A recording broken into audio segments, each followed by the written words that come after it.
Hello, YouTube. Welcome back to Shining Force 3, Part 3. I forgot to post to the Discord. Let me do that real quick. I see Just Another Dragon was first tonight, and Sirius Lol says billiards. You like billiards? I am decent at billiards. Not great. I'll win if everybody else around me is also not great. Going live with more SF3, fighting some familiar faces. Not gonna spoil what those faces are for other people.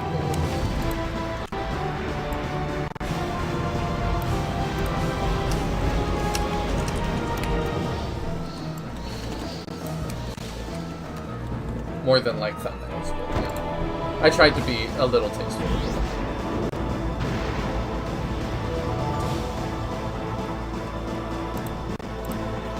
It is very hard to,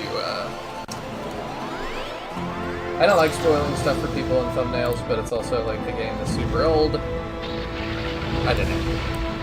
I try to walk away.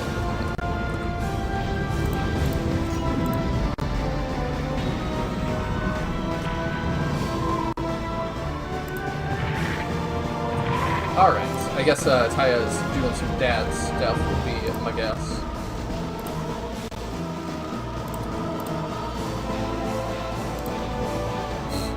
YouTube didn't like you saying I'm inside your walls. My hands aren't steady enough. I'm a nervous Nelly. Oh. I run into that as well. It's just something in my family. Like, I don't know if you can see that. I just kind of shake.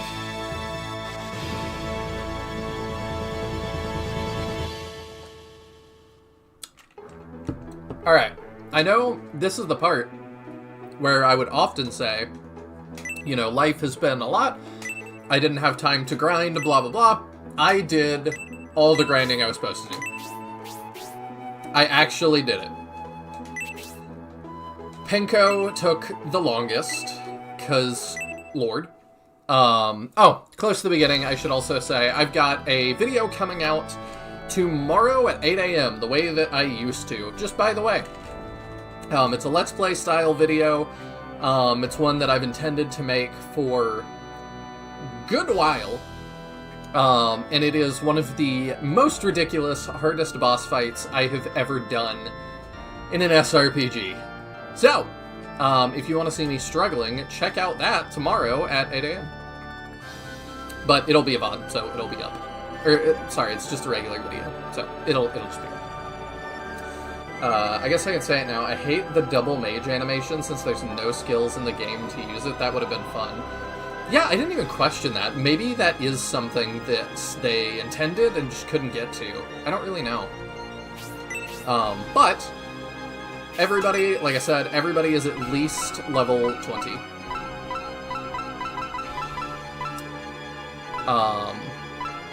Yeah, Penko is one. There's some that we had already promoted. Some people are a little higher because they... I had, you know, grinded for Orichalcum a tiny bit. But the main thing that we're going to need to figure out is what Orichalcum weapons are desirable. Who do we want that for? Before I go, let me... Actually, we aren't holding any.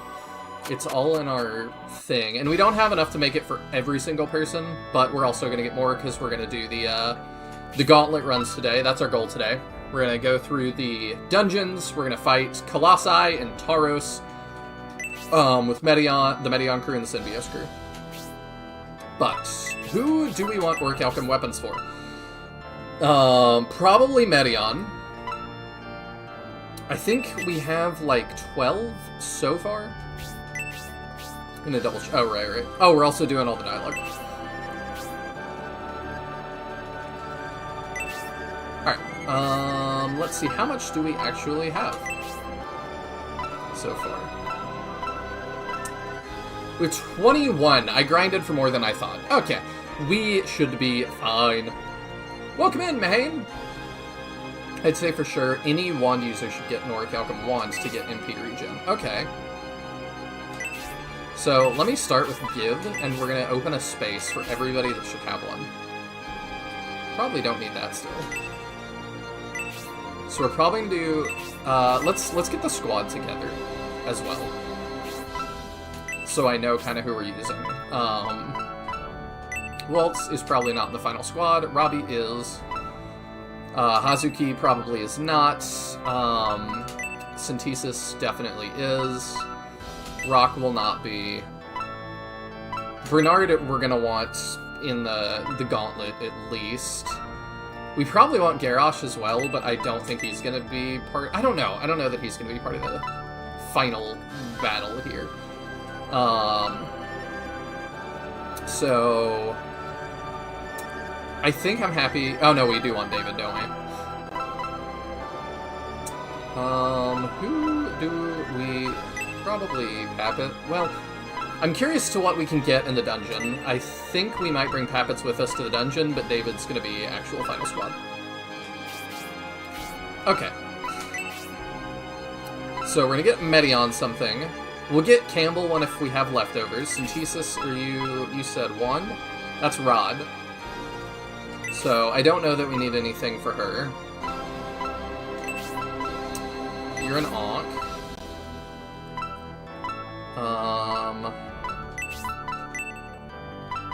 Let me put your dark matter in, and we can't actually access these outside of,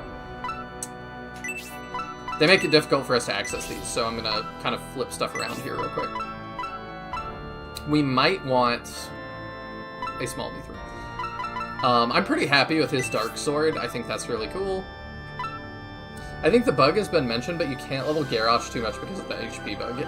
It has been, but I totally forgot.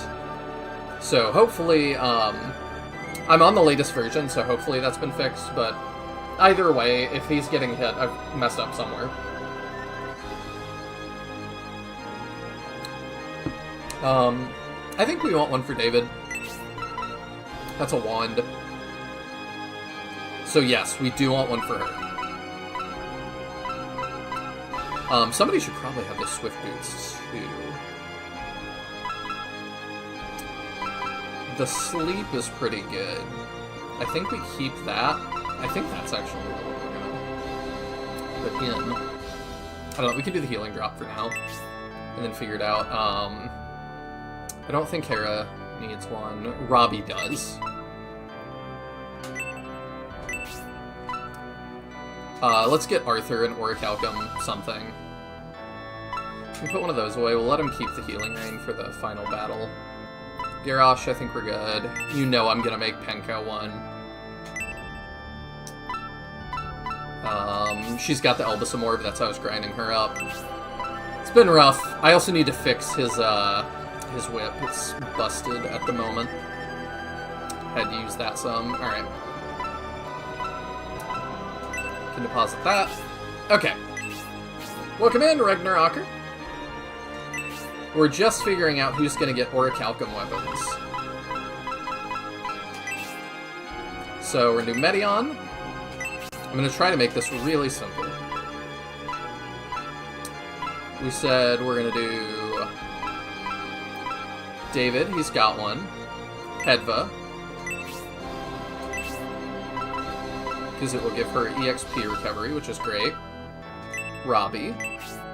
And then if we have some left over after we're totally done, I will probably give it to more people. Penkyo. And then Pappets. I don't think Pappets needs one because I do like his current one. I like that I can use it and whip my friends. But yeah. I gotta remember. Okay, so that way, the other way is to the dungeon. This way is to I don't totally remember how to get to the Orichalcum guy. But, you know. I'm going to say it again, too, since more people are showing up. I'm putting out a Let's Play style video tomorrow at 8 a.m. CST. You don't have to watch it at 8 a.m., but it's like the videos I used to make. So that's the church. I don't remember which building it is. But it's a really hard boss fight. I think it was really interesting, and it's something I've wanted to wrap up for a really long time. A couple years now. So, some of y'all know what that is. Okay, I think it's just not this way, because I remember that being the church. So it's through a different door. Last time on Shining Force 3, we checkmated the Rainbloods. Oh, that's good. Meteion converted to the Kermits, and we legitimately became the Shining Force trademark. Yeah, it is weird to finally have somebody say that, and, like, I appreciate that other people got emotional when it flashed the chapter title, you know, the end of Shining Force, so I'm just like, they knew. I think it's the other side of town. Yeah, would have to be. But I just don't remember. It's not super clear. Just going into all these people's houses again, traumatizing them.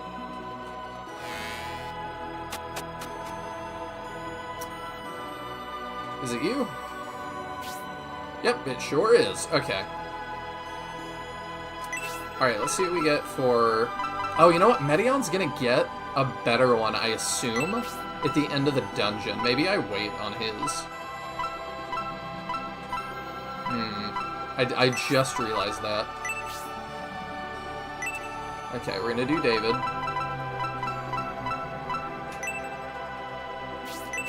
We should have the money. We have a lot of money.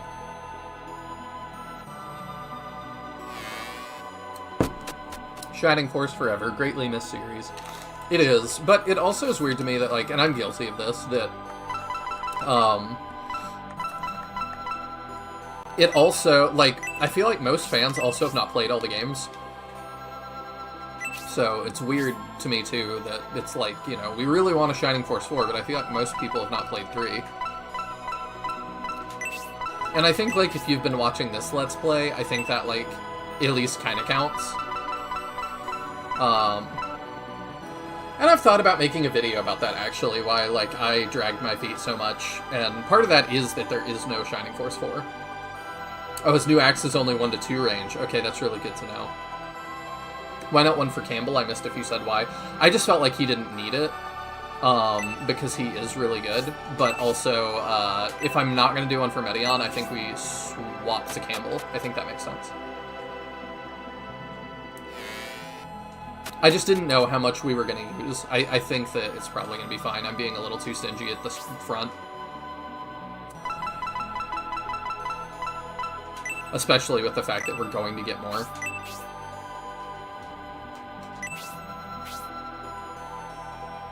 We're going to get, like, at least 6 more. But yeah, let's go ahead and do that.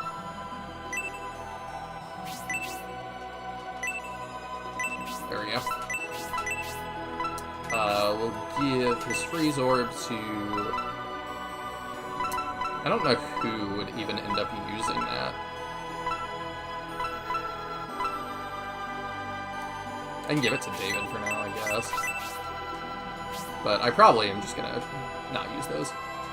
Alright, I gotta leave and come back. But yeah, it's hard, like... I have this habit, definitely... Let me fix my mic here. It's not quite straight. There we go. I definitely have this habit of, like, when I know the end of something is there, I do kind of put it off some. And I think that's kind of, like, my way of protecting my feelings. Like, I know that if I don't ever play Final Conflict... I don't want spoilers for it, but, like, I know Max is in it, obviously. And it's like, if I don't play it, then Max is always out there. He's always gonna be out there, like, on that farm, doing something where I left him. It's a really good end. And I'm really scared, I think, that... Kind of like I was going into Shining Force 3, that, like, I really like 1 and 2, what if 3 is bad? You know, what if 3 drops the ball? And so I'm like, what if the end of Final Conflict drops the ball on all these characters I love? And, like, I think a part of me feels that way. And I have faith in them. Like, I have not heard it's bad or anything. Lowering his agility is not great. But that's okay. I do have stat boosters that I could use. If it really bothers me. Alright. Arthur. You know we gotta support Arthur. And sorry I didn't have time to do this a little bit earlier. But I figured if, you know, you guys might think, like, Taya hacked into my computer to do item management if you don't see it. Alright. That's a lot better for Arthur. Alright, let's do Penko. I'm really glad, too, that this is not randomized.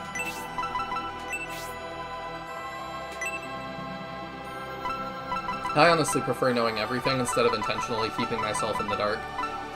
Yeah, and I do, too, over time. Because it's like with Gundam. I am working my way through all the way to the end. It's just taking me forever because there's so much to go through. But with Shining Force, I think, like, I don't hold anything... Oops. I don't hold anything quite as dear as I do Shining Force, in terms of stories. So, like...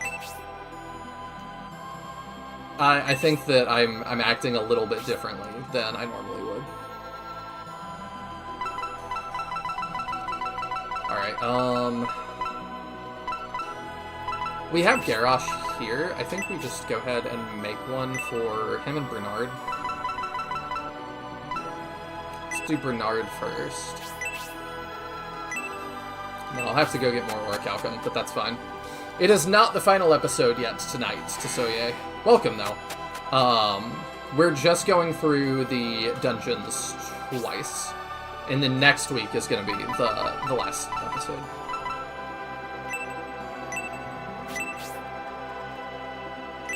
Today is kind of getting ready for it. This is the penultimate episode. Even if the new info is bad, it feels more complete. Yeah, also, like, Shining Force 1's story already kind of feels complete to me. I don't feel like Max is... I'm not unhappy with where that was left. Okay, to actually get there, it's southwest. Got it. I think we're going to switch to Symbios now, and we're going to start getting them ready. Welcome in, Jack! Evening all, how you feeling, homies? Doing pretty good. We're just doing some item prep and stuff, waiting for Teodrin to get here. And then we're going to do promotions and stuff, but we're kind of picking the final squads and doling out our Orichalcum. I did all the grinding off screen that I was supposed to. I was good. So, alright, Sybil is not going to be part of our squad. You definitely are. I don't know if I want Khan. Noon can be. Hagane probably won't be. Obright. No. Ratchet, yes. Pen, yes. Justin, no. Take Irene over Justin. Do I want Hayward or Finding? Finding's portrait is so bad, it has made me want to use him less. Hayward's been really good. We'll keep Hayward, I think. And then, well, I don't love Horst. I'll take Finding, even though his portrait is booty. Welcome in, play all the games. Hope you're doing well this evening. We are just doling out all our Orichalcum and stuff and getting prepped to go back into the dungeon and fight the Tauros with the rest of our people. Confused might be nice. We don't need support. I kind of like you having the Mugi arrow. I wonder how much better the Orichalcum one is, or if it is.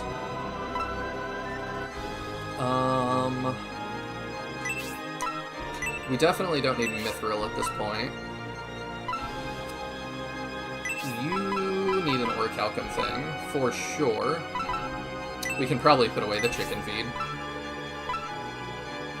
Noon can have Orichalcum. Probably. Justin doesn't need it, Horst doesn't need it, Pen does. Ratchet probably does.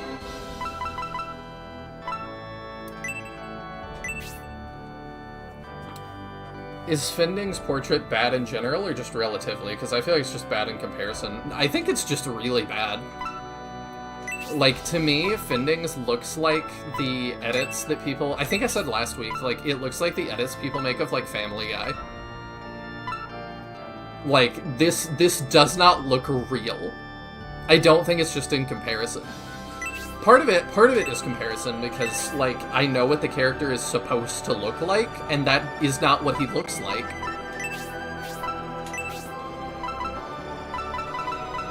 He also is gonna need an accessory. He doesn't have one that he can wear. Alright, there's an Orichalcum for him. Fitzgerald's portrait is legitimately one of the worst I've seen in a major commercial RPG. I really agree. It's really bad. Also, thank you again, Play All the Games, for all your, like, last time on Shining Force stuff. That was so awesome. I just so appreciate that. And I always want to make sure I'm showing, like, proper gratitude and stuff. Like, that was awesome. I love all the, like, doodles y'all do, all the art, like, it means so much, honestly. Hey Lois, remember that time I became a Birdman in Shining Force 3? Yeah, it's really what it feels like. It's real bad. Like, I honestly... I looked it up after stream last week. I forgot about that. I found an interview, because I was like, what happened? And they essentially said we ran out of time. I think they said they were working on the final battle. And I think it was overdue already, and they said they were down to, like, a team of 3. It was like a skeleton crew trying to finish the game. So I think that's kind of what happened. And then they said, like, I think the interviewer asked, like, what about the premium disc guys? And they were like, oh, it was this one guy, like, just enjoyed making these, and he already had them, so we were like, why not? And I'm like, okay, but for you to even, like, consider that, I would be insulted if they looked good. Like, if the original ones looked good. I would be like, why do you feel like you need that? But the fact that they were like, why not? Like, kind of tells me I think they knew. I still need an accessory for Fitzgerald. Gale Ring might be fine. He could use more defense. Can he wear that? Yeah, he can. Alright, let's go forge those. How's your week been? Yours has been really chaotic this entire month, really. Yeah, stuff has been chaotic, but this past week's been okay. Is this the way that I need it to go? I already forget. But I hope your week gets better, Jack, or your month, like... Nope, this is the church way. I did go the wrong way. Other side. I don't see it. I don't know, like... I feel like it's really bad. Like, it kind of feels like something I would have come up with. Potentially, which is not good. I am not an artist that way. It's real bad, but that's close to, like, the best I could do, I feel like. I'm sorry I never got it done for this game. Life's been crazy. That is A-okay. Like, that you did it at all, and that's part of why I brought it up, was that, like, I don't want you to feel bad or anything. Like, I massively appreciate it, regardless. Did his last, because the Gungnir, I think, is already really good. Alright, let's do Eldar. I wish it, like, loaded me back on the name I was just on. That'd be nifty.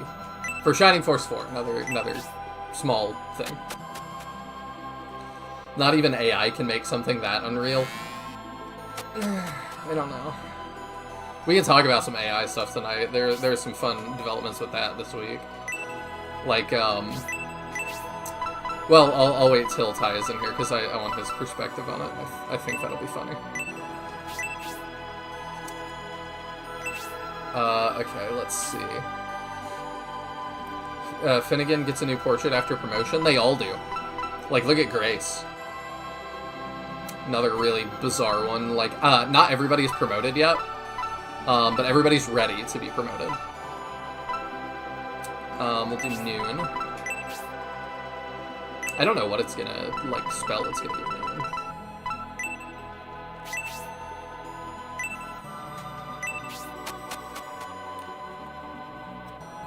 I feel like they did a portrait that somehow got morphed accidentally after upload, like stretched long wise. Oh, I don't think so.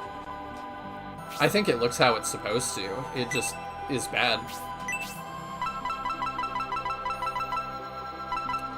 Like I said, they just ended up running out of time.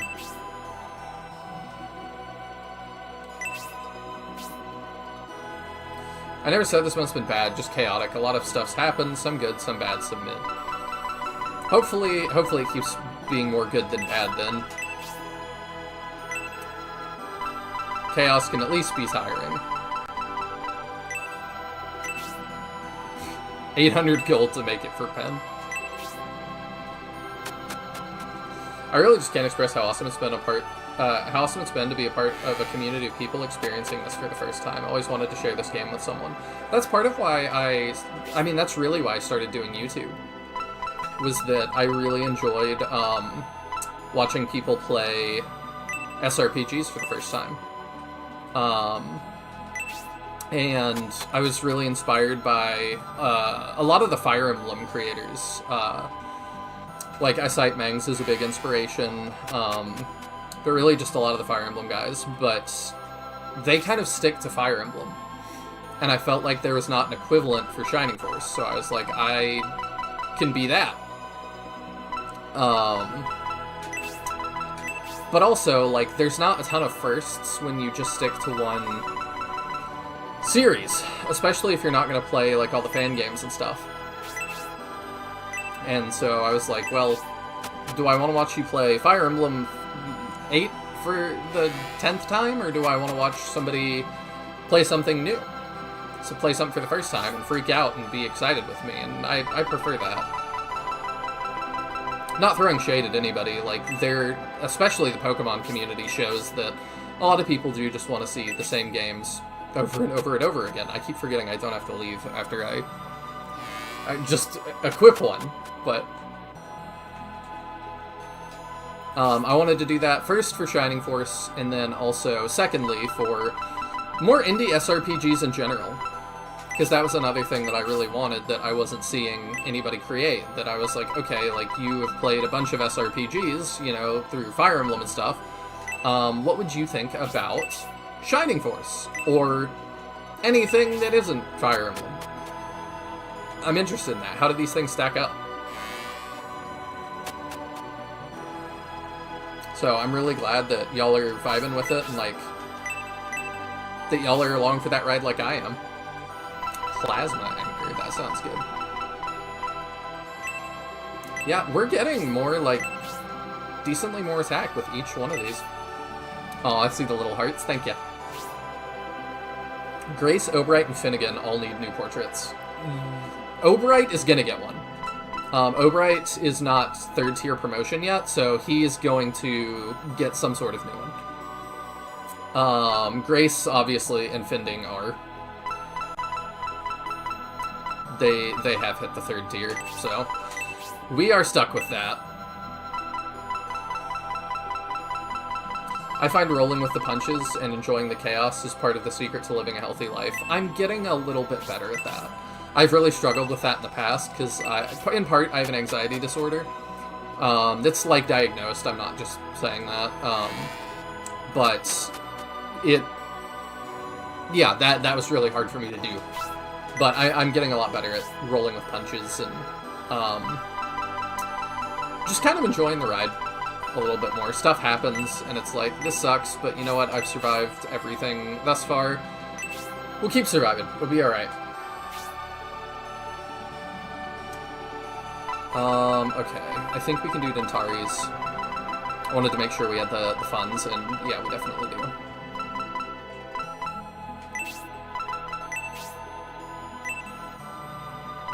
He just already has a shiny thing, so I'm like, okay. I like how some random Bullzone followers in the Smith forging the ultimate weapons for most of the Shining Force. They're not all Bullzone followers. Like, it seems to be regional that the people of Remotest just dress like this. Because there's also people that follow the Ancients here, like the Innovators. And they also wear the mask. Like, if I talk to him, okay, he doesn't actually say. Okay, that's not what Dentari says. Alright, I think we just exhaust all the Orichalcum we have, honestly. I don't see why not. I'll be the voice on your shoulder saying make an Orichalcum knife. Do you want me to? I don't even know if there is one, honestly. I don't remember if Knives got an Orichalcum weapon. Do you want me to try? Sure. I mean, if we've got some to spend and nothing we need. I think we're good on all the stuff we need. Like, having an MP-less ranged option is not bad for your heroes. We have 10 left, and we're probably gonna get at least 6 more. Yeah, because do we still need to do the full runs for each of these forces? We do. Because if not, it would be the final episode, and I market that a little bit more. Yeah, that's what I was like. I thought we had 2 more left, but I wasn't 100% sure. Yeah, but, alright, we'll get one for Grace. And I did all the grinding I was supposed to do. So, Gotcha. We're good on that. Who else really could use one? Oh, since you're here, we can do promos and we can equip people. Sure. Hello, Mira. Yeah, somebody's having a funky evening. Just playing. Hanging out with me eating. Oh. Eating applesauce. Sweet potato and apple puree. That counts. Chocolate milk. Just playing FE8 with FE7's cast count, because that's been a fun ROM hack. Yes, and I would, like, want to watch that once, but at some point it starts being just FE8 with more bells and whistles, and I'm like, alright, I would rather you just play another game at some point, after, like, the 3rd run. Hashtag mood. Me too. There is one, but you won't use it, so yeah, probably not. Grace's uwu face is funny. Like, it's not... I don't hate it as much as some of the others. Yeah, that's right. hers was arguably the worst. Let me res Cyclops real quick since I see he's dead. And Julian's just looks like a different man who's 20 years older. Yeah, Julian's is not quite that bad. Yeah, it's not bad. It's just a different man in his 40s. Yeah. It's like, if that was supposed to be Julian's dad, I would say 100%. I can see it. John Rad.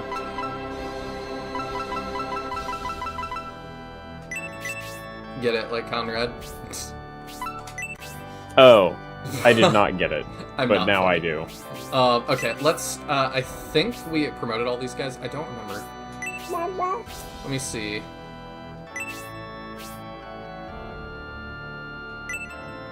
Alright, who do we need to check?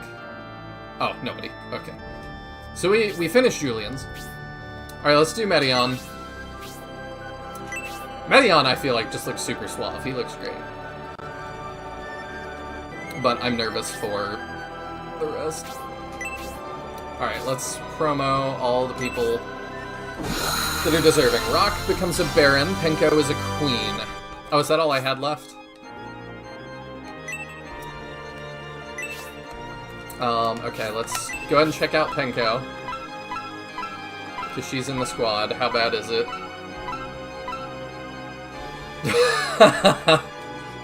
we really just zoom in on them to totally dodge changing them again, huh? Yeah. You know what? I will not complain. And we'll look at Rock when we go talk to him.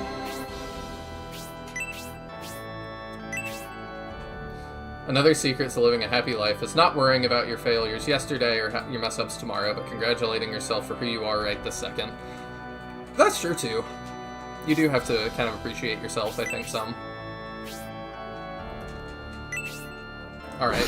Dentares is a paladin, Massacre into High Wizard, Hayward to Bowmaster, Obright to Baron, Sybil to Paladin, Khan to Saint, Noon to High Wizard, Justin to Buster Knight, Horst to Baron, Pen to Emperor, ooh, like Emperor Penguin, Hagane to Master Ninja, Murasame to Master Ninja. Let's go. Alright, and we said we were going to do dialogue stuff. So, we'll do Synbios first. We did all the dialogue with Julian, so let's do it all with Synbios. Do the villagers have different dialogue for different main characters?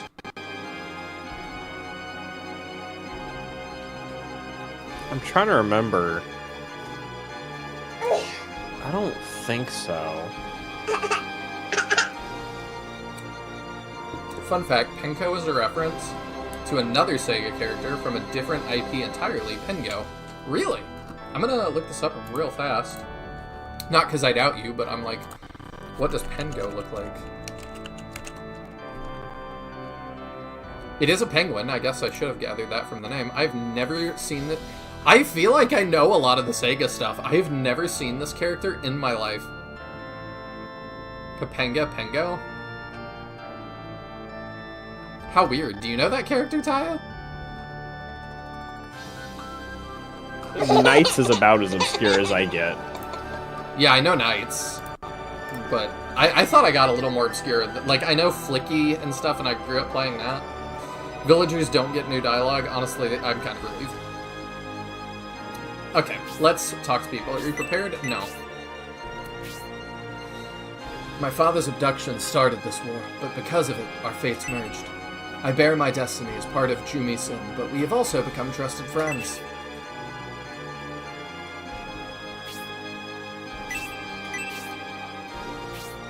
I began this journey to defeat Golem, yet as a part of Jumi-Sin, I've been led by fate.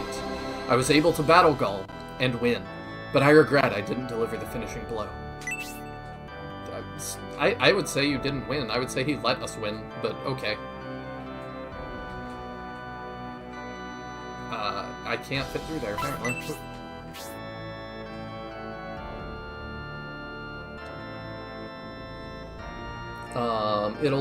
It's interesting that Irene and Hera/Khan get promoted to different classes. Irene goes to Fistmaster, and Hera and Khan go to Saint. That's really interesting, actually. I didn't notice that, but maybe it's because Irene was taught by Unoma. So she's, like, in a different... Well, also, Hera and Khan are specifically like Elbasam followers, where Irene just a monk. I couldn't quite hear that, sorry. Yeah, that's how my night's going. I'm sorry. Khan and Hera are specifically like Elbasam monks, where Irene is just a monk. Okay, yeah, that makes sense. So to be a saint, she'd have to be like associated with a religion that grants that sainthood. That makes sense. Irene also gets very slightly different animations. Interesting. Alright, well, we'll do dialogue. We'll do a run first, and then we'll do dialogue. That way, Taya can voice stuff a little bit easier. So, let's do... We can do Symbios first. Kids, am I right? Yeah, it happens. Oh, I was gonna go through and talk to people, and that's how I was gonna look at portraits, but we could just look at portraits. Dentari's looks pretty good. It's a little bit of a different art style again, I think, especially coming from, like, Symbios, but he looks good. He looks a little bit like Phantasy Star-y. Mascarin doesn't look that different, honestly. She looks relatively the same. Yeah, we've done Uwu Grace. Hayward looks like he hit puberty. And, like, maybe came from a Final Fantasy game instead of Shining Force. And I don't mean that in, like, a negative way, but, like, very different. Dentari's is from the PD. Yeah, it does seem... Oh, Premium Disc. I thought you were saying he looks like a cop, like he's from the police department. I'm like, yeah, it does kind of look like he's got, like, a SWAT vest.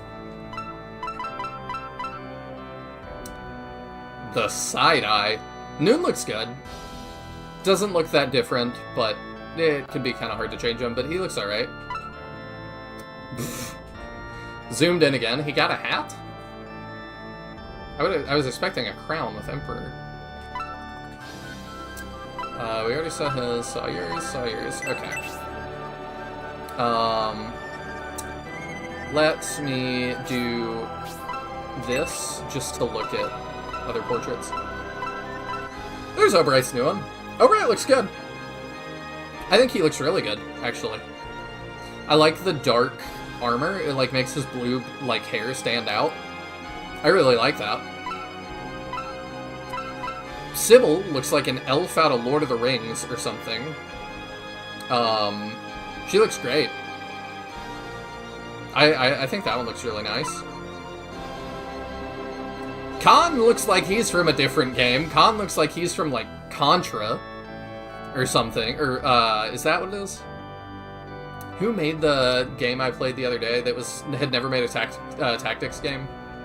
I don't remember. Khan looks weird. That is not what I thought his hair would look like. Justin looks good.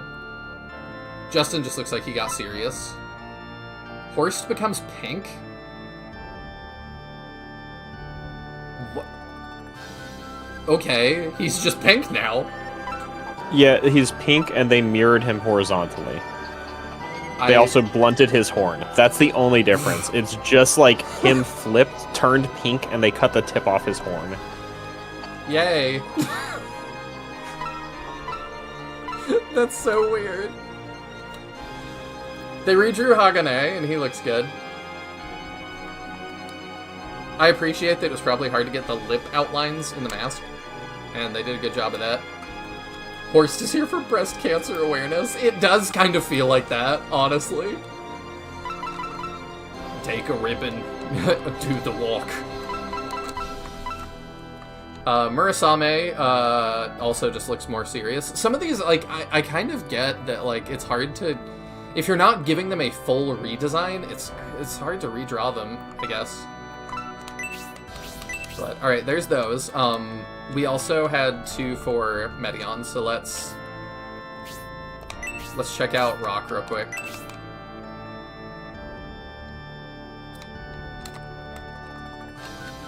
How are we looking? Because I think Rock is the only one we haven't... Oh, he looks good. He looks more like a Monkey Man. Like, that's kind of what I wanted. So, I like that. We've seen the rest of them, I think. Yeah. Oh, I forgot to repair Papht's weapon there. That's fine. We're gonna do Symbios first, I think.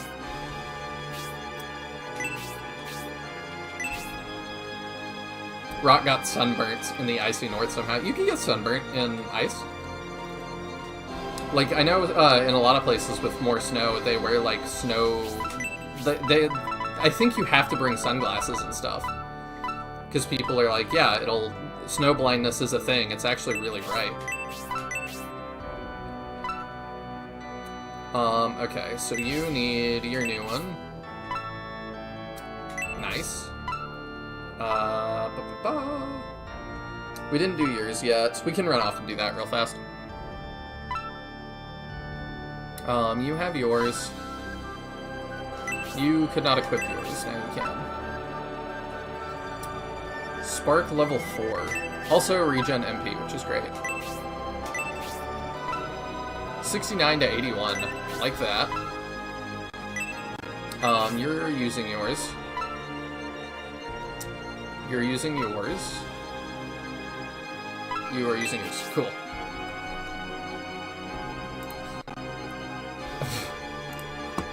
Yeah, they did. Yeah, the horse change is really weird. Khan! Oh. I'm not even a Star Trek guy, and I get it.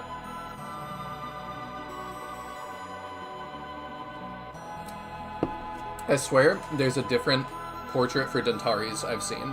It was bad. It's probably from the, So some of these are not from SF3, they're from the premium disc. Or they're not from Scenario 3, they're from the premium disc. So that might be, Dentaris might be one of those. Because we looked last time at Irene, because that's a premium disc one. They ran out of time, and there was a guy that was, like, just doing them anyway. So they were like, we'll go ahead and put them in. Alright, let's go ahead and start the first gauntlet of the night. I think we'll be just fine. Most of this, like, at the start, we've done all the grinding we really need to do, and y'all have warned me that, like, this kind of over-prepares you for the final boss, but... Oh my gosh, he's got full armor. He looks great. I love that. Okay. Ooh, Ratchet being, like, black as well looks really nice. I don't think I'd seen that yet.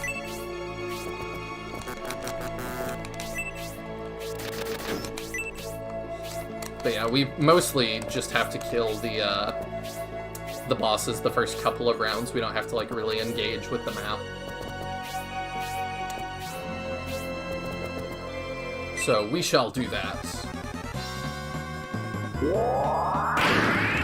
Of course, they have to crit Frank immediately and remind me that it's like, he's not very good! Why are you using him? Ratchet's model also got a pretty big upgrade. Ooh, I'm looking forward to seeing that. Okay, Fending might be able to just get this kill. Aw, so close.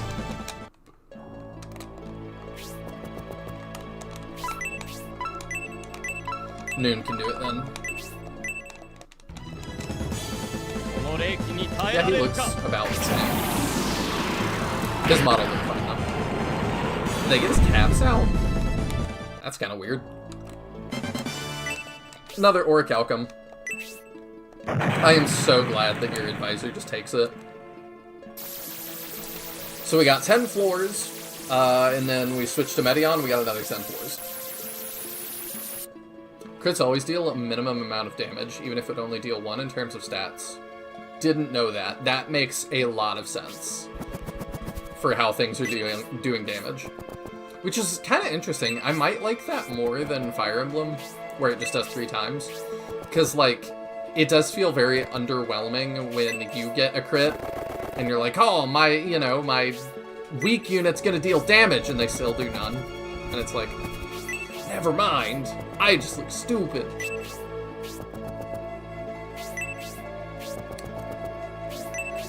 Really weird choice to have this dungeon and its lighting be totally covered in green, so to obscure all the new shiny models. We talked about it last time. I don't know what their thoughts were on designing this dungeon, because the boss of it doesn't change between the 3 different groups, and then it's a little bit weird, like, the Taurus has so much health that it doesn't feel like they want you to do it 3 times, but they reward you for doing it 3 times, so it's like, the design of this whole dungeon feels a little bit weird.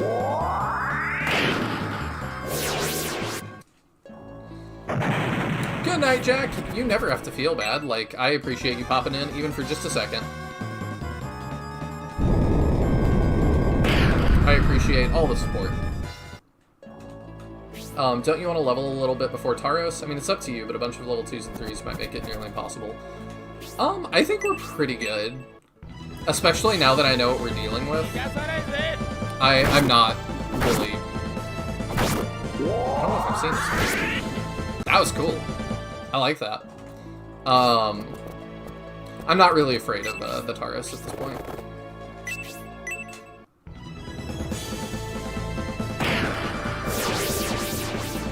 Yeah, I don't think we're getting that many stats at this point.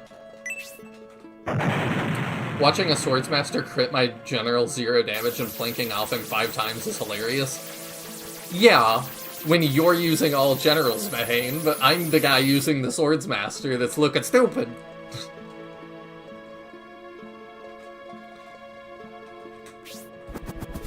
But yeah, I know what you mean. It's mostly just a handful of times it's happened to me that, like, I'm really excited that I'm like, oh my gosh, my bad unit got a crit, he can do something, and then he still doesn't. Really want to see what Pen looks like. And Synbios, I don't know that I've really seen Synbios either.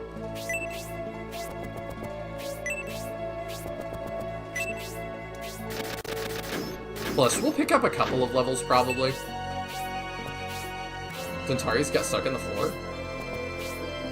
I didn't notice.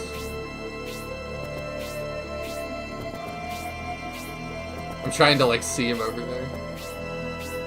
Oh yeah, he did. I wonder if this will reload it.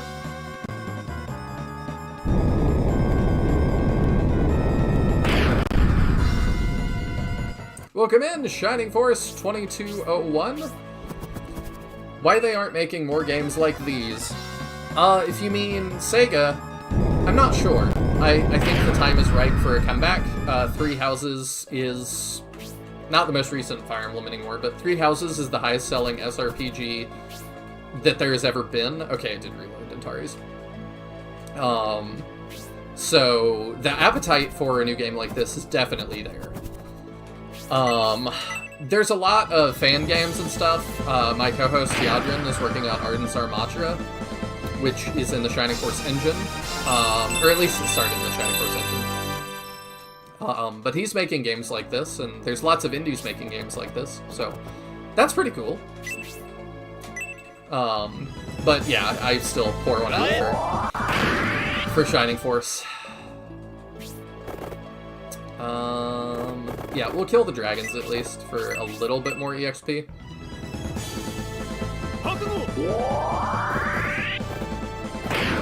But I'm really hoping that Sega does something with it relatively soon. Like I said, time is right. We do 5 damage, let's go. He looks ridiculous, I love it. How much did we do? 44, let's go. Pen is competent at this point. That's totally usable. Ooh, Masquerade looks a little bit better. From the front, at least. From the back, she looks like she's from, like, Power Rangers. And I don't necessarily mean that in a good way. Let's get Eldar in here. How are you looking? That was just English. Had to leave the 5 health.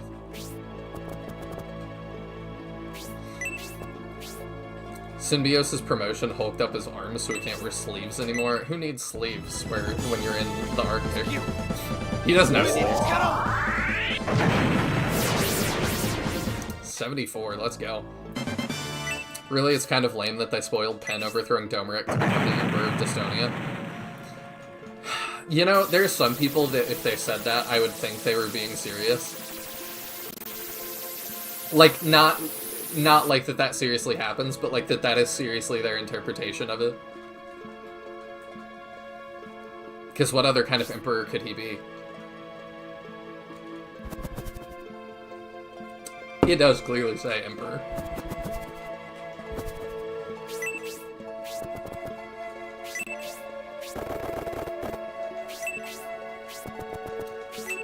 Like, he is right. It does say that. I spent so much time on these maps leveling. Especially Penko. That took a really long time. It didn't take as long, like, I think Taya said for him it took like 20 hours or something. Oh, that was for the whole thing, though. That was for doing the Taurus. I've done grinding on Penko and company for like probably 3 or 4 hours. Probably closer to 4.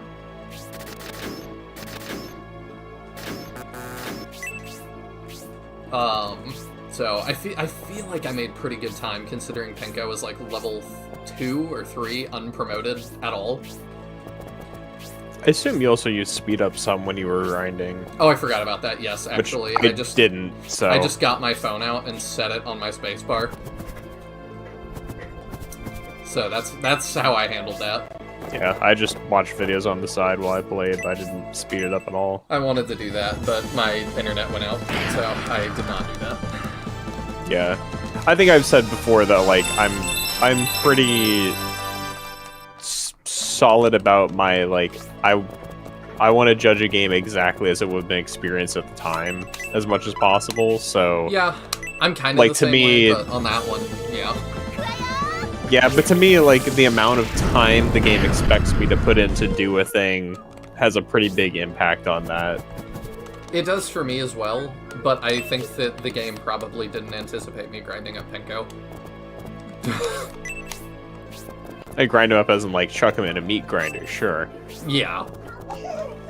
I think much more than grinding her up from, like, what, level 3 unpromoted to now being usable. Yeah, it's definitely, I feel like if you were going to use her, they intended for her to get to this point being a little bit higher level. Hey, he learns Inferno too. That's actually a reference to Resurrection of the Dark Dragon, where Max communes with the satellites to, I don't know.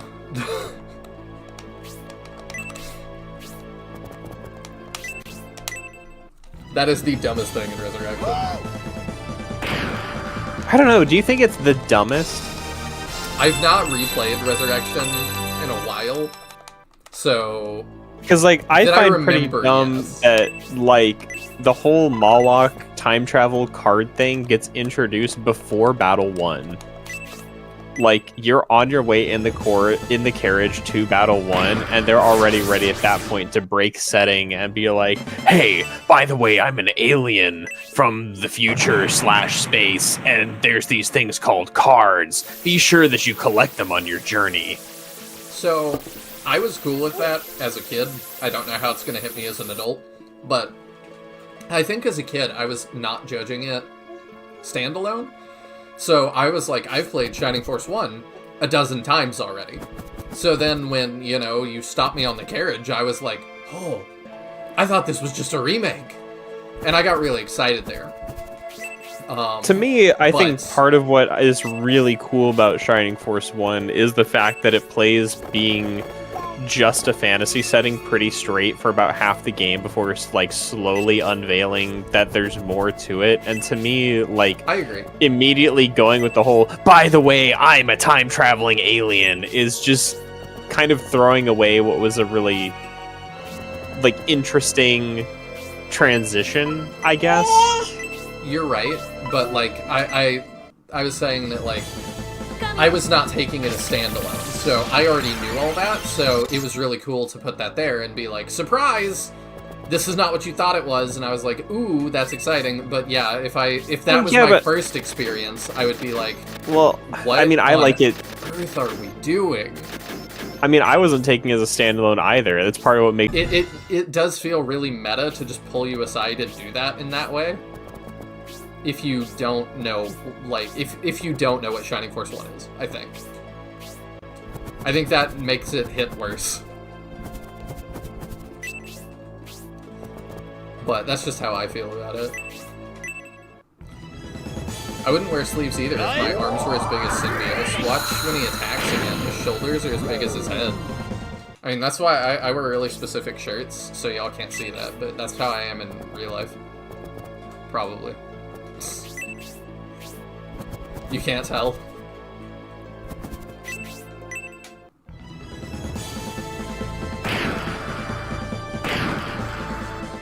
I definitely bench, like, at least 3,000 pounds, maybe 4,000 on a good day.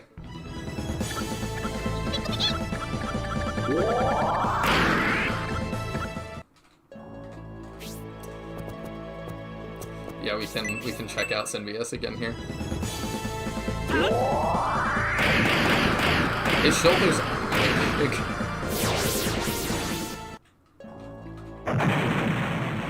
I'm really curious how one would find the opinion of someone who played Resurrection as their, like, introduction to Shining Force. Because I'm really curious, what is the opinion of somebody who legitimately has not played the first game? Because everyone I know who's played Resurrection played Legacy first. I've seen people ask online that wants to play the first game, and they're like, I see there's a remake. Do I play that? I know some people feel different kinds of way about remakes, and I've seen people weigh in and be like, oh, it's better in every way, so yeah, except for maybe the art. And I'm always like, if you want the, like, it depends what you want. You know, if you want the traditional experience, you definitely need to play the original. Usually, I just say, like, if you feel really drawn to playing one, you're gonna have more fun playing that one. Well, and I think part of the problem between the remake and the original for Shining Force is if you're going to want to connect with the community, people are going to be talking about the first game and not the remake most of the time. Yes, that is very true. Like, the remake is kind of an afterthought, so if you're planning to get into Shining Force and want to interact with the community, really you'd want to play the original. That's very true, and I don't always think about things from that perspective, I suppose. That poor guy that played Shining Force Neo is his first experience. I can actually speak to that. I introduced someone on my school bus to Shining Force through Return of the Dark Dragon. I've said it before, too. I just hate the way it's named. I hope you apologize, Mahane. If that's what you got, it's what you got. I feel like it's better than not playing the game at all, but... You know, that's up for debate. I know it is. Like, considering my recent replay of Resurrection, I feel like it's a legitimately poor experience. I'm really curious to replay it and see if I feel the same way. I can't wait until you run into the Robin Arrow insta-kill Dark Elves in Chapter 3. Watch me just not get insta-killed. Yeah, I got insta-killed by them at least 8 times during my playthrough. And you were Iron Manning. At least twice in one round, which is wild. What is the chance of that happening? I don't know. I don't know the insta-kill rates in Resurrection. It seemed high, considering how many times it happened to me. I also found out, did I complain about Curse in Resurrection here? I don't remember. You did to me off-stream, I think. So I actually ended up looking it up after my playthrough. So during my playthrough, I ran into the issue where I put the evil ring on Musashi, and then he got stunned every single turn, so he could not attack. And then I assumed... So when I ran into that issue, I then intentionally cracked my evil ring so that he wasn't just, like, useless for the rest of the fight. I, like, just broke it. Yeah. I was like, you know, maybe it's bugs, or maybe it was a weird interaction with, he also had the sniper ring equipped, which gave him 100% hit rate, so I thought maybe it's a weird bug where it also gives him 100% curse rate. And then I got to Runefoss, and Runefoss, you get offered the Holy Ring in the deal shop. Although, from looking it up later, apparently it doesn't always show up. Sometimes you have to like go into a fight and back out, and into a fight and back out, and sometimes it'll appear. Oh, so it was not what you originally thought, that it could just get pushed off the menu forever? No, it can. Oh, okay. You just won't always get offered it. Weird. But it costs 40,000. And I'd been relatively frugal, and like most people who have played Shining Force know that usually money is not a huge issue. Yeah. And I came to that chapter with like 20k, so I was like halfway there. The problem is all of the unique weapons that the game introduced are treated as deals items. When you sell them, they go to the deals menu. In Shining Force 1, we had smart programmers who realized they could make item shops have multiple rows you just scroll through. Resurrection, they didn't. So as you sell stuff, it pushes the stuff currently in deals out of existence. So I, was trying to sell stuff to make enough money to buy it, and then I realized it had gotten pushed out of the shop. So I was like, well, let's see what happens if I like buy back one of the weapons I put there. And it left an empty slot. So it was just gone forever, because I sold an item into deals after it appeared. Should have not done that. But the reason, the Holy Ring, the reason it matters is equipping that ring lets you wear cursed equipment and not suffer from the curse. So I was like, well, okay, maybe that would make it worth using. But it wasn't until I looked it up after my entire playthrough that I found out all cursed items always prevent you from acting in Resurrection unless you're holding the Holy Ring. It is just a 100% fail rate if you're using a cursed item. So it's no longer like a risk versus reward. It's just a strict, I don't want to use this character unless I have 40k to drop on the healing ring, or the Holy Ring that only appears in the last chapter, which is wild to me. Makes you feel cursed more. Like the stunning cursed weapons in Legacy are already just so bad you don't use them. Yeah. Nobody touches them. So I don't know why they felt the need to make cursed items even more unusable than they were in the original, but it's just a joke. Anyway, I was very mad about that. I think that's a terrible game design choice, just period. It is, but I also, and it's again, it's hard to put myself in the shoes of somebody who's never played SF1, but having played SF1 a bunch, I already don't use the cursed items, so moving over to Resurrection, I probably just still wouldn't use them, and I probably would not even notice. But I feel like plenty of people... But I feel like plenty of people who have not played Shining Force 1 would not know those weapons are cursed when they're playing through for their first time. Yeah. So then equipping that cursed weapon, they're like, oh, I'm cursed. What does that mean? Well, I can't unequip it. And then they go into a battle and find out that every time their character tries to act, they just can't. You know what? And that's not, like, that's just a bad choice. Yes, it is.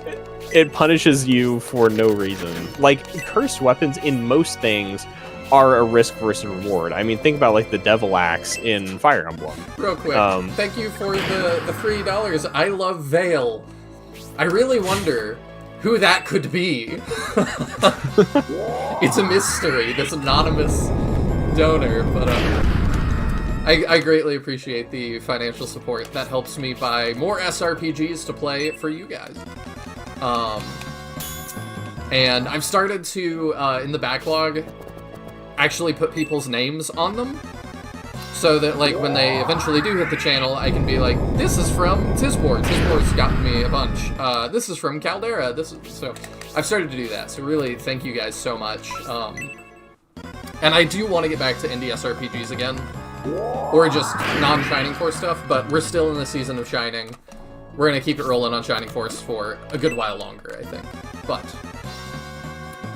anyway, sorry. Continue. What was I saying? I was just ranting about cursed weapons and bad game design. I was just saying, like, I don't think I've not personally experienced cursed items in any other game causing you to skip your turn the way Shining Force does. And it's always been a chance of something bad occurring, not a guaranteed you just can't play the game. No. And that is just wild to me. Because the only, like, cursed weapon I can think of off the top of my head in a SRPG is the Devil Axe from Fire Emblem, which I don't know if you're familiar with. Oh, yeah. Yeah, so it's like, and that to me makes sense because it's the same kind of, risk versus reward type thing. To me, that where would make even it more is sense. totally valid to use. It would make even more sense in Shining Force. Ooh, that looks really cool. I don't think I've seen Yeah. these basics there. I mean, the Devil Axe, we kind of have that in Shining Force 1 and most of the games where you have the recoil damage. I always love the paralysis animations. He's just at a rave, that's fine. Yeah. So it's like we kind of have the self-damaging thing, it's just you still also actually hit the enemy. Yeah, it just doesn't track quite as well. To me, it's really apparent what the Devil Axe does. It's much less apparent what... Well, I think part of that is like just due to Fire Emblem having weapon descriptions. Yeah, that actually... Well, we got those in SM3 at least. It took a while. Yeah, Shining Force 3 is the first time we have them.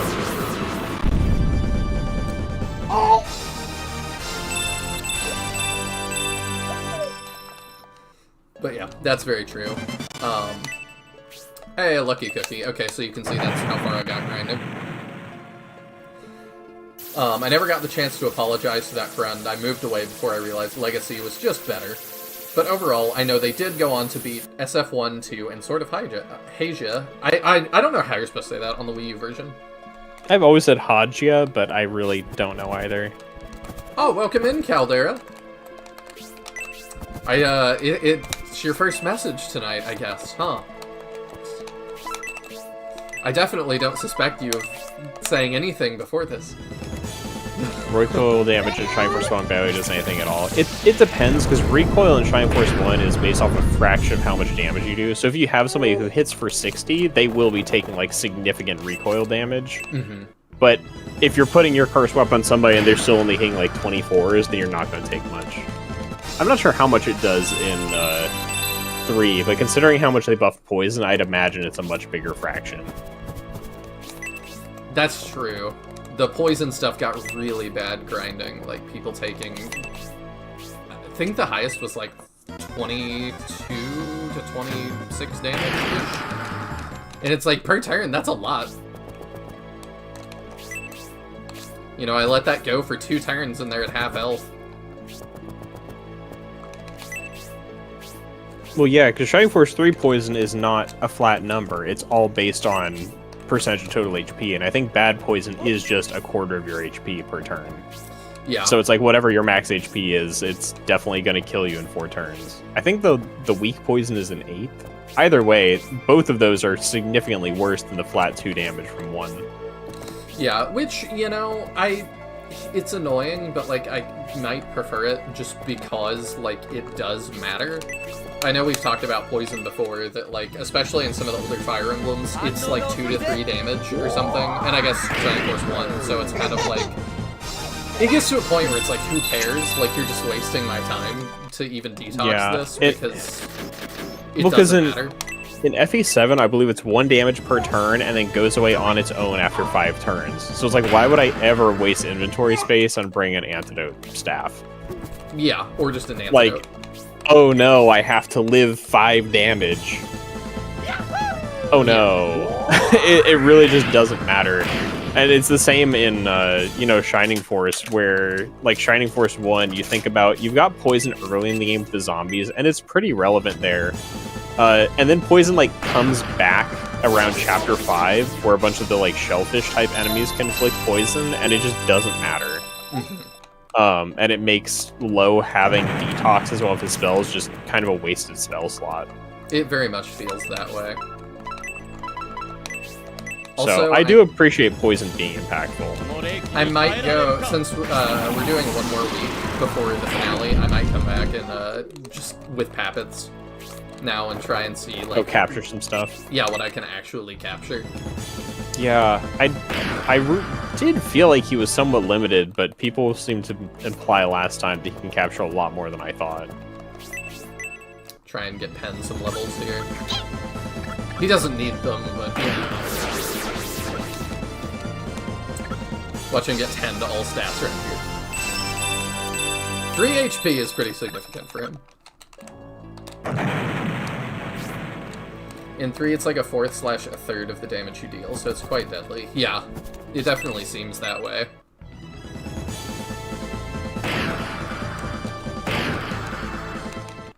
Oh, there is a really fun interaction in Shining Force 1 where if you're wearing a Curse Ring and get the insta-kill with the Doomblade, you'll take like 80 recoil damage. Because you get, like, the Doomblade is counted as, I think, like, -1 damage, and it underflows into doing just, like, massive recoil damage to you. I might have known that. I can't remember. I did not know it until somebody asked what caused it. It might have been Cap in the fan work Discord, and I had to look into it because I had never seen that happen. I think that happened to me once. Yeah, we had discussions. It might have been about that a while back, or there might be another one that I saw that I was like, that's really weird. I thought it was even higher than that, but that might be what it was.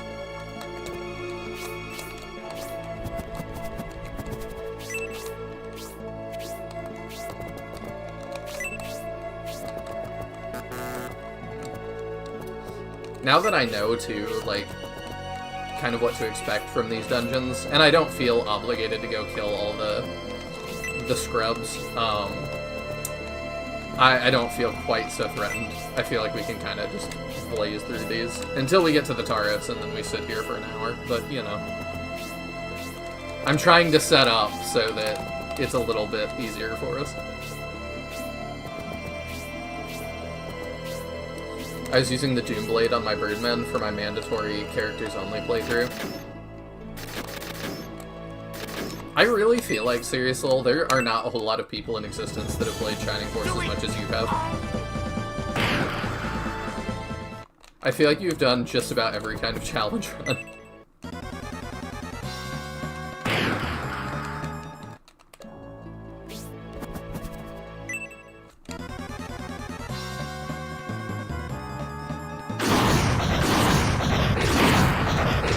I gotta be a little careful, huh? These guys are starting to hurt.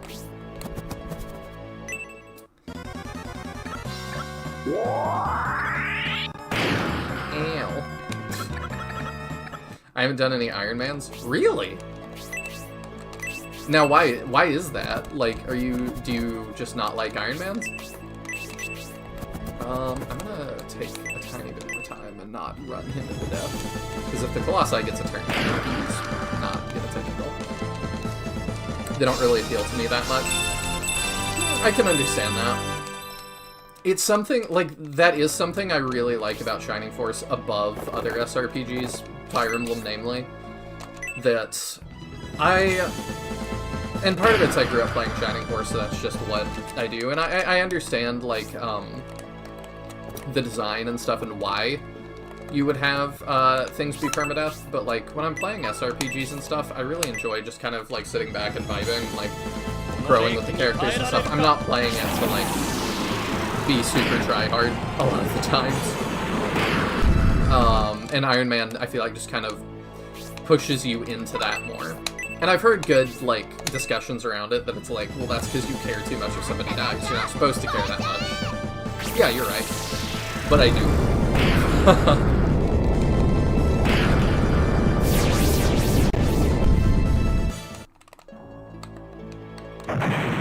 So, I don't Iron Man too terribly much either, but it's more fun to me to do it for something like Shining Force that I know really well than a game I've never played.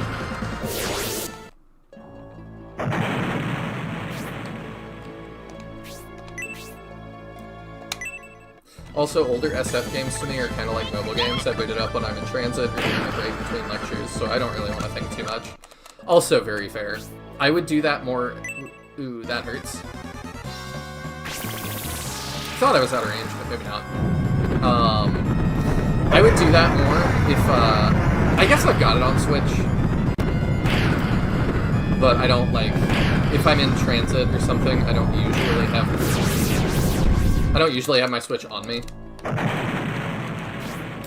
Unless I, like, plan that ahead of time.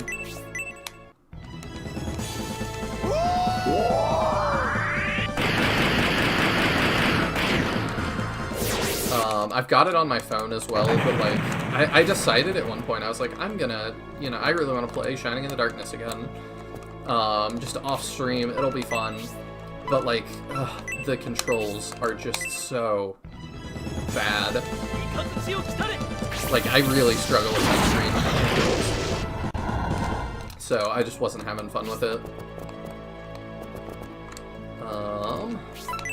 You have Big Aura. Let's just Big Aura. Mobile emulators are pretty good, IMO. It's just about the controls.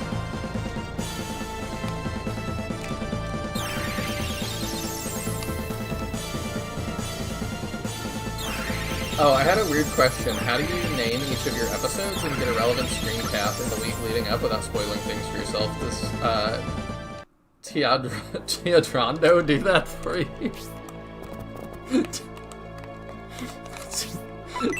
Teadrando. I kind of love that. No, I do it for me, and I'm glad that I've been able to fool you. If you look close, it actually is from the prior week. Almost every single time.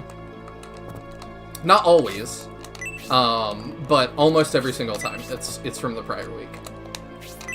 It's just me vibing what's gonna happen. And there are sometimes I am totally wrong. That, like, there's times I change it after the fact if I'm really wrong, but there's also times that I just don't, because I got lazy or something. But, like, for last week, I called it Raining Blood.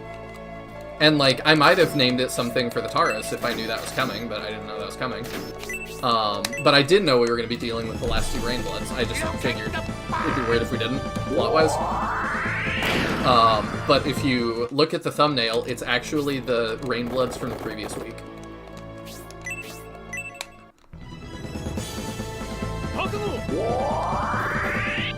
So that's how I get away with it. Because I feel like most people are not looking at it that hard.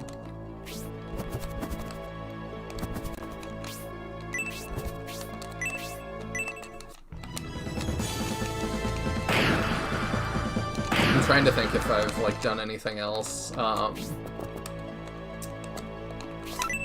did I do... The finale of Scenario 1, I just kind of squinted real hard and found, I think it was somebody else's screenshot of that, the final boss, and used that. So I was like, I'm not going to totally know what it looks like, but I know we're going to deal with this Titan thing, and that would be a good thumbnail.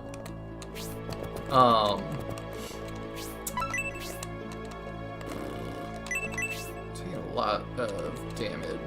Irene should be able to get us. Teadrando is my Hispanic name. Yeah, it's kind of what it sounds like. From your Mexican soaps.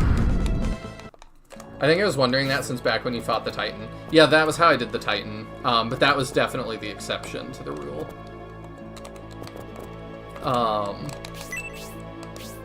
But yeah, everything else pretty much has just been me guessing.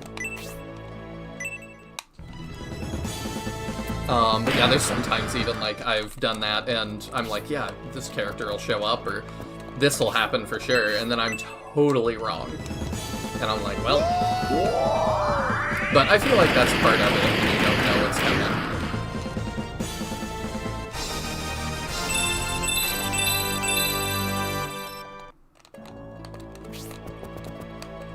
The hardest is probably when, it's an indie game that has, like, no art, and some of them don't have, battle cutscenes. Because you'll notice I usually use, like, a battle cutscene or something, because I feel like those make decent thumbnails. But yeah, sometimes, like, the game just doesn't have those, and I'm like, It's real tough to, why would I heal 4? Like, Aura is so... I can heal 3. I don't know if that's gonna be enough. Figure it out. Yeah. Colossus. Oh my god. I don't hear anybody talk about Among Us anymore. Didn't realize that till just now. You know what? Oh, this is a stun people. There we go.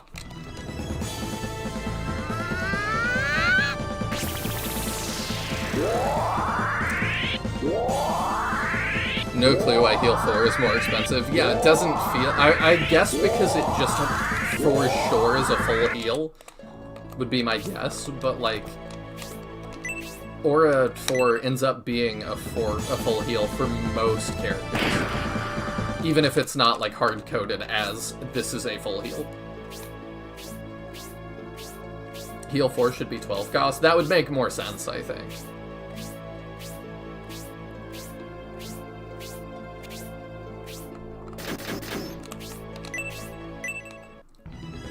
Aura 4 is also hard-coded as a max heal. I have no clue then. That makes no sense. I was trying to, like, benefit of the doubt, but I have no idea. Hey, Michael, how's it going? Hope you've been doing well. We are on the penultimate episode of Shining Force 3. We'll have one more next week, and then we will finally be done with this game after... I don't know how many weeks it's been. It's been a lot. But man, has it been a great ride. Or 10 and reduce the cost of Heal 3. That would also make sense. The only difference is that you get Heal 4 much earlier. That's true. I got Aura 4 on... what did I get? Yeah, Grace and... The other healer's name is eluding me right now. That heal... I got Aura 4 during the grinding. Sorry, I never responded to your TikTok reply. I keep getting sidetracked. Oh, that's totally fine. I have not looked at the band's TikTok in a little while. I need to get back on top of that, but I don't enjoy making short-form content, so it's really hard for me to stay on top of it. Okay, these guys actually are a threat. I need to, like, not play like booty here.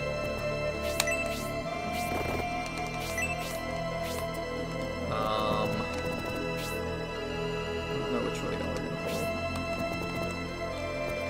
But yeah, I need to be careful here. They will actually ruin my day. Oh, this is floor 10. Okay. Yeah, we need to kill all the stuff on this floor for sure. And not lose too many people while doing it. It's been 7 months. That's not too bad for full games. For Yudo? Yes! Yeah, thank you. Okay.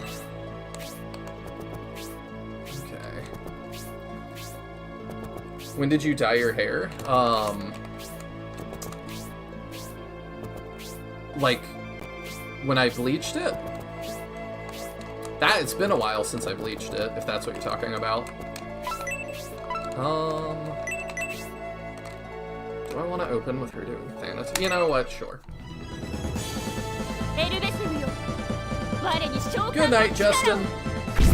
Thanks for hanging out. I greatly appreciate it, and I appreciate you being first. I wish I could do like the Twitch redeems that people have. But you can redeem it once per stream to be like a first. It's funny. Back to black, I mean. It's been a while. The blonde was just really hard to keep up with, and I mean, that's a very like cold take, I know, but it just was really tough. Yeah, we'll have her start, I guess. Do you have any MP recovery items? I don't remember, but we could pass turn a couple times to restore with our items.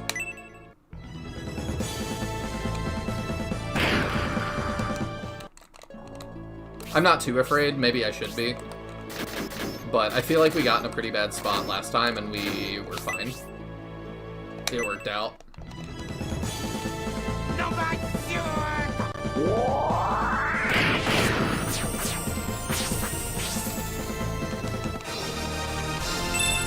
I don't feel like the Taros is honestly that hard. It's just more of an endurance thing.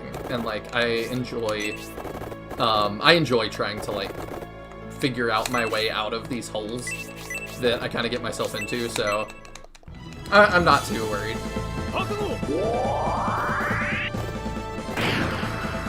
We ended with very little to deal with it last time.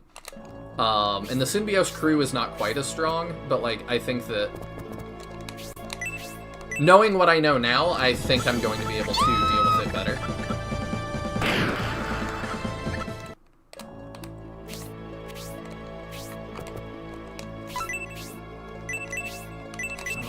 Okay. Yeah, we gotta move up. Yeah, I think we want to blaze through that. Petition to give recovery a true opposite and refer to spending as decovery. Oh, dang it. I really thought we had that killed. Left with 2 health. I don't like what these guys are looking at all.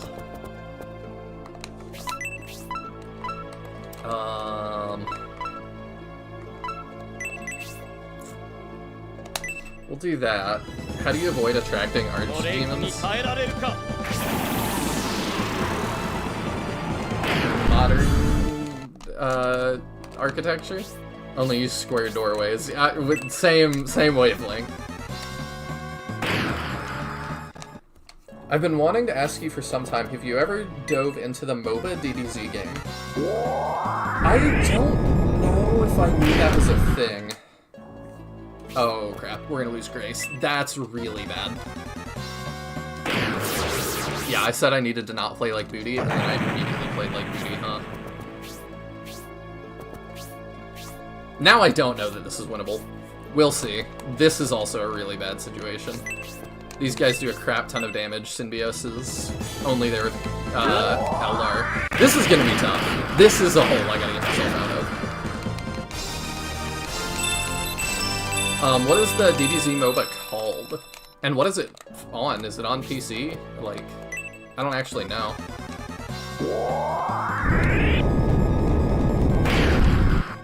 I've never played it myself, but the game looks fun. The only, like, DBZ multiplayer one I've done even remotely lately is, the Dead by Daylight clone they did. I can't remember the name of it.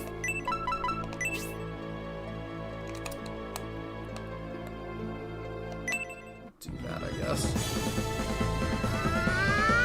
Survivors, that's what it was.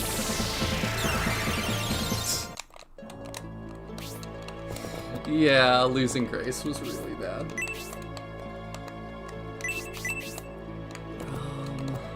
Yeah, we can get around. We can deal the 8 with Noon pretty easily. Reincarnation? Haven't seen that before. I wonder why that was called that. And I was thinking this might be a short stream. It still may. I wouldn't say it's not yet. Y'all count me out so quick. That's what y'all did last week. And I prevailed anyway.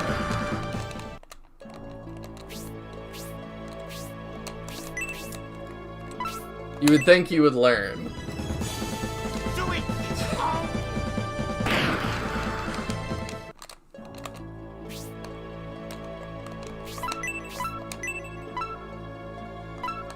I wonder if Soulsteel 2 has a higher chance. We'll see. Noon might be going down here. Yeah, that's not what we need. I think that was the one shot that we didn't need on him. Okay, there's at least one.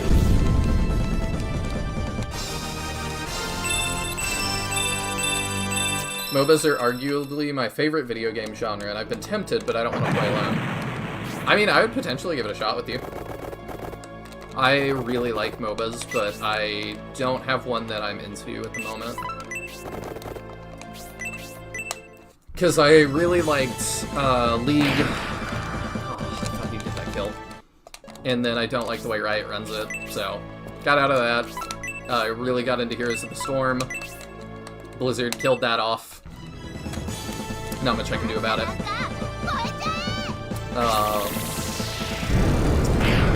Dog Pagan, she did get that kill. I was not sure she would, but she'll, yeah.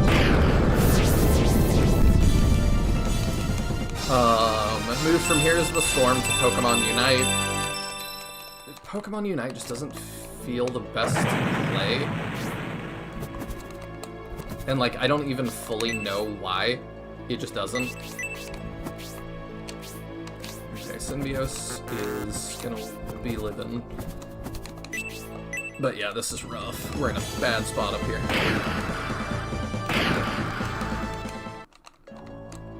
I think part of it is that, like, it's on the Switch, and, like, there's no, because of that, there's no comms or anything, like, it just doesn't feel great.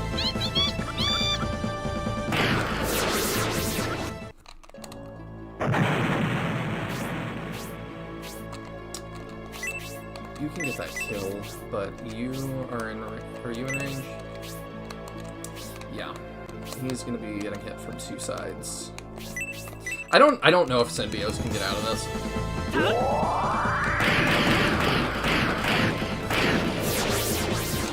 Just message me via Discord sometime. What days / times you're typically free to play. Even if it's just a match or two. Yeah, it would be fun. The counter helps. He takes that better than I thought. He doesn't get two shot, but...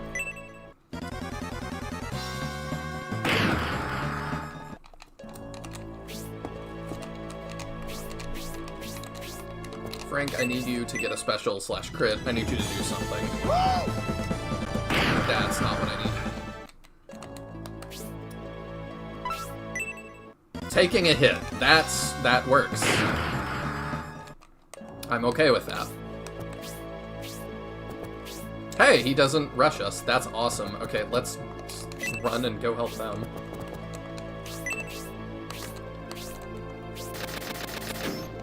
Charge!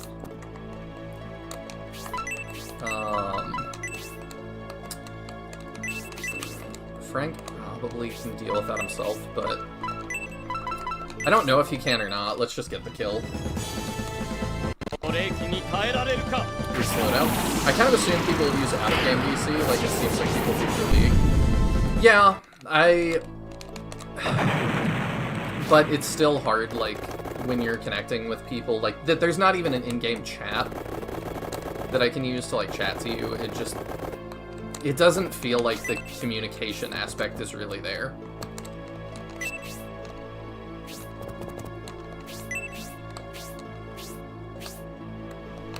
And then it also doesn't help that because it's free and it's Pokemon, I do just kind of constantly feel like I'm playing with little Timmy. Let's weaken this one, I guess. And what I mean by that is just like, I can't play a healer in Pokemon Unite. If I want anything to happen, I need to be the damage on the board, and I need to be making it happen. Don't have...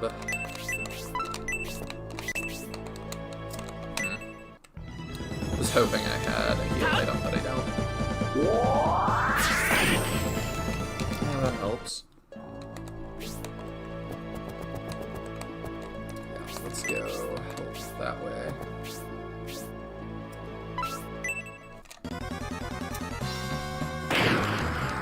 It totally depends how that other one moves now. How okay or not we are. And try to bait them in. I got one. No Wolfling has ever recaptured the greatness of Xylo. They really haven't. Alright, yep, that's a reset. Sorry, guys. My bad.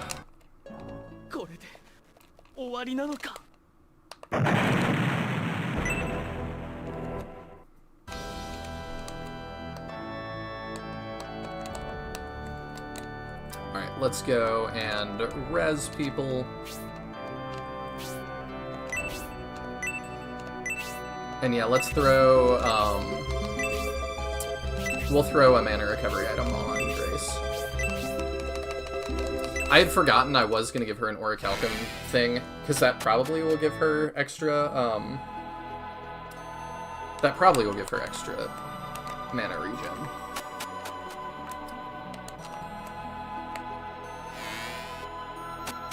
MOBAs are notoriously toxic communities. I wouldn't want in-game chat screaming at me either. I mean, to me, like, yes, but, like, just mute people. It's a lot better to have people, I think, doing that and be able to coordinate than just totally turn it off. Because it did get really hard to deal with, like, just not being able to coordinate with your team at all. That just ups the difficulty of those games so much. Oh, it just gives HP regen. I mean, that's something. But Nihil, I can't mute 97% of the player base. I don't know. It hasn't been that bad for me. Like, even in League. But, I don't know. I think that's just part of it.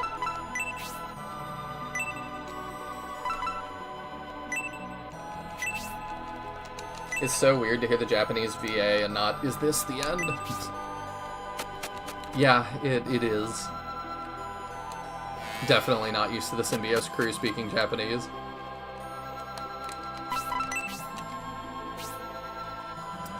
Rod of Will. Interesting. Oh, that lowers her move. It's probably better. The Dragon Ball one is called Dragon Ball Gekishin? Interesting. Alright, you know, we'll make Symbios one, because, we'll probably only use it for this dungeon. But, like, it'll help us in the short term, and we're gonna get so much more Orichalcum and money, I think it'll be fine. Because now we're gonna get even more.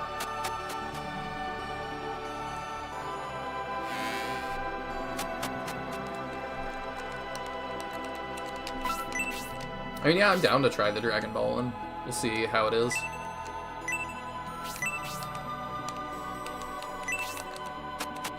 I feel like I've been pretty lucky. Like, League, obviously, is notorious. I did think it was funny. A lot of people won't remember. We used to, the way that they handled the community was that, reports used to go through players. Like, they I forget what they called it. The Tribunal, I think? And you could get on a web page, and they would give you X amount of report cases a day. And you could not dole out punishments yourself, but you could recommend what you thought as a community member what should be done in that case. And I thought that was great. It was really fun. I went through a bunch, and, you know, I'll be more lenient if, like, somebody else starts stuff, if you're not the only one, like, streaming and stuff. It was a very interesting way to handle it, and they gave us in-game rewards for doing that. You got, like, in-game currency for doing your reports for the day. I played Unite till I got to the really sweaty pay-to-win league. Yes. That is also part of why I did not like Unite. It started, like, there's little, like, tokens or whatever. You have to, like, collect Pokemon and stuff. It was not fun to engage with. It's kind of like League of Legends rune pages that's all on the back end. And you guys know me. I don't like inventory management stuff, but it also, like, for that just felt like I don't like sort of the metagaming aspect of MOBAs. It's much... I'm here to play the game. I'm not here to, like, min-max on every single stat point and, like, and it's frustrating when it's like, well, why did this guy out-damage me? And then looking at it, it's like, oh, it's because his rune page is way more fleshed out and, like, is completely tailored to the character he's playing, and, like... Whereas I might have, like, a rune page for assassins, a rune page for tanks, a rune page for healers, blah blah. The trailer on Steam makes it look decent. Everyone's signature attacks are sufficiently flashy. Well, that's good. The item buying part of MOBAs can be a hit or miss. Yeah, it's not just that. It was like the stuff out of the game. That is also what drove me out of League, was that I didn't like feeling like I needed to read an entire textbook. Like every time they updated it, it was like, okay, yeah, like I might have an hour to play games that day. And it's like, well, instead of playing games for that hour, I need to spend that hour reading the patch notes because all the stuff I've been doing has been nerfed. So I need to play the game entirely differently now. And there's people that really enjoy that, and like, I'm happy for you, but that just is not my jam. I don't want to spend that much time reading when I am trying to sit down and just play a game.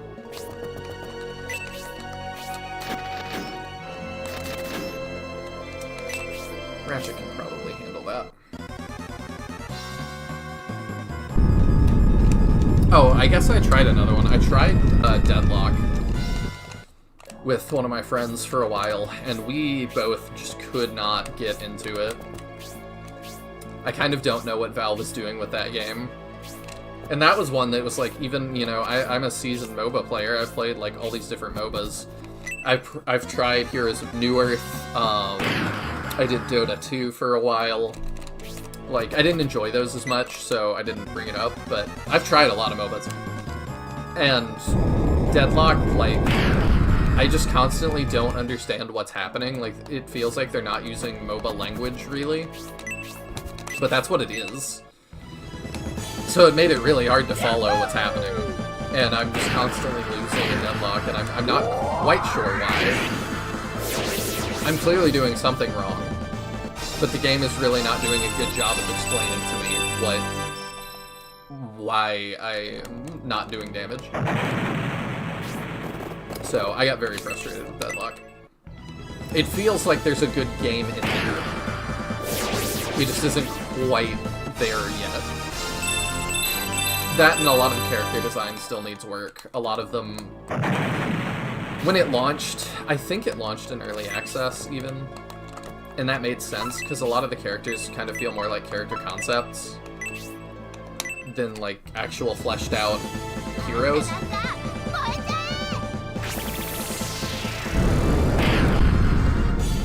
It's like, this is the...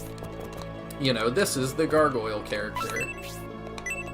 Do you like Gargoyle character? And it's like... I don't know. That's something that SRPGs can struggle with too, though. That, like... I've definitely played a lot of SRPGs that... The characters just feel like... Here is General. You like General. And Mahane says yes. But... I always like giving you a little crap. I can like characters that don't have much to them, but there's just something in the design that... You gotta make them feel, like, special. And that can be tough.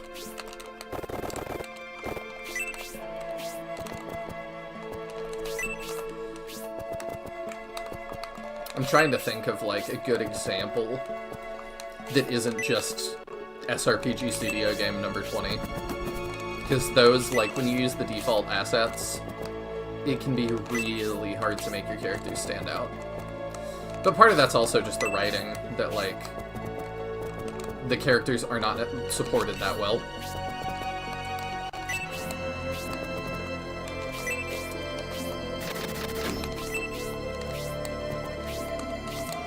Frequent patches with frequent patches with MOBAs. I typically stick to generic meta builds since I typically play casual modes more often than I do ranked. Oh, I do too. But that goes for every game I play. I'm just not a big ranked guy. And I think part of that is, like, I like SRPGs, man. I'm not out here trying to get sweaty. I feel like I play games to have fun.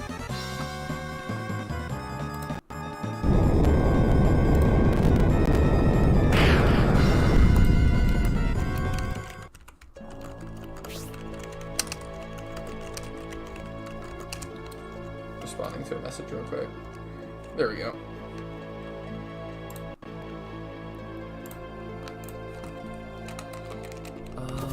Okay, pending. So I'm gonna keep everybody alive this time. We're gonna be in a much better spot.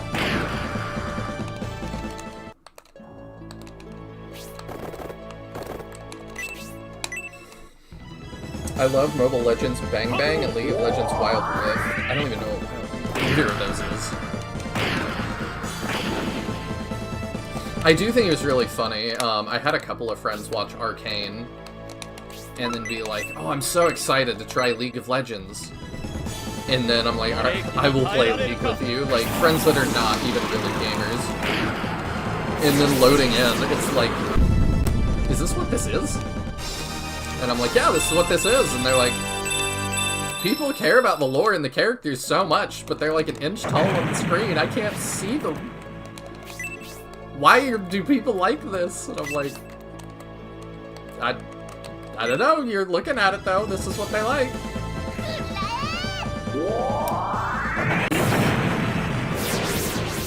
It's a similar attack to Leon's. That's funny.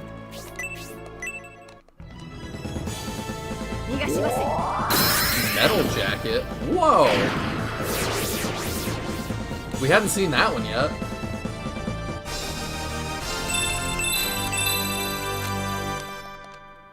MOBAs have such a huge learning curve. Looking back at things, I feel like I didn't fully understand how to item build correctly until several months into the genre. I still don't totally get it. Like, it's just more homework than I want to do, usually. I think one of the reasons I struggle to get into or be interested in getting into MOBAs is the team play aspect and the fact that no matter how good I am, if the rest of my team is terrible, then we'll lose anyway. Yeah, that is very true. That's part of why I like fighting games a lot, because as I get better, those turn directly into my results when playing. Yeah, because it's just relying on me. Whether you win or lose, you feel like it was your fault. Yeah, exactly. And then when I see the problems with my play, I can, go home and fix those things and be like, this will make me win next time. And not, well, I'll do my part better, but I need the other 4 schmucks I'm playing with to do well too. Yeah, for sure. And I was saying that earlier about Pokemon Unite, that I was like, I have to play a damage to kill in that game, and that's also part of why I don't like it that much, because it's like, little Timmy just ain't gonna cut it. Yeah. Like, if I'm a healer, we are going to lose. Like,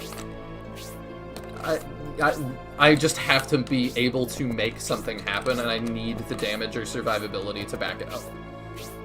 You really, especially with no chat, cannot count on your team to make plays. And to me, that's part of what the genre is counting on your team to do stuff.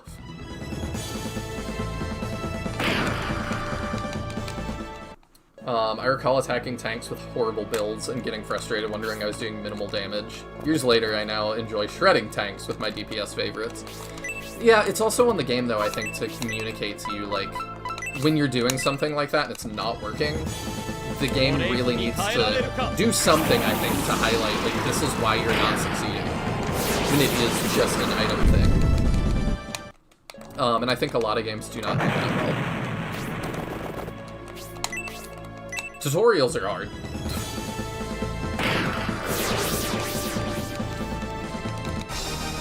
Because you never want to, like, just inundate your player with, tons of tutorials and stuff, but you also want to make sure they know what they're doing.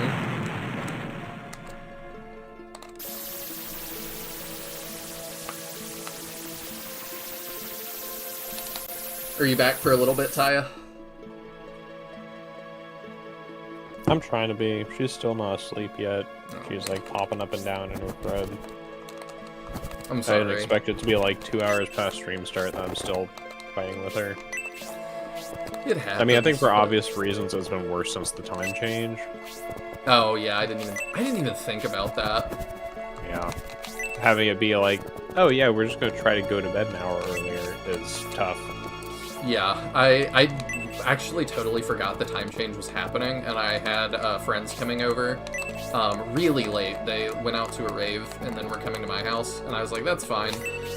And then at 2 a.m., it was 3 a.m., and I was like, oh.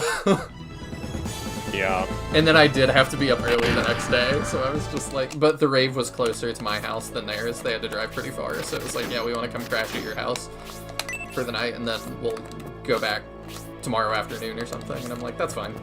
I'm always down for that.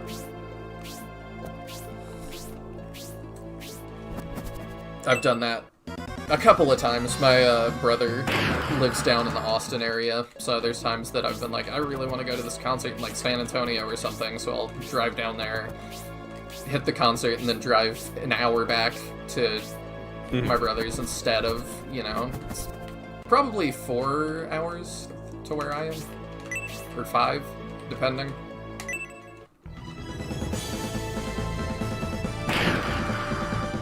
I play Smite Arena Mode. Oh, did you remember Smite existed?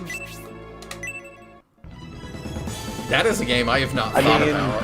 Tangentially, it's one of those games that, like, I've never cared about or really knew anybody who played, so... I had some friends that played it. I played it for a little bit. I know they put out Smite 2. And I was like, it's always weird when it's like a service, online service kind of thing, to do a 2. I thought it was really weird for like Overwatch to do 2. We see how that's going. Well, Overwatch doesn't have 2 anymore. We see how that's going. Isn't that such a bizarre thing, though? I don't think I've ever seen that happen to like a game. Well, it sounds horribly mismanaged, and I wanted to talk about it some tonight. I've not listened to it yet, but Lex Friedman, which is one of the biggest podcasts, had Jeff Kaplan on. Oh. And who was the, if y'all don't know, he was the, like, head honcho for Overwatch. And their podcast is like 5.5 hours. Gotcha. It's really long. But the main clip I've seen was Lex is like, why did you leave Blizzard? And he said the time that I knew it was not gonna work out was one of the business guys pulled me into his office and said, last quarter Overwatch made X amount of dollars. The next couple of quarters Overwatch needs to make X amount of dollars for us to be happy, and if you fall short of that goal, we are going to lay off 1,000 people, and that is going to be your fault, Jeff Kaplan. And he was like, I am super uncomfortable with that. Which is also just like a wild way to like handle a game, because it's like, yes, our game underperforms, you know, it'll help laying off 1,000 staff members. Yeah. And I feel like underperforms is a strong word because Overwatch is quite successful, just like doesn't meet our desires. Yeah, which, especially if, you know, looking at like giant AAA megacorps, are totally unrealistic. Because I look at Sunset Overdrive, and even, you know, we talked about Atlas with like Persona, that they were like, yeah, Persona 5 is not, it didn't perform exactly as we hoped, and it's like, this is the most mainstream, this is a spin-off series, and nobody knows that anymore because it is so wildly successful. It has completely eclipsed the thing it spun off from. I don't know what more you want from these people. Yeah, SMT who? Exactly. At what you're saying, Sam, there's no such thing as Overwatch 2 now. They officially changed the name of Overwatch 2 to Overwatch. Yeah, they just dropped the 2. And which is, like, I don't even understand how that works, because that's already a name that's in use. So I'm really confused how that, like, even works both logistically and legally. Yeah. Like, I guess it's like they just don't enforce their own trademark on the name against themselves or something. But, like, I don't understand how that works functionally. I mean, I think it was, like, Blizzard got really... Because I do think it worked, because I saw a bunch of people being like, what was the point of Overwatch 2? And it's like, I remember really clearly, it was Blizzard was mired in controversy. And they didn't have anything to show at BlizzCon that year that would even remotely take the heat off of them. So I think they cobbled together, like, I think it was a cinematic they already were working on, and they were like, we're just gonna end this cinematic with this title screen that says Overwatch 2, and we will figure out what on earth that means later. Like, that will pull the heat off of us. And now that nobody remembers that heat, I'm like, it worked. Well, and not to mention, like, a bunch of stuff that Overwatch 2 was supposed to be never happened anyway. Like, it was supposed to have this, like, big single-player campaign story whatever mode that literally never happened. It was supposed to be, I thought co-op. It was like PvE or something with. Oh, it might have been. I know it was not PvP, whatever it was, but it just never happened. Yeah, that did not happen, even remotely. I would like to give heals before we take on. I just remember being a string of like, yeah, we're gonna do it, we're gonna do it, we're gonna do it. Well, no, actually, we're not. Sorry. Sorry, they didn't say sorry. They said, well, we're not. Yeah. I mean, I don't know how much they care at this point, and I feel bad because I feel like Jeff Kaplan really cared. I think he was like this. He really wanted. How much does Blizzard care? 0. Yeah. He wanted it to be, I think, a WoW style thing, and I don't think anything is gonna be, but I think he kind of got close. Like, it did define a genre. As much as anything can in the modern day, I think. It defined a genre that was defined by TF2 2 decades before. Yeah, I repopularized mainly. More people need to get used to being disappointed in this world. It's not even just disappointed, it's like, I think, just... The corpos need to have more reasonable expectations. I brought up Sunset Overdrive because that was another one that like Microsoft published, but was a very small studio. And as far as I remember, it shifted a lot of copies and won a bunch of awards. I think it was honored at like the Game Awards or something. Like, which, you know, I kind of feel like are full of crap, but it's I don't like actually know how much it sold. It did win a bunch of awards, but I don't remember it being like a massive like sales success. No. But when like, you're a corpo, I feel like you kind of have to care about stuff like the Game Awards because that's your awards. And so I feel like winning shouldn't be meaningless on like a corpo side. Because if it's meaningless to them, it should be meaningless to everybody, is kind of my thought. Well, more and more people are realizing that it is meaningless because it's not really decided by a vote that matters. They have been open about that. That, like, the players are allowed, the gamers are allowed to vote, but it's like, I think... I'm not saying they haven't been open, I'm just saying people, like, believe that there was actually relevance to voting, and more people are just starting to understand it doesn't matter. Yeah, that's true. So it's not that the information is necessarily hidden, just that people were incorrect in believing it was actually, like, decided by the popular vote.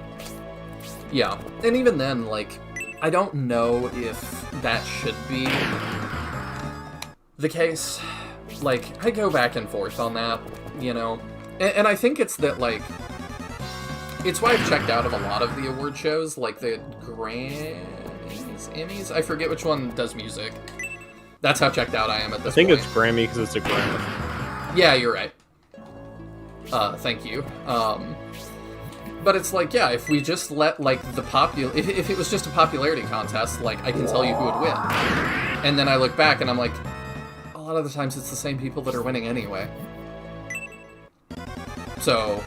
But I also feel like there's a reasonable issue with using not the popular vote of which company do we want to make like us? Like, who do we want to please right now? Yeah. Where you've got those corporate interests as well as, I mean, what award was it just recently? Was it the Oscars that just made a requirement that all of the people deciding on the movie awards actually have to watch all the movies that are up for discussion?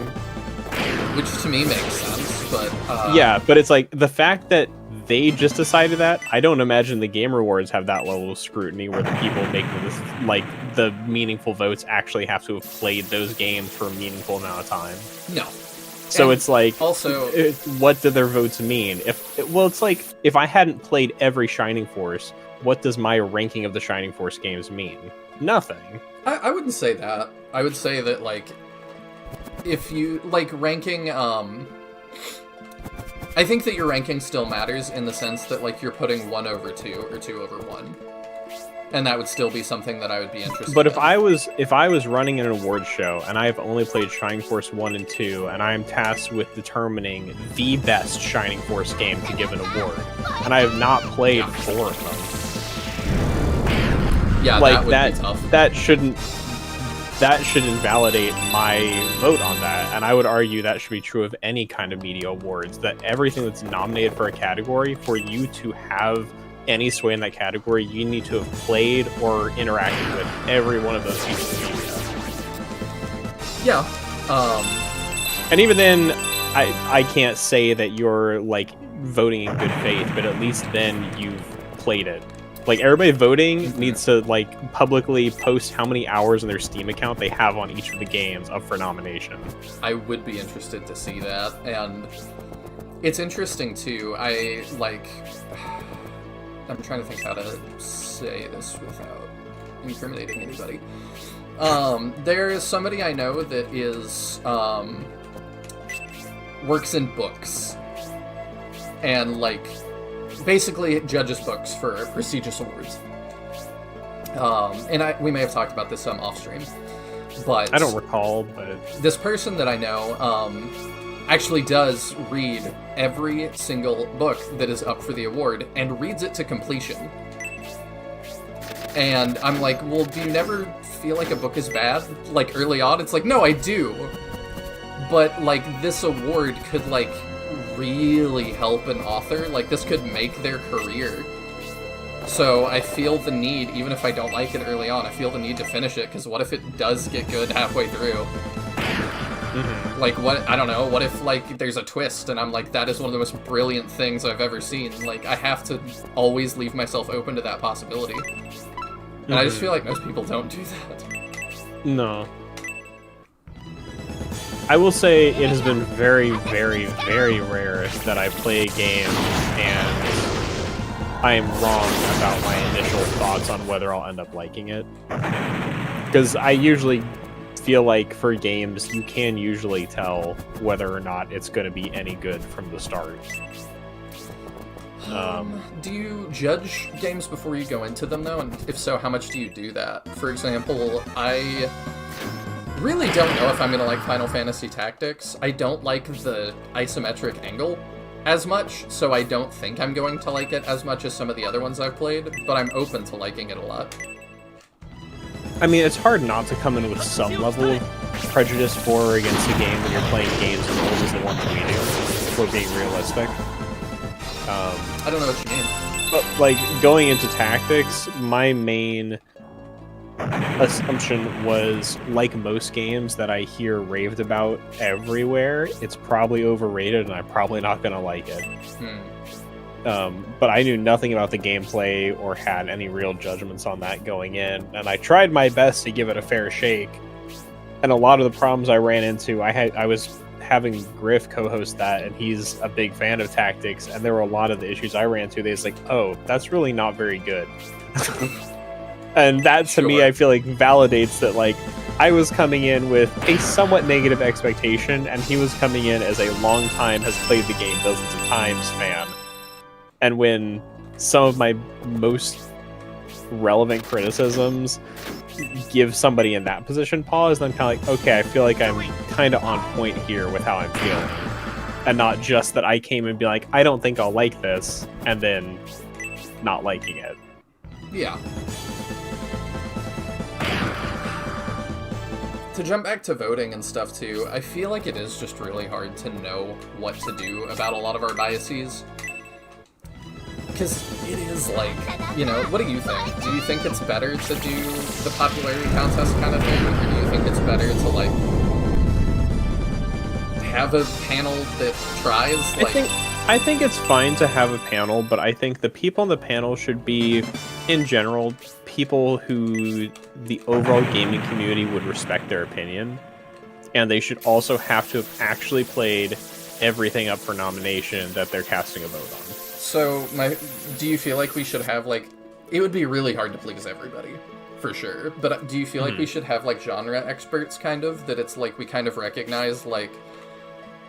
The guy that streams all the first-person shooters probably could be judging the first-person shooters. But do we necessarily want that guy judging Fire Emblem Three Houses? Not really. Right. And that's where it is really hard to say, because, like, games are a lot different than something like movies, where it's like, generally, somebody can determine if something's a good or a bad movie, regardless of whether it's their genre. But your perspective on a game is so colored by what your gaming preferences are that it's really hard to give a good general opinion. Like, I enjoy, like, Rock Band, Guitar Hero style games, but I'd be a terrible judge of them because I can play on medium difficulty, and I've played very few of them. Like, I would not feel comfortable personally giving a, like, meaningful rating of a game like that. Yeah, and I don't know if I would either. I play on Expert on those and played a bunch of them, but a lot of people I know prefer the Rock Band guitar, and I hated the Rock Band guitar. So I'm like, the entire way I interact with those games, that most people seem to prefer, I just hate a lot. I think one of the other big problems is that makes both popularity vote awkward and even having a genre expert, quote unquote, is, like, if we're talking about, you know, judging a Fire Emblem, for instance, is your genre expert somebody who likes old Fire Emblem or somebody who likes Awakening and Fates and skill systems? I think because that's going to vastly color which way they vote on any given Fire Emblem. I think that the ideal is probably you have a panel that is mixed. Some people are going to be old Fire Emblem fans, some people are going to be new Fire Emblem fans. And you can kind of determine that. I do, like, you said it's easier to more objectively judge a movie, in your opinion, and I'm like, man, did Star Wars make me not think so? Well, I guess I'm speaking from the perspective of, we're already assuming everybody on the board is a movie critic who's looking at the movie on a technical level. I would assume, like, just on the legitimate strength of the writing, the filmography, the effects, like, pretty definable things that you can tell whether something is or is not good. Well, something that came up with Star Wars a lot with that was that it's like, there's a lot of people that tell me, like, Star Wars The Last Jedi is a good movie, it's just not a good Star Wars movie. And I'm like, but you can't divorce the two, because this is part 8 of a multi-part story. It doesn't make any sense to, like, take this in a vacuum and be like, well, the writing is actually really good if you just ignore the previous 7, and that nothing makes sense in relation to them. It's like... Well, and it's hard because I feel like the Star Wars sequels are in such a unique position in being displaced by, like, 20 years from the last movies in the series, and each one written and directed by different people who did not work on the original movies at all. It's such a rare position for a movie to be in that I feel like it's a really hard edge case to judge off of. Right? Because, like, if you look at, like, the Avatar movies, that's all generally the same. What, you know, like the Blue People, James Cameron? Yeah, the Blue People. Like, the Blue People movies, it's directed by the same people. It's probably, I don't know the writers of the movies, but I assume it's all James Cameron, largely the same people. So it's like, those movies, you don't need to take that movie out of the context of the IP it is to judge it, because it's by the same people, so it's to generally the same level of quality. Well, the Star Wars sequels are in such an awkward spot. I would still say you can't, like, if I watch, you know, Avatar Fire and Ash, I forget which... It's something like that. Yeah, if I watch Avatar 3, and I'm like, this doesn't make... Like, that should still mind what happened in 1 and 2. It would be really weird if I was going into the third movie in a series and being like, I should be able to start here. It's like, well, why would you be able to start here? This is part 3. I mean, I think part of it is that to an extent, we have a lot of movies that you theoretically can watch them out of order and you're not missing context that you desperately need. Like, if we look at movies at large, sure, it's not going to be as worthwhile, but you don't have to watch Back to the Future in order to understand what's happening in the story, because the story of that movie It's a little more at large is self-contained. Yeah.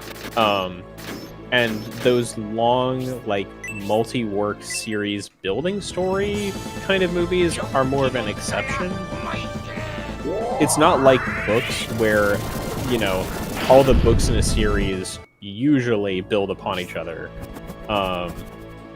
And I feel like to an extent, games are also more like movies, where often even games that do build on their previous stories are able to be taken on their own, and you'll be missing some context, but at large, it's self-contained enough that it doesn't matter. With, I mean, noting here, Shining Force 3 being one of the few exceptions, where I really don't think you can play Scenario 3 without playing the first 2.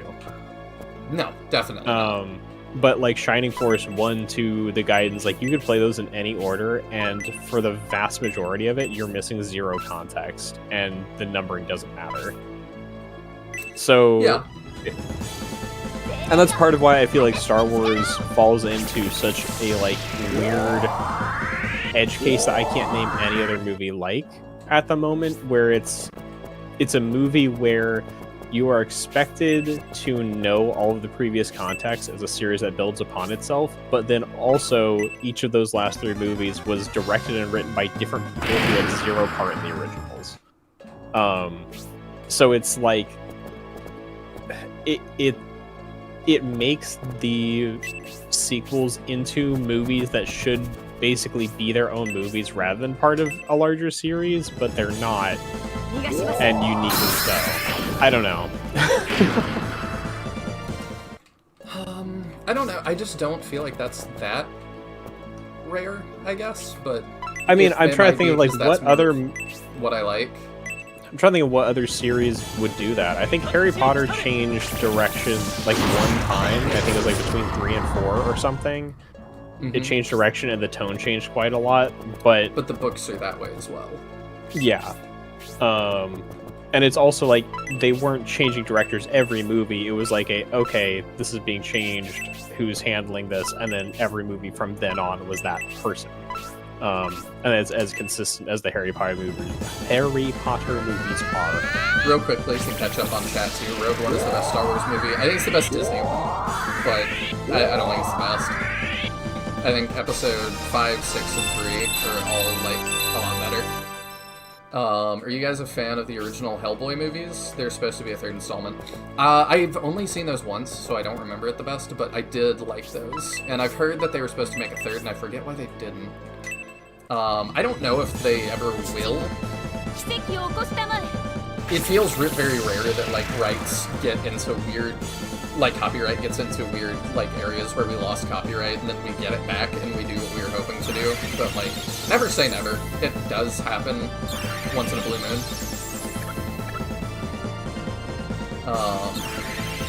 My niece was able to enjoy the later MCU movies after having Infinity War being her introduction to the franchise. I think the MCU, as much as I don't like it, does do a decent job of making it so you can start just about anywhere. They all do feel kind of self-contained. And there's definitely, like, hooks for, you know, watching the previous ones, but I've not watched a lot of the previous ones, and I've never really felt confused. But also, like, I usually end up seeing those with friends that can be like, hey, here's what context you're missing, so that maybe is not fair. I've never watched the original 3 Star Wars movies in full, so Episode 1 was my first real Star Wars movie I genuinely enjoyed.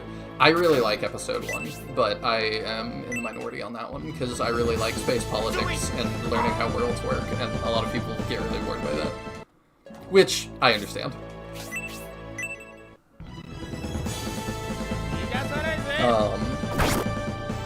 I think my main frustration, jumping back to the panel thing too, is just that, like, in having a panel to judge something, I really end up hoping that making it not a popularity contest means, like, some indie game I haven't heard of maybe made the best thing that year, and that just never really gets recognized.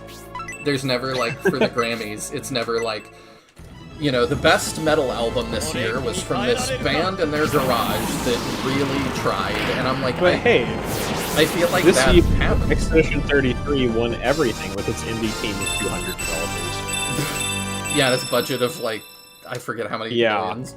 That was controversial. Not only was it controversial for that, it also was controversial for, like, there was, is it indie? I saw a lot of that, and then there was also, is it, should we implement something that so that something just doesn't sweep every single category? And that, to me, I'm like, if they deserve it, they deserve it, but... Yeah, well, to me, it's like, that you definitely shouldn't disallow that, because those are awards for different things. Like, getting an award for best art and an award for best music are mutually exclusive, or not mutually exclusive awards. Like, it's not you get one or the other. If you had the best art this year and the best music this year, you get both of those awards. That's just how it works. Yeah, I don't know. agree. That feels like a no-brainer to me. I feel like if there are categories that overlap, then maybe it's like you can only win the highest one that you're winning if they overlap in some really meaningful way. Well, I think the reason they were even talking about doing that, in part, was, like, and I don't know that I agree with this, but it was like, I did see a lot of hate for Expedition 33 after that, just because it won so many awards. Yeah. And it was like, Oh well. does that... Cry me a river. I agree with you, but if we want that to be a good thing, that you're winning all these awards, should we make that change so that it is easier to, like... Man, I gotta decide which way people are going. So that you basically sell more copies and just don't have an issue. Well, I find it interesting that I'm gonna have like, these two converge here, and I think I'm gonna have these two converge here. it's interesting to me that it is such an issue, because I don't remember so much outcry when The Last of Us Part 2 won 7 awards, when Expedition 33 won 9 awards. I do remember that. There's a lot of people that feel like... And I'm not gonna, like, say anything about it online, because that's just not my style. But, like, I'm one of those people that's like, I kind of feel like The Last of Us is really sort of hyped up inorganically to some extent. I think the first one wasn't. Yeah, no, I think the first game is, like, legitimately a good and quite notable game. But there are several of these games that kind of feel industry planty to me. Like, and The Last of Us 2 is one of them. I would say... What other games? And part of the reason I feel this way too is not entirely fair. I do think it has to do with me being, like, really in the gamer space, in, you know, TM. The gamer space. Yeah.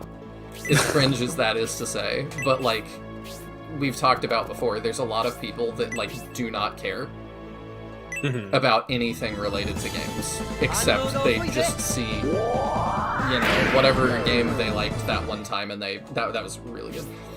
They just go off of that and they play that and and that's fine.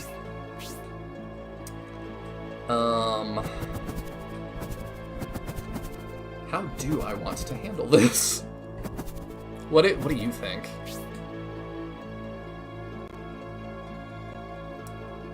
Do we sack Fending potentially to start this? What's our turn order look like? I'm not entirely sure. It's very scattered. I think you can check the turn order in this game, can't you? Can you? No, maybe not. I think I misremembered from Resurrection does let you. Oh, I was like, How much damage does Inferno 2 do? I only have one. Oh, I thought we got Inferno 2. On Julian, yeah. Oh, gotcha. I was just seeing like how much damage we could theoretically output on that group right there. With just Symbios, Eldar, and Fending, which is not a great group. No, it's not how I would have divvied it up. What Maybe what line does up in Fending rows have on him? so they can only attack one person at a time? That's... What's on Fending, real quick? He's got his panties ready. I do think we maybe go for a line. I think Fending on one side, Eldar on the other side, and then Symbios can go in the middle and use the Swift Boots to quick all of them. Oh, that's so smart. Okay, we do that. Hoping that the turn order works out for that. Did I equip his better sword? They just are a lot beefier than I realized. They're pretty tanky. Yeah, I did. Yeah. They're just tough. If he's not critting, he's not dealing a ton of damage. I'll be right back. I just gotta check on Hero. Alright. Good night, Michael. Thank you so much for hanging out. Yeah, we'll just DM me and we'll figure out the MOBA thing at some point. Because yeah, I'll have to go look at that. I'm very interested. I'm curious like what characters are playable and stuff. We charmed that one, which is really good. I kind of feel like we just go in with Dantari's here. Because, yeah, he's only going to get hit by 2, and I think he lives that. So I think we just need him to deal damage when he can.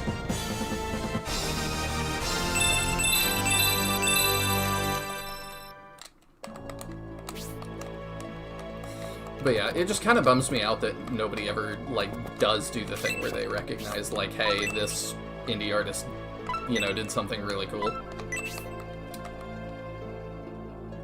Let's just go for that. If we get it, it'll be really helpful.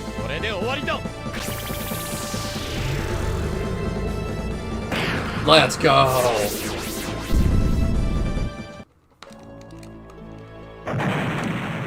Sometimes you just gotta roll the dice, and sometimes it works out.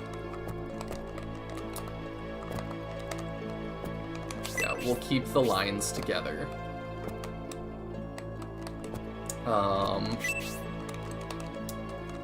Okay, this will not kill, but I also need him to be in kill range when we're ready to.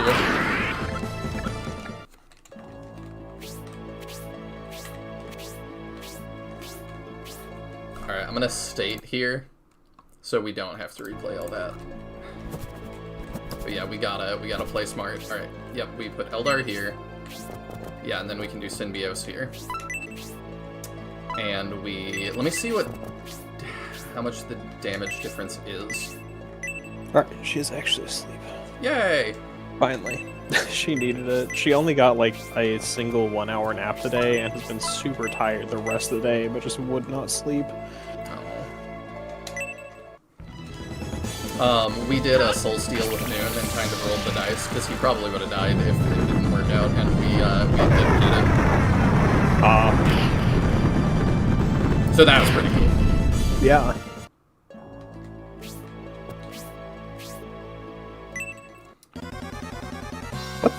Oh, never mind. I was gonna ask what his voice line is for Diesel, and I forgot we're not playing Scenario 1, so he's got, like, normal voice lines. Give me that soul. Rar, XD. Yeah, it probably would be something like that. I feel like this is a little before that era. But only a little bit. Only a little. It's very close. Yeah, this is a much better way to approach this, and then even if I, like, can't get all these kills this turn, we can have Grace do a big deal. This is yeah, the and end. I do think we potentially throw out an Inferno anyway, because I think Inferno does effective damage on demons. I could be wrong. We just threw out one. These guys are so bulky. Alright, yeah, I think we go ahead and throw I thought it was, is this the end? Not this is the end.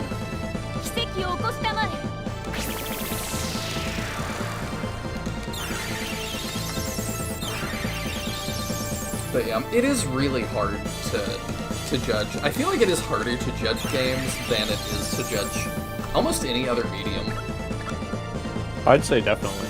Because it really is like, you know, there's people in my life that are like, I just hate sci-fi. So if you put sci-fi in front of me, I'm not going to like it. But games, it's like, I might hate sci-fi, and I also hate SRPGs. And you might put a sci-fi SRPG in front of me, and it might be like, oh, I hate everything about this. Like, how do you want me to objectively judge that? That's tough. Yeah. Well, and especially, like I said, when you've got panels of judges that haven't necessarily played every game on the table, right? Like, if I'm coming into the vote and I have not played Ace Attorney or Shining Force, and I'm supposed to pick which of those is the better game, how in the world am I supposed to, like, have a meaningful opinion? Yeah. I've never played a visual novel, I've never played an SRPG. How do I judge these two games that I've never played? Like, I don't even have something in general to go off of unless I'm just like, well, this one looks like it's fantasy, I guess I like fantasy. But that, it has literally zero bearing. Ideally, with genre panels, I think you would have the same person not judging both of those. Well, that's what I'm saying, like, even if you didn't have genre panels, just the requirement of having to have played every game, I feel like matters a lot, and it's wild to me to have learned that, like, the biggest movie award has not had that as a requirement since its inception for how many decades now is just absurd. Yeah, and I forget which journalist it is that... it was somebody that I felt like did actual journalism, which there's not that many. But it was like... I remember seeing him being like, yeah, I talked to some people that are on those panels, and they are still not going to watch them. They just, basically, it's like online classes when you have to watch a video. And it's like, yeah, like, it's going to ask every so often, are you still there, maybe? But, like, I'm going to just be tabbed out and doing something else, or, like, I'll have it play and I'm doing the laundry. Yeah, and that to me is like... So he's like, he feels like it doesn't actually fix... It's a problem, but this does not necessarily fix it. It's still going to be a problem. I mean, at the very least, they had to have played the movie, which is better than it was. But it is like, you know, I was looking at Fun Furious, how many movies that... Like, for the 2026 Academy Awards, there were 50 feature and short films. So they're not even all feature-length films. It includes short films. That's not that many. And I'm like, 50 is not many to commit to watching when you're one of the people to determine the most prestigious movie awards there are. Like, I agree. I don't know. That feels like not that hard. And that's where, like, the having to play every game requirement could be seriously difficult because there can be 40-hour RPGs, like Shining Force 3, for instance. RPGs. But as far as a movie goes, it's like, if it goes beyond 3 hours, that is an anomaly. Yeah. You can sit down and in one day knock out 3 or 4 movies, if that was what you were doing that day. Oh, for sure. And I'm not even going to say you can't do it while eating or potentially, like, doing laundry, I can watch a movie and pay attention. Oh, yeah, many times. But, like, you know... I don't know, it doesn't seem like a big ask to me to be like, hey, you're going to have to spend a month's worth of days watching movies at a leisurely pace because it's your job. Yeah. If I could have my job be watching 50 movies, sure. Like, even if they're ones I don't like, I would watch them and rank them for you. Yeah. I'm being careful of the Colossi. I'm trying to make sure I stay out of their range until we are ready. I think as long as you're not on the innermost, like, line, they can't get to you. I'm still gonna try and be extra careful. Okay, Grace is recovering MP. Which is exactly what we want.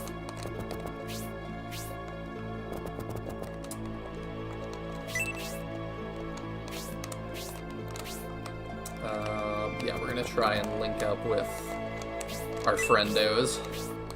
Get all together here. What is your range? Okay, you can already hit Fitzgerald. This can be the second line, I suppose.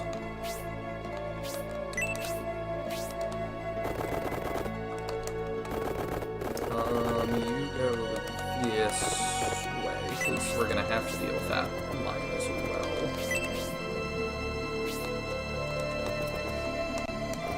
But yeah, it does just feel really weird in general, like, you know, even people that I really respect the opinion of, like Scott the Waz I talk about sometimes, there's been times that it sucks, but he's like, Fire Emblem, it's an RPG. Like, I'm not gonna, like, crap on it, I'm not gonna talk about it, because I just cannot judge this. Like, to me, it's another one, and I know to you, it's not another one. So, do with that what you will. And I'm like, yeah. Well, I mean, it's kind of the same thing if I was, like, if I ran a game series, you know, if I did videos on various games or whatever, and, like, Forza came out, I'd be like, well, it's a racing simulation game.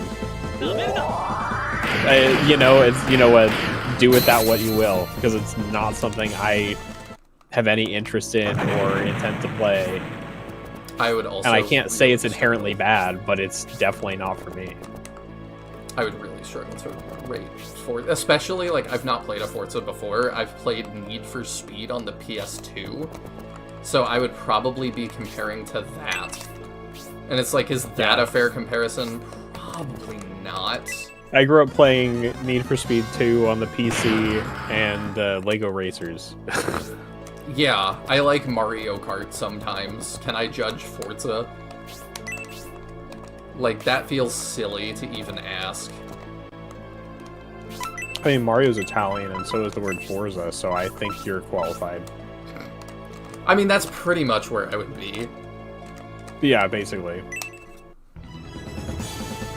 But also, like, I would be the first person to tell you, I have no business judging a Forza game. Yeah, no, absolutely not. It's just the first thing I can think of where I'd have the same kind of opinion he has of Fire Emblem, where it's just like, it is the genre of game. FIFA. That's what I can tell you. FIFA would very much be another one of those that I'm like... Madden, like any sports game. Is this better than FIFA from last year? Maybe. Like, I just am so not qualified to say. You ask, is this any better than FIFA from last year, as if there's any difference besides which players are on which teams. And that's what I'm saying, like, I'm sure they make engine upgrades and stuff every so often, maybe not every year, but like every 3 years, but I can't tell you when that happens. Wasn't it one of the NBA games that made all the players NFTs or something recently, and it was just absolutely awful? I have no idea. I would be curious for you to, like, look that up and, like, say what Let me that see was. if I can find it. That's how I remember it. I'm really curious about stuff like that, because like I've said before, I'm not, like, inherently anti-NFT. It just was a really weird thing, I felt like, that... It felt like a lot of the companies just expected me to be into it, and I'm like... It was like Ubisoft. It was like, you like this, right? And I'm like, I'm not inherently anti it, but you have to sell me on this being better for me, and it feels like y'all completely skipped that step. Like, why would I be into this? The NFT, something, like,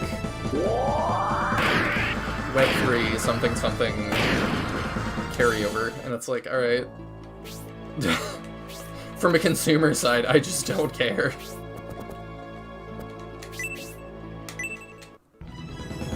I despise NFTs and gacha games. Gacha games I understand, because it's like, I get why people really do not like Gamba. That is very easy for me to wrap my head around. I don't get why, like, the community around NFTs seems to be really annoying. And maybe that's enough. But it's like, what do you hate about NFT? I just don't care. Because nobody's given me a reason to.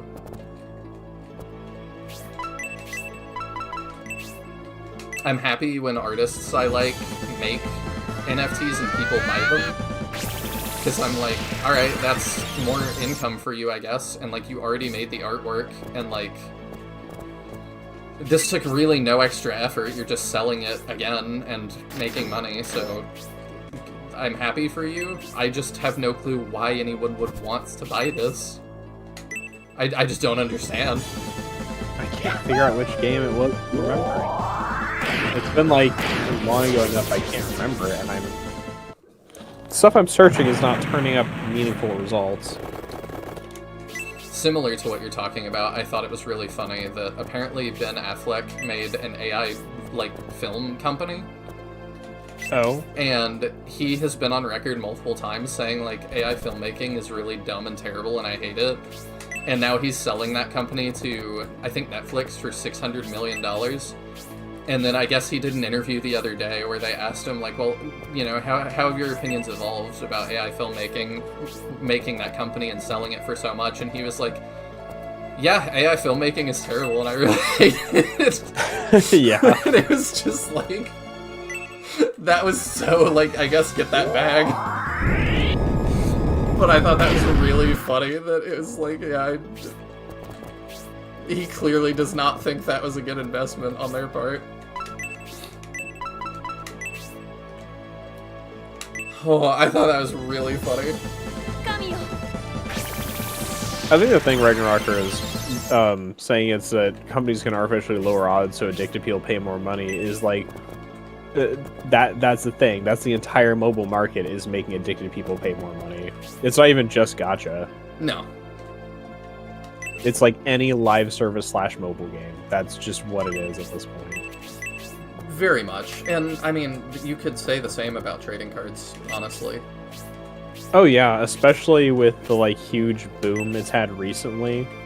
Companies are 100% capitalizing on that.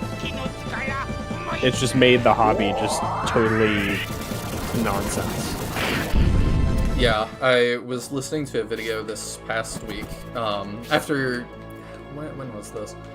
I think it was my second grinding session for SF3, and I was listening to one about, this guy, went and he sent in his Deoxys card to PSA to regrade it, because I guess they've gotten higher standards since he had originally gotten it graded, and there's 30 of these in the world or something ridiculous. And they ended up damaging his card. And they, very close to the same time, had sold one for $40,000. And they offered him, I forget what amount it was really low. But it was just the fact that any of this is even, we're even considering it's worth that much is just bananas to me. Yeah, it's ridiculous.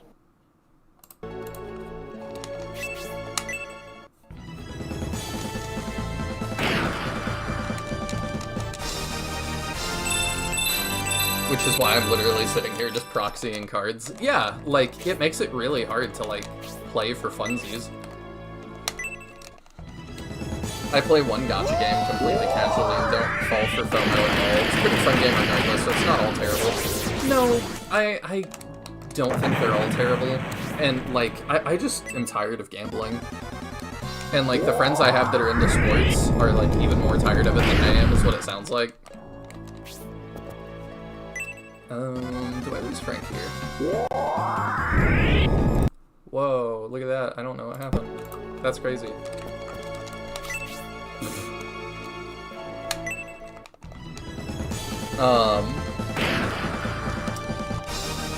Cause, it's really weird with the sports betting stuff that even, okay, only one of them can reach Cynthia, so I should do that. Oh, he moved. Okay, we'll see if that works out. The sports betting stuff is crazy, because, it's even on, their microphones and stuff, so it's, even if you don't want to engage now, it's just so there, it's so present. At least in gaming, I can kind of insulate myself by playing the genre that I do. But, yeah, I do feel like we've also had some creep into other stuff with loot boxes and things, but it also feels like that era is coming to an end. Now it's just rotating shops. But at least you know what you're getting. I did see a post the other day, though, that was Overwatch, or I think it's a bunch of games removed loot boxes and instead just made skins cost $20. That was better or something, and I'm like, is this better? I feel like people have forgotten already. It's much better to just be able to buy what you want.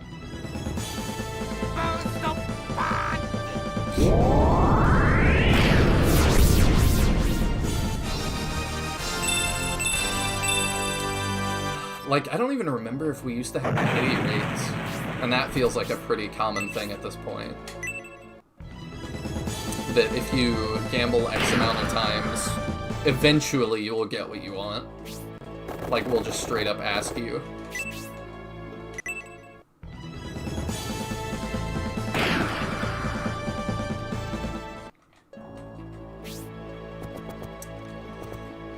I kind of want to save her MP for attack for Taros.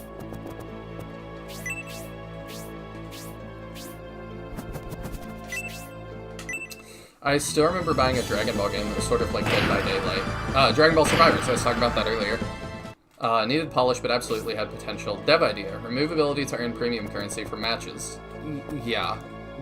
I don't even know if I realized that happened because I played that so casually.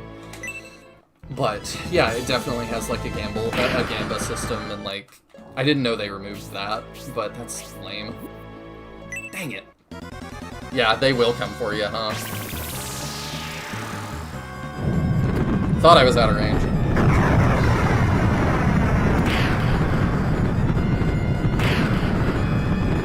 Main thing is we've got to keep Grace alive.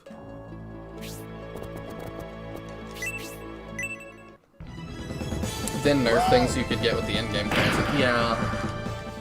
Yeah, that's always rough. And these things definitely produce, like, bad incentives to do stuff like that. Because, like, I'll even give benefit of the doubt that the devs didn't want to do that. But there's some guy sitting in a big chair that says, you know, it'd make a lot of money.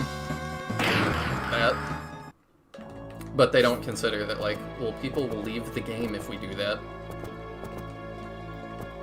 You know, why would we take that into consideration? Yeah, it's just... They even removed the ability to get match rewards when playing with friends. That's crazy.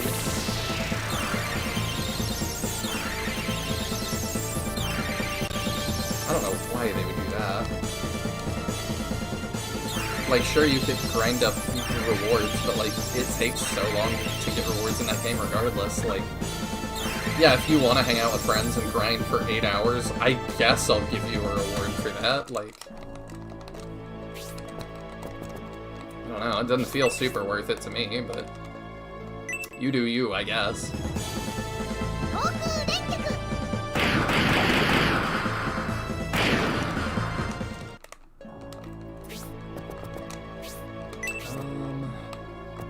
I don't want to grab 2 of them.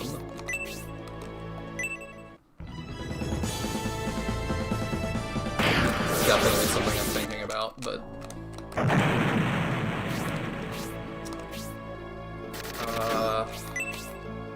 you might be able to get that kill, and then we can move out the way. Oh, come on.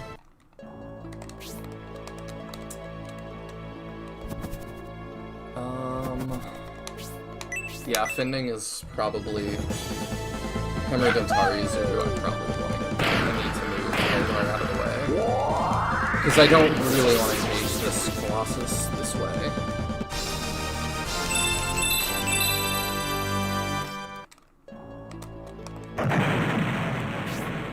Okay, let's, I think, pull this way.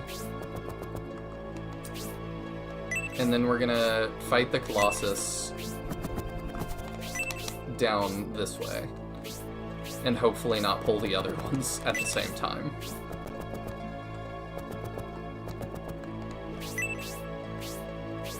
Okay, cool, he's not attacking me still. Grace, I kind of just want to recover MP for a little bit. We're gonna have to knock out the Colossi, though, before we fight Taros, so I'm not trying to do that at the same time. I respect Taros enough to not do that.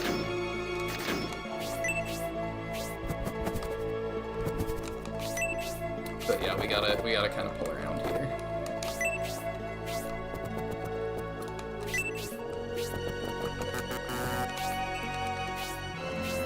Okay, he's still not coming for us, which is good, because I'm not ready yet. I want to get people in position to kind of mob him.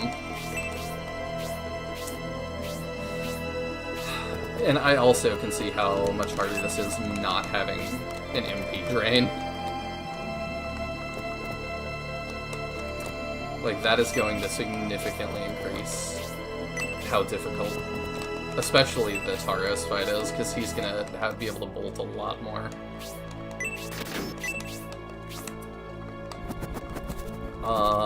Random specific question. Have you ever heard a song in a non-SRPG game and thought it would make a great SRPG song? Yes, but nothing comes to mind right now, like, off the top of my head. But yeah, just songs that are, like, just the right amount of, like, kind of like the Shining Force 1 soundtrack, that it's very, like, military march-y, but it's easy to listen to, you just vibe, you know, stuff like that I can loop for a long time. Some of the Gundam soundtrack is that way for different ones. I listen to those while I'm working on that stuff sometimes. For me, it's Morose from Unreal's expansion. Drop it in the music channel, in the Discord. I'll listen to it.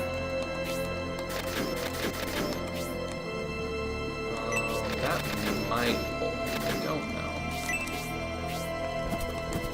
I think I'm ready to pull him now. Alright, let's state here. And then... yeah, he could come for me too. I think I want to do that, and we'll see if he comes for us.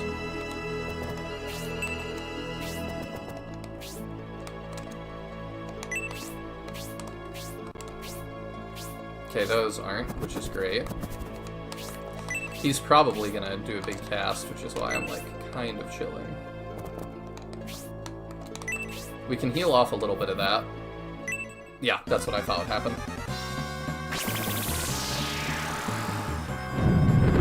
I think I quit Dragon Ball Survivors when they decided to make the free starter grappling hook, which is supposed to be good so new players have something to start with.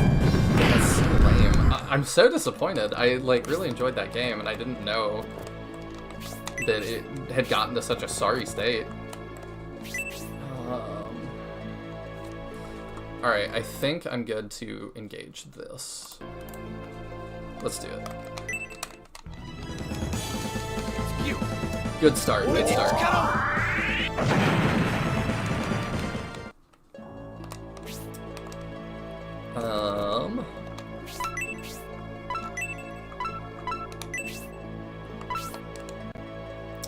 Yeah, I think an Aura 2 here. Symbiote absolutely needs to be fixed up. That hung for a really long amount of time. It'd make a great phase-based SRPG battle song. Yeah, I'll definitely check it out.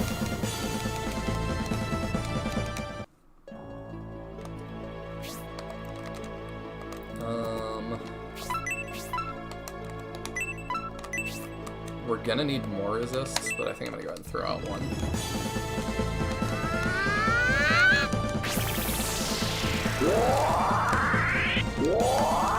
Sorry about that. That's alright.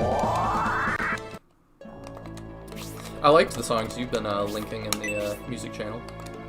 Oh, yeah? Yeah. I really liked the I don't know how to speak English one. That one was really funny. That was popped up my recommend. It was hilarious. Oh, that hurts. Okay, that only hits Frank. That's good, I guess. This is becoming a much more awkward fight than I wanted it to be. It's definitely easiest with Julian's force. Coming back to Symbiosis force really makes you feel like they're significantly underpowered. Yeah. And not just because they are underleveled, but it really feels like Julian's team just has better tools overall. Yeah, they've got the MP drain. You have a much better healer in Gracia. And I can't even believe I'm saying that.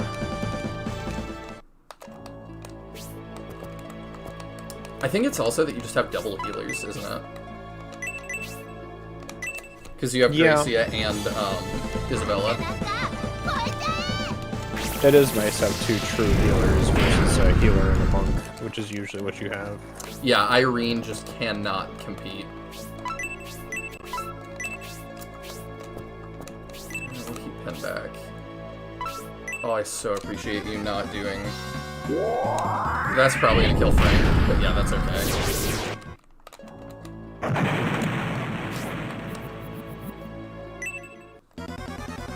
I appreciate rolling that.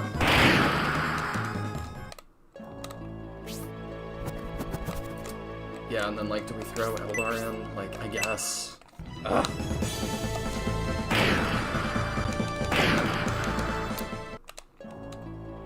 And now he's gonna come. Yeah, he's gonna come. Ugh. Tough battle. Do not want to be fighting all 3 of these at once, but here we are. Can't Inferno. Can't do that. I guess throw that out.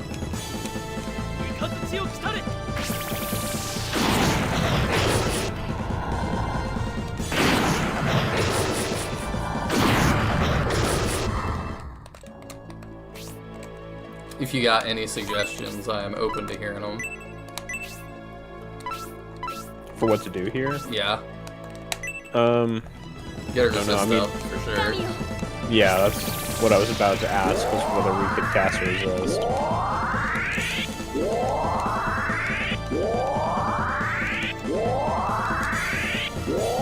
I'm not sure, it is tough though. Do we have any equipment that grants fire or lightning resist? I really don't know. I know I made a great deal of use of that when I was doing these fights, but I don't remember which equipment gives that. I know the Phoenix Sword does. So I have the Phoenix Sword on Symbios for quite a bit of this fight, usually. I think we do that to try to save Fitzgerald.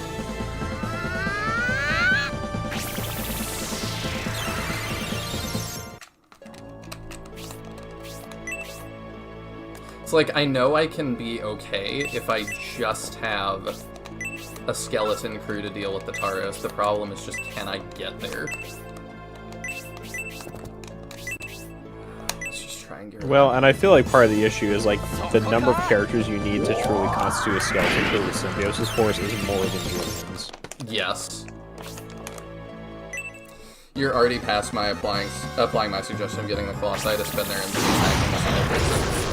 Yeah, I maybe should have done that. It just kind of feels like cheese, and I'm like, I don't like cheesing if I don't have to, but maybe that's what they intend. I feel like I was just going to go with the Colossi. I'm not sure what the difference is in our teams that led to that. I mean, I obviously wasn't fielding Pen. Yeah. Which helps in and of itself.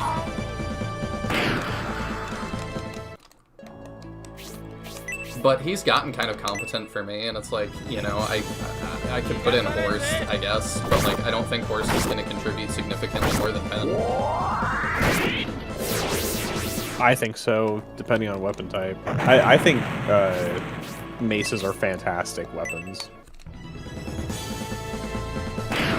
And specifically because of Power Crash. Maybe so.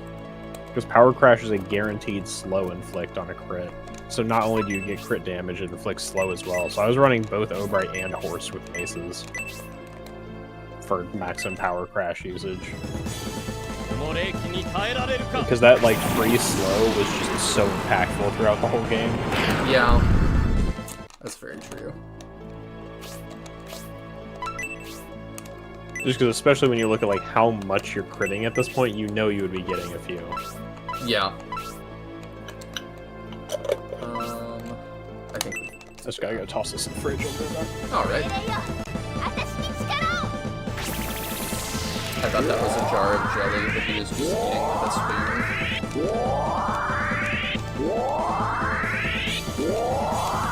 spoon. Grace does have a slow inflicting special. The problem is, though, do I, like... We'll focus this one down first. Grace is like has so much else that I want her doing, being the primary like dedicated healer.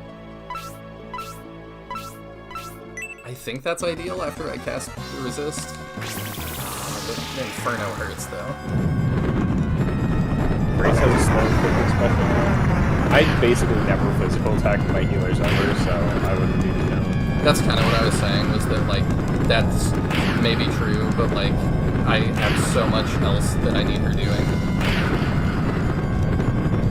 Like I need her to aura next turn. Yeah. And even then, if this guy he does that, yeah, we're still getting wiped. Yeah, that's gonna hurt really bad. It's just too much damage.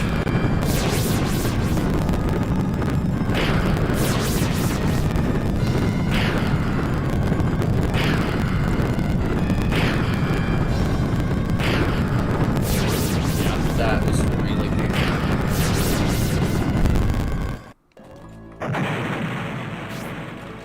Now what? I've got a save point, so like we can revert back to that. I have a feeling that's what we're gonna need to do now. But we'll play it out, because I don't think it'll take long to figure out or we make a break here.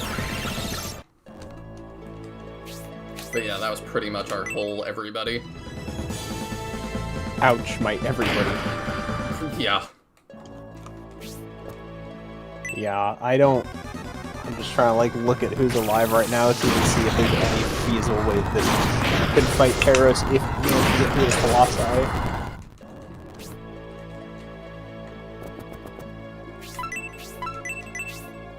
Yeah, and like Lowell was saying, with certain weapons getting fire resistance, like I remember spending quite a lot of time on making sure I had resistance gear coming into here, and I just don't know whether we're geared up for that. 74 versus 76. This is item section. I think one of Noon's, the Volcanon wand. What resistance does that give? Fire resist? Okay, maybe I should. So he should at least equip that, because the staff he has equipped gives him Spark, which is useless for him. Okay. And if he's not attacking anyway, we don't really care what his attack is. He's gonna... Well, oh, yeah. I was like, he's gonna attack, but no. Yeah, just not physically. Yeah. Is there anybody else who's alive and sitting on fire or spark resistant equipment that they're not using? Does Symbios have the Phoenix Sword on him? I believe he does. We could swap to that. Because that gives plus 30 fire and lightning resist. So while it's a damage drop, it gives him a lot more survivability. Okay, we'll throw that on. And Phoenix itself is not a bad summon for him.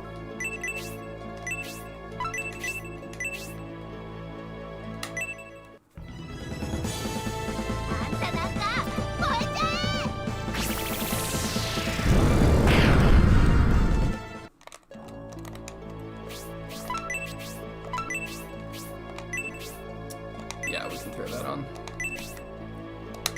He is also, I was going to say, while staying next to Masquerade, he also gets a bonus to his spell damage, so Phoenix 2 actually probably hits pretty hard. Okay. Because their friendship bonus should be giving him magic attack. Here we go again. I'm not sure how much, but it might be more than his physical attacks are doing. Yeah, 15 is a pretty good damage reduction. It is. Goodbye, then.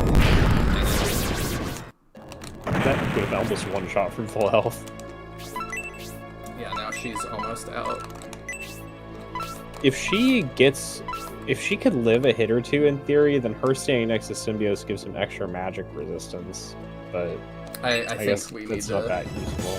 Yeah, Symbios is out of MP. Oh, is he? I thought he had a tiny amount left.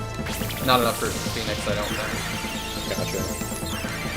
We can do that. We're gonna have to pull. This means we're gonna have to pull back. We can't. Like, we have to wait for Grace to regen MP. Yeah, for this to work at all.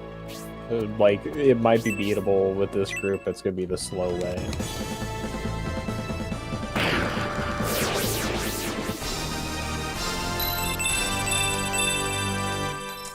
I keep expecting Hayward to like do extra damage. I keep expecting Hayward to be Bernard. Oh, yeah. He's not. Bernard is certain. He's not bad, but he's not Bernard. Alright, He also took 1 billion damage from that. Yeah. He probably dies the Colossus if you don't heal him. And the Colossus is going to go before Grace's turn. So, just something to be aware of. Yeah.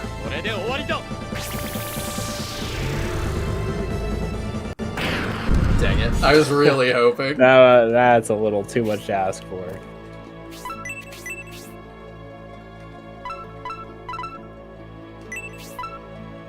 She could equip that for Aura, I guess. We can't. That might Well, save yeah, him. and You could cast Aura 1. Yeah, we're gonna have to.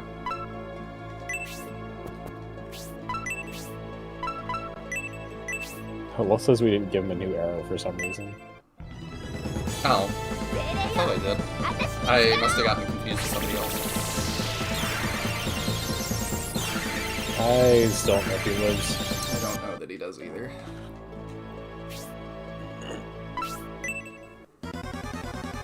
But we gave it our best shot.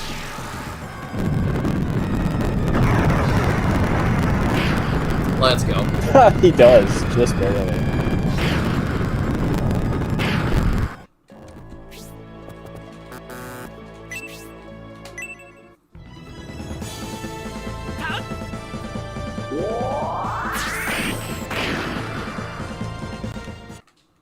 How much MP does that thing still have? 40. Okay, it's almost out, at least. Yeah, it's 2 more casts. I don't know that this will get him up high enough. We'll see. I don't think so. Oh, wow. Yeah, That scale's a lot better than I thought it did. that's why I was like, there is a shot. Yeah, I knew offensive spells scale like crazy, but I didn't know how well those scale. And you got Drain Arrow. Let's go. That helps some extra. Gonna need you to stop. At least his Burning Sun was empty. Yeah. And at least Symbios takes that really well right now. Yeah. And he's not dragging it onto Hayward anymore. I think we just have you smack him.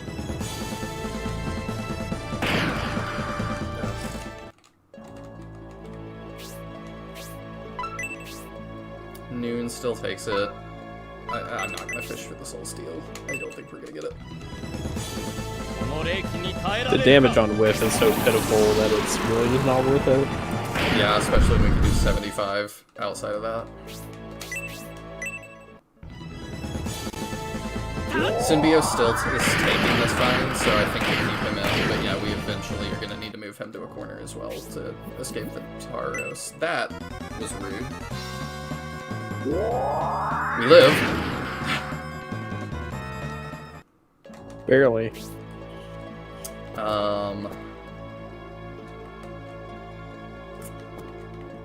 We might just have to... I don't know if we can make a wall to protect Noon.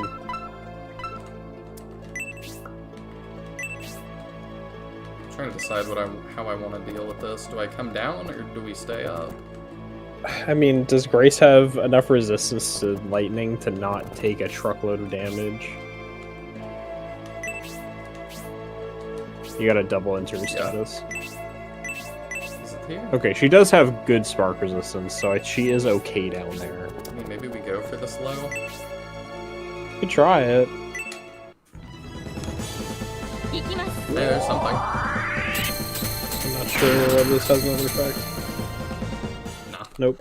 29 damage though, at least. Oh, the resist just wore off. That's a little less than ideal. Yeah, it sure is. Okay, that's something. That freeze in place? No.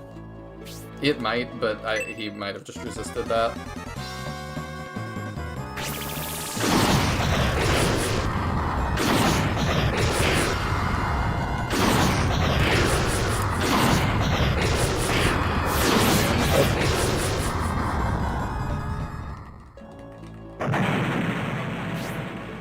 I don't know. We might be reaching unacceptable losses territory, depending on what this Colossus does. I think he dies. I hope so. But yeah, it's After that, mainly... Oh, dang it.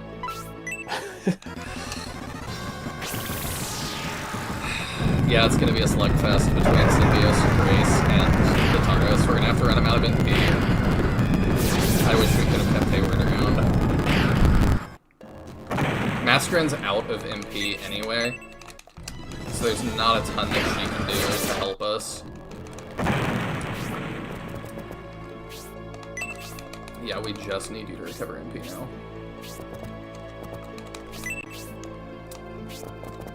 Yeah, we'll figure out if we can do it. I mean, we can speed through and get some HP and MP back. what's healing Mascaren's HP? Her staff, maybe? Or her life ring? She could also pass the life ring over Symbios if he doesn't need whatever his equipment is to help keep him It's the boots, right? a little healthier. It's extra defense. Depends if you really think... Or no, it's not even defense, it's just agility. If they swap accessories, then she can be our booster. True. Well, although if they both have full inventories, I don't know if we can pull off a swap without losing something. I think this point would be faster to load your state. I don't know. If we're gonna be on fast forward for sure. Let me see. Do we have... What's our attack versus the Tauros' defense? We'll double check that. We'll double check his MP here in a sec. I just want to see how many attacks it's going to take Symbios to kill this thing. Okay, he's got 65. 65. Oh, 135 MP, 65 defense. Got 93 attack. After we run him out of the MP, though, we could switch to a higher attack as well. How much... I don't know how much attack we have with our better sword. These three will take forever. Okay, we'll just reload it. Yeah, like, that's what I was trying to figure out here, because, like... 93... This is minus where 65, which is pretty good. So I'm assuming it's 80% base damage like most Shining Force. So you would do, without a crit, 22 damage. If we assume that you crit every single attack and that every crit's double damage, which I'm not sure what the exact calculation is, and that's 44 damage. So 5,000 divided by 44 means Symbios could kill it in only 114 turns. That's not too bad, if honestly. He every single turn. Oh, if he crits every turn? And if the crit is exactly double damage, which I don't know how crit damage is actually calc'd. Yeah. Oh, that's also assuming no land effect. Sorry, let me recalculate that. It should be lower. Oh, dang. 93 minus 65 Yeah. times 0.85 times 0.8. 19 damage times 2, 38. 5,000 divided by 38. Okay, so it's 132 turns if he crit every turn. Okay. Like, it's just... It'll take so long. Did I screw that up already? No, we're okay. Yeah, we gotta move them.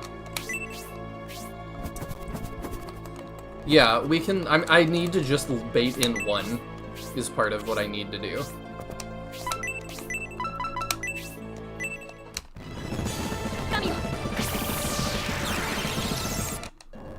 Yeah, I think this is probably what I did, was just like baiting one at a time and then killing it from range. I mean, I've got the problem is I've got Hayward, and that's it. Well, I mean, you can't outrange it no matter what anyway, because it can't dart. So, like, what's his face? Ratchet's just as decent at range, effectively. Mainly, it's just I tried to drop as few units down as possible since they get stranded. Okay. Yeah, and then we can try and keep him in Hayward field. But yeah, he doesn't do a ton of damage. I do think I might have... I don't remember if I'd switched him to shots at this point. If I put him in the corner, that doesn't really help us. Maybe we drop you down and we start throwing freezes. Doesn't he need to change staff to resist lightning?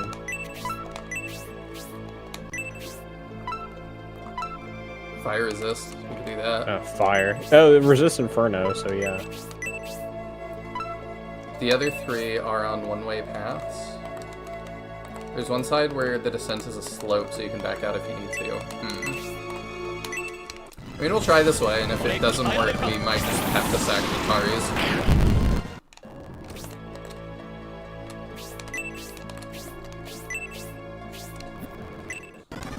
Ideal. Ow. But yeah, they're staying away. I could potentially drop a melee attacker down there now.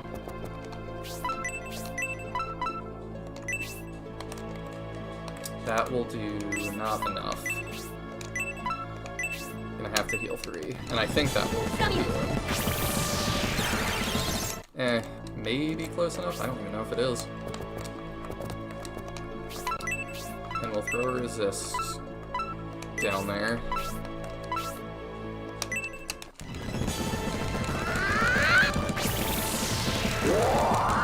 I don't know if Hayward is still in range.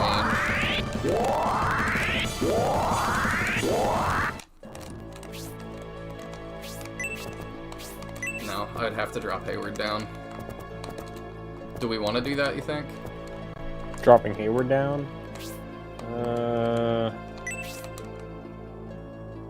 Where's the escape point from down here? Like, where's the slope for us to be able to get up? Because is he gonna have to get... I'm not sure. He doesn't take the Colossi well, no, and he's gonna have to go directly past one to get back out of there. So I kind of feel like we really want him in Grace's position. Alright, we just gotta wait then.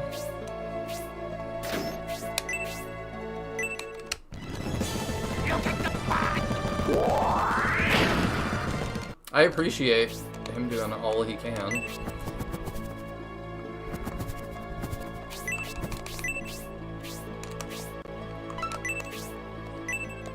Yep, let's just throw out another of those.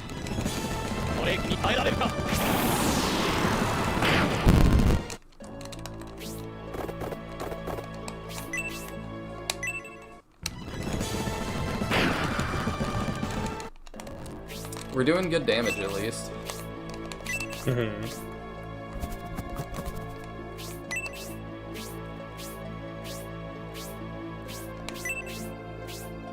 Alright, what you doing? Okay.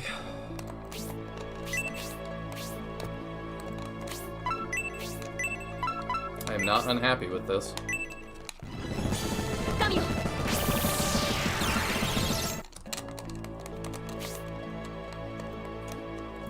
I think you just wait.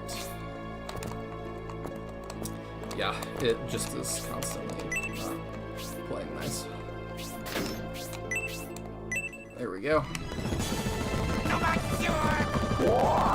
Ratchet is just doing his darndest.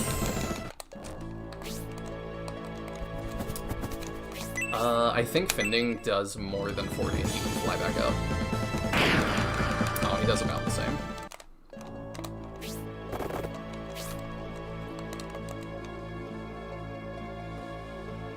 Yeah, we can do that for now. Keep Mascarin out of the blast radius. We only need one more good attack. I didn't even think it would get that close. Ideal. Oh, okay. Nice. Alright. Next we go for that one, I guess. So we'll start moving that way. Probably, yeah, because then you can back out. And the squad that's down there can stay down there. We're gonna have her start healing people up with heal 1. Which sucks, but it is what it is.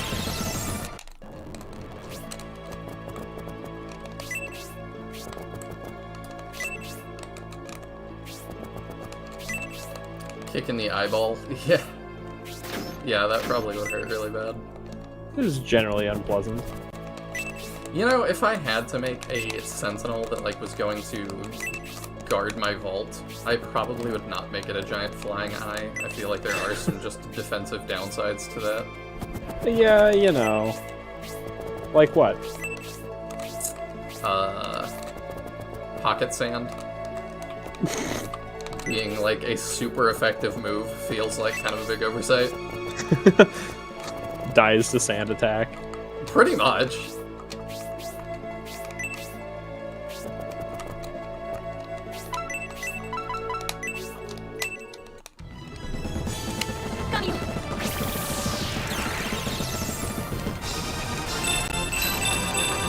There we go. Another level, we take those.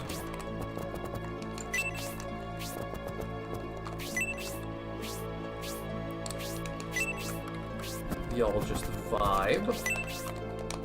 I was gonna type the exact same thing. Dies to sand attack, or dies to pocket sand.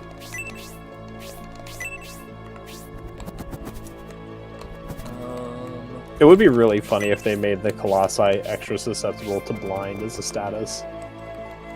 Would it be Not that you have many ways to inflict it, but... Would it be extra susceptible or less susceptible? I think it's extra. It's a giant eye. It's really easy to blind it with whatever you're blinding it with.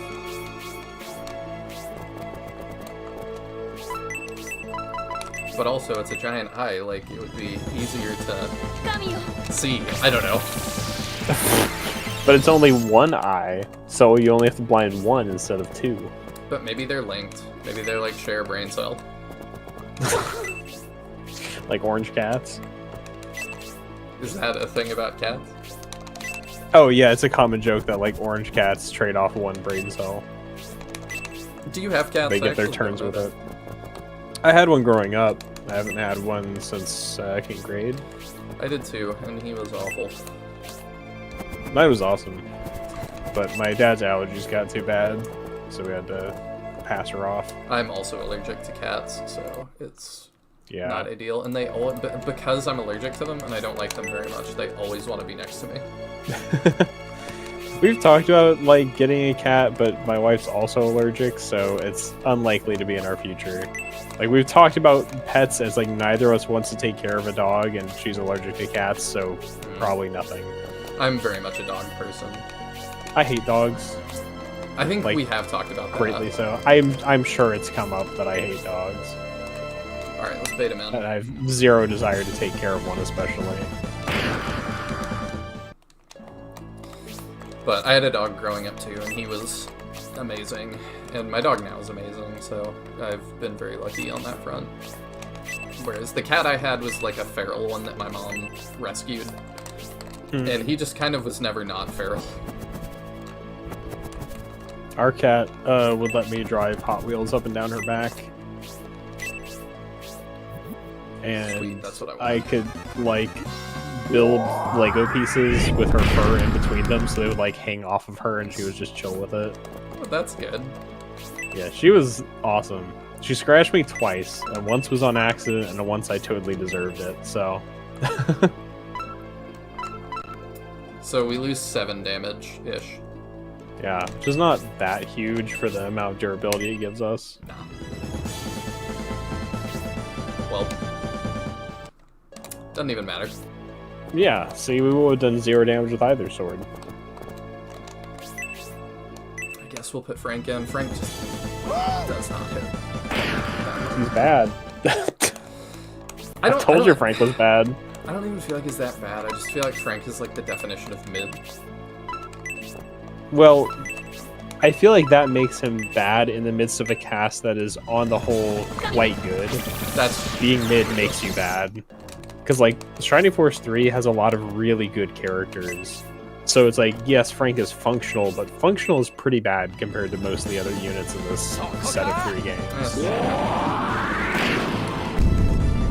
Yeah, especially now that I've played Scenario 2 and most of 3, he does kind of stand out as, like, being especially underwhelming. Yeah. There we go. That's what I want. Such a silly special. I kind of like it, though. You're right, but... Do I want to throw her in? Not yet.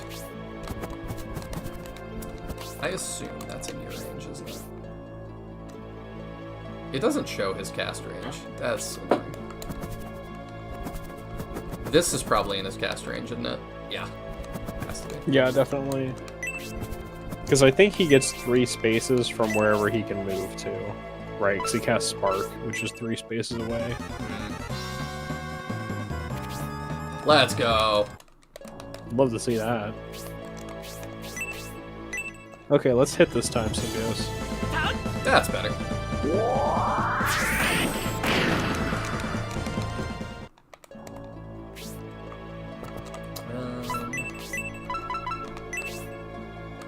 Yeah, we'll have you top him off. And then we still are probably going to need their regen Grace's MP. I might should switch out Frank for Eldar. Do we have a magic ring anywhere? I'm not sure. What does that do? You use it to get back like 10 MP. Oh! I didn't anticipate that. It's a small mithril.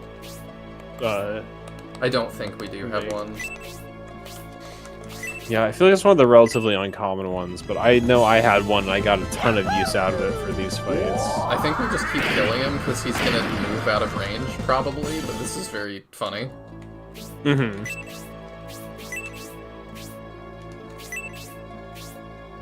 I wonder if he's gonna attack the boss or the other Colossus. I am also wondering that. Here we go. Oh, never mind. That was He's decided that he didn't like you that much anyway. Well, a turn of doing nothing is appreciated. Yeah, for sure. That should be his death.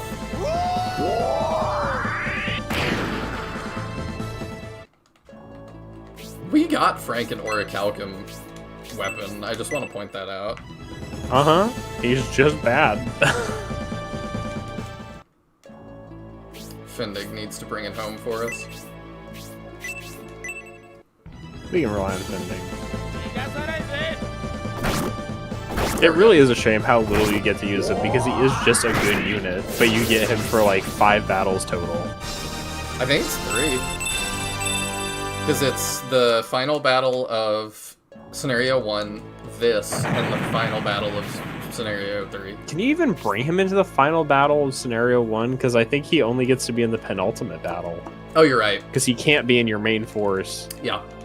He still only gets like 1 battle there, but it is kind of lame he can't even be in your final group. At least David we had for half the game before he had to go lead our second force. Before he had to go get milk. Yeah. How do we want to approach this one then? Carefully. Moving around? I would hop down to that step over there, basically, just so we don't have to try and group up around the Taros. That's true, you can use them for the Heroes test in Scenario 1. It doesn't feel like there's a ton of purpose to, but I guess I'll give you that and count that as another battle. Yeah. I'm not gonna count I guess it's like, 10. if we're counting this, then we might as well count that, but it's still like you're not much. Supposed to play them once, at least. Mm-hmm. So I'll give you that. Yeah. So he's in. I what, do 4 feel battles? like the end game battles are quite difficult if you didn't do them at least once, so. But yeah, his usability is tragic. Yeah, that's also why, like, I believe on our original tier list I put him very low. Yeah. Because I was like, I do count, you know, I'm not one of those that puts movement that high, but I do put usability really high. I do think movement can be quite important sometimes. I think it but is, honestly, too. I feel like often in Shining Force, it's almost inverse, because centaurs get hurt so badly by terrain that in games like Shining Force 1, being a centaur is often a disadvantage. Because, like, yeah, you got 7 movement on the, like, 3 maps where terrain's not an issue. Yeah. And then otherwise, you're even more penalized than other units. It does make you wonder, in universe, is it like Do people, like, is there a stigma around being a centaur? Because they're like, you're kind of useless if we're not fighting in, like, pristine conditions. I don't know. They just kind of view them as all being really prissy, that it's like, I would be doing the most if we were fighting in an air-conditioned room. It's like, well, yeah, okay. It was really funny. The first GURPS campaign I ever played in, I played a centaur, and I used a lance because I just wanted to be Arthur, so I also learned magic. But every battle, because lances deal damage based on how much momentum you have, I would start every fight by running in the total opposite direction of the fight, making a big U-turn, and coming back like 5 turns later, but then I would one-shot whatever I ran into. So it was just like, see ya guys, hope the battle goes well without me. But then I would explode whatever I hit, so, you know, it was worth. If I drop Symbios down and we just chill, will he just come get me? The main issue with movement is I can easily separate you guys from each other, leaving you overextend if you're not paying attention. Yeah. I think also one of the things is low movement only matters in games where you can't fix it. And I think that's why in Shining Force 1 I really don't care much about low movement, because you get both the mobility ring and the turbo pepper, and it's really unlikely you're running more than 2 units who have 4 move by default. Because it's like, I don't usually envision somebody using Gunts, Adam, and Musashi, realistically. Yeah, but you don't. If you're using Adam, you're probably not. Yeah, you're probably not throwing like Gunts and Musashi into that mix. You're like already going for a very strange force composition. I'm trying to get him to come in here and attack us. You directly. Could have like Noon's crew go around the outer ring and come pincer it. Because you could get there while staying out of range. Could I? Yeah. I also kind of just want to make sure I'm keeping everybody high health, and it's like, the way I want to approach this is just, I'm going to wait for him to roll to come melee attack me. That's fair enough. And then we're just going to converge.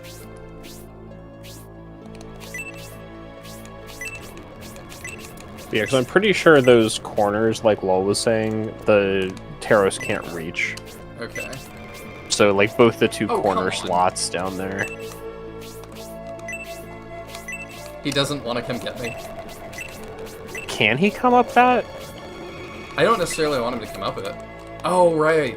I don't know if he can. I think he's floating, not flying, so I don't think he can actually get to Symbios. I need to take a step forward. Yeah.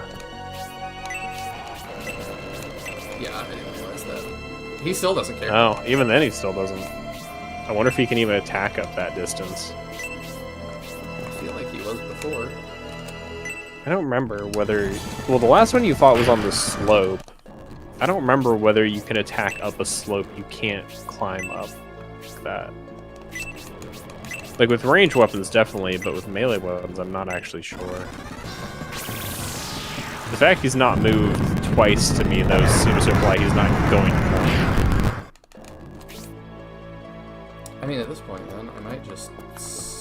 I think... Use your Orichalcum knife that you had, for sure. Uh-huh.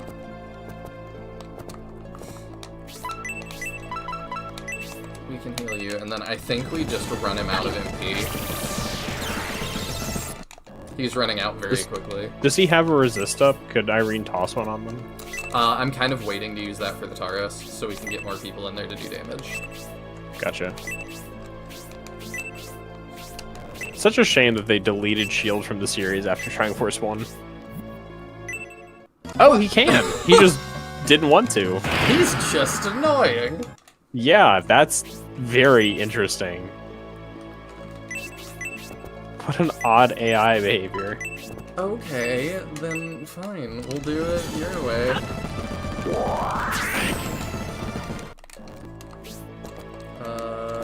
I'm gonna put Fending down in front.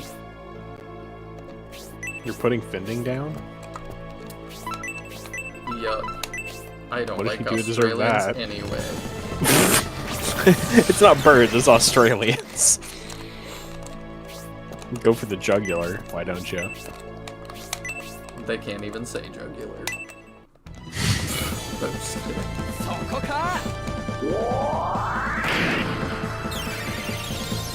It's out of MP now. Oh, is it? They only have 3 casts. It feels like a whole lot more than 3. I thought they had more than 3. Yeah, you're right. Yeah. I think that Inferno 2 was... I guess I thought Inferno was 20, not 30.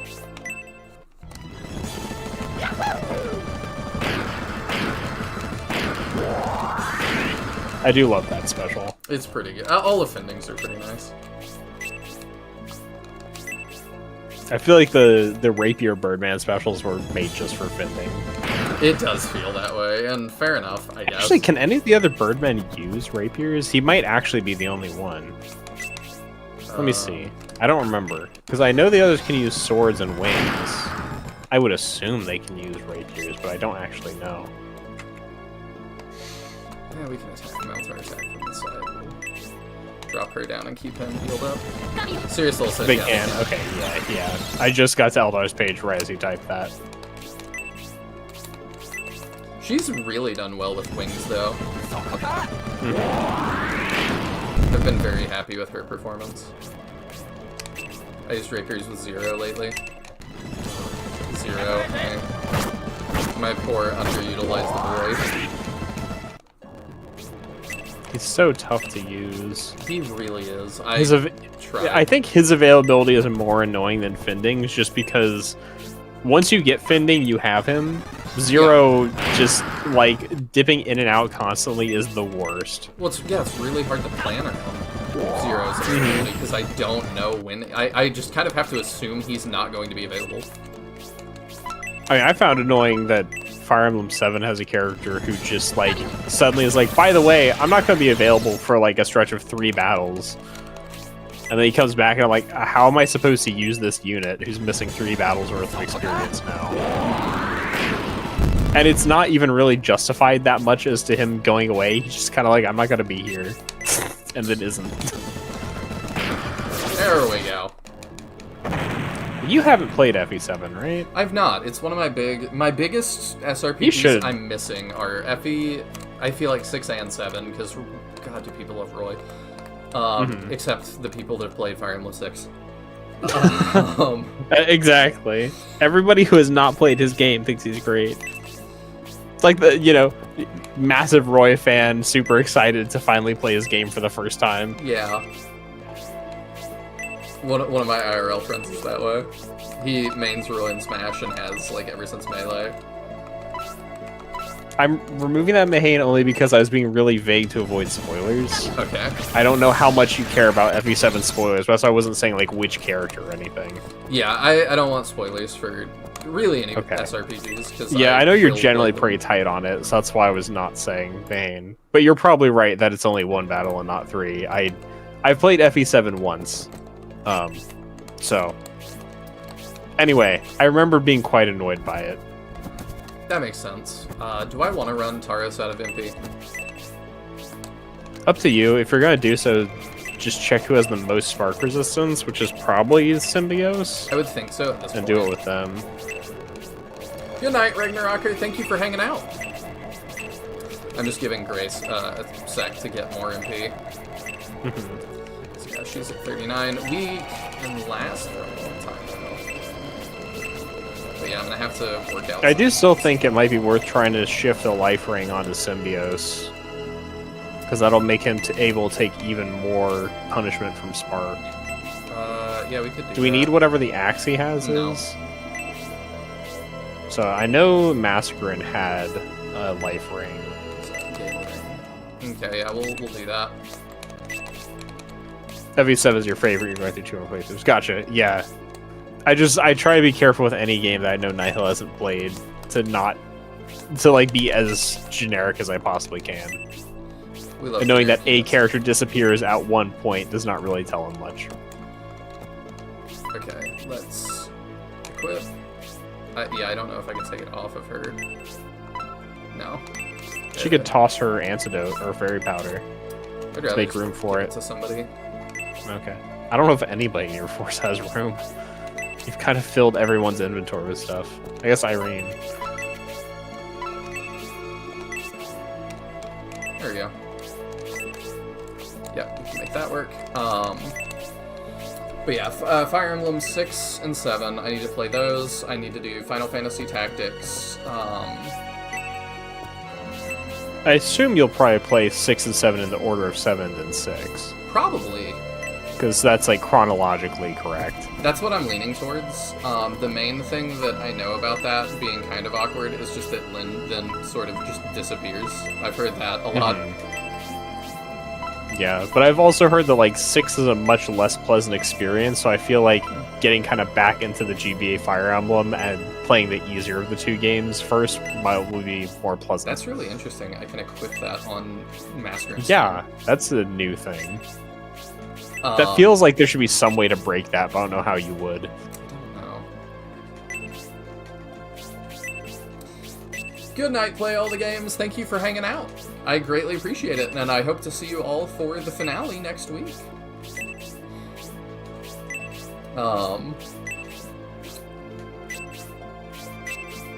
But yeah, it is a little weird that Lyn just sort of disappears from the continuity. Like, I don't really know what to make of that. I mean, it's less weird that she disappears from the continuity, and weirder that they decided to insert a new character who wouldn't then appear in the later game. Yes.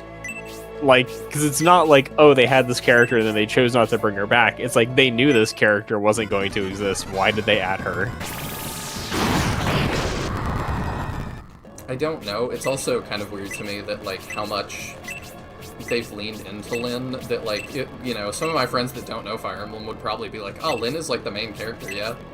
Yeah. Actually, if Symbios can, like, get down there and get back up, well... He cannot. Gotcha. I couldn't remember if you were actually locked into those lower sections. Yeah, you are. Okay. I feel like mainly it's because they didn't want the boss chasing you. Probably. But yeah, it is, like, really wild how much Lyn has just become, like, the face of Fire Emblem. You can take one more and then we heal it, I suppose.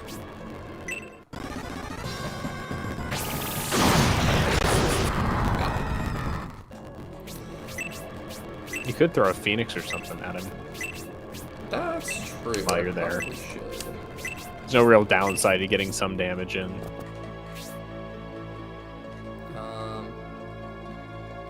So I do this, and then he can hit me in all these. So maybe I do that, and then I have Grace pop down and heal too. Technically, she is the first Lord most of the Western audience was introduced to. I didn't think about that.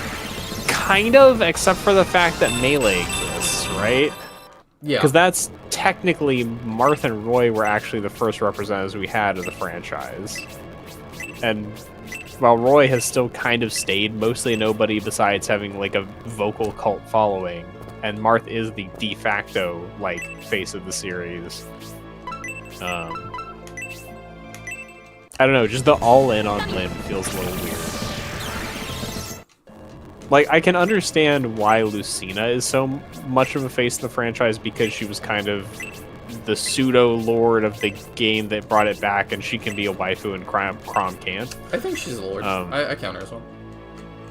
Yeah, she's just not properly one. In this, like, she's not the main character lord. I did not field her for 90% of the game. I don't know. I feel mixed about that, because I'm like, I feel like she's more the main character than, like, Robin is. Well, Robin's not the main character, Chrom is. Yeah. Like, Robin is the one avatar of the modern games who is not the main character. That's true. Which is very easy to forget, but Chrom is the main character. Robin's just his, like, second in command. Well, he's the second in command. It's like Mark is to Lyn. Name a more underrepresented character again. Nobody thinks about Mark. You are wrong, because I've been reading somebody's, like, comics, so they've been posting on Reddit of their Fire Emblem 7 playthrough, and there's a bunch of Mark depicted there. That's fun. They're very cute comics. Once you've played 7, I'll definitely have to send them to you because they're fantastic. Like, the art's great, the characters are done well, it's just really good. Meant within the context of the Fire Emblem series itself, sure, Martha and Roy were in Smash, but no one knew what Fire Emblem was because Epicide was the West's first game in the series. Counterpoint, though, why would they lean into Lyn as the face? Because it wasn't Japan's first lord. And they sure don't care about the West. Yeah, like, Japanese companies traditionally do not put a ton of stock into the West. My gosh. Sorry, speaking of, there was a huge shakeup in the mecha genre this past, week. Has that reached you? No. So, they put out a short film that was a sequel that was, canon to Neon Genesis Evangelion. Okay. And they debuted this in Japan at an event. And they were like, we're doing a private screening in this room, and it will never... I think they were claiming, at least at the time, that this will not be shown again. Which is ridiculous. And I get that, I read a thing recently, even, from a journalist I read sometimes that lives in Japan, and he kind of was talking about the different cultural things with Japan, that they do these limited time events, and that's just no. And that's part of why we flash so hard over game preservation, because they're yeah, you just missed out. It is what it is. And that's normal to them. But some people took photos inside this room and basically leaked the plot of this thing. Which I don't want to spoil for people, but it is huge.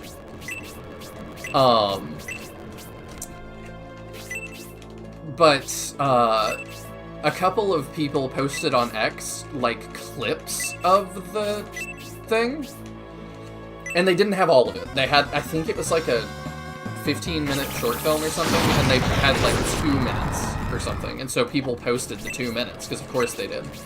Okay, it makes me think of the Lost JoJo movie that we've got 5 minutes with no audio. Exactly like that, because it's just off somebody's phone. It's really bad quality. So the company, I forget which company owns it, they decide to copyright claim it, and they send out an email.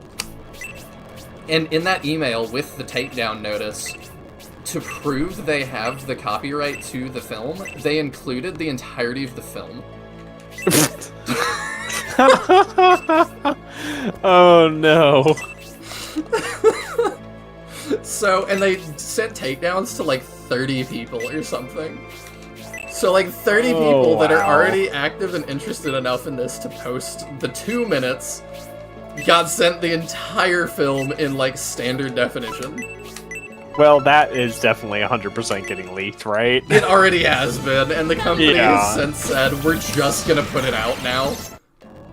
Yeah, that was not the right play.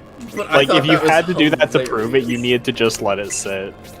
Yeah, I don't think they needed to do that. I think some intern sent the email and probably got fired. Wow. But I'm that's embarrassing. That's crazy. And to pivot from this is a one-time thing, we're never doing it again, so we'll just put it out. But it does, I don't know, I get the limited time thing, but it feels wild to me to have, a sequel short film to one of, the most popular series ever be a most people just will never get to see it thing. It's just kind of crazy to me. I would fully agree. I do not understand. Task failed successfully. Yeah, very much. I don't understand any of that, because I'm why do you want to make art for no one to see it? Yeah, how much work went into that to be seen by... I mean, I have no idea how many people saw it, but probably 200 or 300. So that's far from the overarching, people who are into Evangelion. It is, and I just am I just don't get it. I get there's cultural differences, and I'm not going to totally understand, but I'm it just feels so lame to be oh, you're American and didn't travel, 10,000 miles to Japan to come see this? I guess you're not a real fan. It's what? That is the Well, it's like message I that imagine get. there's more than 200 real fans in Japan too. Yeah. But like, it just feels crazy to me to be like, should have been there, bro. It's like, what? Yeah, okay.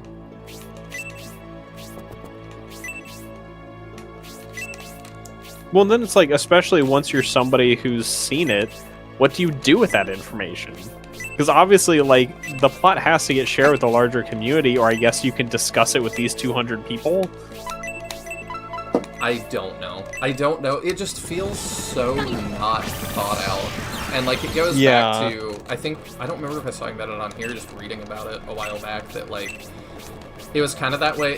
There's a lot talked about manga piracy right now, with like a bunch of sites and stuff being shut down lately, and it's like, well, there's a lot of manga that just are not going to be available again. Mm-hmm. And it's like, these are not in, like, printing right now. They're not available to buy anywhere, and that doesn't mean, like, you can just pirate it morally. Like, I don't think that. Mm-hmm. But it also is like, I like a lot of obscure manga that are never going to be translated officially, in any official capacity. Like, it just is not going to happen. So it's like, I guess you can just have the attitude of like, well, then you're just not going to, that art is just not for you to enjoy. Which does seem to be the Japanese perspective. Yes. But it just feels odd that it's like, if we're going to talk about morals and stuff, it's like, then, like, if you don't care about me, why do I care about if you don't care about my values, why do I care about yours, to some extent? Well, it's kind of like the same whole thing with the secondary game market / emulation, where it's like, if you're not going to offer a way that I could give you money for this game, then why should I care about trying to acquire it properly, right? Because I'm just guessing it's like, because eventually maybe we would put it out in a way that you could do that. It's like, I guess, but like, how many Saturn games has Sega re-released to date? Panzer Dragoon got a remake. I think that's it. Okay, we're at 1. I'm kind of surprised. So you can justifiably tell me not to emulate Panzer Dragoon. But I think, like, that's the thing, is because, like, a lot of the games that I would care to emulate that I can't acquire in, like, a reasonable way, I would still be willing to then buy that game if it got re-released. Like, I would buy Shining Force 3 in a heartbeat if it got a re-release. I would as I've well. bought, like, 7 copies of Shining Force 1, if that tells you anything.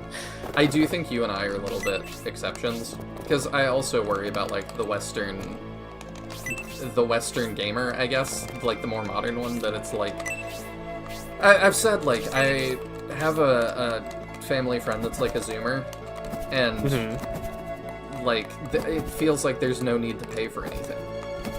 Yes. There's no need to pay for games or movies or shows or anything, or like even make an effort. Yeah, I think I was talking about that recently on your Discord too. Wasn't I? There was some discussion I was in where that was something I brought up as a topic of just like, we've got a generation that does not feel like they should need to pay for anything. And it's more than just one generation for music. I don't know anybody that, like, even me and my dad buy music still. That's about it. But like, I've got my CD collection, and I really like having that, but there aren't a whole lot of people that buy that. There's some that do vinyl. Well, and for me, it's like, I don't even have to jump through any hoops to get basically all my music for free, as I just watch on YouTube / use YouTube Music. Yeah, that's very true. I pay for Apple Music as well, so like, there's that. Ooh. Oh, there's a regret hit. Okay. Yeah. So it's just like, why would I bother? And a lot of the music that I enjoy, you can't buy anywhere. That's like, I guess I could well. like go get it ? However Spotify works. Some of my artists release their music, but they also release it directly to YouTube. So YouTube pays more. yeah, so it's like, well, watching it for free on YouTube is just how you would experience that music.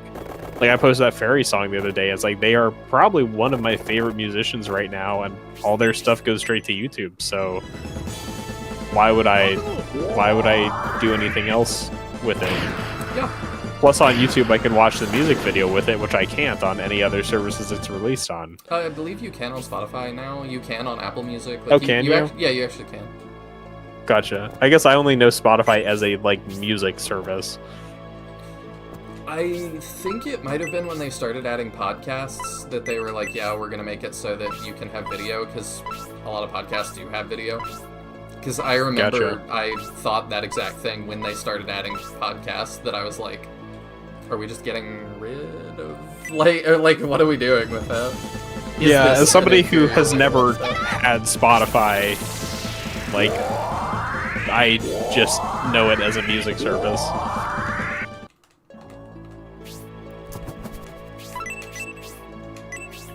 We just gonna do that. Because, like, especially with so many, like, official YouTube channels for bands or musicians releasing the stuff of even, you know, normal bands.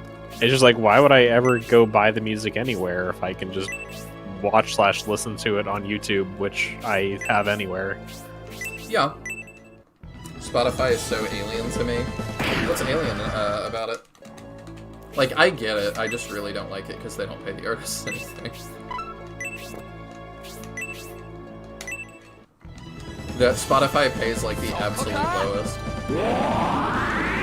Oh, yeah.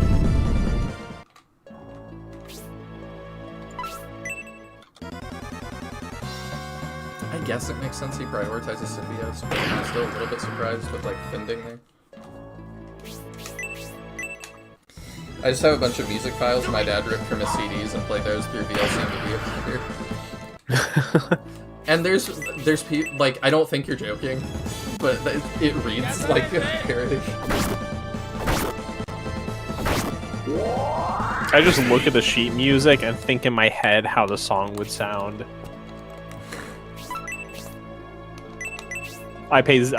I generate zero revenue for all artists. I just synthesize their music in my brain. When I see a new release, I just think about what it would sound like.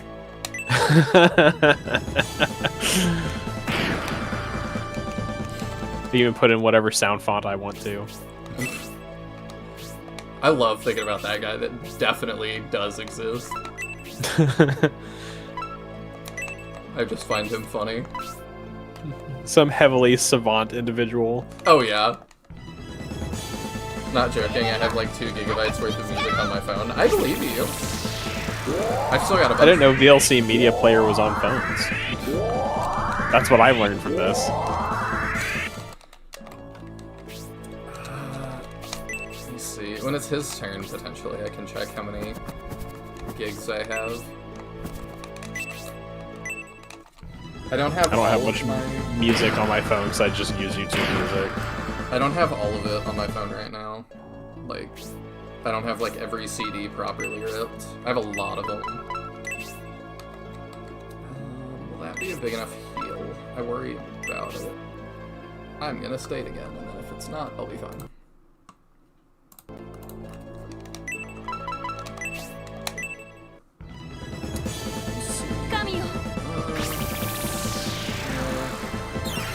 I do have to say that, like, running things out of MP like this is the biggest reason I miss the way Shining Force 1 handled MP, where it's just, if it was 100 or more, it was infinite.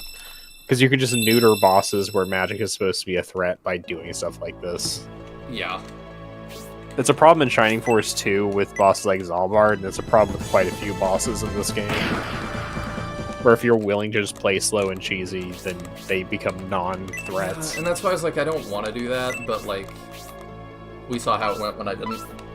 Yeah. I've got 7 gigs on my phone right now. Damn.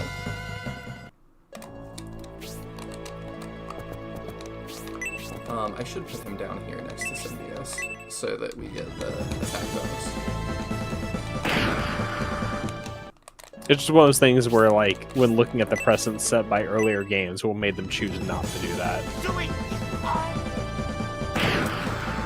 Yeah, I mean, I had more fun with the Taurus and Julian because I felt like I was kind of juggling the whole time.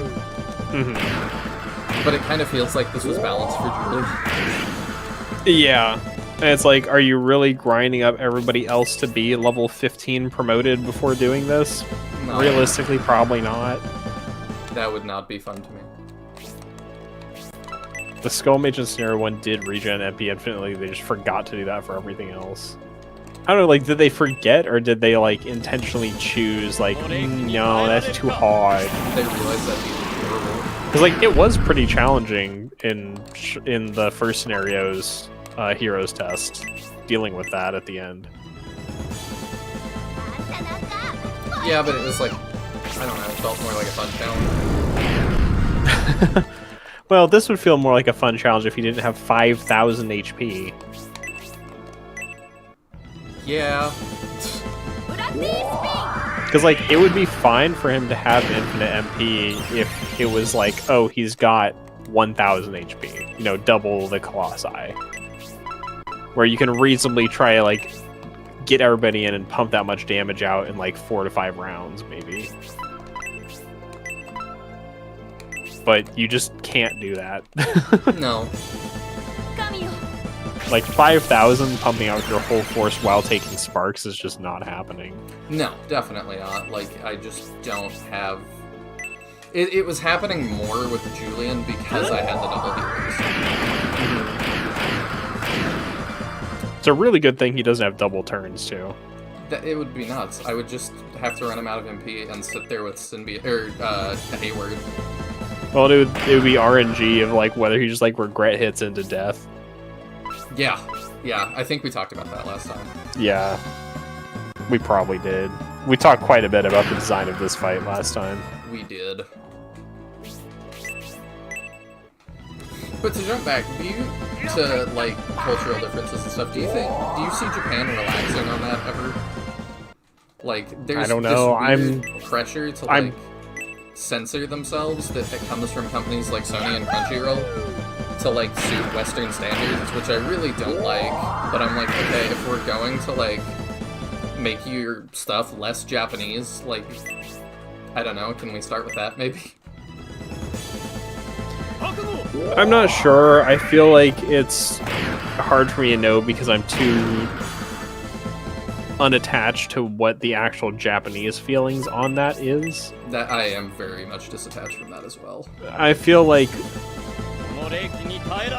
one of the things that's odd to me is, and we talked about this before, is the almost uniquely American desire to take media from other cultures and pretend like it was not ever from anywhere else. Yes. And we talked about that with, like, Godzilla and Power Rangers, and to an extent, I feel like it's the American side of wanting it to be our own thing that's the bigger issue than the Japanese sentiment on the same. I agree to some extent. Because, I mean, yeah, Mahane's like, there's plenty of localizers tackling that they've in Japan or anime. Yeah, that I saw that as, like, a kind of bigger controversy on X. I forget which game they did that to, that it was like, we took out all the Japanese-specific references from some JRPG, and I saw people defending that it's like, well, I like it. And it's like, then you don't like JRPG, you like RPG. Well, and I think one of the things, to me, is a lot of this, for games, to some degree, I feel like started more innocuously a long time ago because, like I said, they just wanted to be able to pretend like, oh, this is a game from here. And what I think about specifically for that is, I don't know how familiar you are with Ace Attorney at all. Very little. So they created a big problem in the first Ace Attorney where they decided to entirely change the setting from being Japan to being California in the localization, which has created problems for the entire rest of the series. Yeah. Because it means for later games where there's like, oh, this very traditional Japanese village in the mountains, we just have to deal with the implication that there's like this Japanese enclave in the mountains of California. Where they have jelly donuts. No, they have juicy burgers in Ace Attorney. Like every reference to like sushi and Japanese food has turned into burgers, which is like a running joke in the Western fan base. But like it's a thing. They did the whole like 4Kids Pokemon thing where anything Japanese had to be sanitized into being American because they don't want people to think it's foreign, ? And that's part of the thing where it's like, are they really trying to just make it be like that you don't know it's foreign? Are they trying to just feel like, well, people won't be able to relate if it's not about somewhere in the United States? You know, and I'm really confused because it's not like it was used to insert any narratives. Mm-hmm. For the most part, it's the same story. Like the content is overall the same, but these changes are in there.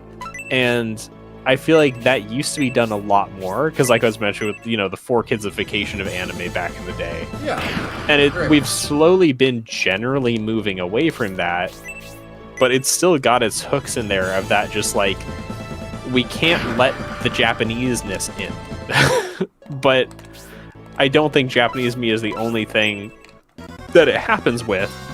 I think we just as I also grew up. It's more prominent.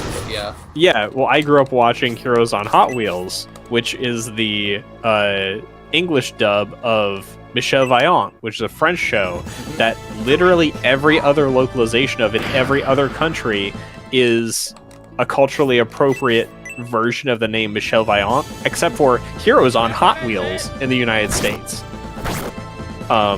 Because we can't name it after the protagonist of the thing we are adapting, because then somebody might figure out we're adapting a French property. Instead, it's Heroes on Hot Wheels. Come from, right? It is, yes. Okay. And like, I still obviously enjoy it, but it's like, why did we have to slap Hot Wheels on it instead of using the name of the series in France like every other localization did? I mean, and it's because, well, this is us. It's not a French show. It probably, in that case, was, this will make a lot more money if we attach the name Hot Wheels, because Hot Wheels is an established property in the US, and we know, a kid knows what that is. They know more what they're getting. Except they don't know what they're getting, because nothing in it is related to Hot Wheels. Well, there's cars, and, that's what Hot Wheels is, it's just one of those things that, it's just I'm being odd to me. Just so y'all know. Yeah, it's just like the first other example I can think of a non-Japanese property I know of that got that treatment of being Americanized. I'm just sure there's more, but I'm less attached to non-native US or Japanese media to be aware of it. Yeah, I wonder if that will happen. It feels like Korean stuff has gotten really big, and I feel like they are kind of the next country that I think is going to be really successful at exporting culture to the US. So I wonder if that's going to become more of a thing, that we have to un-Korean some of it. Because a lot of my friends read Korean manhwa now. A couple of them like K-pop.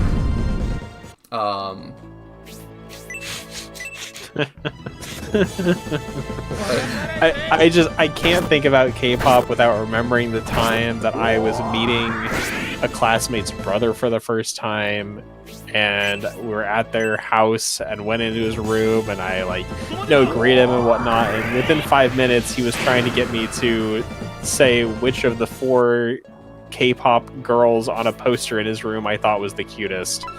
And I was like, these are 4 identical women. Also, why is that something that you're asking someone you just met 5 minutes ago? I don't know. And I just cringe anytime I interact or see this individual from now on. The K-pop fans are really into K-pop. I have learned that. It's creepy how much K-pop fans are into K-pop to me. I at least appreciate Both the that male and the female fans. they buy music. I appreciate that. Sure. But yeah, it's a little bit Taya, that was the only That was the only correct response. I'm glad we're on the same page here, Maine. I was just like, A, I have no idea who these people are. B, like, we're in your bedroom, which is dark lit only by, like, your computer monitor light, and you're asking me which of these 4, like, cookie cutter pretty Korean women is the cutest. I'm like,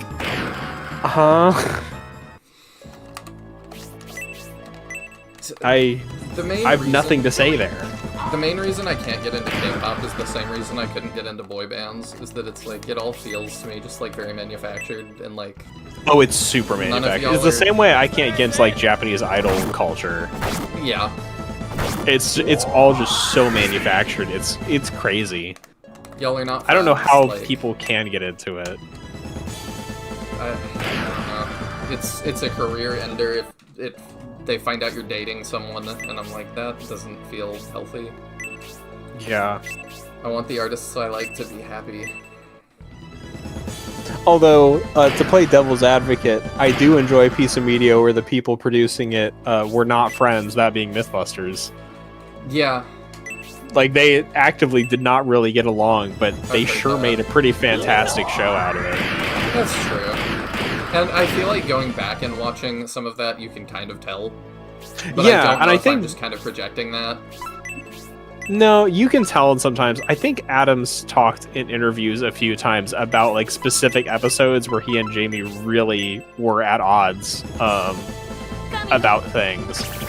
And generally, you know, they kind of hide that in the editing, but he's been pretty open about the fact that there were places that they really, really disagreed on stuff in retrospect. Yeah. But yeah, I would agree they did make a good show.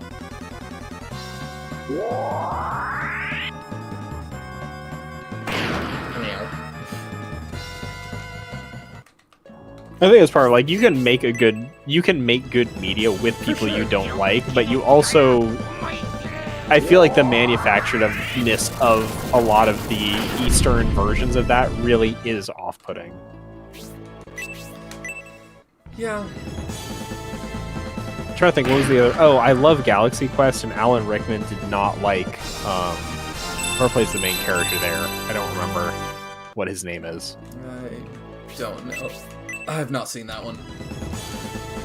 Who is it? Tim Allen.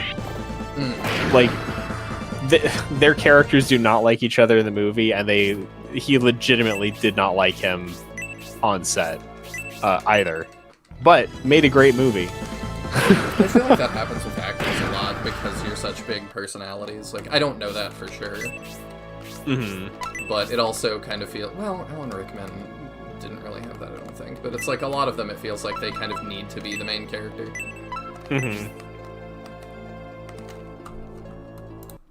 But I'm like, I haven't really watched a movie that had Alan Rickman as the main character, so I don't know. You do really need to watch Galaxy Quest, though. It's a fantastic movie. I've heard that a bunch. I know I need to. It's one of those few where I'll say, like believe the hype. It is actually really good. I can't believe we're still wailing on this guy, just by the way. Yeah, 5,000 HP is just too much for a Shining Force boss to have. It was believable when we were doing the... Situation, like, you can't lose, but there's nothing interesting happening anymore. He could technically run me out of MP. He could run me out of heals. I mean, in theory, yes. If you missed a billion times, he could run you out of heals at this point. But it's very unlikely.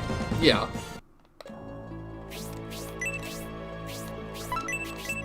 But it just feels like the kind of thing, it's like, give him half as much HP, or even less, and make some, like, continuously spawning ads or something to give everyone else something to do. Would be a lot more entertaining. Like, just give us something. Like, even Dark Dragon had his little lackeys. Well, he also, I don't know if he has, I don't think he has unlimited MP, but he... Dark Dragon? Yeah. Yeah, he does. Oh, he does? Yeah. Okay, then I mean, I don't think you can ever totally replace it then. I think every boss from Michaela on has infinite MP. Because Michaela does, Colossus does, Ramladu does, Dark Soul does, Dark Dragon does. Dark Soul can't even use MP though, so it's kind of redundant, but... I see. I think it's good that it's there to indicate to the player that he has spells. Yeah, but Demon Breath is not a spell, so... Or Demon Blaze in Shining Force 1, sorry.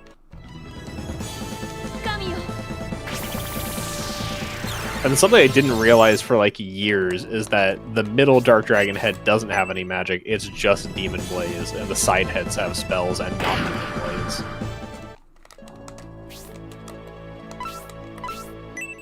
I think I realized that pretty early on, but I think I just assumed more than knew. For me, it's like I usually deal with the side heads first and then just kind of collapse on the middle head and kill it really fast, so I don't think I ever realized that it doesn't have magic. I think I start on one side, and then do the middle, and then move on to the left one. Or the other one. I usually just do both sides at once, because they're not that strong, and I just kind of like split the middle group to either side, and then have the sides deal with themselves.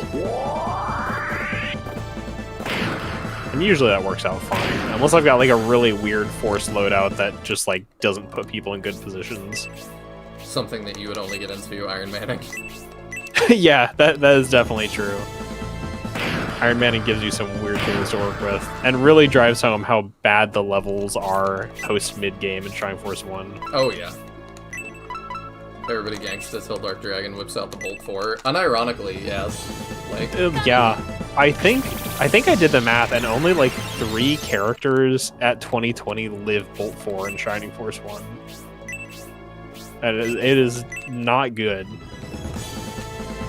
Also because Bolt 4 can reach the respawn blocking platform there, so he can just kill your arm skeleton blocker.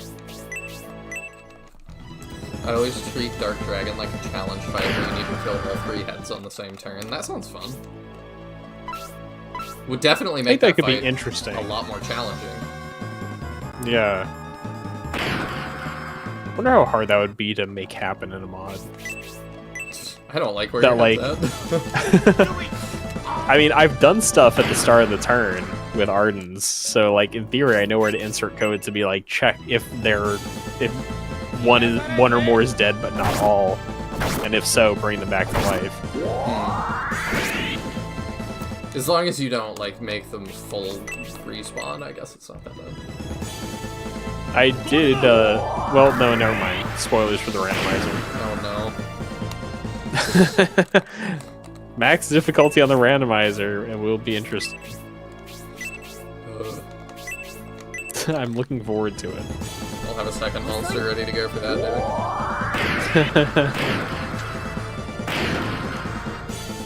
I can't believe we don't even see his help yet. Yup. It's brutal. I don't know. In terms of exclusivity stuff, too, to jump back, I do think that, like, good or bad, I think that is going to be a byproduct of AI that we are going to have to totally overhaul our copyright system, at least in the US, I think worldwide, and I don't know how that's gonna... How do you think it needs overhauled? I don't know how. Like, this is one where I'm not sure I've got the answer as to how, but it's like... we talked about a couple of weeks ago that, like, there's a guy that's making the leaked script for Star Wars Episode 9 with actors' likenesses. And I'm like, I have mixed feelings about that, but, like, that's only going to get easier. I do think at some point it's going to be like, we're going to be able to say, okay, generate me a Star Wars movie that is the plot of this book. And it's going to happen. And it's like, by that point, the genie's going to be so far out of the bottle that it's like, alright, well, if Disney's not making good Star Wars, then Joe on the street corner is. Disney's, like, copyright on Star Wars is going to lose a lot of value. But I don't, you know, are they just going to have to defend it a lot more stringently, like, I don't really know what they're gonna have to do to... Well, I don't know. I mean, Disney's been suing AI companies, so... And I think that's what makes the most sense, is you go after the actual AI companies, not the individual people using it, because you cannot realistically just be doing that many lawsuits at once. No. It's like, you have to go cut it off at the source. But then they also made a deal with one of the companies. They did. I don't remember which one. Because they're gonna start doing that. Yeah. And I also have mixed feelings about that. Like, I feel significantly worse about that than I do Joe on the street corner doing that.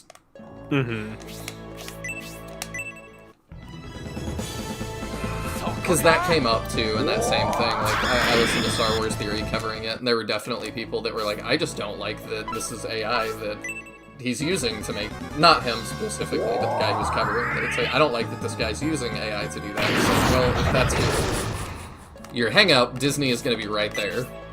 Like, they've already announced that it's coming to Disney+. So, if you're into Star Wars, you're not escaping it. But... Good thing I'm not into Star Wars, and also already don't like Disney, so... I don't know how people still like Disney at this point. I really don't. I don't know. It's like, I can like individual movies, but Disney as a company, I have no, like, particular positive will towards. I don't either. It's like, I want to see the new Hoppers movie, but It looks cute. even if it's good, it's not going to, like, make me like Disney. No. It just, I might like that movie. But I'm just kind of like, it's gonna get to a point where it's like, you know, Nintendo really doesn't like a lot of these fan projects. Okay, those are only going to get easier to do, and people are gonna be able to vibe code stuff easier and easier that have no clue. Eventually, I think we'll get to, like, you know, generate me a Pokemon game that plays in this style with this rough outline of a plot, and it'll do that, and it's like, alright, are you gonna send a cease and desist every day? Like, to a billion projects? Like, no, probably not. Yeah, you can sue certain companies that are generating them, but like, oh, we finally see it. I think that it's like, it's kind of why, like, the way China works on stuff, that it's like, they don't really have copyright law in the same way that we do. And so it's like, do you think their AI companies are going to play ball with that? Absolutely not. Like, they don't care, and it's not illegal there. So, I mean, that's just gonna happen. And I don't know... To me, like, I'm not worried about a lot of companies. Like, if a bunch more people make Shining fan games, that's awesome, but I also am not going to, like, not buy an official Shining Force 4 because there's a bunch of more fan projects. We are all desperate for more Shining Force, that's why there are so many fan projects. Yeah. You know, if you become able to AI generate Gundam or something like shows, like, okay, I'm still going to be really interested in anything that that creator does. And I'm very willing to pay money for it. Flipping the Taras around looks insane. Yeah. But I just wonder if we're going to start having to put a lot more emphasis on creators than we have been. That it's like, this has value because this creator is attached. That is about the only way out of it that I can see.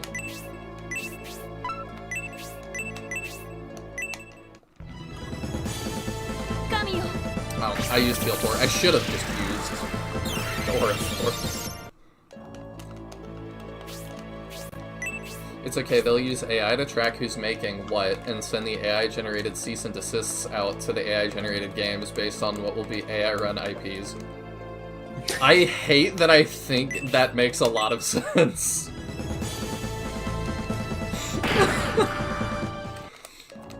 I mean, that kind of goes into what you felt like was happening last week, Taya, with the, like, AI and RAM companies and stuff, that it's like, I'm buying up all the RAM for my AI companies, which are not generating a ton of money, but you're heavily invested into them. And so I'm going to take your investment money and pay you with it, essentially. Yeah. And we're just gonna have this weird little circle. That's really funny. I like the idea, like, I don't like it, but I find funny the idea that, like, entire games could be released that are entirely AI generated to an audience of no one, and a cease and desist is automatically sent out, and it automatically takes down the game. And it's just like, what a Yeah, I mean, I was gonna say, species we are. I would be honestly surprised if we don't already have AI-generated games being released to nobody. Yeah. I mean, it's kind of like the one I sent you. That we know at least some of it is. Yeah. And I also think it's really funny. I was going to talk about this earlier, but, like, speaking of AI stuff, I think vibe coding is really cool with AI stuff because it lets people like me code who have no business doing that. But it's hilarious to me when that's somebody's entire career and they're doing that. Did you hear about the big Amazon outage? Yeah. For people that haven't, it was like somebody vibe coded, I guess, like using AI. I don't know what they were trying to set up, and I don't know if we know. But they ended up bringing down, like, every Amazon service, I think, for like 8 hours globally. Well, I mean, to me, it feels reminiscent of Microsoft saying like 30% of their code is now AI generated, and then they have updates that brick people's hard drives. Yeah, very similar to that. It's just like the fact that these major tech companies are using AI this indiscriminately is just massively problematic to me. Yeah, because we need somebody like you that can oversee it, that knows what the hell's going on. And there's a lot of things that, like, I think are fine for indie projects, but even then, like, I'm not totally sure, you know? If I was using AI to code something, I'm not skilled enough to know that, like, hey, this is gonna, like, make your stuff not work down the line. You know, 50 hours into this project, this is gonna create a problem for you. Oops. I'm just not smart enough to know that kind of thing. Oh, it's the Chaos Breaker! It is. Well, I don't know why we named it the Shining Sword, but okay. What's it called in Shining Force 2? Because it's not the Chaos Breaker there either. No, it's weird. Is it the Force Sword? Yes. Shining Sword, light and dark resist plus 30 and special attack. Oh, that's so cool. I can't wait. Yeah, this is the one I was being cagey about whether the Chaos Breaker was one of the results here. I assumed it was when I got, was it the Achilles Sword? What did I get last week? Force Blade? Yeah, it felt something like that. That was supposed to be the SF2 one. Kind of. I don't know. Maybe it's the sort of. Although for some reason they're both, I believe they're both green here instead of the blue that the Force Sword is in Shining Force 2 for some reason. Don't know. Although, is it green in battle? I don't recall. I don't think I've seen it. But are we ready for dialogue? Sure, we can do some dialogue. We'll do Symbios and then we'll swap to Medion, and we'll run it back. Alright. Give me advice. I'm surprised to learn that King Benetrim is a descendant of the ancient navigator. I'm sure your father, Conrad, knew this. That makes one of us. I don't think it's specifically the Chaos Breaker, but a similar sword. You're probably right. But, The way the Chaos Breaker is handled post Shining Force 1 and which swords are and are not the Chaos Breaker is honestly a little unclear. It very much is. I feel like the 1 and 2 is supposed to be, but is it really? Well, and the thing that gives me trouble is, like, if the Force Sword in Shining Force 2 is supposed to be the Chaos Breaker, then how does the Dark Sword coexist with it? Because Lemon has the Dark Sword. I don't know.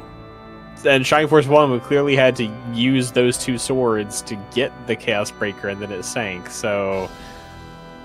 Yeah, I don't know. It raises questions where, like, if it's supposed to be the Chaos Breaker, how does that make any sense? Anyway, Lord Symbios almost froze to death in Dormant Cave. I was surprised how quickly he recovered in the hot spring. That's me. I didn't know if we would ever battle side by side again. Chaosbreaker has a silver hilt, and this one has a gold hilt. I'm open to there being more than one. Like, I really am, because it never explicitly says it's the only one. I don't think. It's a legendary weapon, but also, like, how reliable are the people telling us about things in Shining Force 1? How much do they know about the Ancients? Yeah, well, and as we've discussed, like, if all the Ancients from, like, Shining Force 3 and Shining Force 1 are connected, how much were they separated geographically / communicate much / who knows who from what area knew what? Yeah, that is also very true. It's just not something we go into. I would as much as I would like to, but yeah. We haven't had much time to develop a friendship before we began our expedition, but I hope we will become closer. It's not certain that we will both survive the coming battle. Okay. Thank you, Mr. Sunshine. Much has happened since the peace conference in Sunbelt. Soon everything will be settled. When you and Medion are prepared, Julian can lead us into the final battle against Bullzone. It is also really weird to me that Benetrim ended up on the final squad for Julian, after being with Symbios the entirety of the first game. Symbios, I'm sorry, but I figured out who the chosen one is, and I want to be on the winning side. That's kind of what it feels like, honestly. What a beautiful country Aspia is. We may not have a country to return to after the battle, but I believe Aspia would welcome us with open arms. Is Campbell using the wrong portrait there? Because Yes. I think that's Yes, his he actual is. Scenario 3 portrait. Yeah. Dontari's, they use his premium disc portrait there for his talk scene, but here they forgot to change it. Oopsie doopsie. Guess we gotta have version 26. I think the Sword of Light and Darkness show up in multiple places and fulfill different roles depending on the region the game takes place in. I mean, It seems that maybe, way. but if we're supposed to believe that something is the Chaos Breaker and the Swords of Light and Darkness presumably are still sealed beneath the Tafa, like, is it a separate Sword of Darkness, like a different one? And I don't think the Sword of Light ever reappears after Shining Force 1. I think it's just the Sword of Darkness. I don't know. I could be wrong. I mean, teleportation is wonky. Maybe we're teleporting under Metafa. But we only take one of the swords. Yes, that is only...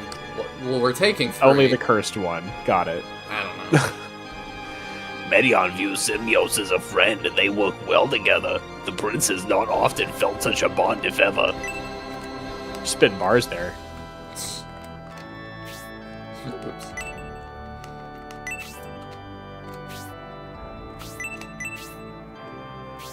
My father's... Oh, yeah, I already read that. That's fine. Okay. Do you have different... No. Alright, let's go talk to our friendos. We can also res people, because... I don't know, did people die? Oh, okay, nobody died. Surprising. I'll save, just in case. Because I really don't want to do that again.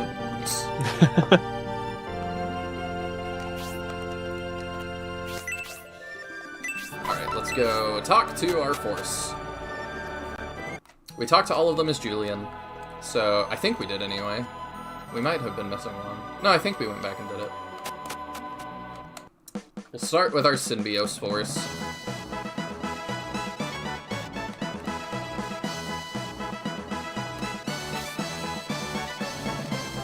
Hoy fue cuando Juanquillo llegó hacia ayer y el primo de hoy fue, pero es que se fue a un... Thank you for that recap. The fight of Lord Symbios is unclear doorway. Who knew what would become our army? The Hilly Armable test. Almost by the healing properties of our hot spring and dormant. I admire your restraint. I would have, like... When the fate of Lord Symbios was... I've not done many fat voices, so I didn't really know where to go with it. That's where I would take it. But... we worry too much about leaving ahead of the Julian army.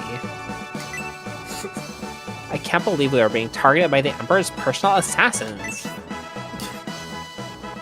I'm sorry, I'm just still so upset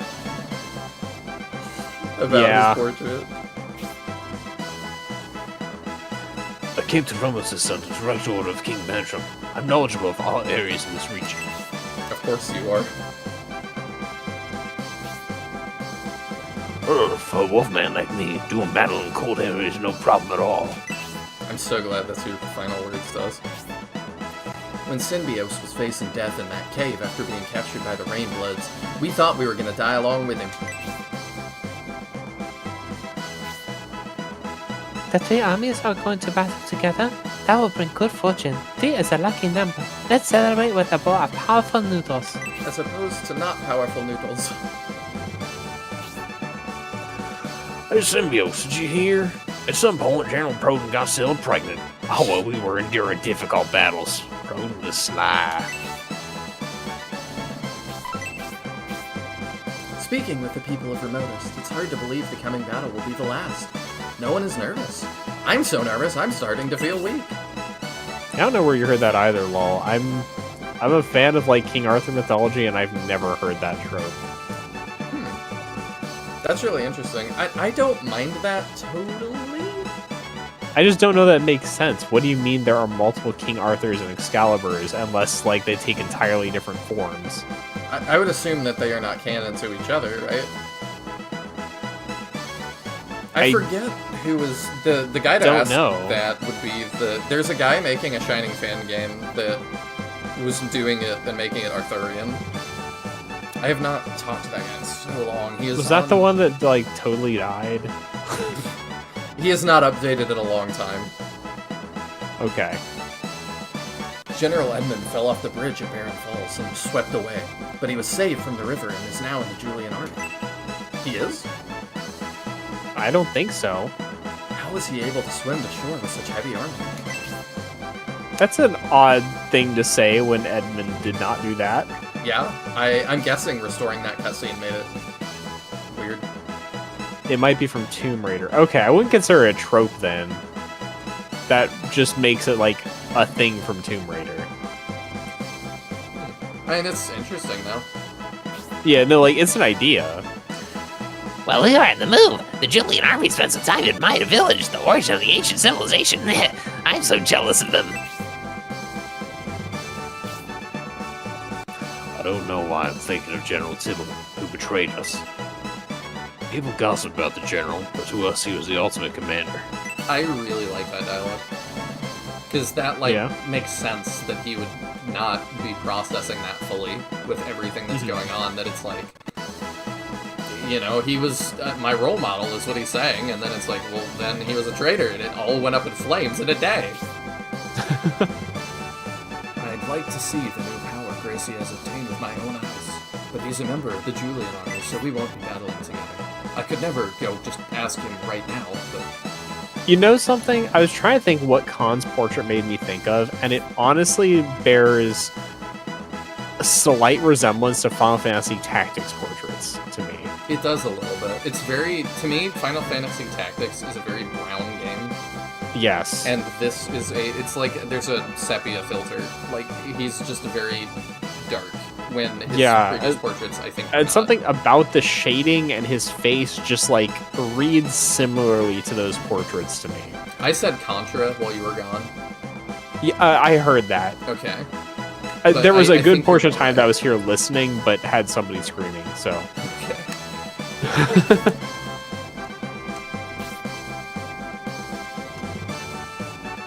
Julian has calmed down quite a bit compared to when we first met.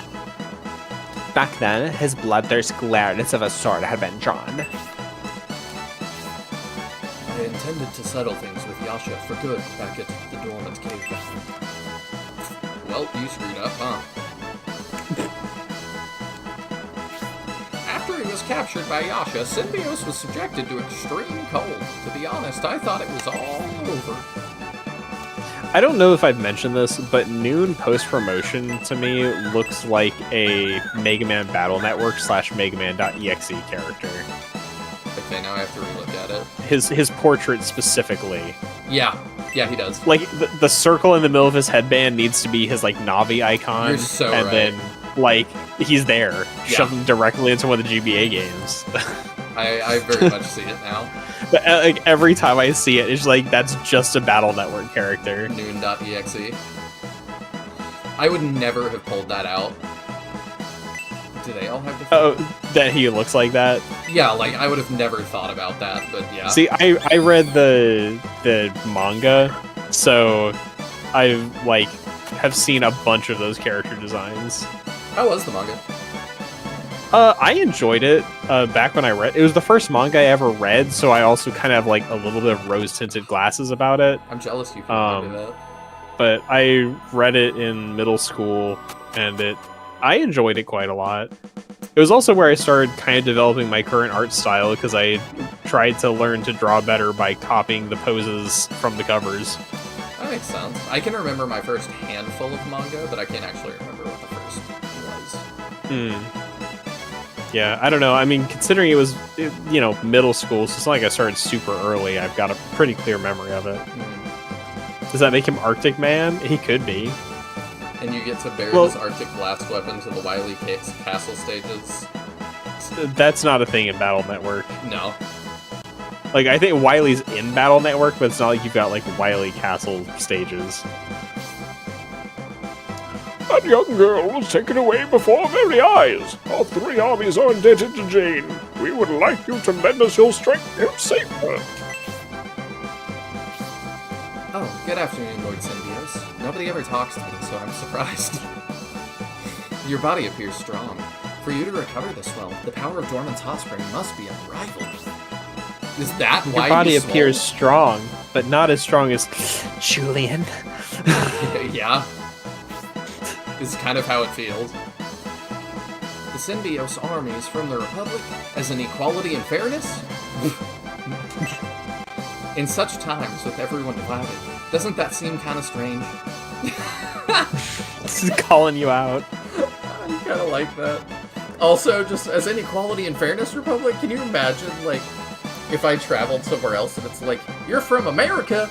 Like, burgers and chicken America? Like, yeah, sure. Oh. Don't other places also have burgers? Weird, huh? Like, I suppose. Well, isn't Lord Symbios a handsome one? There are lots of good men in these 3 armies. My eyes are just all over the place. You know what?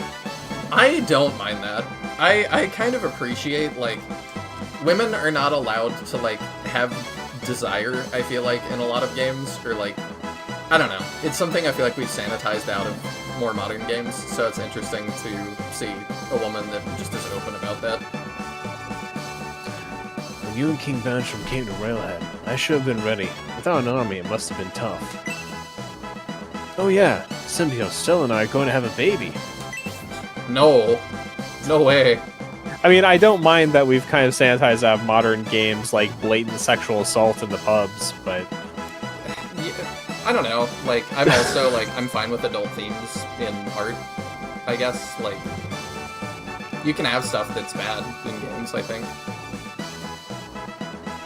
yeah, I don't know. A game like Shining Force in the modern era, I feel like is not a place it would land. You might be right about that. Because it wasn't even presented as like, oh, this is a bad thing. It's like, that's a joke. Haha. So, I always forget his voice. So this lord will be the leader over Julian. When this battle ends, I may cross swords with him to polish my invincible Yagi blade.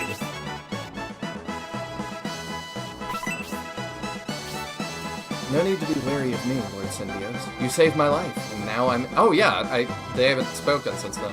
And I'm now in the Julian army. It's too bad all armies can't go to battle with such a courageous leader. I detect the scent of my old apprentice Irene on you. That's so weird. Yeah, he's really creepy. I've never loved the creepy anime old man trope. I like it. But I get why people don't. The defeat Bullzome? You too? My portions shrink again. Can't eat till full. This is a quality thing from your country. But Primula, Oregon and I have to eat the same amount of food? That wouldn't be fair. Oregon and I would die of hunger. I like how he includes himself in that. When, like, no, you probably eat slightly more than Primula, but, like, only slightly.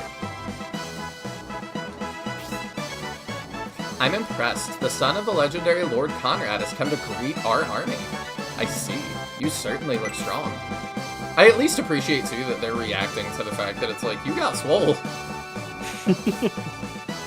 I thank you with all of my heart for taking the key back from High Priest Viale as he headed to Flagler. Thanks to you, General Rogan was able to escape.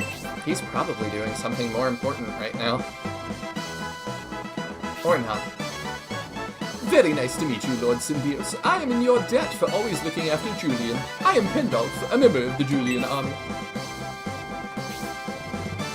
Oh, if it isn't Lord Symbios, Isabel and I are extremely pleased that you came to encourage us before heading into battle. Even the way that's worded feels passive-aggressive. Yeah. That's kind of why I've read her the way I have. She just feels passive-aggressive. You don't understand the language of the dragon and unicorn, do you? They're having quite the enjoyable conversation. Can I not talk to Rolly? No, you really can't. Wow. Interesting. Lord Symbios, your father passed away during the war, didn't he? My father, Brutus, did too. He was taken by a Bullzome trick. Let's avenge them in this battle. Bro, your shoulders look like Android Saga TN. What the heck kind of workouts have you been doing? Very good question. Do you know how I recruit dragons for battle? I was expecting it, so that when that's not how he started, I was like, whoa. During our march, I heard quite a lot about Lord Symbios. Well, let's get prepared for this three-army strategy. Oops. During our march, I heard quite a lot about Lord Symbios. Well, let's get prepared for this three-army strategy.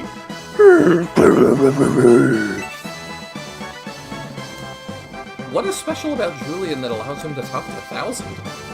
Can we talk to the other dragons? Okay, no. I think they just made those noises normally anyway. What? But I don't... Yeah, I don't know about 1,000. Like, Rolly is, oh, we're attuned, whatever, but 1,000 I just assumed could actually talk to people. There was, like, flavor text that... about us talking Yeah, to like, she Rolly. told us the first time we talked to her, it's like, oh, most people can't understand me, blah, blah, blah. Yeah, which I thought was, like... just a plot thing to be like... I don't know, I did not expect them to actually carry that forward. Yeah. After speaking with the Symbios army, Prince Medion is acting on faith. He has angered the Emperor and is being pursued by the Empire. Unlike you and Julian, I guess. This battle is our first priority, but making the Republic viable is also important. Each territory will have to reorganize and select a new leader. Yeah, I'm glad you're thinking about that. I feel like I should be thinking about that, but I'm glad someone is. Yeah. I sense very strong willpower. Lord Symbios, a force to fear. If I hadn't been saved by the Symbios army, the battle on the Saravan docking pier, I wouldn't be here today. So now, in their time of need, I'm repaying the favor. I've strayed from Gracia, but he's currently serving the Julian army. He plans to train to be an Elbasan monk, and Khan has a lot of faith in me.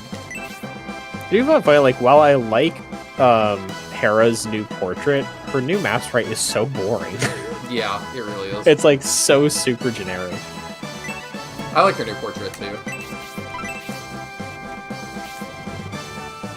After seeing me doing laundry at the tavern in Saraban, were you surprised to see me in the Medion army? The war broke out, awakened the warrior blood in me. I wondered if he would have one more text box that said, I'm Arthur from Shining Force 1. Yeah. What are you doing? I heard Lord Symbios faced death from the Northern Continent. Our army came to battle alongside the Julian army against Bullzome's High Priest. Our armies are indebted to each other. I joined the Medion army at the Elven Forest and have accompanied them all the way to the North region. The peace in Braun was disrupted by forest elves, and I'm trying to make amends. You're the perfect image of a Medion army soldier. Just kidding. I shouldn't tease, but being away from my sister makes me feel more manly. Okay. The Symbiote army had a chance to take revenge on us in Balsamo, but forgave us. That kindness, I feel it in my heart. You saved me after I was captured by the Bolsome sect in Balsamo. I was rude to you because I thought the Republic was working with the Bolsome sect. Please, forgive me. Is it true the Lord Symbiote lured Yasha into a trap to avenge me?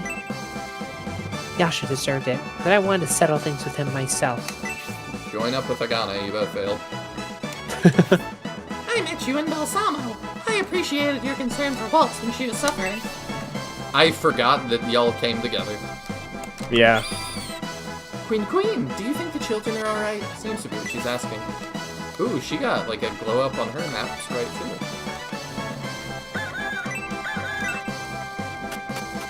Forget if there's anything this way. Oh yeah, Happens. Lord Symbiote, you seem to be the person the old seer called the Tiger. Alright. So he's the tiger and Julian's the wolf. I guess I see that, kind of. I did not know that was a thing, like, apparently about each of them until I was looking through the OST, and there's tracks that reference those titles in relation to them. I feel like they have not been talked about a whole lot. No, this is the first time I think anything like that has been said. Alright, let's swap over to Medion. And then we got more Orichalcum. We should use some of it, so... We got one for Campbell. We didn't for you. Didn't for you. Did for you. Not for you. Yes. Yes. No. Yes. Yes. Yes. Need to equip. Let's do that for Penko real quick.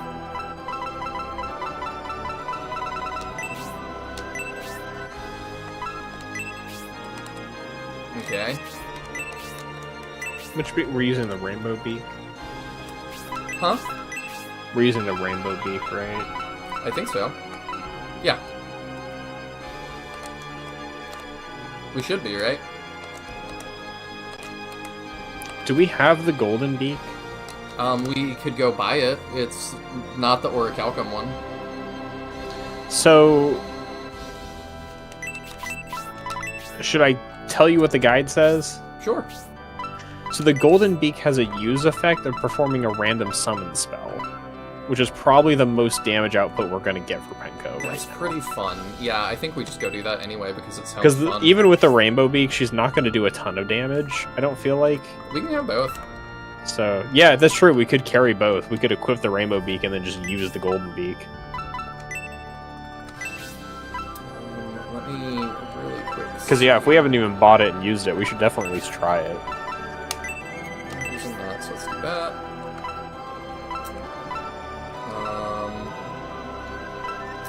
We're not using Hazuki, so I don't think it matters. Bernard we are. Or Yudo we are. Let's grab that. Oh, Lol says Gabriel called them the animal titles at the beginning. I don't know that I, clocked that at all. I don't know if I did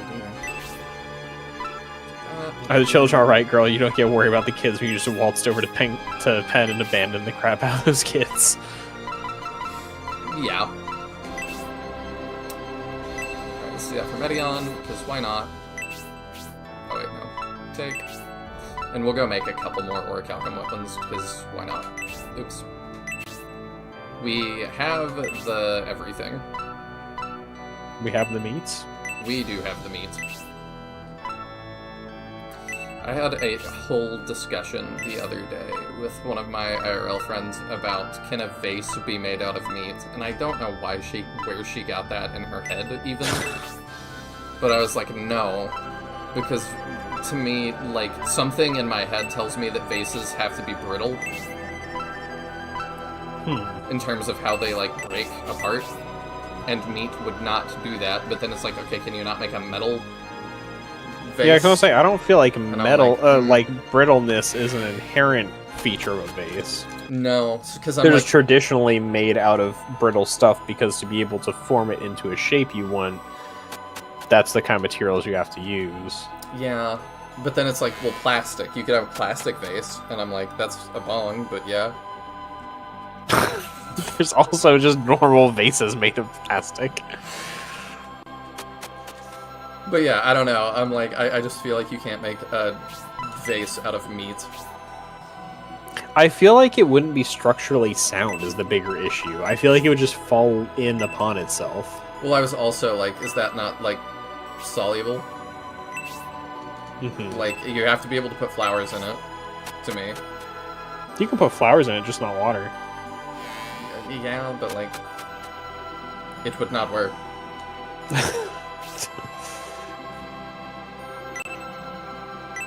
Nebula Rapier. Let's make another thing. Although I do still usually use his rapier that lets him regen MP, I think. I probably will, too. Plus the one that lets him cast Thanatos is super useful. I think that's actually whichever one I usually had on him. I think that's the God Rapier. I just kind of want to see if this one has a special, like what it is. Hmm. Ooh, Arby's. Oh yeah, I'm in heaven, Mr. Squidward. Arby's is so, like, not in my, like... There's, like, restaurants and stuff that are just not in my head for, like, I would never choose of my own accord to go here. Yeah. So the Nebula Rapier does have a special, and you've seen it. Oh, I have? It's called Helical Spin. Oh. It's... Yeah, that comes from the Nebula Rapier. Okay. So we can still use it because it is, you know, highest attack we have available right now. It's just, like, you have seen what it does. Till I get him the Sword of Haja, is my guess.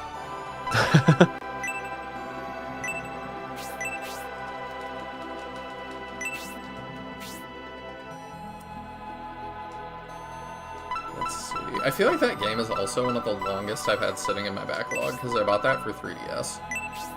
Oh, yeah. Yeah, it really was just like, I know I'm not going to play this way, but like, you're releasing a Shining game, and I want to give you money for it. I bought it on the 3DS and played it in college classes. I was in college at the time, but I could carry my 3DS with me, so... Yeah. I had plenty of classes playing that under my desk. Speaking of 3DS eShop too, I was kind of wondering, like, do you feel like game availability is going to get better overall, or like, when we make the Switch 3 eventually, or the Switch 2 Plus, because Nintendo can't name things in a way that makes sense forever, do you think, like, we're not going to be able to, like, get the DLC for, like, 3 houses anymore at that point? Like, that feels so weird that, like, we're going to be dealing with that. Potentially. And I feel like it's likely that we're still going to have those issues. I feel like the only way you would be able to then get the DLC is like if they released a complete edition kind of thing, which I wish more games did when the DLC became unavailable at this point. Yeah. But it's, yeah, I do not currently see a lot of movement from actual game companies to ensure the continuing availability of that type of content. No, it just feels very weird, like... I wonder about that in, like, Pokemon titles right now, because I'm like, you know, you can't say, what, are people going back to their Game Boy Color and playing Pokemon? It's like, yes. In large numbers, yes. Well, and I mean, Pokemon has suffered with issues from miss out on events with release of legendary Pokemon going back to the GBA titles. Yeah. Or I think Generation 2, you just could not legitimately get Celebi in the West because we never got the event that got you Celebi. And like, it was a Japanese-only in-person event you had to go to. you should be a good little customer and just be fine with that, I guess. I mean, you have to be because you don't have another option. And probably back in the day, nobody knew that that was happening, so... I mean, you have action Nobody replays cared. that do that make it so I can. You just didn't know that you missed out on the event to get it. You just knew there was a Pokemon in the game that you could get that you couldn't have figured out how to get normally. Yeah, You wouldn't have known why you were missing out on it. that's true. Alright, this is not the one. Because, I mean, Pokemon's also had since the first game's version exclusive, so there are always Pokemon you couldn't get on a particular copy. Yeah, I don't mind that as much because I still could. No, I don't mind that. I'm just saying, if you were, like, action replaying your game and found a Pokemon that you hadn't found in it, Yeah. your first assumption might be that it was in the other game until you played the other game and checked everywhere and couldn't find it, and then you'd assume there was something you needed to do that you hadn't done. Yeah, it also... Because, I mean, Gen 2 also introduced, like, the unknown puzzles and stuff, so there was clearly, like, here's secret-y stuff to do, and you could realistically just assume you hadn't figured it out. At least with that, I did, like... I was, at that time, still buying all of the, like, magazines and stuff, so it was pretty apparent. But, yeah, I don't know how else you would know that. I was buying, like, guides and stuff before the game came... People are never, like... Kids these days! But, like, I was buying, like, Pokemon guides before the game came out to read them to get excited for the game, and, like, there was tons of wrong information and stuff in them. Oh yeah, old game books, especially Pokemon books, were just super wrong in lots of ways. Yeah, Ralts doesn't evolve, it said, for Gen 3. Trapinch doesn't evolve. And, like, I don't totally blame them, because I think they were just saying what they were told. I love the old, like, Pokemon books that have just totally wrong evolution lines in them. Like, I have some of the, like, Gen 2 and 3 ones, and even up to, like, Gen 4, there are some pretty major issues. I think eventually they started, like, cracking down on it more, but for quite a while, those, like, Pokedex books were just very wrong. That's what I had. I'm gonna run and go pee real fast, because this optimally will take a little bit, so I will be right back. Just a moment.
I love this music so much. It is really nice.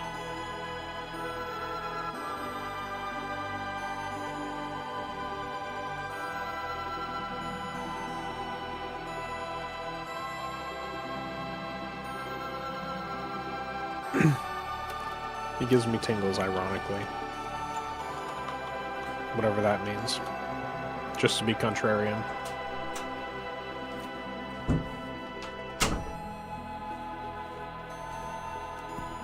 I have returned. Welcome back. I like this music a lot. I've loved the soundtrack of SF3, and I definitely plan on listening to it, like, from here on.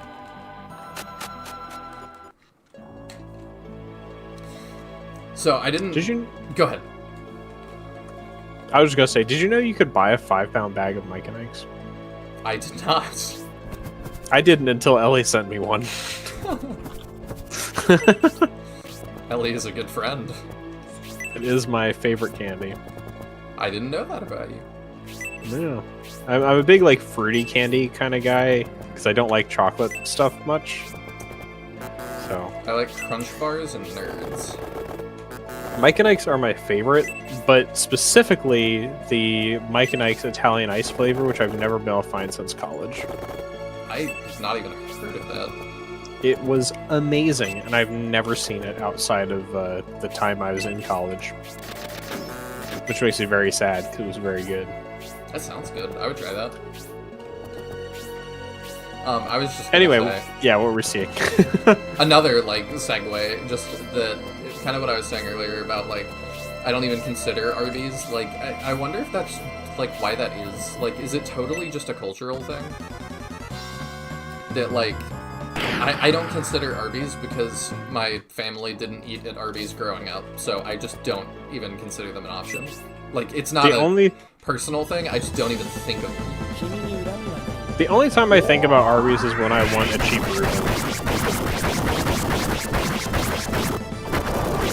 That one's still a little seizury. Yeah, it's not my favorite. I've never been a big fan in, like, any context of the teleporting between two locations a bunch type of attacks.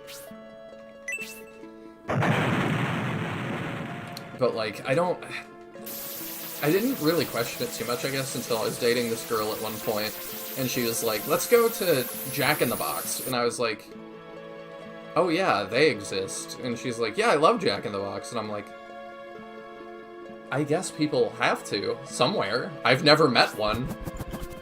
I've never been to one in my life. Made a very good first impression. I think the cook really cared, because the burger I got looked exactly like the burger in the picture. Nice. So it's like, somebody really put effort into that, which was appreciated, but there's just so many. Like, I don't think about Burger King, and it's like, why? Because growing up, my family didn't eat a Burger King. Like, that just was not in the options that we were given as kids. And we so rarely went out to eat that I just generally don't think about places.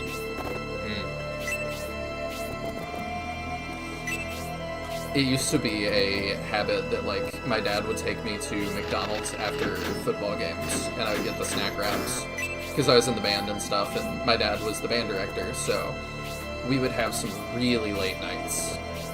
Because, you know, it's like Friday Night Football goes on until, like, 10 or 11, and then we have to drive back to the school, and then, you know, we have to be the last people to leave. And inevitably, there's somebody whose parents don't show up for a while. Yeah. So. We, like, almost exclusively ate dinner at home, homemade, so... That's like, when we did go to out, it was usually, like, if we were on the road for some reason, or some other, like, special occasion or extraneous circumstance. Also, welcome in, Dinosaur. How are you playing this? Badly, currently, but, how am I actually doing it? This is RetroArch. There is a translation team that translated it into English, and did a pretty good job. And, so they've got that up where you can patch your game, and then I bought a officially licensed Sega Saturn controller on Amazon, through RetroBit. And it's only like $20, it's really not bad. So I'm kind of getting the more legit experience. At least that's what I'm telling myself. But yeah, that's how. It is a lot less tricky to set up than it used to be. I still had a little bit of trouble getting save files to carry over. But I after my co-host here, Tiadrin, helped me, I could probably help somebody else walk them through that now.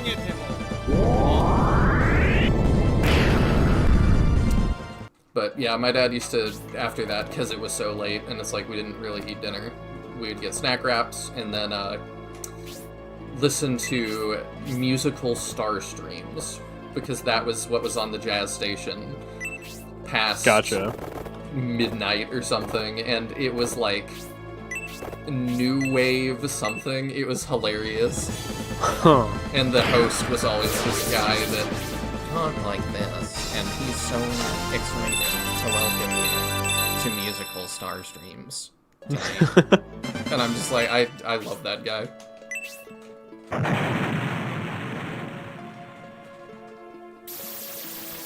New wave is a very strange genre that I don't really understand, but I think that's also kind of the point.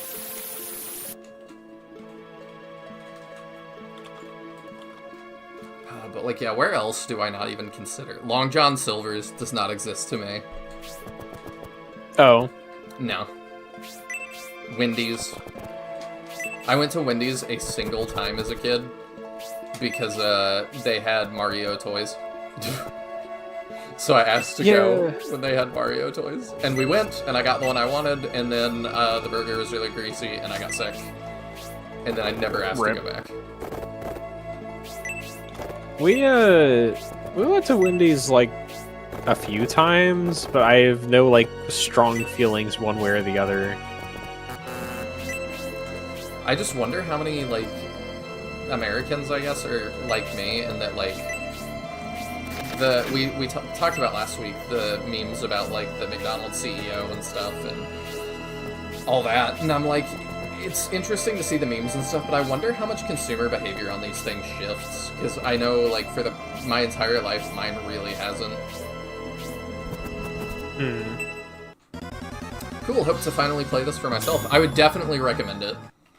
I have really enjoyed all three of the games. Yeah, I don't want to like spoil stuff for you since you haven't played it, but I really like it. Definitely worth the time. We'll pick up a couple levels on the way.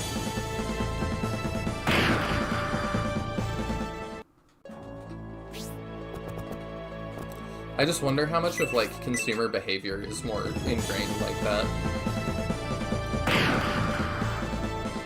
I don't know. I mean, it's one of those things where I feel like we've talked about, you know, maybe a year or more ago at this point, where I'm like, I feel like very rarely is my decision to or to not purchase something ever influenced by ads, aside from perhaps making me aware something exists. Yes. It's like I'm aware like Budweiser exists. Watching a Budweiser commercial has never made me feel any more inclined to want to drink one. No.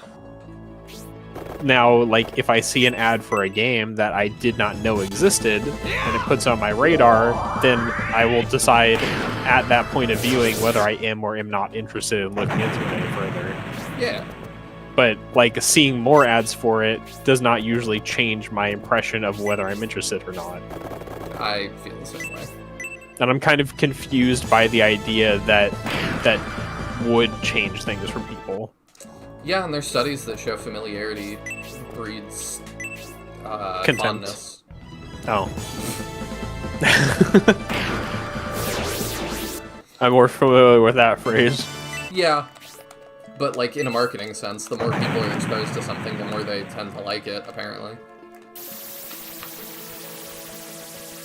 But yeah, that I don't really register that either. I've been exposed to a lot of scoliosis, so I'm not particularly any more fond of it than I was when I started. But you do you, I guess. You gotta try a different flavor sometime.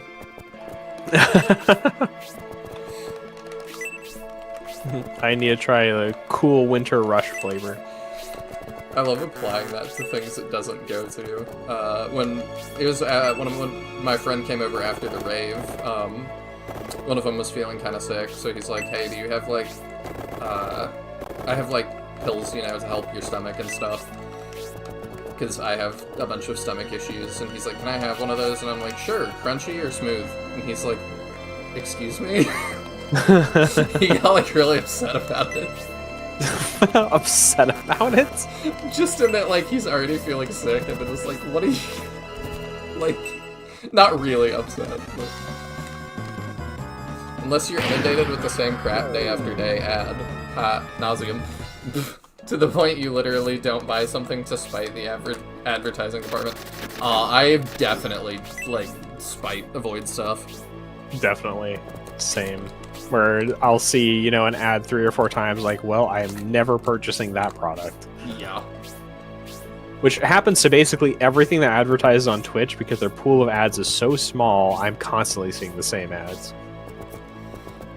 Yeah, that would be a problem. Beer ads should show someone smoking cigarettes listening to iTunes if they want my business. I mean, really, though. Like, I don't... There are definitely a lot of things that I'm like, I don't know that they know who their audience is. I'm just excited that, like, on X at least, it's finally got the download on what I like, so a lot of my ads now are, here's somebody that paid for advertising for their Steam indie game, and I'm like, let me look at this. Like, actually am interested. If I never see a car ad for the rest of my life, I will be okay with it. Same. I think that is my least, like, the thing I like the least, because I just don't know anything about cars. And now I'm trying to... It's also, like, am I ever going to be in a financial situation in my life that I'm going to purchase a new car? Doubt. Like, it's just something that's so expensive that, like, I don't feel the need. I am less personally annoyed by car ads, because they're easy to just, like, ignore or whatever, than I am annoyed by horror movie ads, because they're always 3 times as loud as everything else. And it's always some, like, silence for 5 seconds, like, ah! And, like, just screaming and loud noise. I'm like, well... I was having a nice time. And I don't like horror movies to begin with. Yeah. It's just like, I had the stream at a nice volume, everything was great, and then that comes in at 5 times the volume of everything else with, like, crashing and screaming, and I'm like, well, thanks. Yeah, they shouldn't do that. I feel like there's just a handful of ads I remember growing up that were worse about that, and it was always, like, not infomercial stuff, but very adjacent to infomercial. Like, I can't remember what it was, but there were some, like, you know, like, buy my collectible coin or something. Those always came on at 1 billion decibels, and it's probably to wake up the grandpa that's fallen asleep in front of the TV. I think I usually run into issues with it anymore on specifically Griff's streams, because he's quiet enough, I have to turn my volume way up. And then the ads are super loud. I used to have that problem on Verdant streams, but I just use my free Twitch Prime sub on his, so I never see ads there anymore. But yeah, it's rough, because I, you know, watch a number of streamers who are quiet enough I have to turn up my volume, but then that makes the ads just awfully loud. Because on their end, they're like, it's a cozy stream, so, like, that makes sense. But then, yeah, I can understand not necessarily preempting that.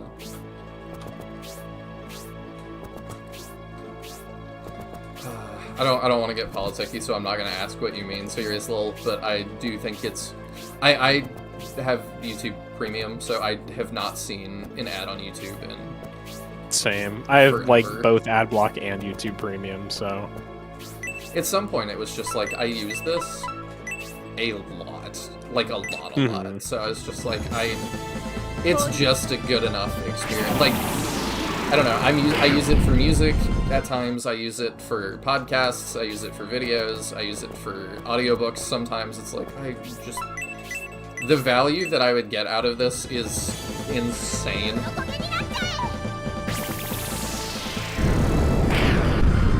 I felt no need to give money to YouTube, but the ads are getting so overbearing, and I use it on mobile enough where I can't ad block it, that it's just awful.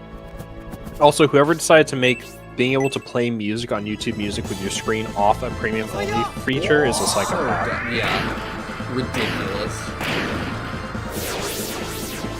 I skip premium and have like 3 ad features. Yeah, I don't mind paying them some, because I'm like, I understand they need to make money somewhere, and like, they do enough that I like, that I'm not super angry at YouTube yet, the way I am a lot of them. I am sometimes.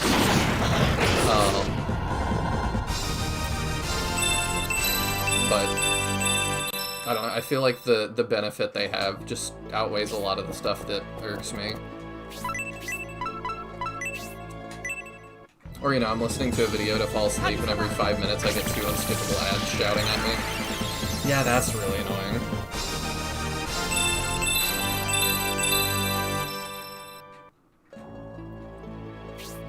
I didn't realize it was that bad.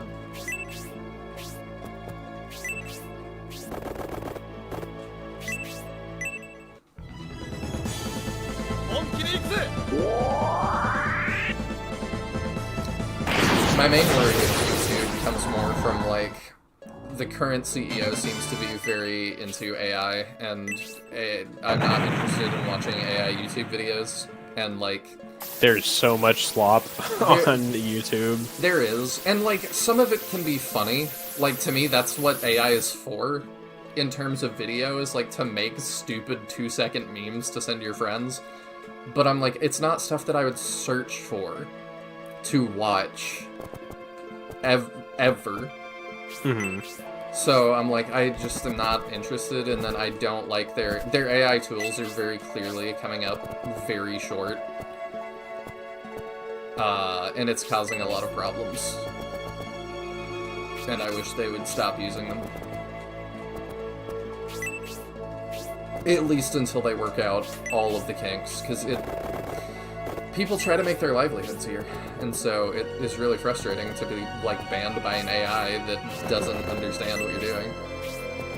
Yeah.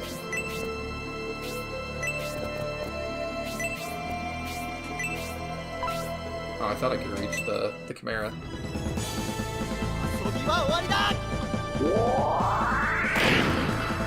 I'm so glad we have Bernard. I just know he's going to be able to handle whatever. I feel like even this squad is so much more competent than the Symbiote squad. Symbiosis group is really rough once you've played with the other 2 forces.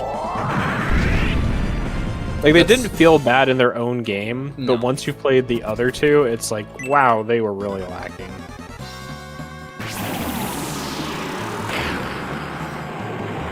Yeah, it definitely feels like there's a little bit of power creep. I'm just sick of short-form content being the meta. No YouTube, I don't want to watch 30 instances of 3-second videos. That's not entertainment. Not to me either. But one of my friends told me, like, I think just a couple days ago, that it's like, remember, everything comes in waves. Hopefully this will come to an end. And, like, you know, YouTube went back. The meta was, like, 10-minute videos, you know, uploading a 10-minute video every day, and then it became, like, long form. It was like, you need to upload an hour video every couple of days. And it was like, okay. Like, I was down with that. I was down with both of those, honestly. But it's like, yeah, now, who knows what's next? My white pill, like I said, with copyright, is that, like, the avalanche of AI stuff ends up making... Some people will just be satisfied with that, and I'm like, I think those people are so far gone that there's not a point to even getting upset about it. But, like, a lot of people, I think, will also just care a lot more about the humanity and creators and stuff, and that's gonna increase in value as a result.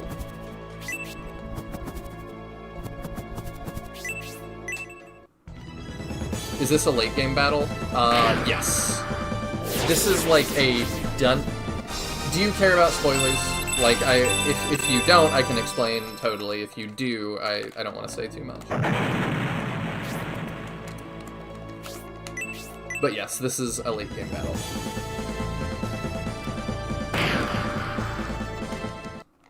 This is scenario 3 late game battle, to be specific. Because Shining Force 3, if you don't know too much about it, it is across 3 different scenarios, which are 3 separate, fully fleshed out games. You do need to play them in order. Okay, if you don't care, then yeah, this is a dungeon that is right before the final battle, or final couple battles. I don't really know what we're walking into, because I am very spoiler avoidant. But we're doing this, we've already done it with one of our squads from Game 3, but now I'm playing it through as the other 2 squads from the other 2 games, because it's giving us rewards at the end of it for each of them. It's just kind of annoying that the dungeon doesn't actually change. So this is our penultimate stream, our second to last stream of Shining Force 3. We're gonna do this, and then next week will be the finale. And then after that, I'm gonna go on to Shining Force CD. So I'm really excited for that too. It's gonna be weird to go back to like a 2D Shining Force after this. I wonder how weird that's gonna feel. I think I kind of prefer 2D SRPGs though. And I like both. I like both. I just think that's my preference.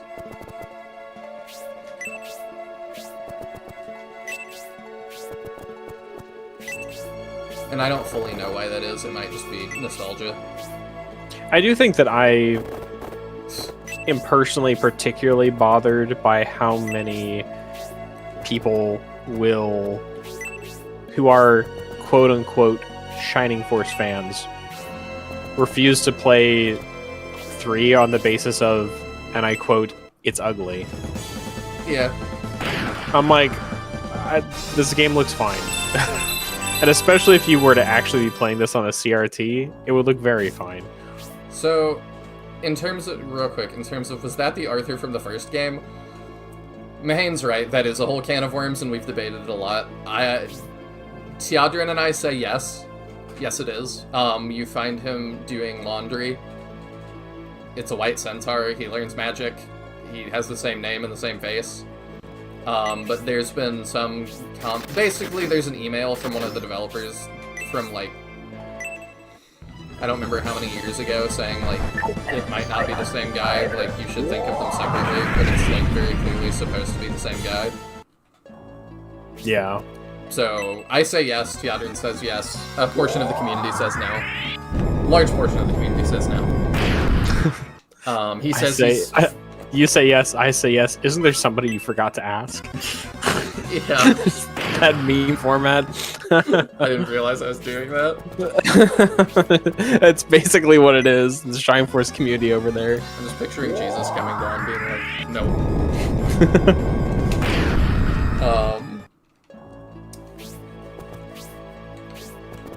It depends on what you think about the Shining Force timeline overall as well. Like, Tiadrin's played a couple more of the Shining games than I have, and he thinks this takes place in... You said in between 1 and 2?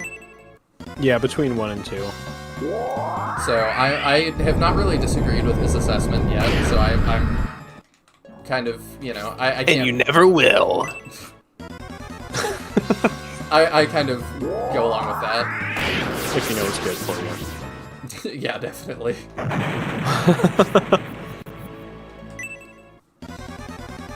Mahane says, I'm personally inclined to agree with the yes crowd. It's an obvious cameo. Were there any nods to the other games? Yes. Do you want me to tell you what they are? I've played 1, 2, 3 now. Shining in the Darkness, Holy Ark, and Wisdom. That's my list. I will say that while there is a cameo to or a reference to the Gaiden games in Holy Ark, I don't think Shining Force 3 has any references to the Gaidens. But I will. So I think there's only the one that's in Holy Ark. I will also say this basically is Shining the Holy Ark 2. Like, there's a lot taken from Holy Ark. Yogurt? No. Well, the only yogurt thing we've seen is if somebody gets like stunned or something, there's a text that can display kind of the way in Shining Force 2 that it's like Slade is playing on his Game Gear. I forget. It's like I think they say like haha yogurt. It was like eek yogurt so cute or something. Yeah, and then it says we like, saw it just last stream. We did. It took this whole thing. And then it says, like, character is hallucinating or something. Yeah.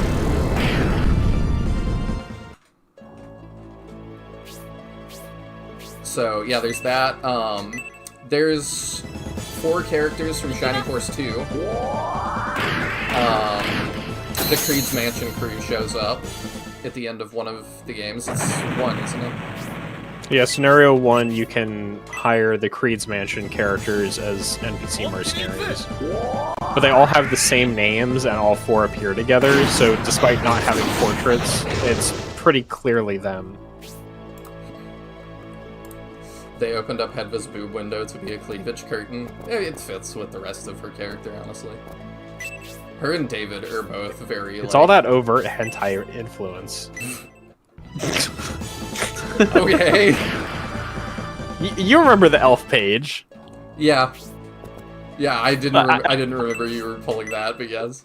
Yes, I will never not reference that elf page. It's so funny to me how mad whoever that was wrote that. Yeah. Which, if anybody doesn't recall, the page on the Shining Force wiki about elves goes on like a rant about the elves in Shining Force 3 being muscular and or having like a figure as being like overt hentai influence. I mean, look at it's this. Really silly. Look at this figure right here. Oh yeah, look at that figure. Everybody wants the Bernard fit. That rant was so dumb. Oh, it's terrible, but it's so funny to me. Like, the fact that somebody was so mad to actually type all that out, and the fact that it's just still there on the wiki is just so funny. Yeah, I mean, somebody has to change it and want to fight over it. I don't want to change it because it's so funny. Like, I don't feel like it has any place being there, but it's also hilarious objectively, so... Yeah. Karna was OP in 2. Oh, absolutely. She is the reason that is not a choice. Like, Tyrant is my favorite, but, like, if you want to have a good time, you pick Karna. Because Tyrant's kind of booty. And then Eric and Randolph are both really boring.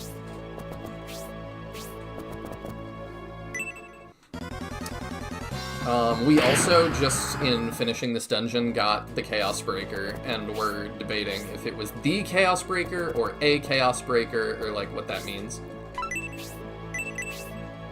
I assume we're gonna get another, you'll see some stuff sticking around. I don't know if you saw Boss a minute ago. But yeah, we're debating. What does that mean? But also, like, Lemon has the Sword of Darkness in Shining Force 2.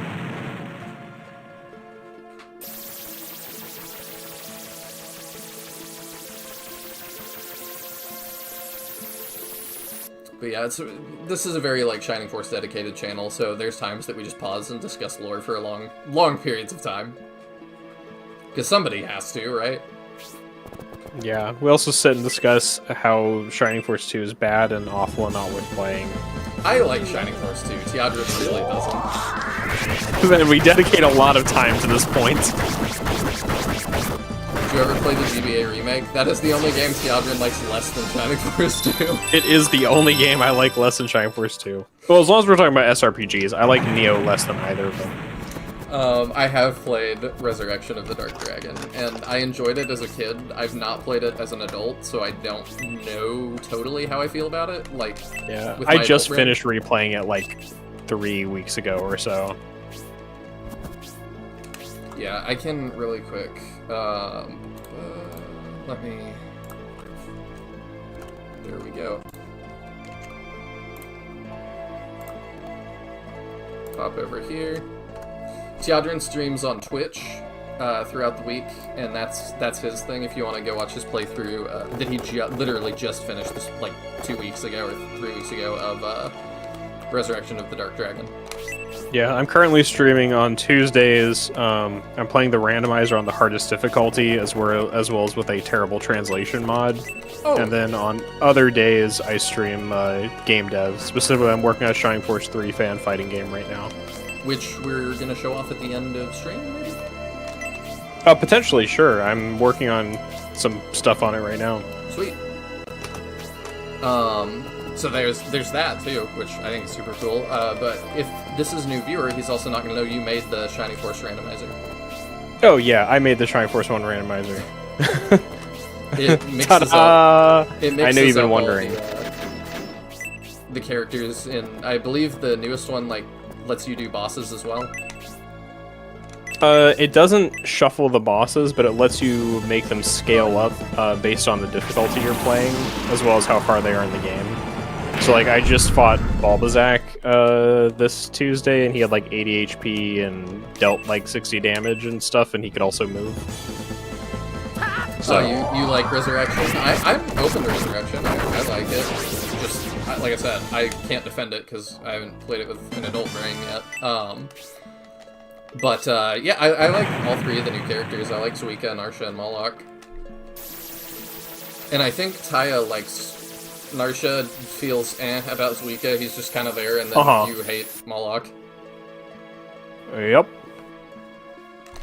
That was something we discussed at the beginning of this stream, that like he really doesn't like how the second you're on your way to the first battle is like, let me pull you aside and tell you I'm an alien that time travels, and it just is really like kind of jarring with the setting of Shining Force, which I can't disagree with.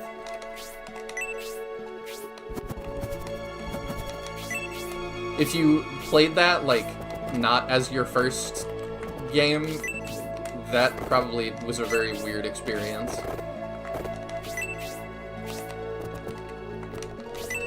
I'd already played Shining Force 1 like a dozen times by the time I played Resurrection, so it's hard for me to put myself in the shoes of like somebody who doesn't know what the game is. But I can imagine that being really weird.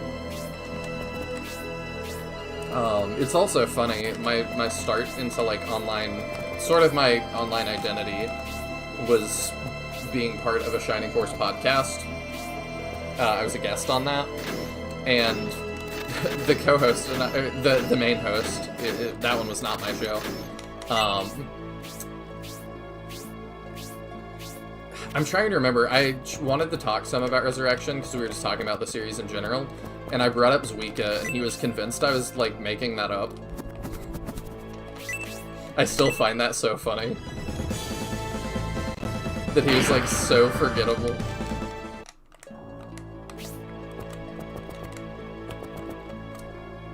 I was pretty remastered DVD extra scenes. I'm assuming autocorrect went crazy on you there. I have no clue what you're saying. That attack makes a lot more sense for Findu. That looked wild. It's true.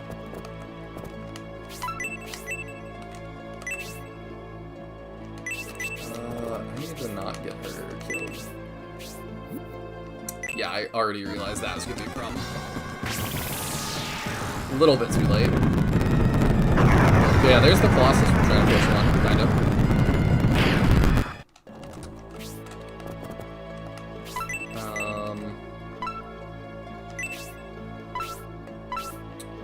Medion takes that better. I don't have a current state, so we'll do that, and we'll see how we do. I want to play through the entire Shining series. That's like a long-standing goal of this channel. There are some DVDs, and I don't know how we're gonna handle that when we get there. I don't know if people know that. I wonder how much You're talking about like the anime? Yeah. That's gonna be a ways off, though. It is. I also really wonder how much viewership is going to change. Is like, do people care in the West about some of these other... Oh, there we go. There's a slow. But do people even care about some of these other like parts of the Shining franchise? Right. Remains to be seen. I have no clue how that's gonna go. I don't know. I don't imagine there's just much of a dedicated fan base. I feel like you'll probably get some like curious cursory observers, but I don't know that I'll be watching full streams of some of the later games. Yeah, I don't know if I blame you or not. I don't know enough about them to know what the viewing experience is even going to be for like Shining Resonance Refrain or I mean, like, Neo or... I played Neo and found the gameplay so boring I never finished it myself, so trying to watch somebody else's full playthrough is a little bit much. That also, though, like, is the kind of stuff I enjoy watching. I really like watching the Game Grumps play the Philips CDI games, which are extremely boring and awful games. Well, I think that's the thing is, like, those games have the entertainment value of being bad, where Neo is just boring. So, I don't know. It's like, I'll probably watch some, and maybe it's like second screen content, but it's definitely not something I have a lot of interest in. Yeah, From what I understand, EXA is kind of similar to Neo, gameplay-wise. EXA is... I've played EXA a little bit. I forgot about that. It is also just bizarre. Yeah. But you can do the duck walk. Cool, huh? I have no clue what you're even talking about. It's from the Zelda CDI game. Link says that when talking about crouch walking. Oh, does he? It's Yeah, been forever you can since make me duck walk. Cool, huh?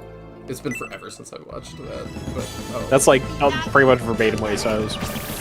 I love the somewhat recent indie game that is like similar to the CDI games. I don't know if you remember the one I'm talking about. I don't know if I have seen it. It's really funny. I'll have to look into it, because... Arzette.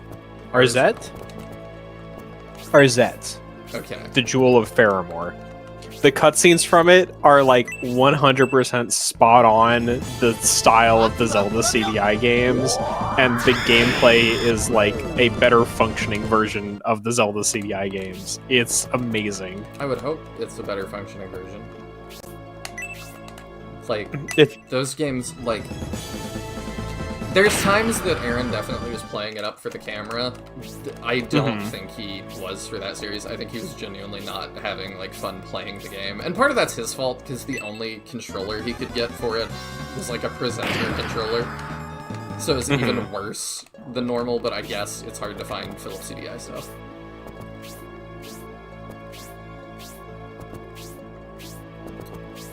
He probably could have just asked a fan to send a legit controller, and I think one of them did eventually, but I also kind of respect him not just defaulting to that.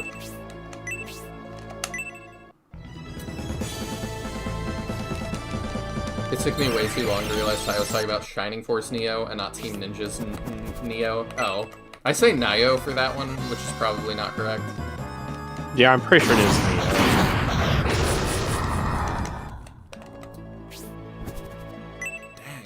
These guys do so much. Oh, let's go.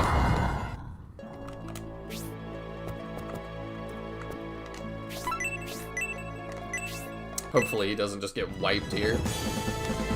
Alright, Arzette and their Link are voiced by the CDI Zelda and Link respectively. Are they? That's I would really believe cool. it. Like, the whole game is a super duper like love letter / parody to the Zelda CDI games, so I would not be surprised at all. I like that.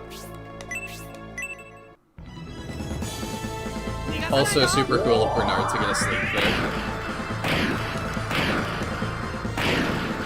Haywood could never.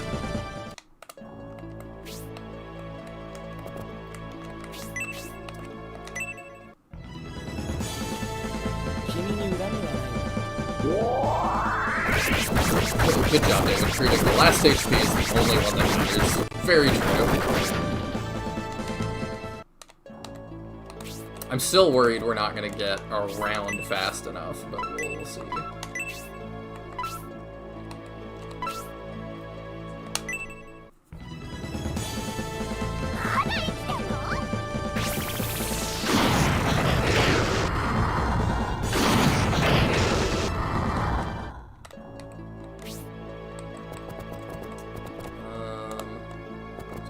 Yeah, I guess I can attack in with Hera.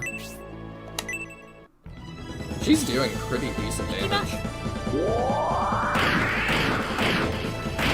Yeah, Hera becomes pretty decent compared to the other monks, honestly. I wish that was a high bar. I do feel like she ended up being the one I was most happy with how she turned out. Like, I don't feel like she should be out-damaging Arthur. Well, keep in mind, Arthur is spec'd into the ranged weapon, True. so he is, like, using the less good weapon type. He might do more damage with his magic in some scenarios, honestly. This is I don't know what scenario, his- though, so- Damn. Well, then this must be the one! Because he does have the spear with the best magic scaling now, so... I would be curious to see what his spells are hitting for now. I mean, we could throw something out here. Yeah. Actually, because he has an AoE now, so he could actually end up using that on the demons. Oh, yeah, that's true. Because we do still have to deal with them. Do we have to? Penko, use a summon on somebody. Never mind. Dang. SF monks overcompensated with Karna, then tore them all back down to Gong levels. Yeah. I was about honestly, to be go like, ahead. Gong's not that bad, and then I'm like, well, the Irene's not that bad. It's just, she's not doing 70 damage. and honestly, I'm pretty sure that, like, a high-level Sarah Master Monk is stronger than Karna. Maybe. At least if we're talking about physical stats. Because I ran Master Monk Sarah, and she was hitting for, you know, like, over 100 by endgame. Actually, I'm not gonna, like, talk too much about any details, but the Gaiden monks are also incredible, just in general. I think the Gaiden monks are probably the best monks we get in the series, Wow. in my opinion. But I also have, like, a lot of general good opinions. I view the Gaiden games very well. I prefer the original Gaiden games to the CD remakes personally, but I didn't realize you played both. I've played Gaiden 2 on Game Gear, and then I played on the 3DS, and then I played CD. So I've only played Gaiden 1 via CD, but obviously Gaiden 2 and Final Conflict I played the Game Gear versions. I see. I am... And there are some notable differences between Gaiden 2 and its CD incarnation. I'm gonna play through both at some point, but probably not, like, back-to-back.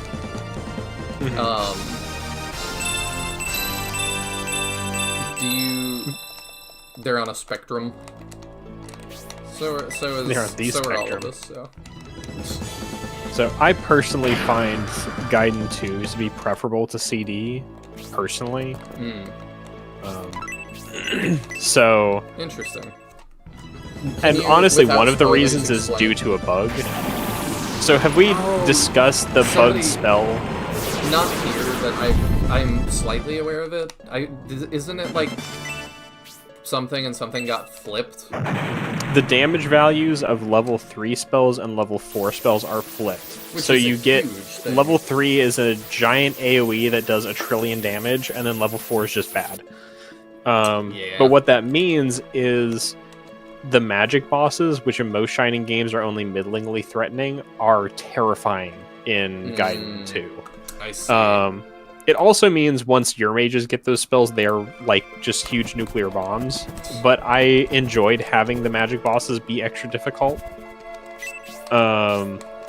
The other thing that is really notable This about is so not who I would want with Medion. Just by the way. yeah, that's not his crew that he rolls up with.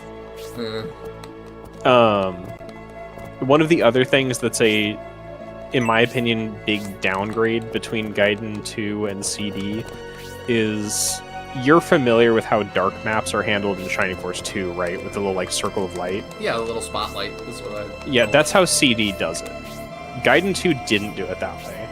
In Gaiden 2, there is one or maybe two dark maps, but the way they're handled is each room of the map is fully dark and nothing is happening in it until you set foot into the room, and then that whole room lights up and the enemies in it become active. I see. So first of all, I don't get motion sickness from the way the light moves around, because I hate that about the Shining Force 2 one. It like legitimately makes me motion sick to play those maps. Yeah, it's not great. But I also liked that it meant you didn't really know what was ahead. It really felt like a pseudo Fog of War map. Which is kind of, in my mind, the point of doing a darkness map, where Shining Force 2's darkness is just like annoyance, because you can just scroll the whole map and find everything anyway. You can. So I really thought those maps were executed a lot better in Gaiden 2. Also, Gaiden 2 has an extra difficulty mode called Excellent Mode that's not in CD. Is it So, good? Is it fun? I mean, it's more challenging. It's input with a like secret code instead of being a normal selectable difficulty. Interesting. So you just gotta know. Yeah, you mash left during the startup sequence, and you'll know you did it right if under the title it says excellent, but it's misspelled with only one L. It's really funny. I also just love the fact that there is something called excellent mode. Oh, he took my spot.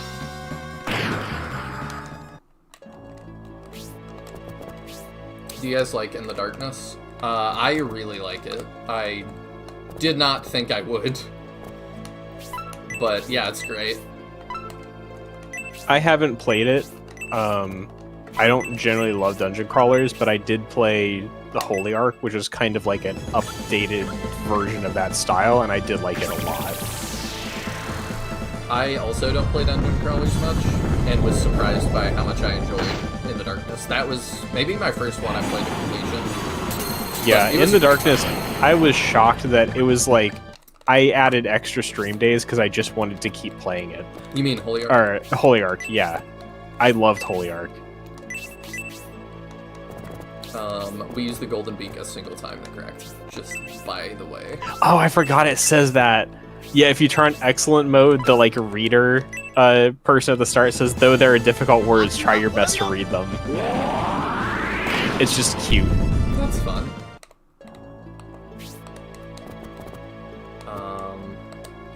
Dang, this is not good.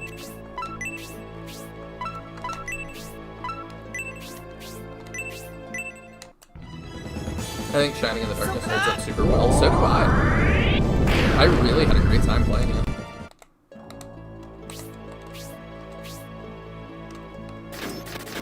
Alright, they are really gonna... This squad is really gonna need help.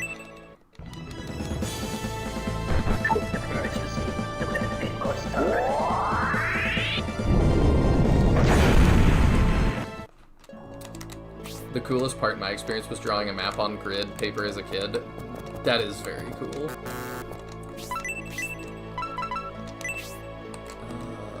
Yeah, we're gonna heal. This squad I'm also very worried about. The demons are just really scary in general, but we've got a save state at the start of this battle, so we may end up using it.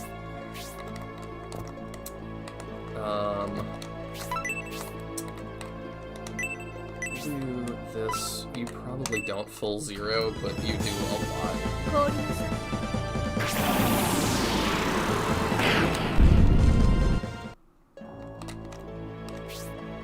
That is definitely the character that guy's upset about.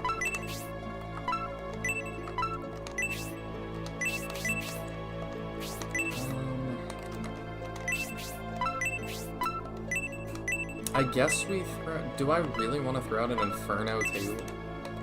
I guess. Like, I don't... Sure. I guess we're not going to need it for the Colossi.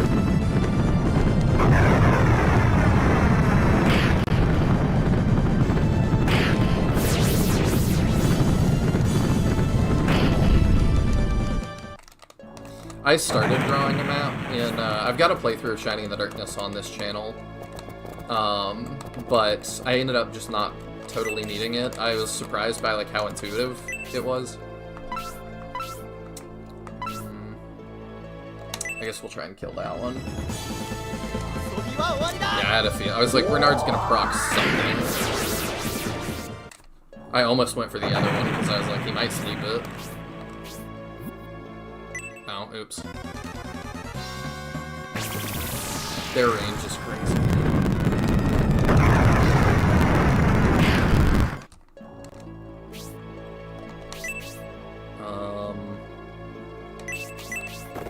I guess I do that.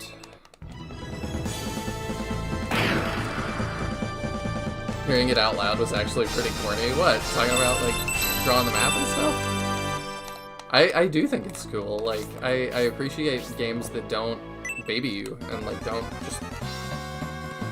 That game would not be nearly as much fun if it just put a quest marker down and said, you know where to go. Okay, let's see what does the most. 35, 37, 39. Okay, I guess we spark.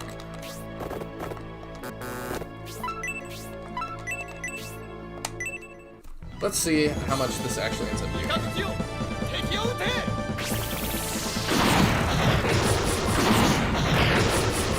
I mean, that's 50. Yeah, that's a lot.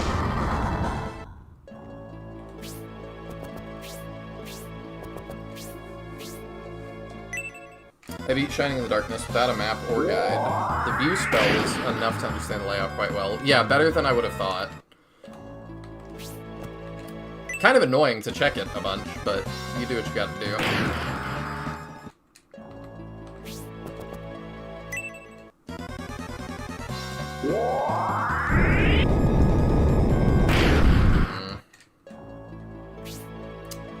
Do we need an aura?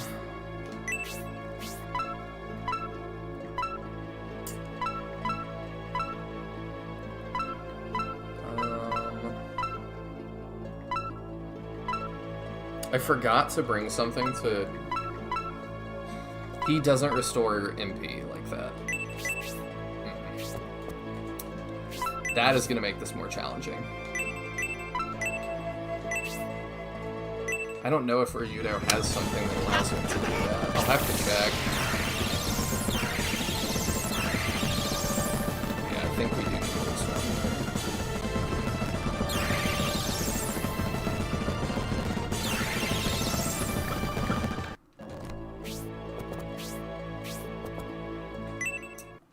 We'll see how we do. Is that a band tee you're wearing? Yeah, it's Falling in Reverse. It's a metal rap.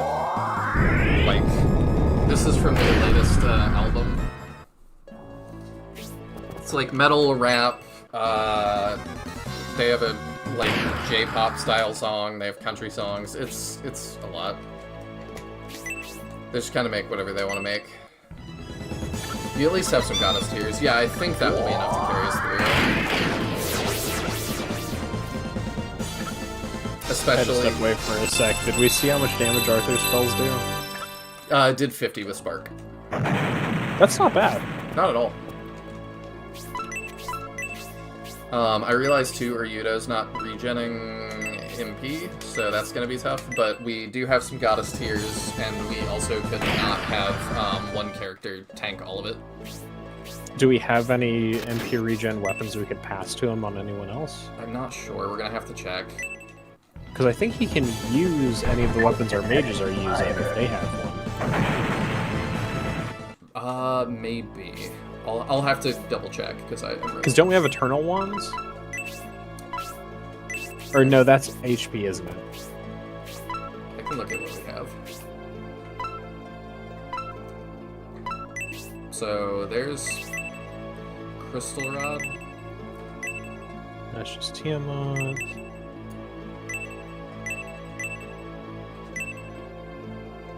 Regens HP. The Holy Ankh doesn't? Regen 4 Oh, HP. right, duh. Mitra Ankh. No.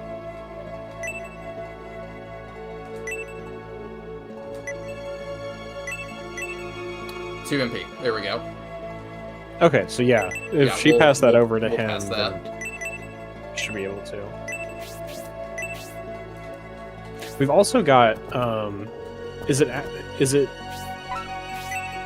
We've got the Thunder Wand on somebody, which means one of our mages who has the best spark resistance could actually use that and be the best choice to tank spark potentially. Okay. Because I think the Thunder Wand, or whatever that Lightning Wand is like plus 40 spark resist or something insane. Okay. Ryuta doesn't have proficiency with wands, so his heals will be weaker. Okay, we'll just have to swap back and forth.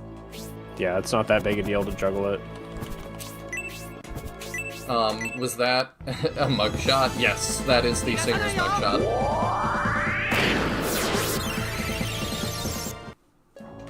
What did he do? He did a bunch of drugs, got into some fights, and then was on probation and skipped out on that at one point. So, but he's since like totally clean and gave, I thought, a pretty good talk about it, being like, he said like the best thing that ever happened to him personally was just going to jail, because he was like, I just don't think I would have gotten clean without doing that, and so yeah, that kind of ended up being a detox for him, and a wake-up call that's like, hey, you want to not spend your life here, so you need to definitely change what you're doing.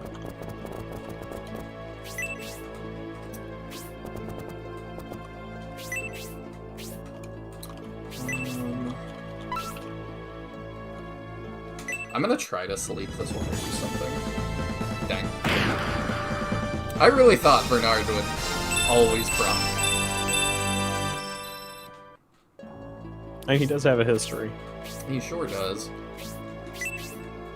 Definitely best archer.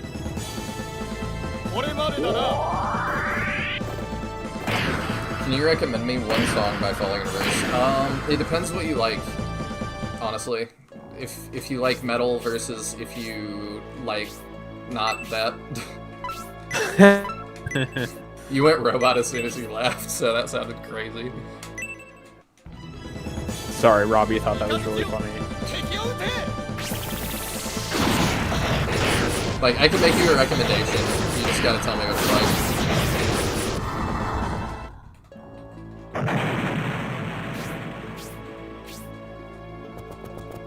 Okay, yeah, with that, like, lightning wand, either of your mages or Uryudo should have 60 spark resistance, and that's without a resist up.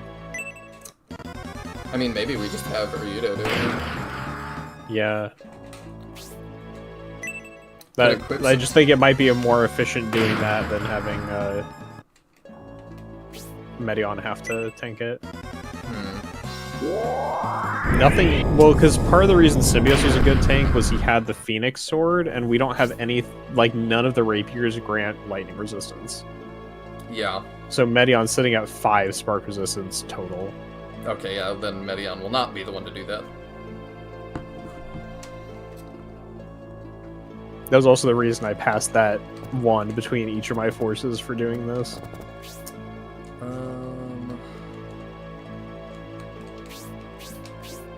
Y'all are doing okay. Arthur's really bad. I think everybody else is okay. We'll stay here again, because we're doing alright.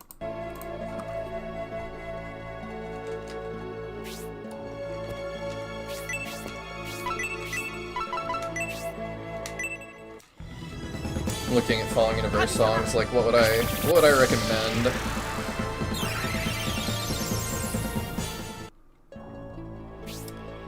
If you want something weirder,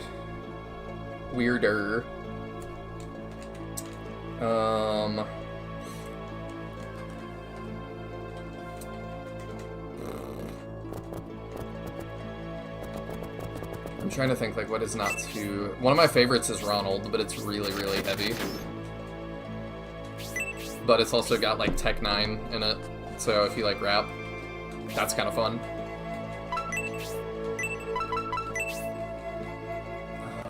I probably need you to out... She has so much health. Yeah, it's kind of surprising.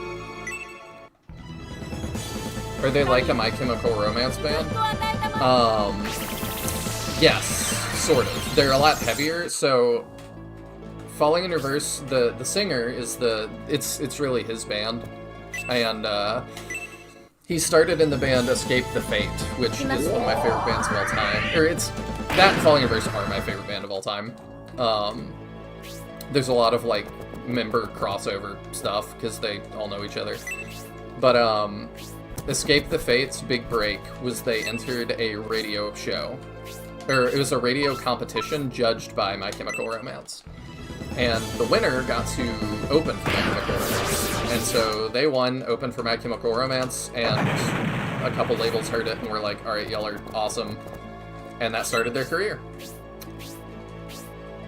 So, kinda like that, yeah, but just a lot heavier. My favorite... So, I would go all the way back to Escape the Fate, honestly, for my favorite, because my favorite song of all time is The Guillotine, and it's a 4-part song. They've been one of the old guitar players is teasing writing part 5. I'm very excited if he actually does it. But it is The Guillotine Part 1 is by Escape the Fate, and it's by the singer of Falling in Reverse. Then there's The Guillotine Part 2, which is Escape the Fate without him. It's after he went to jail, and they made Part 2 and 3 without him, and then he got out of jail, and one of his albums, he was like, I started that story, and it's really important to me to finish it. So he did The Guillotine Part 4 with Falling in Reverse.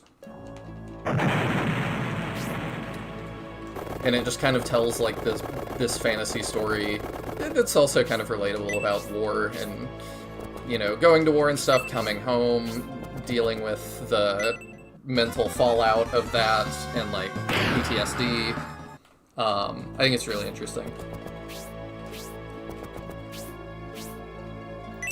This group is getting sandwiched. This is not good.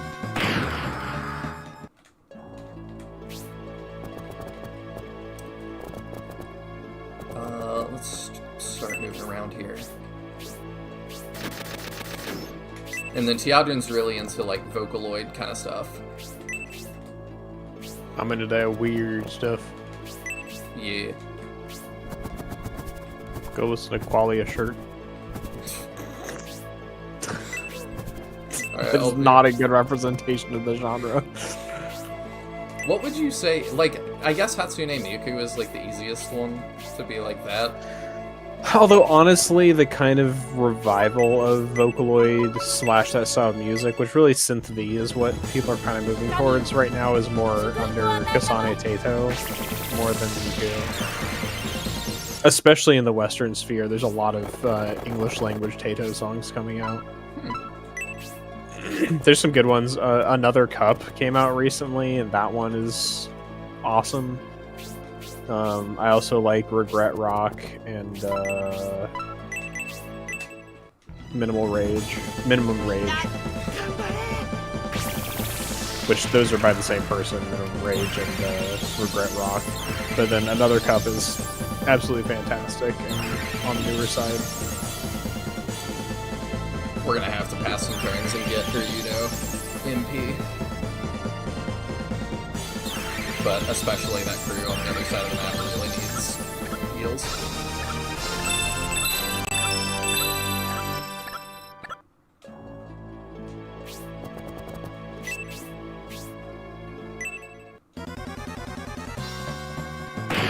Yeah, that would have been Bernard dead if not, and I do really want him alive. Oh, come on. Alright, I think we reload. We need Bernard to deal with these guys. It's gonna be a really big pain if we don't have him.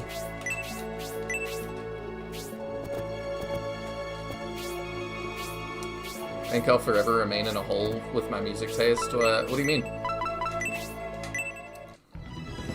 What do you like? I'm very curious. I listen to a lot of weird.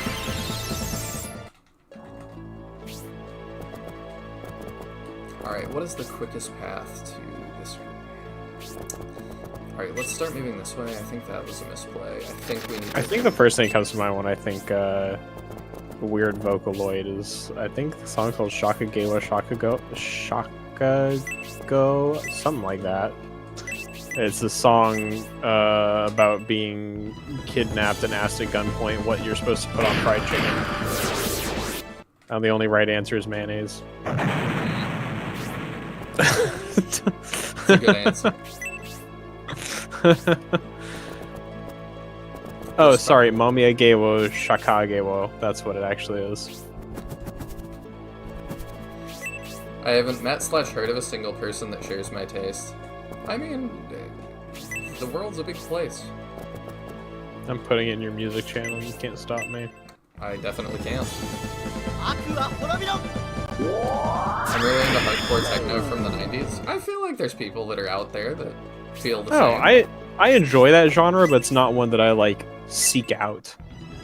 It's like I like that, but I don't like listen to a bunch, if that makes sense. But when I do hear it, I'm like, oh yeah, I like that. I wondered if you were just gonna leave it at, I like that, but I don't. I like that, but I don't.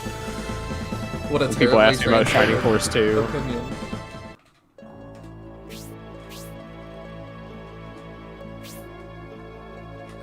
I don't think we need an aura now. No. I think he's safe to get us that kill.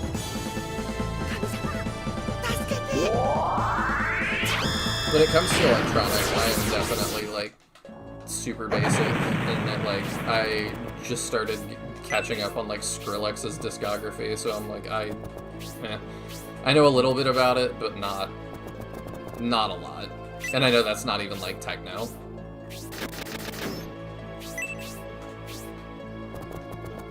I know just enough to know I'm wrong, but not to know why.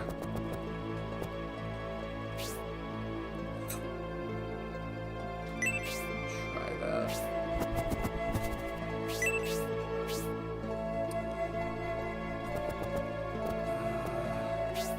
I kind of want some pieces to Soka hit here. I found a large online rip of over 200 3 to 5 so 3 to 5 song CDs at one point, so I guess there's at least some interest. For sure. In something like techno, absolutely.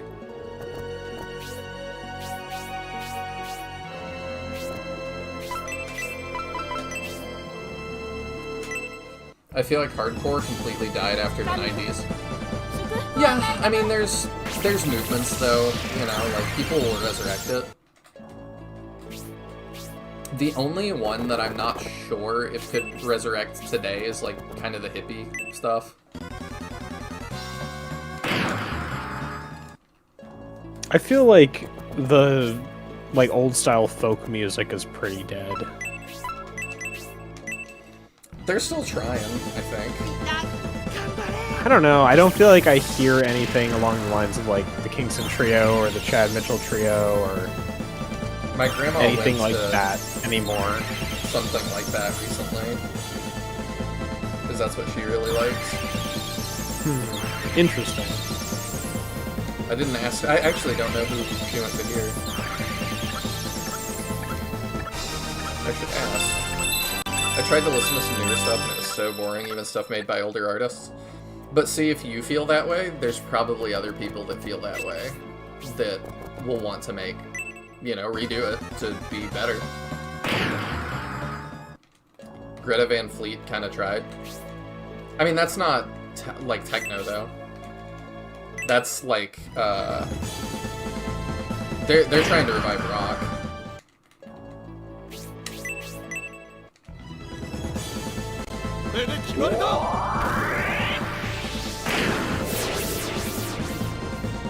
Yeah, there's some artists that do lose it over time, and then there's some too that it's like Falling Universe has one of those, that they have an album called Coming Home. And I think it's good, but it was definitely one that's like, it's really not metal. The whole album is atmospheric rock. And I'm like, I'm glad that we did that and got that out of our system. Like, I'm genuinely glad they did make it, but it just was so not what I was looking for from the band. But it was really funny, because all the reviews and stuff from critics were like, oh, thank God he finally stopped rapping. We hated that. And then he, in like the next single that dropped after that, was him like almost exclusively rapping and being like, you thought I was done with that, huh? So I enjoyed that.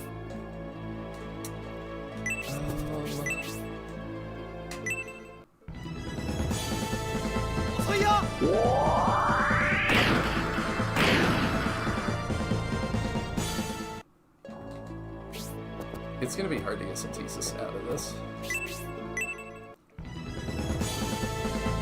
Oh, come on. Oh, okay, okay. I think...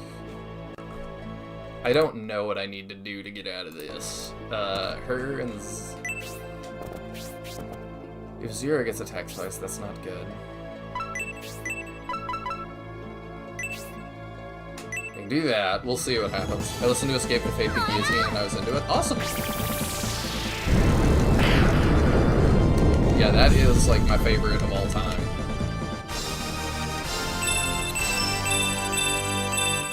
That whole first Escape the Fate album is perfection. But I'm very into metal and rap. Those are, like, my two main genres.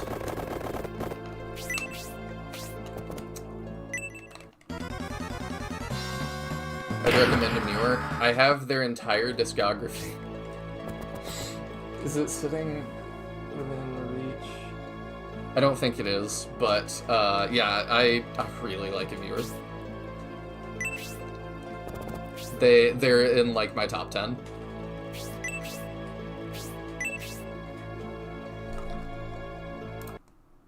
I feel like Tayo would like their vocalist a lot more than he likes their music, because he's very, very into fighting games as well.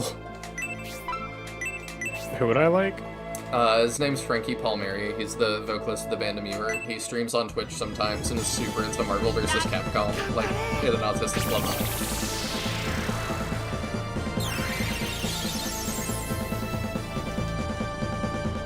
But I was like, I don't think you would like his music because you don't like metal stuff that much, but it just is fun for me that he's really into that.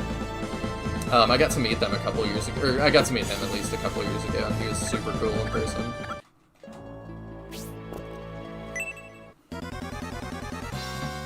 He talked a lot about why he likes Thanos as a character, and like,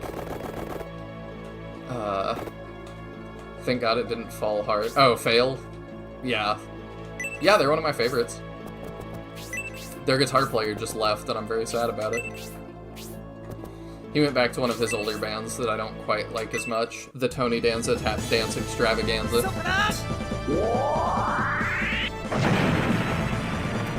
And their new single is like, okay. It's also not what I want from them, but...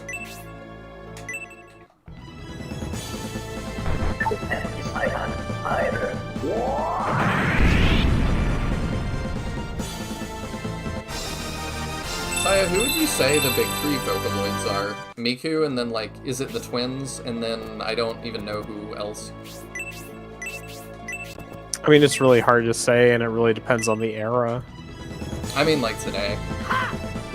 Today? I'd probably say... Well, are we saying Vocaloids, or are we saying Vocaloid style tools? Because Tato is particularly popular right now, but her Synth V voice bank is not a Vocaloid. I don't know the... Like, you're already above my head in that I don't really know the difference.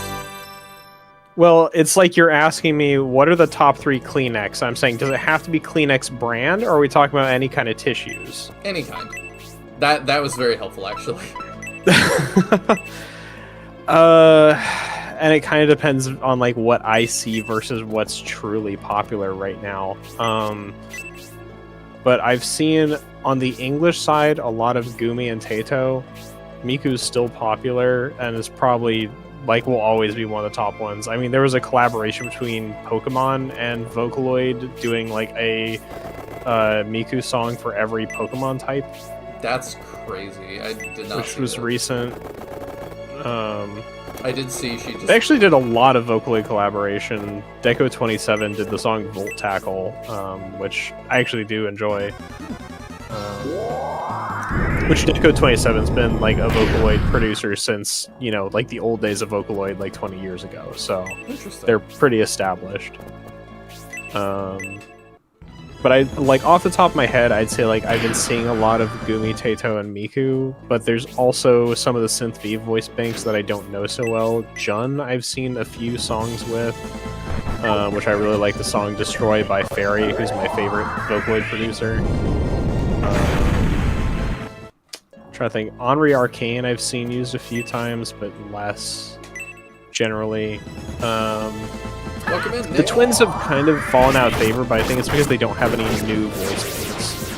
And that's part of the thing. There was a big Vocaloid update somewhat recently with like new voice banks, and then also Synth V like exists now. And there's another thing. Right, there's a new thing for... Oh, what was this made with?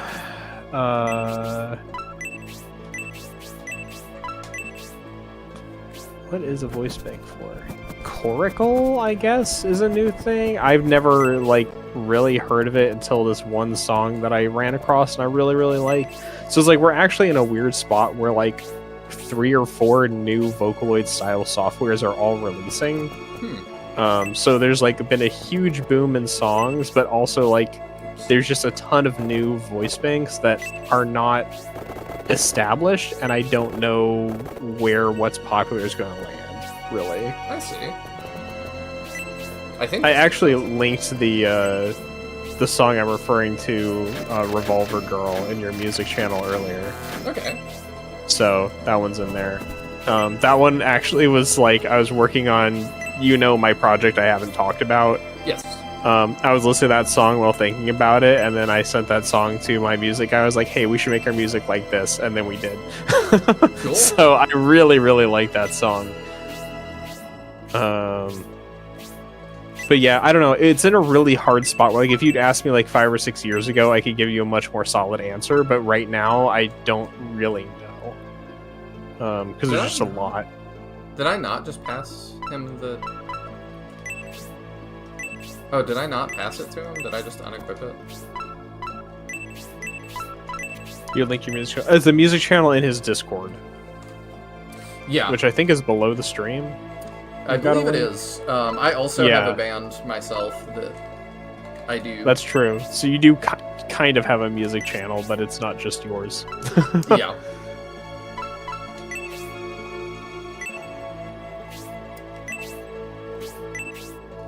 There we go. Now Ryudo's recovering MP. And I don't think we need to wait for him to fully recover to bait in the next Colossi. I think we can just wait it in and kill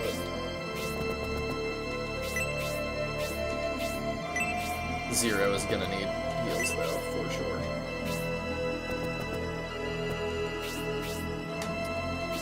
Sweet. I will go through all of that then probably tomorrow.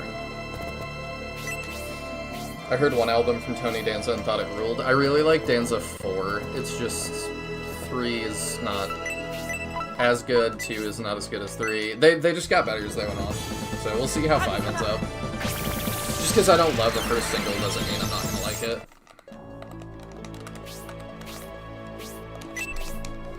Alright, let's get a little bit of fast forward going.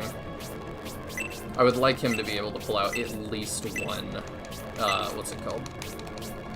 Aura, if he needs to. You could equip Synthesis with the Dragon Rod and take the Infernos. I mean, somebody has to take that hit, so...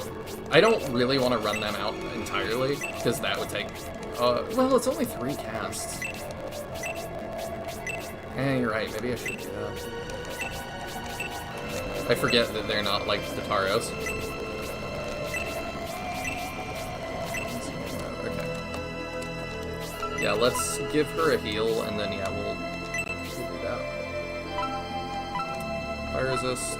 Fire resist plus 40. Okay, yeah. And she's still recovering 2 HP every turn. Yeah, I think that's what we do. The album with the chainsaw ending was Kino. I think that's Stanza 2, but it's been so long. I don't remember. Yeah, let's swap real quick to... Actually, it's probably more economical to just... No, it's more economical to swap. So we want to do that for a minute. Yep, and then we'll cast Heal on her to get her ready. That should top her out pretty easily.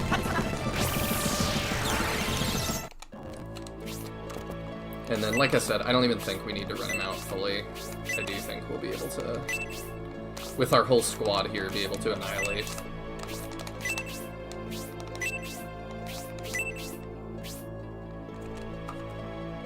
I think we're probably good to go in. Let's see. They'll probably go for that.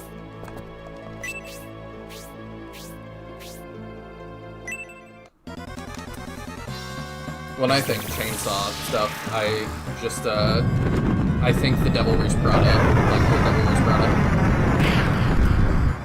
Can you link your music? Sorry, you're not disrupting at all. I'm really grateful to have a new viewer. Yeah, I sure can. Let me grab that real fast. I should have it easier. Oh, no, I can access it pretty easy. Yep, there's my band, and then I also have a Gundam channel where I do Gundam lore. That's my newest venture.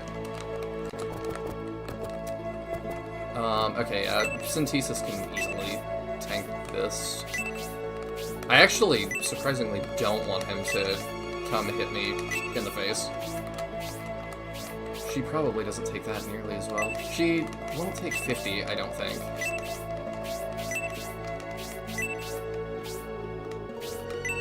So he did that.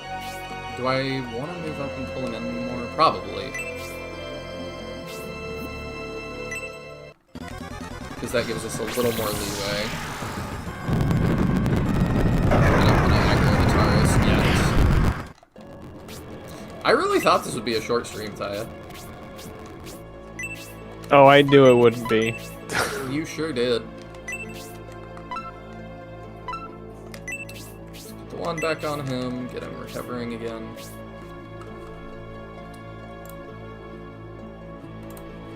Do you think Krang could beat Oda Muties? Krang from Ninja Turtles? That's the only Krang I know. That is all above my pay grade. I don't know who Oda Moody is. That sounds like a name for a dog that I would tell you shouldn't name your dog.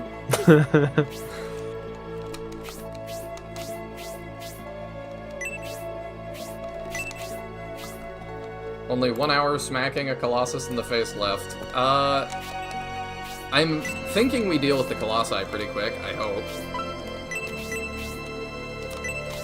I guess this is where I gotta be like, if she gets punched in the face, I don't know if she lives, so... Let's see. Oh, Optimus. No, Optimus easily wins. That's not a Gundam, though, but my friends IRL constantly, like, if we're out shopping or something, they'll literally hold up, like, Transformers and be like, look, it's a Gundam! And I'm like, ugh.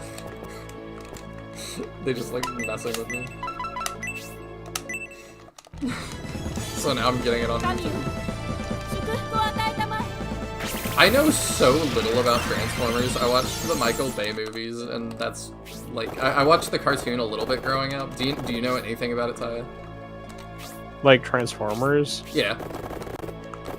I had, like, a handful of the toys from garage sales or gifts from, like, family, but I never have interacted with it in any way beyond that.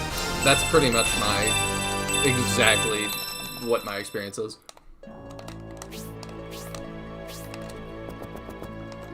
like, saw a couple episodes of the show, didn't really know much about it. I guess I played one of the games a little bit. I got, like, Fall of Cybertron. I guess I haven't had with it, but I just feel like it's something that people are so big into that I just, yeah, know very little about.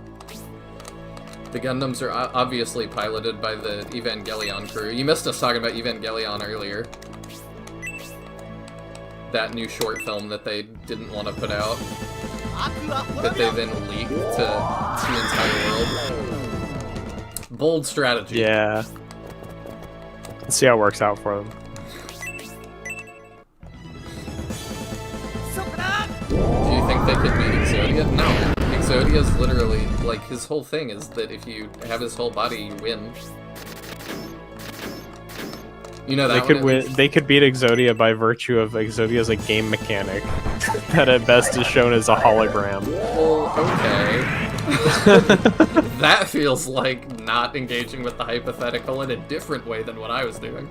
I feel like it engages in as much as Yu-Gi-Oh! The show portrays such a feature existing. Like, even the show of Yu-Gi-Oh! Does not portray what they're doing as real. It's all digital. It is serious business, Taya. I mean, it may be serious business, but if we're talking about pitting Exodia against, like, a giant robot, it is still cards or virtual cards at best. People die. It's big. No, they don't. They get sent to the Shadow Realm because we're in the US. Back to 4Kidsification. Am I wrong, though? No, you're not wrong. I'm never wrong. It's really frustrating sometimes. I know, everyone hates it. I bet you're wrong with your wife. Oh, I'm constantly wrong. She's literally always correct whenever we disagree. And I don't mean that in just like a mollifying way. Like, every time we disagree on something and then I have to go look it up and she's correct. What if Goku teleported them back before the rules existed? I like that your previous thing was, I'm sorry for disrupting stream. Here's a bunch of, like, dumb hypotheticals. Well, you said it's fine to disrupt stream. That's true, I did. You brought this on yourself. Goku cannot time travel unless he uses the Dragon Balls. In which case, he still wouldn't do it because they never do anything other than revive people with those. For some reason. People just aren't very creative. Yeah. I liked, there was a Solid, have you ever heard of Solid JJ? That name sounds familiar, but I don't know whether it's like just you've mentioned it before or something. He does really bad animated shorts, like, bad on purpose, just very low quality. Like, he'll get, like, stills from stuff and just put, like, the sample text over it over and over, and that's how he tells a story. Okay. But he did a great Dragon Ball one the other day that I think it's Krillin, like, realizes we don't use the Dragon Balls for anything interesting. We should totally gather them all up and then just wish that, like, everybody who is evil that would enslave the Earth should just be a baby. Like, from here on out, we should do that. Yeah. That'd be smart, wouldn't it? It would.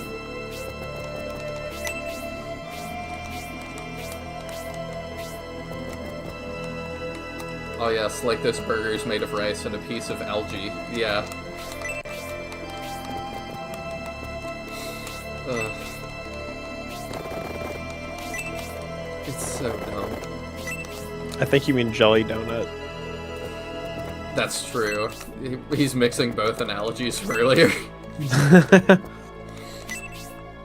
Whatever did happen to 4Kids? That would definitely be like a video that I would use as background to, like, while I'm playing something. I feel like I watched a video about that at some point.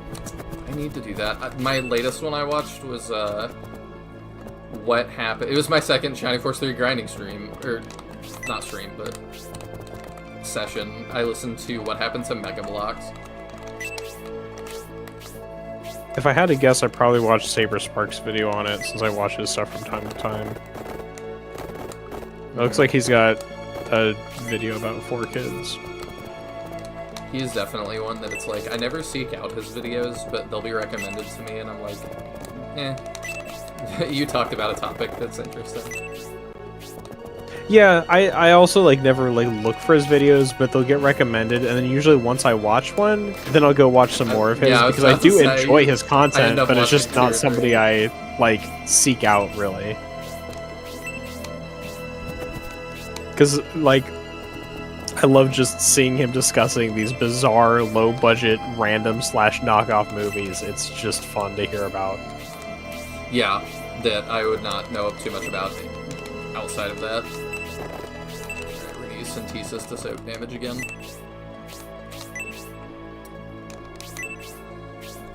What if Xeon came in and punched Bullzome in the face? Xeon doesn't have arms for most of his existence, so...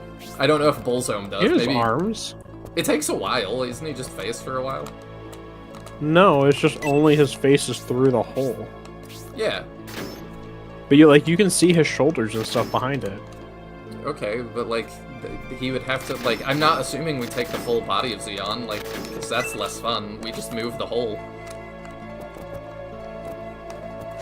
We Right. just take the hole and shove it somewhere else. Yeah, I assumed when we said like, what if Xeon came in, then it's like all of Xeon.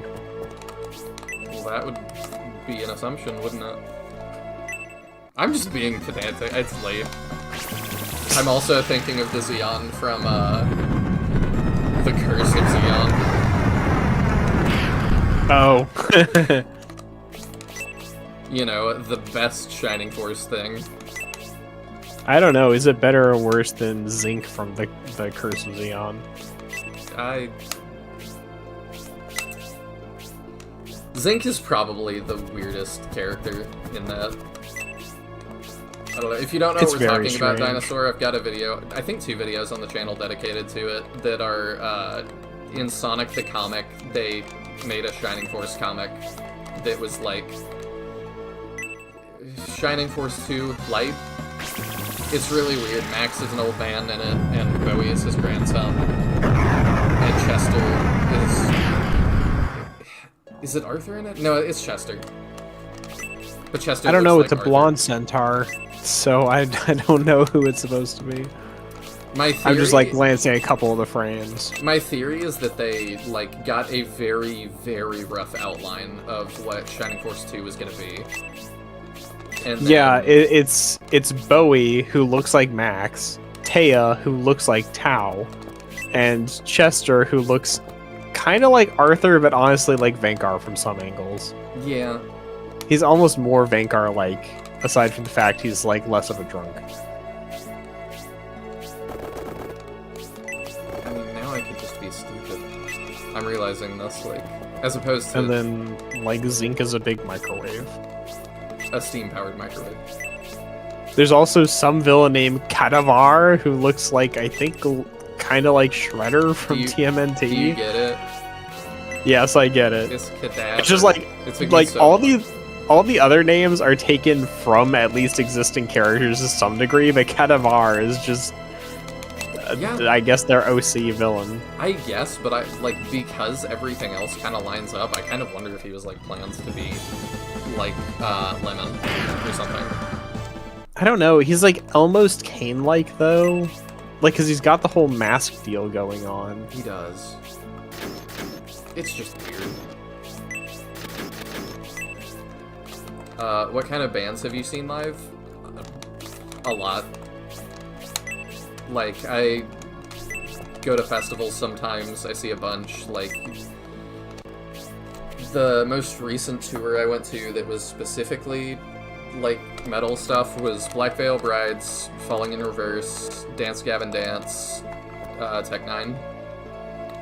And that was a while ago. But, like, I've seen Amira live, I've seen Devin Townsend, I really like. The Bunny the Bear is another favorite. I can just rattle off a couple.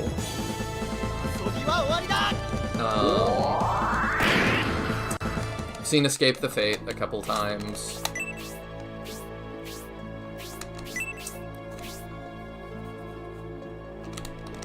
Yeah. Went to Warp Tour a couple times, so, I mean, that tells you, like, saw a bunch then. Missed those days.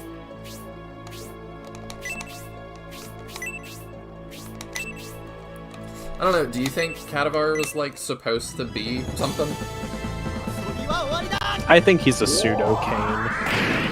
That they maybe just didn't get input on the villain entirely. Like, maybe they got Zeon and they were like, he has some sort of minion and we're not really sure yet, so they were like, alright, well, we've looked at Shining Force 1, like...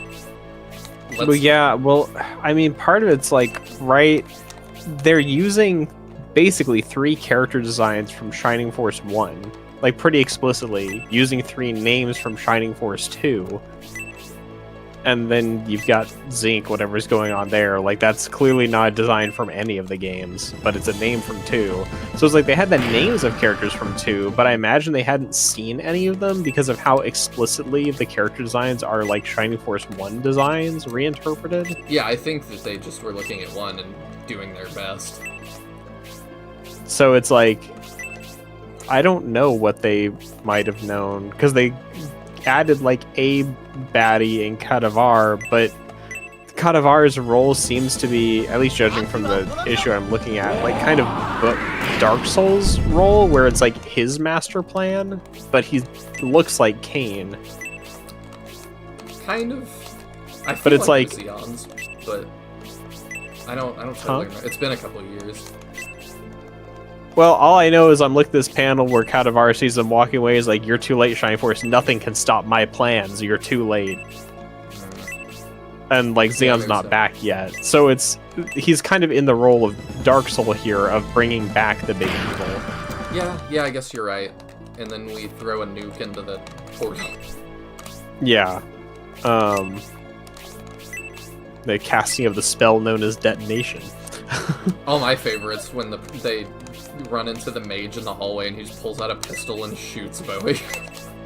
I don't know where to find more of those. That is my like absolute favorite. It's so dumb. Did Devin do any Ziltoid stuff? Yeah, he always does a little bit.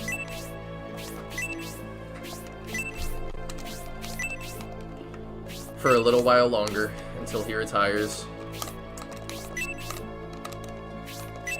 He's publicly said, I got 2 albums left.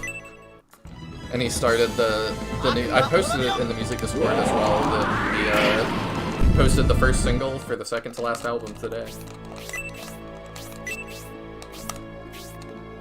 I think he'll still do stuff after that, like, cause he's an artist, I think he can't not.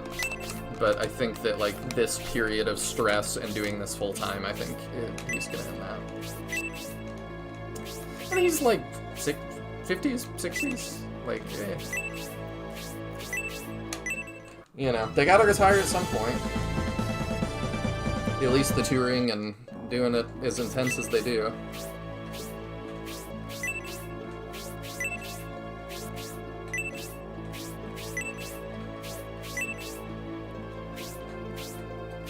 At least until they want money again.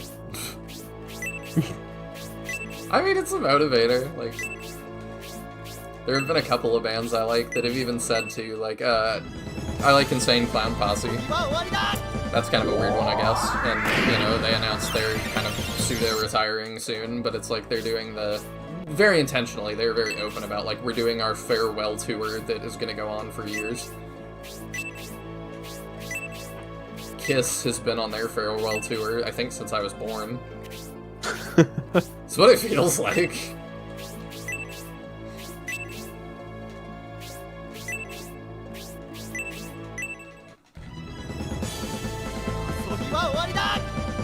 Yeah, this would have sucked without Menard.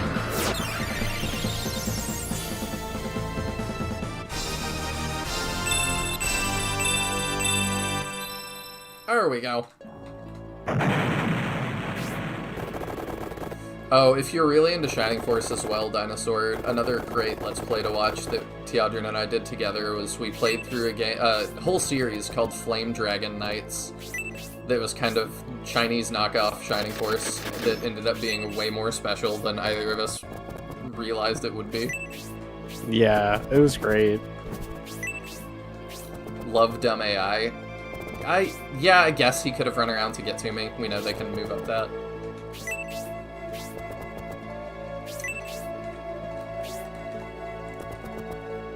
I saw ICP 4 years back and got to hang with Violent J.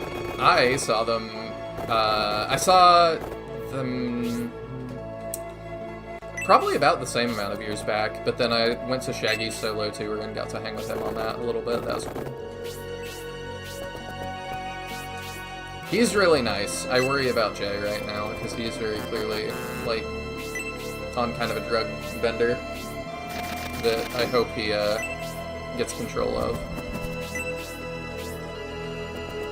I just did the VIP thing with Shaggy, but then he wanted to talk to me for a while because he was like, "How long have you been into the band?" And I was like a year or 2 years at that time. And he was like, "Oh, everybody always tells me they've been a fan since, like, the 80s. And I'm like, there were 6 of them, and I know all of them. So no.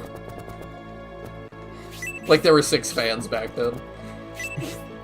So he's like, "No, but it's really refreshing to hear somebody say, like, a year. How did you get into this? Like, how are you here?" And so we talked about that. That was really cool.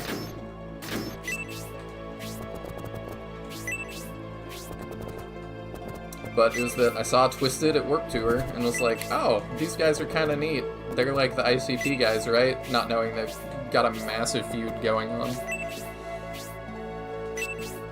But yeah, I was like, that's how I got into all this. And he was like, "You know we made them?" And I was like, "I've been on the internet. I've done my research now." He's like, "Okay, so you know everything that's going on." And I was like, "Yeah, I'm familiar." Is this the one that was casting before it? No. Okay. Well, Synthesis can still eat it. Cheesing this is still so lame, but it is so nuts the other way. Yeah, it's not particularly enjoyable either way. No. And it's really disappointing because, like, it's generally a fun little side grinding content, but it's just so tedious to deal with this final floor. It is. How would you fix this? I mean, like I said, Space like, it out. 4,000 less health and Yeah. respawning ads. Oh, yeah, you did say that. Would you change Like- the Colossi at all? Because, like, I'm also cheesing them. Well, okay, so in my mind, in the first place, we just make MP over 100 is infinite, like in Shining Force 1. Sure. Like, I think we never should have moved away from, so then you can't cheese them. You have to just go deal with them. Like, you could cheese them to the degree of pulling one at a time, but you could not just run out their MP. Okay. So, you know, you can deal with them one at a time, but you have to actually deal with them. And then I think once you engage the Taurus itself, it would start spawning ads alternating, like, the horizontal directions and vertical directions, like, on those platforms. So it would, like, alternate every turn which platforms it's spawning stuff on. And maybe it spawns just archdemons, or maybe it spawns something a bit more threatening. Like Krakens. I was gonna say Colossi, but I think that might be too much. So it's like, I want something a little bit threatening, but... Also, it gives I don't turns know- to the boss to make it threatening. Taya's problem with that was that he has regret hit, so there's like just a % chance that he just ends somebody, or Meteion. Yeah, would be if you kinda take lame. away regret hit, then every, like, double turns could be okay. But with regret hit, I just don't think that would be alright. I agree. Even then, double turns would be brutal with how much damage he actually outputs to a lot of the force. Yeah, he would just insta-gib somebody. Yeah. You would have to do something like, I'm going to be as vague as possible, I guess, but there's a boss in one of the games you haven't played that has double turns, but is, like, disallowed from doing the same type of action on both turns. That makes sense. So something like that could work, where it's like he always casts Spark and then always does a physical action or something. Then that might work. But it's just like if he sparks your entire crew twice in a row, that's just straight up killing most characters under like promoted level 10. Yeah. Because you just don't have lightning resist on that many members of your force. Oh, I forgot we've got to run him out of... I forgot we had to do that. Yup. We're gonna be here a while. Doesn't Xeon also work that way? I don't know. I only ever have one character in range of Xeon. And I don't think he works that way, because I believe it was Teach's playthrough where he got triple Demon Blazed. Or Demon Breathed. He That actually sounds got awful. triple turned. Because he got double turned and then out turned again and died. And, like, there's nothing, like, literally zero you could do about that. Nobody Yeah, could it's do just that. turn order RNG. So I don't super know how Xeon works. I don't like Xeon. I find Xeon to be the most frustrating of the Shining Force bosses to fight. You could just heal off the spark damage with Aura 2, maybe? I don't know if Ryudo could do that, though.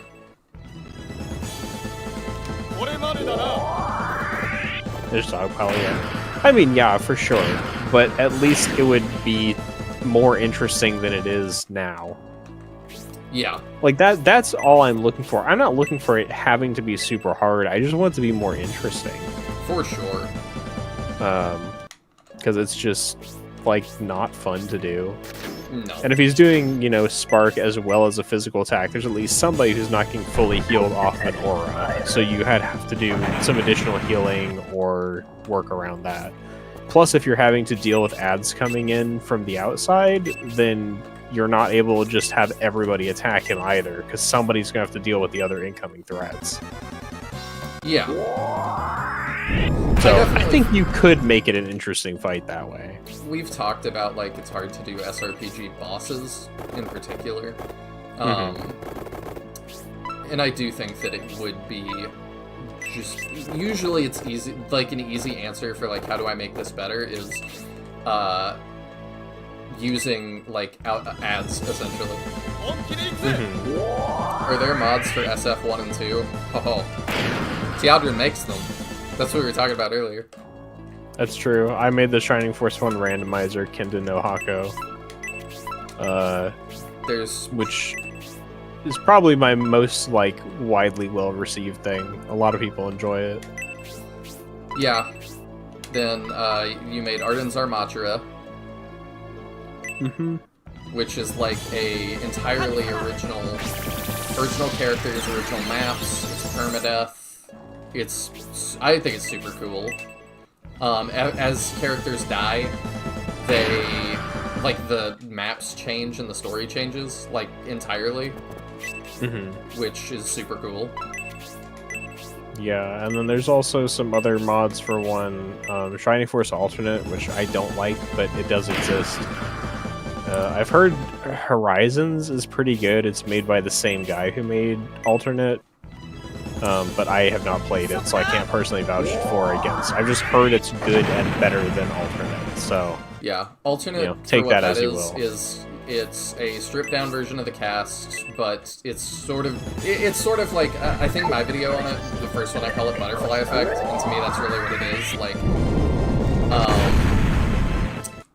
May, at least in version 2, the version I played, May ends up being like a Jagan that comes with you, and like initially, and she's not a centaur. Mm-hmm. So permadeath mode, yes, but like whole different story. Yeah, it's entirely new characters and battles and whatnot. I can probably like. I also made a challenge map that I think took Nihil 3 hours to clear. It took a long time. It's a single battle, but it's real hard. Yeah, if you want to see what it looks like, this is my video on Arden's, which I believe also has a link to it.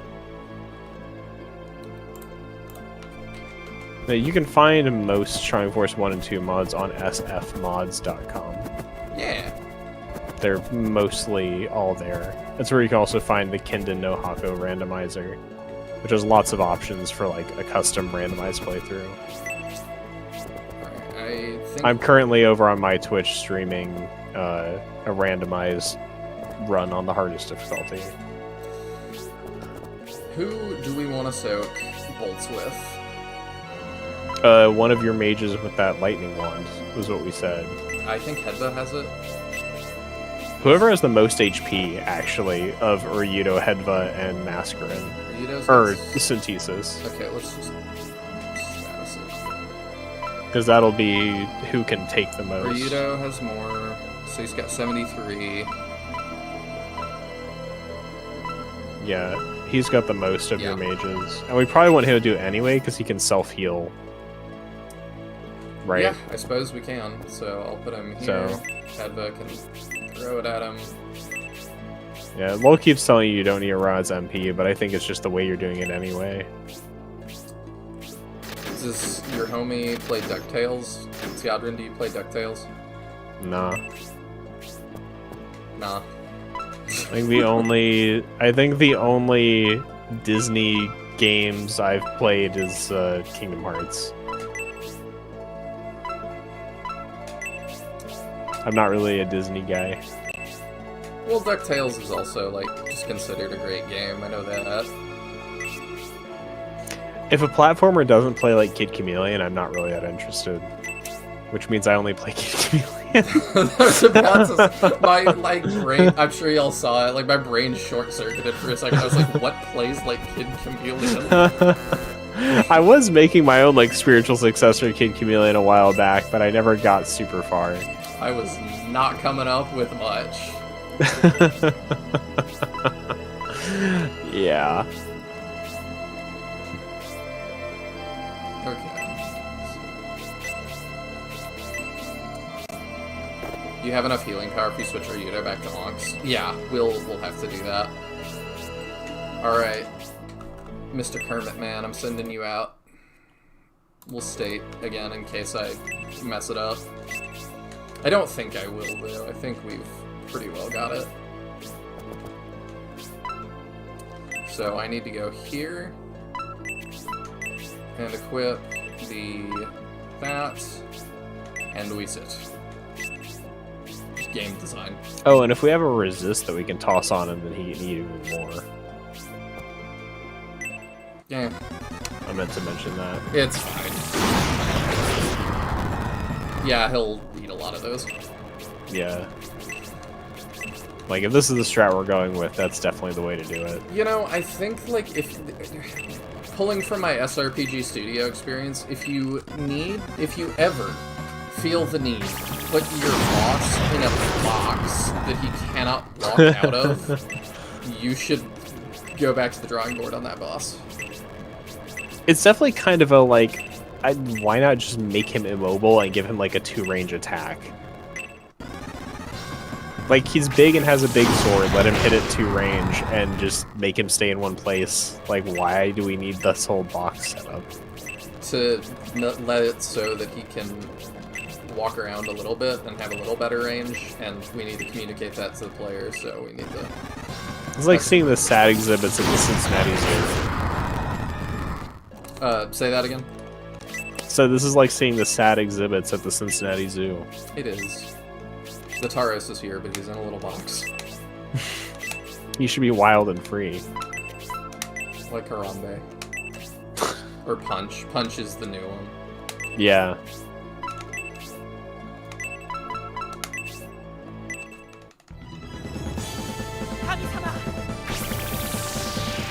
I don't even like monkeys, and I have to admit he's adorable. He is adorable, but, like, it's kind of funny, like, all of my IRL female friends, like, are in, like, group chats where they talk about, like, Punch daily. I don't know how much there would be to say. How do you talk about him He daily? got into a fight today.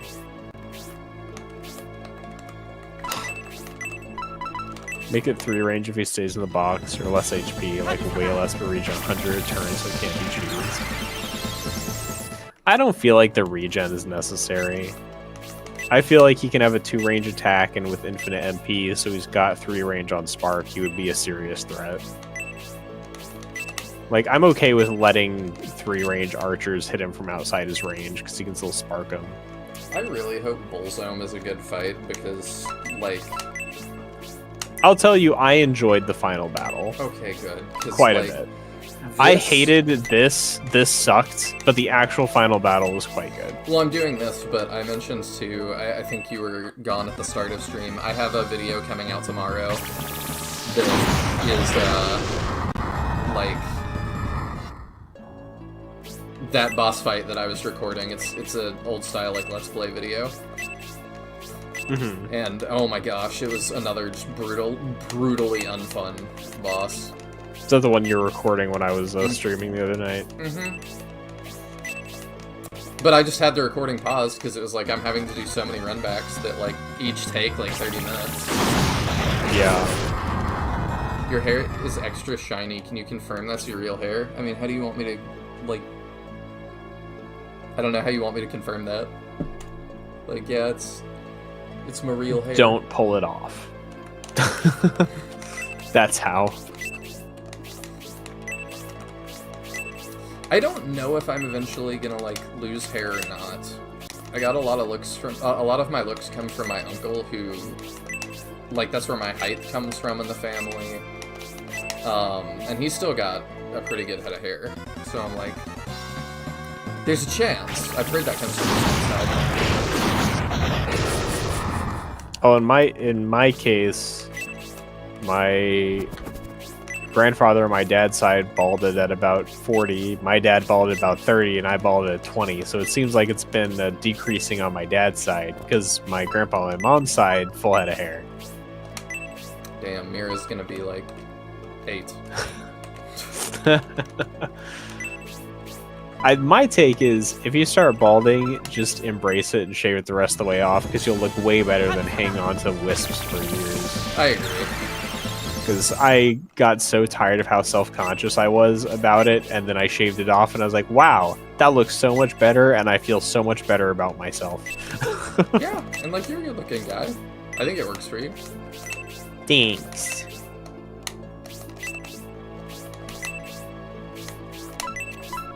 But yeah, I'm like, I also don't, like, care that much. Like, I care, I guess, like, I would care if, like, my hair started thinning, but also, like, I've been around enough friends at this point that wear wigs that, like, it freaked me out initially, but I'm at a point where I'm like, whatever. I just got used to it.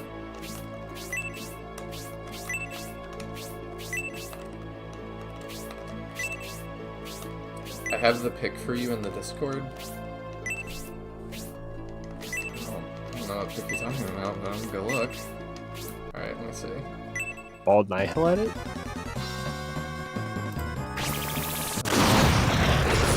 Where is it? I guess that is also a solution. I'll show it. Wait, where? Or you sent it to you directly? Off topic. Off topic. Oh, the one channel I have muted. Got it. Hey, if you're gonna be the channel. There you go. That is a way to handle it, I guess.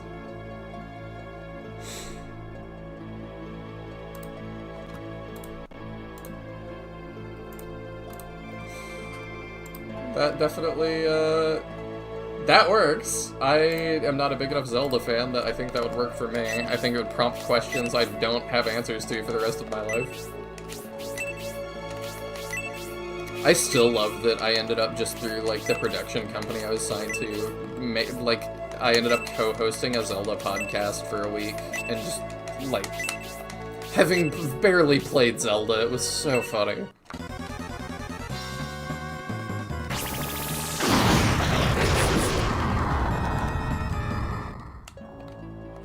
I guess I've played more than your average person that hasn't played Zelda, but, like... I felt a little bit like I was, you know, judging Forza, to bring it all the way back around. But it was like, I feel like y'all are gonna kill me.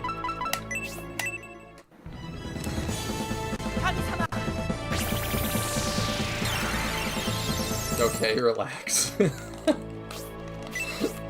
Sorry, I just get excited when I talk about balding in Forza.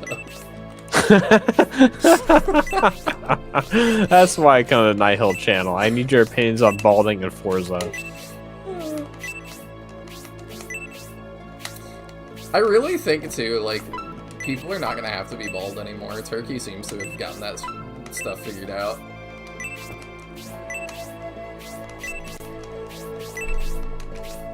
See, I want the opposite. I want permanent hair removal for my head. You want what? Permanent hair removal for my head. You could laser it, probably, right? Not many places. I think there's like 3 places in the entire US you can get it done. Interesting. And it's not really permanent. I see. So it's just not worth it. But boy, would I love to not have to shave it. Yeah. Because I don't grow enough back for it to look good in any way. But shaving it all is just such a hassle. Yeah. I have to shave a lot. And that I definitely got from my granddad. Like, they used to tell me stories, like my grandma would tell me that he would, like, shave, go to work, come home, like, after work, shave again, and then if they went out, then, like, they'd go out. Acid might be painful and not aesthetic, but... I don't know, you might be on something there, Nick. Maybe.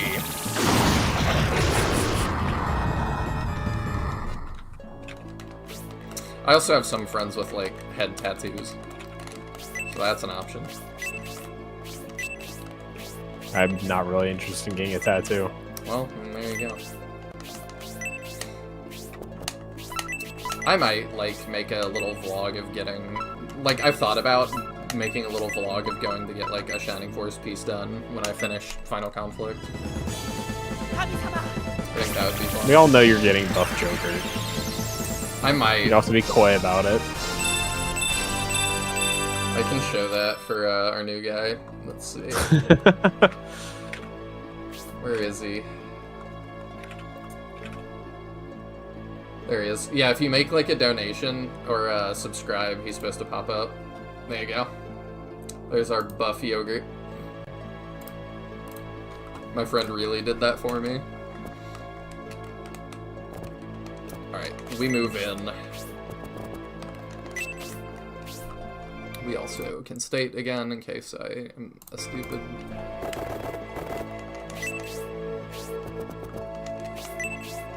But yeah, he's out of options. Now we just bonk him.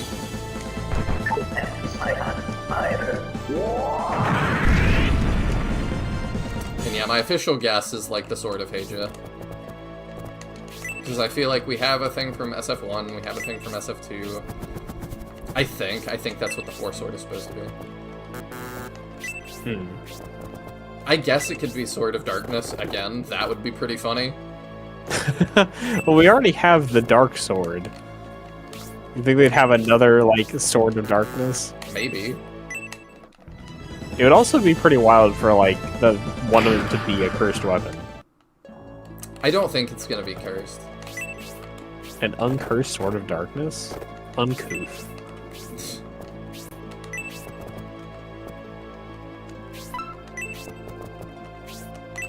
Let's see. I need to... I'm gonna get in the pit with him, but I gotta get in position first.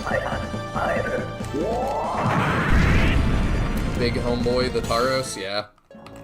I at least appreciate that Medion doesn't have to slap him with a sword first. Alright, let's throw Medion in. Yes, right there. You think? Yeah. Well, he's got friendship with Robbie, so he'll be giving plus attack to Robbie. We have our best... Yeah, we have our best thing. Unless Thanatos does more damage. I don't know if tossing out one cast of Thanatos might be worth it. Probably not. Okay. I mean, like Daniel Jones. It is pretty cool outside of Scenario 1. Scenario 1 just hurts my eyes. I have no idea how much damage that did. 50 something. Oh, okay. Enough. Enough. Actually, you should go and stick David down next to him too, if they've got friendship. Probably do. But yeah, we'll do that. Medion has friendship with a lot of people because he doesn't get out. Yeah, everybody wants to be friends with the main character. They sure do. It's kind of like real life. Throw Arthur in. 59 ain't bad. Yeah, he's not that much weaker than your other units.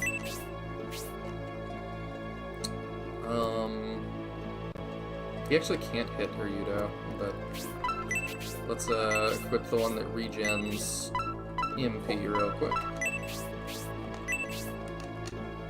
So we can start doing that.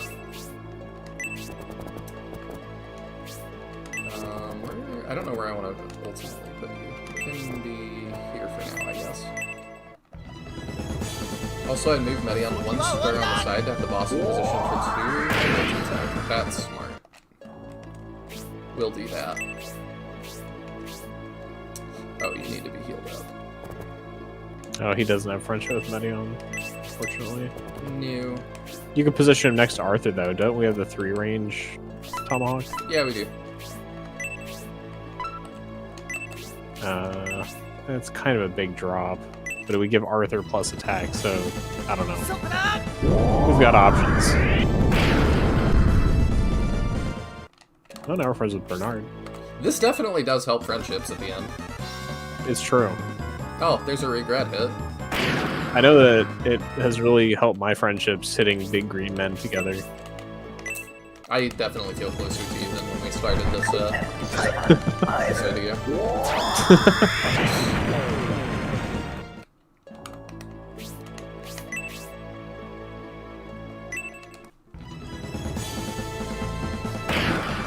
Wow, no crit. Dang. Really? How are let us you even down. supposed to lead a Shining Force like that? Disgraceful. It's kind of a knockoff, more of a Medion force, really. I would not follow that man into battle. If you can't crit the Jolly Green Giant, then who will? That's the real question. No, the Jolly Green Giant was the Titan, I think. He was not green. He was beige. No, but play all the games, put the Jolly Green Giant in there before we knew what he looked like. Okay, yeah, we'll throw you down in here. And you can start doing that.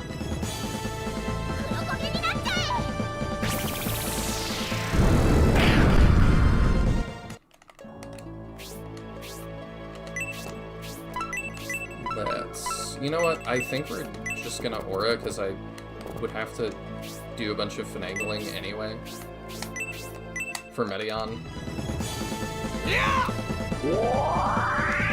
How is your homie? Teodrin is great.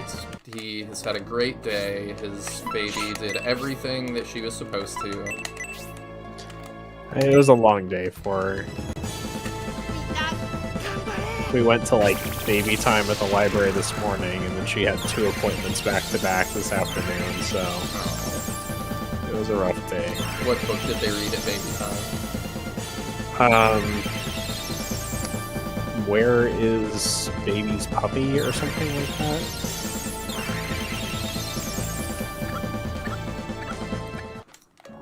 I don't know that I've ever seen 2 friendships tick up in the same combat sequence. I definitely haven't. That's a little overkill. It is a little bit, but like...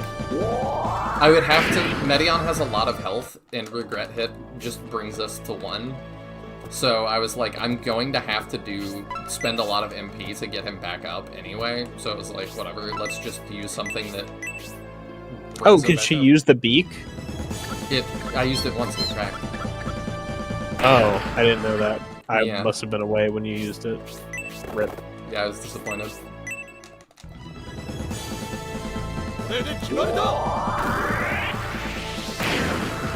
I'm hoping Pretty he... cool animation. It is, I really like that one. I'm hoping he misses us this turn. because of the illusions. Let's go. He doesn't target Penko. He has morals. Let's go. Nice. I was gonna move Robbie, but he's getting damage from both Medion and Bernard now. Did Headband and Mascarin have any friendship to buff each other? I don't know. Okay. So they both grant like magic damage up, so putting them next to each other would help if they do.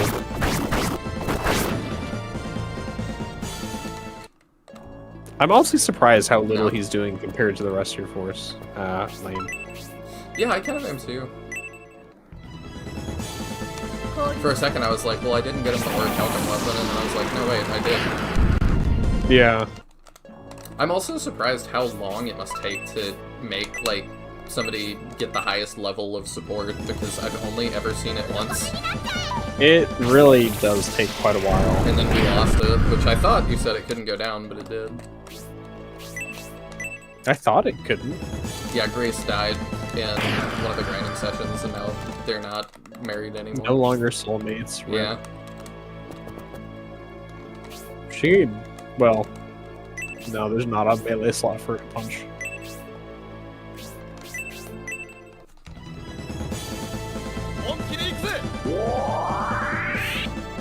Homeboy, are you okay? I'm doing great. I love this game. I like the hangs. We're getting very podcasty with it because he's got 5,000. It's been all night, because what else are we gonna do? But I wanted to show on stream, like, getting all the stuff and doing all the stuff. This is the game. You know, this is the true Shining Force 3 experience. So, and you know, like, I wouldn't trade it. I would definitely change this, but, like, I feel like too often, I was talking to a friend the other day about, like, it was, like, I haven't made it yet, I'm working on a video for the Gundam channel about, there's kind of this topic that comes up, like, Gundam originally is in, like, 4 parts, and everybody wants to skip part 3 for some reason. And so it's like, well, can you skip part 3? And my question is kind of, why do you want to? And I had a friend, IRL, that was like, well, people really just want to get to the end of stuff now. And they don't want it to take too long, and I'm like, I don't know, I'm enjoying the ride, you know? Journey, not destination. I'm not in a hurry. Medion is definitely gonna need something now. Let's try and potion him, and then if he... no, he's seizing, which is a problem. You don't have anything that can help. That's true, Nick. We did have quite a bit of death in general. Yeah, we did. I definitely play like booty from time to time. Often enough, apparently.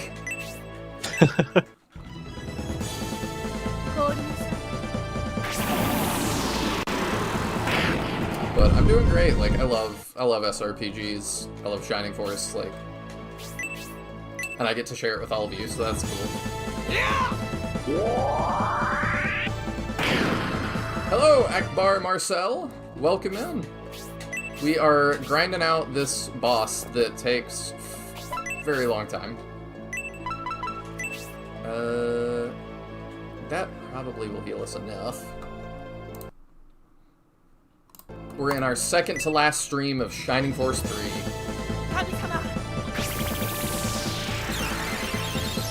I didn't switch. I thought it would heal a little more, but that's fine.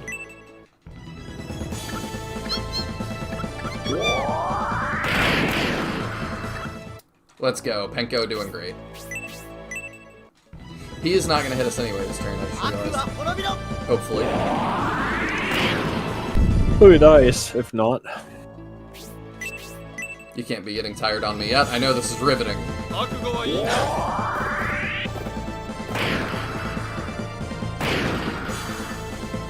Is it looking like you're gonna make it with a new Shining fighting game build? Yeah. Sweet. We'll show that off at the end of stream here to wake everybody up.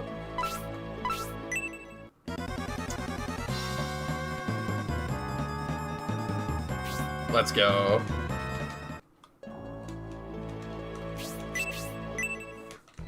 He sees through the illusion. He knows everything on TV is propaganda.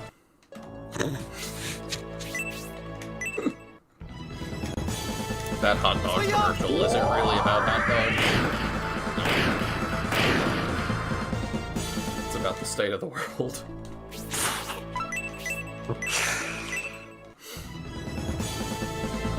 Almost as fascinating as someone putting rivets in you.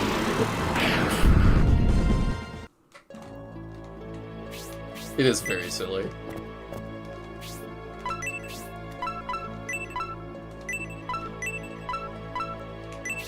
I guess we can toss out a spark in the meantime. Or not. I thought we could.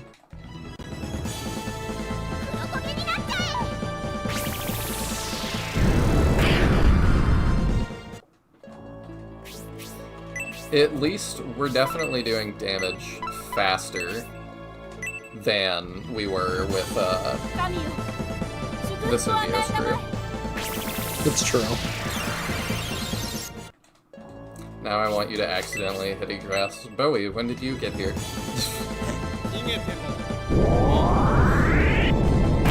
No, he's been saying a bunch though. It wouldn't even matter. Yeah. I mean, that's partly why. That's not gonna do it, is it? Oh no, it does. Just poison and paralyze.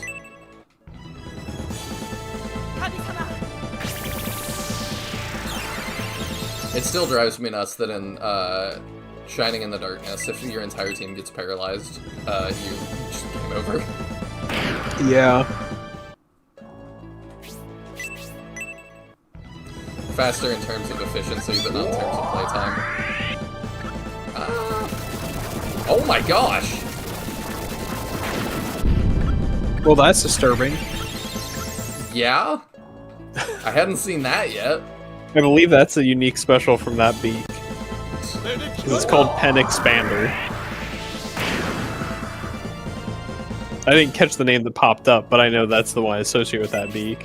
Goodness. Big zesty, bro. I mean, you can't be afraid of a little zest. If it works for Drake, it can work for me. I love the zesty Drake clips, they're so funny. Alright, we're gonna have to heal 0, but I think, if I put Medion back in, then probably he'll target Medion again. The odds are high. I'm just wondering if he'll go for the kill. But he may not. I'm actually not sure how it prioritizes kills versus attacking Medion.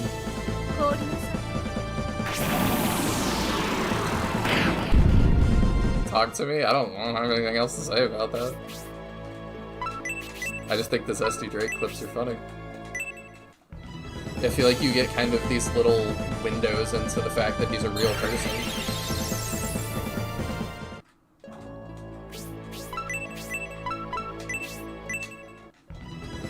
I always like those moments where artists or celebrities kind of show you for a second, like, that they're real people. Mm-hmm.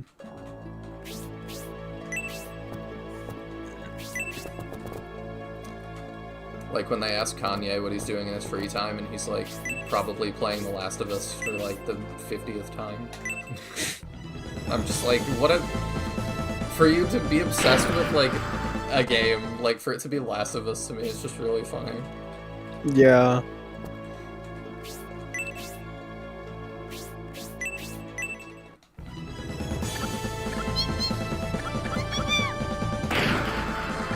That feels real. Or like, Henry Cavill is like the realest dude out there. Sets up Warhammer tabletop games with interviewers. What's the new show, like nerdy show he's associated with? The only one I know is Warhammer that he's working on for Amazon. Maybe that's what I'm thinking of. I just remember there was a new one. He's got like some crazy stipulation on like the lore following that must happen. That's Warhammer. Okay. Which, I mean, you know, once burned with Witcher. Yeah. It's another one that he's like, I read all the books, and we're gonna do it by the book if I'm part of it. And I'm like, if he's attached, I really do trust that it'll be a good show. Well, either that or that he walks, because that's what happened with Witcher. Yeah. I still can't believe how much they didn't support Hemsworth. Like, they put out a big ad campaign at one point that was like, for whatever season was after he walked, and they were like, it's still Cavill, don't worry, or something, and I'm like, I would feel like crap if I was your new star. Yeah. Also, I just saw when his head was turned that she does have support with Mascarin now, so you could move her down for the bonus. Alright. Are you, like, quoting a song or something that I'm not picking up on? I have no clue what you're doing, Dinosaur. I think he's really obsessed with getting me to address him directly for some reason. I'm not really sure why. He likes you. I don't have anything to say. What's your favorite dinosaur? For My favorite dinosaur? For somebody... Well, I was asking. Oh, them. For somebody named Dinosaur. Surely you have a favorite dinosaur. I don't know. If they had a favorite, they'd probably name themselves that instead of Dinosaur. Sounds like a fake dinosaur fan to me. The dinosaur community will be out. If you're really a fan of dinosaurs, name 3 of their songs.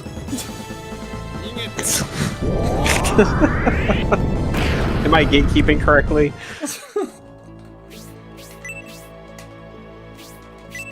That's Warhammer indeed. Guy apparently do lots of overtime to correct any silly ideas from other writers. Back in my time, you had one writer for cohesion's sake. Yeah. I just don't know why so many writers get on these things that have obvious disdain for the franchise they're writing for. That's the weirdest thing to me. I feel like you're slowly going insane, Walt. Is it from the gameplay or the discussion? Or just the general aura? What is happening? You can't handle David's Riz, that's what's happening. You're being seduced by the overt hentai influences on these elves. That, and you're driven to tears by me not asking you what your favorite dinosaur is. No, you should put Robbie back behind Medion for the attack bonus. I should, but I also need to heal Medion. Because Robbie also then gives a crit bonus to Medion. What's your everything. What's your favorite Gerard way? I never really got into Micah. Which is like heresy, I know, but it's just never been my thing. Everything. Yeah. Yeah, fair. Dang, head was out. I assume asleep is not gonna work. Hypno Arrow didn't cause sleep, so I'd assume he's immune. Synthesis is also out. Rip. Oh, you know what? Since I don't... Please tell me we're not, like, so tapped on resources we're not gonna be able to finish out the fight. Oh, we totally can. Aryudo's sitting there with almost full MP. Is there any chance that Hedvar Massacre can do more melee damage than Pen and might be able to get in there and start inflicting status effects with some of their specials? Maybe. We'll never know. I don't know what, like, how Pen's attack compares to them.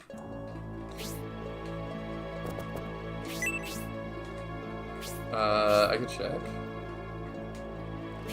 82 versus 64 versus 56.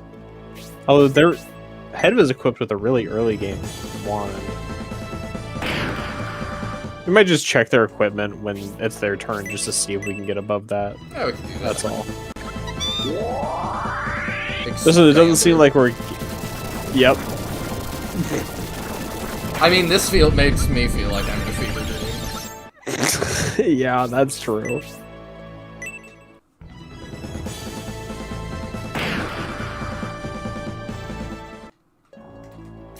I mean, I'm pretty happy at the rate we're trucking along. Like, we definitely have plenty of resources. We've still got MP restoring items if we need them. We've got, I think a couple more potions. Like, we're alright.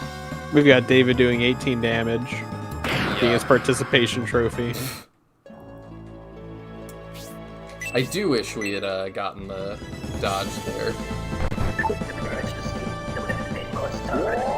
He's got his good old, I fought Taros, and all I got was this stupid tank top. I don't know why it's funny to me, the fact that it's a tank top. He's wearing a tank top. I guess. I don't know, what would you call what he's wearing? The Taros? No, what David's wearing. Oh, okay. I didn't know. To me, it reads as tank top. Yes, I'm probably. open to other ideas. It feels generous to call it a shirt.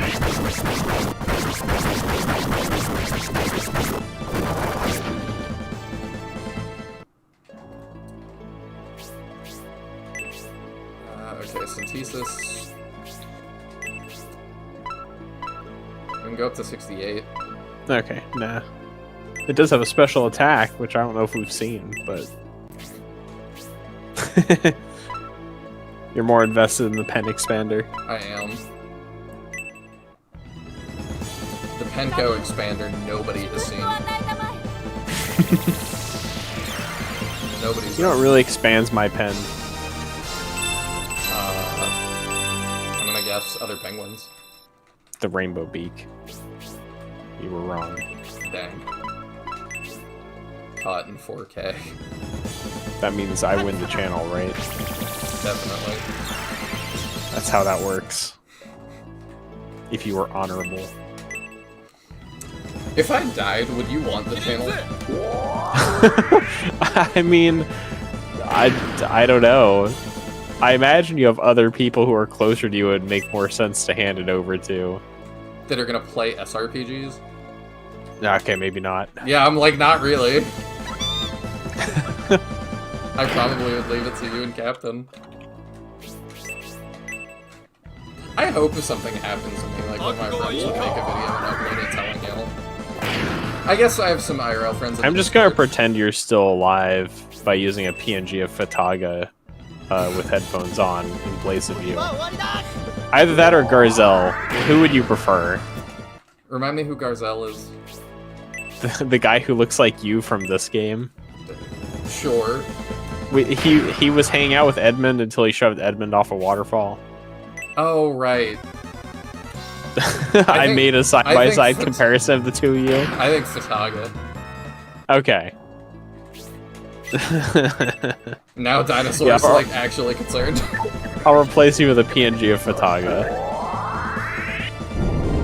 No, I actually will put that like in. I have a will partly because I take care of so many old people. That's my day job. I haven't said that yet for our new viewers.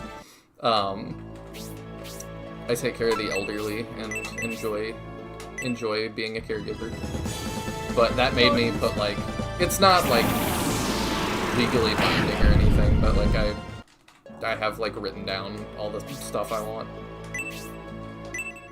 And what are the exact requirements for a will to be legally binding? So, the main thing, if it's written in your handwriting, it means a lot more.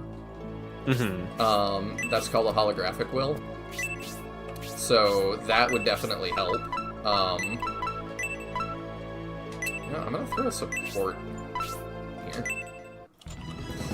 I mean, the most airtight thing is meeting with a lawyer and getting it, like, notarized and having people, I think it's like 2 people sign that they witness you making it, and not under duress. And would you even have to meet with a lawyer, or could it just be any notary?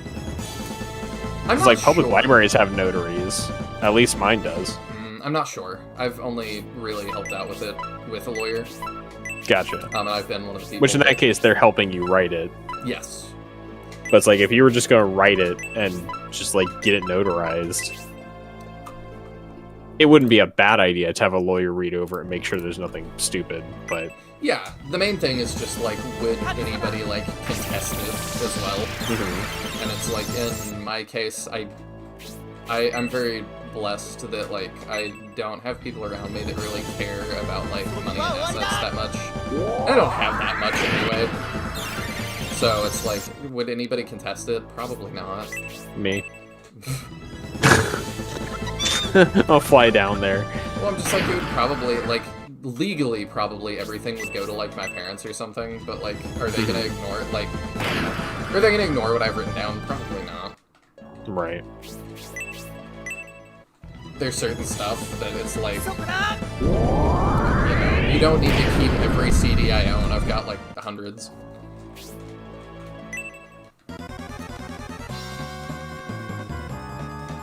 But, like, I have I think I've got instructions on what to do with them, like, take what you want, and then this is where you go to sell them, because some of them are worth a lot, but only if you go to very specific markets.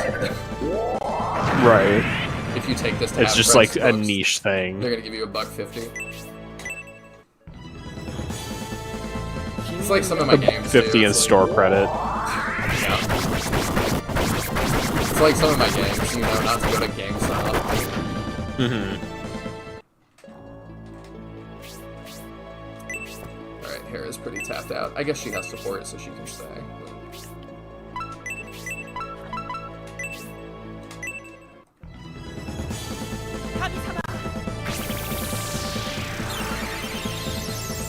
But yeah, like, I don't own a house yet or anything. Like, there's not, like, giant expensive assets to fight over.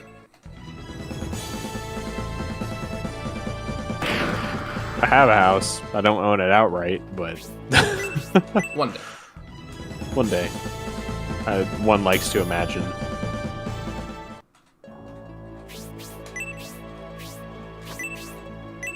I feel like I'm not particularly concerned with it as much as I feel like a lot of people are. I'm trying not to be. I definitely want one at some point.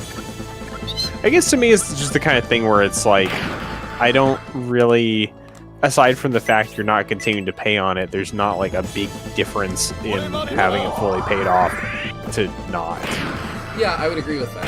I just want... It's like, I'm still able to live here and do whatever I want with it and whatnot, so it's like, yeah, sure, I'd love not to have to pay my mortgage, but Yeah. also it's not like anything else changes.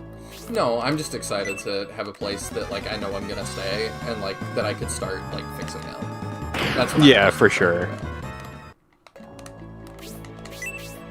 I still, like, I talk to other people that are, like, so concerned about how fast you can pay it off and blah, blah, and it's like, I don't know, as long as you can afford it, I'm not that concerned about trying to get it fully paid off. We can see his health.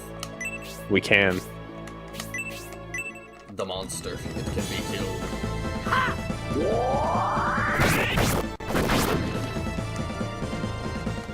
If you actually made it through this entire thing watching it as a VOD, I really appreciate you, and also, like, are you okay?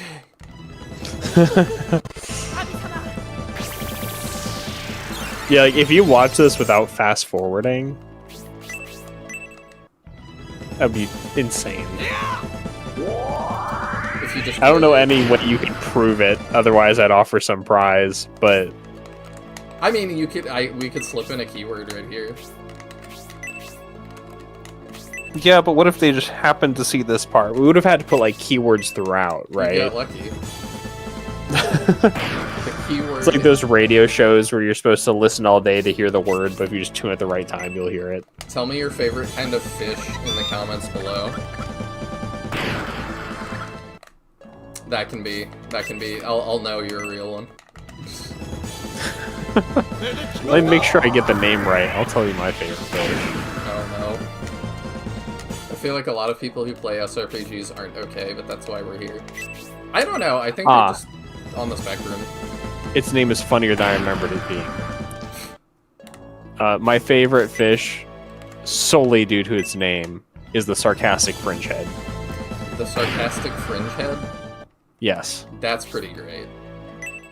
Its like scientific name is Neoclinus blancardi, but sarcastic fringe head is an amazing name. and I love it. It is pretty good. But man, I watched this whole stream, no fast forward and stuff. I appreciate y'all that are here.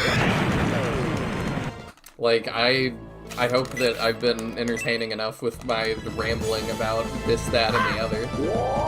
The main thing about the watching the VOD all the way through is because you could just skip ahead and there's zero personal interaction.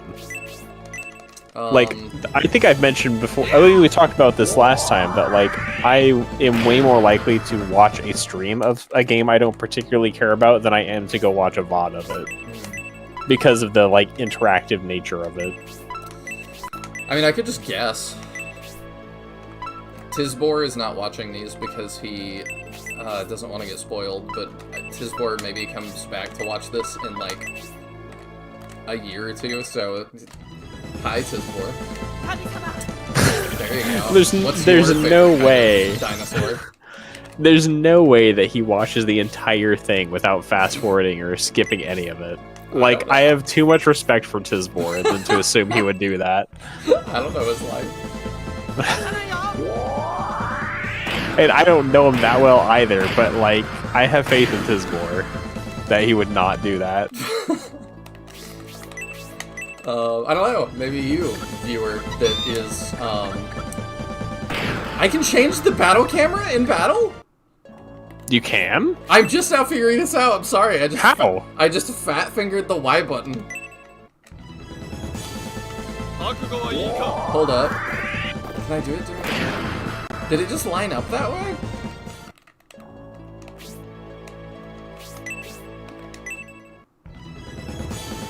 I thought... Yeah, I definitely am. Yeah, you can, like, toggle through camera angles. Oh, it's all 3 buttons. That's wild. I never found that out when I was playing. Another thing that you only found out now. Serious, Lol? Did you know that? Arc Rapier. David, you're carrying too much. I'll hold on to that for now. Yeah, you can change it sometimes. Yeah, it didn't work for Robbie, but then it did for David. I don't really understand, but that's crazy. Another thing that Fire Emblem took from Shining Force 3. You can change it sometimes, it's kind of jank. I'm sure it's based somewhat on, like, the animation that's doing. Did we lose anybody? Nope. Alright, let's save real quick. Because, good lord, that was booty. Now we gotta do the talking with Medion. But let me I forgot we hadn't done that yet. Nope! That's the reward for sticking through. Talking with Medion. I mean, he is the hottest prince. He definitely is. Everybody will stick around to talk to Medion. Especially because Majoron was kind of a loser. With his biker stash. Yeah. I really hoped he would be better. He was kind of a total weenie. I'm also really curious, like, I guess I could give predictions for last battle. Like, I'm hoping Bullzone is really cool, but I really hope we get a little bit... There's some things that, like, as we're approaching the end, that I'm like, I really thought we would get more resolution to. Yeah. It's a rapier version of the Chaos Breaker? Yeah, I'm not sure what else you expected, considering the other 2 weapons. That's really weird.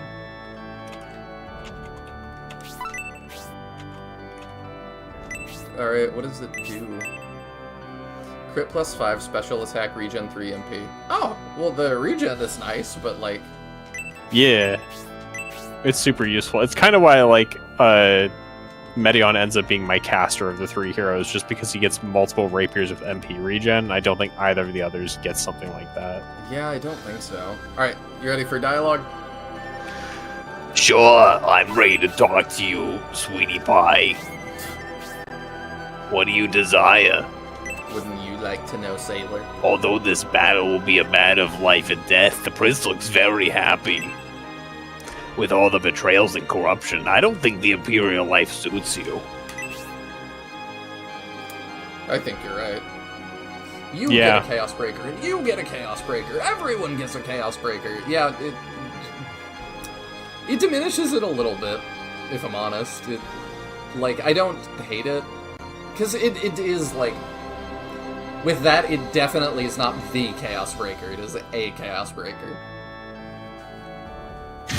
Always makes me, like, want to reference an episode of Corner Gas. I remember, like, nobody here would have watched Canadian television. Not particularly there, Teodrin.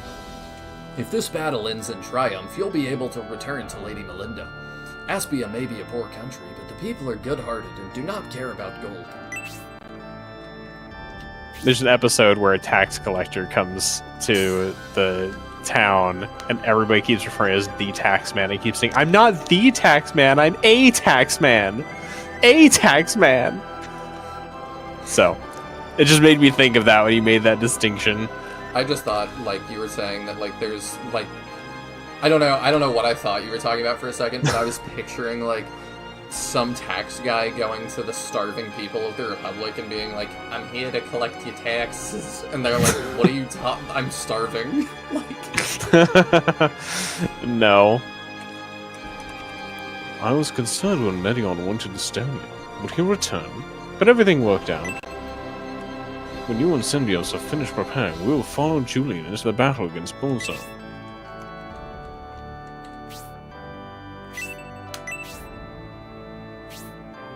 I've been seeking revenge for my father's death, living a free, independent life.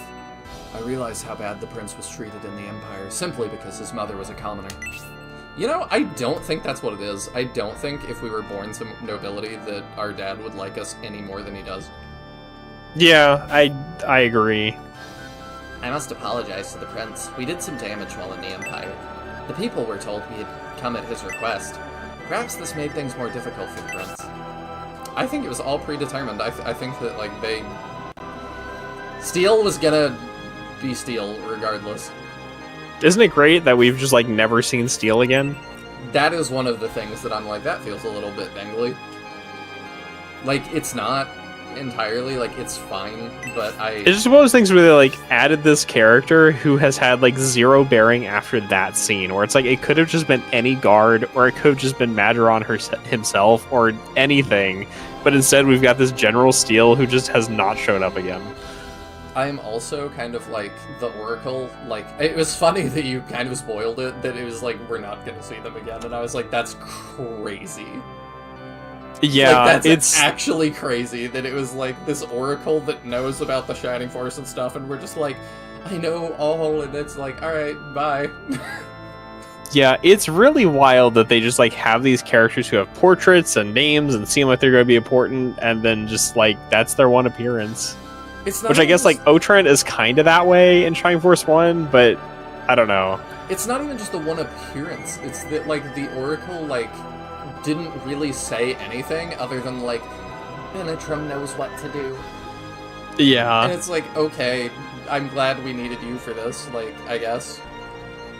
It just felt weird. It's weird. It's like, hello, I'm here to expedition dump and tell you how great Benetram is. Bye-bye. Yeah. And I'm, again, like, you could have... Like, it's not just that, it's just that that was different than the innovators we've run into. Like, I don't know why you didn't just take one of these priests. Because, like, the priest at the top of the tower in Holy Ark, and then two of the, like, innovator priests in this have looked kind of the same. So I'm like, just retool that portrait again, like, palette swap that and use that again, and that would make more sense than having this whole other character that, like, sits under this mountain. Mm-hmm. The Oracle specifically said that he won't help you because he doesn't care. He tried to promote Gracia for us. I'm not talking about the one in the desert pyramid thing. Yeah, we're talking about the cave one. The woman... Which I thought was a woman. Yeah, the woman in the cave. That with the holy spring or whatever. Mm-hmm. That I said kind of reminded me. I can't remember the name of the town, but Holy Springville. Holy Springville, Batman! It's amazing. It's amazing you managed to get out of there. After you escorted the Emperor to Estonia, Medion. You could lose your homeland, but you shouldn't worry. Aspia will welcome you. Medion, I didn't believe the Emperor could have a son such as you. Joining Yeah, the battle Oneanero. against... Yes, that's who we're talking about. Joining the battle against evil to restore peace, that is your destiny. Since the day Symbios lost his father, you and he have been close friends. This was destiny. The union of you three leaders was set into motion 1,000 years ago. When the ancients sealed Dark Dragon, this is the same timeline as that. Sure is. Don't let Mookie fool you. I don't think she's doing it on purpose. Yeah. Nothing against her personally, but she's promoted this timeline theory for, like, 2 decades now. I want you in you in the ship before you see won't you make your own. I will take with my own. You're the Grace Army, where are they? Yup. I keep you here in my pockets. Those of us who have actually battled the Medion army understand their abilities. For them to be our allies is most encouraging. Beautiful. Like, give me another hamburger. If Prince Medion's ship had left any later, it would have been disastrous. Lord Symbios found ship debris on the riverbank near the volcano. He went pale with worry. Whether in the Empire or the Republic, leaders employ ninjas like myself. In the future, you should also search for a good ninja. He will be helpful in gathering information. I'll keep that in mind. I like the idea of, like, a spin-off with the Grace Army. That would be pretty funny. Well, I mean, wasn't Mascarin, or was it Synthesis last time talking about the Republic needs to find new leaders for all the different regions? Maybe Grace is going to become a governor. Maybe so. It just reminds me of, in doing research for the video I'm making on Gundam video games, there's one that's like a 4X style, like Civilizations or Total War. Mhm. And one of the wacky, like, what-if campaigns lets you play as the main character's dad's forces. And, like, he has no forces. He's just a scientist in a lab. And they're just like, but what if he was the king? Or something. And it's just, like, this wacky force of, like, nonsense. Nice. I miss games having stuff like that. When did Garrosh, the Pier Guard from Saravan, join the Medion army? I was surprised to see him.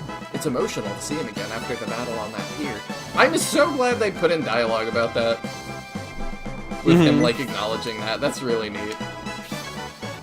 I'm half canine, so I'm not very compatible with a half feline. You are? I have so many questions. Are, like, I'm... Yeah, Are you and Leon trying to make something happen, or? I guess? What do you mean compatible with a half feline? Hiya! You see my master? He eat lot of ramen and hair and beard long and bushy. I wonder if that's, like... Jackie Chan Adventures wasn't out yet. But I don't know. I wonder if they, like... That's supposed to read like that. Or if that's just an exclamation maybe. I think it's just an exclamation. I've heard it used by other, like, Asian people. Okay. Even though you returned to Estonia from Aspia, you were still able to travel to Ramotis quickly. The speed of steamships is a marvel. Yeah, still We don't have surprised. them down south. Still surprised we were able to take that mode. Mm-hmm. The soul of mini furries just died right there. I'm serious. That, like, there is absolutely a marketing campaign towards furries that Sega could do. They have money. Like, get them in the Shining Force, you will not have to worry about funding again. At the switching I don't know where they get their money. I don't know, like, where do you go to get your furry handout? I've heard that they all work in, like, the back rooms of tech firms, and that's where it comes It's from. true. At the switching point in Brand Falls battles, I could feel the Medion and Symbios armies were connected by fate. I can put them in the front rooms. My vehicle's rare, and I like it when people notice. Recently, though, technology has gained in popularity, and it doesn't stand out as much anymore. I should get a train. Him talking about it likes when people notice his vehicles, like, Ratchet's the kind of guy who'd be, like, revving his engine in traffic. For sure. It's hilarious. One of my friends, like, wanted to be that guy, but he doesn't have money for a nice car. He's got like a mom van, so he just took the muffler off of it and he revs it anyway. So stupid. Does Sybil have a streak of dyed hair, or what is that yellow thing on her? I thought it was a headband. We can check again here. But like it's going vertical. We'll check. I think it's like a scarf kind of thing. Okay, maybe. It's just like it goes all the way to the top of her head through her headband. It just makes it look like a streak of hair. It does.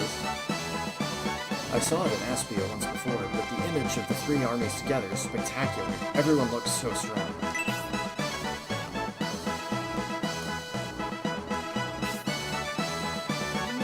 I don't know. It really looks like it. Like it's not showing her portrait at all. But I'm like, I'm not sure what that would be otherwise, because it's not part of her headband. Yeah, I think you're actually right. I think it is just dyed. What an odd detail to add to her sprite. I like it though. Yeah, I don't dislike it. It's just like an odd thing to add. She I likes feel Medion like and she wants to be blonde too. everybody likes Medion. I think That's it's not a- surprised. I think it's a ribbon tied to her headband. It goes up above it though. Yeah, like if it was just tied to her headband, then it would like be around the headband and then drape down. Unless it's tied to the front of the headband and it goes to the back, but like that would be odd. Like through her hair, but like then it feels like we should see it in her portrait somehow. My long-standing theory is the CIA funded. It's CIA funded, so agents can meet and greet without being recognized. Not really. Reminds me of a comment I saw in a picture of a group of furries on a plane going to a convention. I'm not comfortable with this much of America's infrastructure being in one place. It's true though. Yeah. I dislike the system of power in the Empire, but after meeting Prince Medion, the future of the Empire seems brighter. The furries are not the ones that are vibe coding and crashing Amazon. Your army defeated Yasha. Oh, how Hazuki wanted to be the one to deliver the final blow to Yasha. And by the way, Yasha. My younger brother Zero was left in the care of Prince Medion. I look forward to seeing him all grown up. Please look out for him in the future. And then when she actually sees him again, she's like, what happened to your face? I look forward to seeing him all grown up. How much time is that supposed to imply has happened? I don't know. Because that makes it sound like long enough that he's quote unquote grown up is like, are we talking that this game took place over like a year or something? I would be comfortable How long is the saying- lifespan of bird people? I would be Short on comfortable my saying force. I think this game could take place over multiple years with how much happens. You think multiple years? Event-wise. So much happens. Like, we have, like... No, part of it is I'm feeling like it's longer because the first two games happen at the same time. Mm-hmm. But I'm like, I feel like multiple campaigns that happen that each could be years. Like, each part I mean, of it's the battle... maybe. of the war could be years. Like, how long was Domerik kidnapped for, and how long were we chasing him? You know, it could be a Lord of the Rings style thing where it's like we were running for like months. I don't know. It's really hard to say. We were surprised by the power of the battleship to be able to carry us to the frozen sea. It's amazing that such a giant ship could make it north up the river. I would like to express my deepest thanks for saving Hera from the Bullsarm sex attack on Eldison. I'm happy she survived.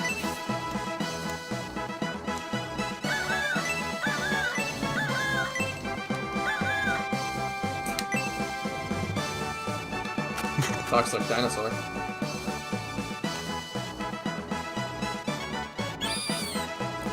Attention! I guess he doesn't talk anymore. I guess it's just those. Yeah.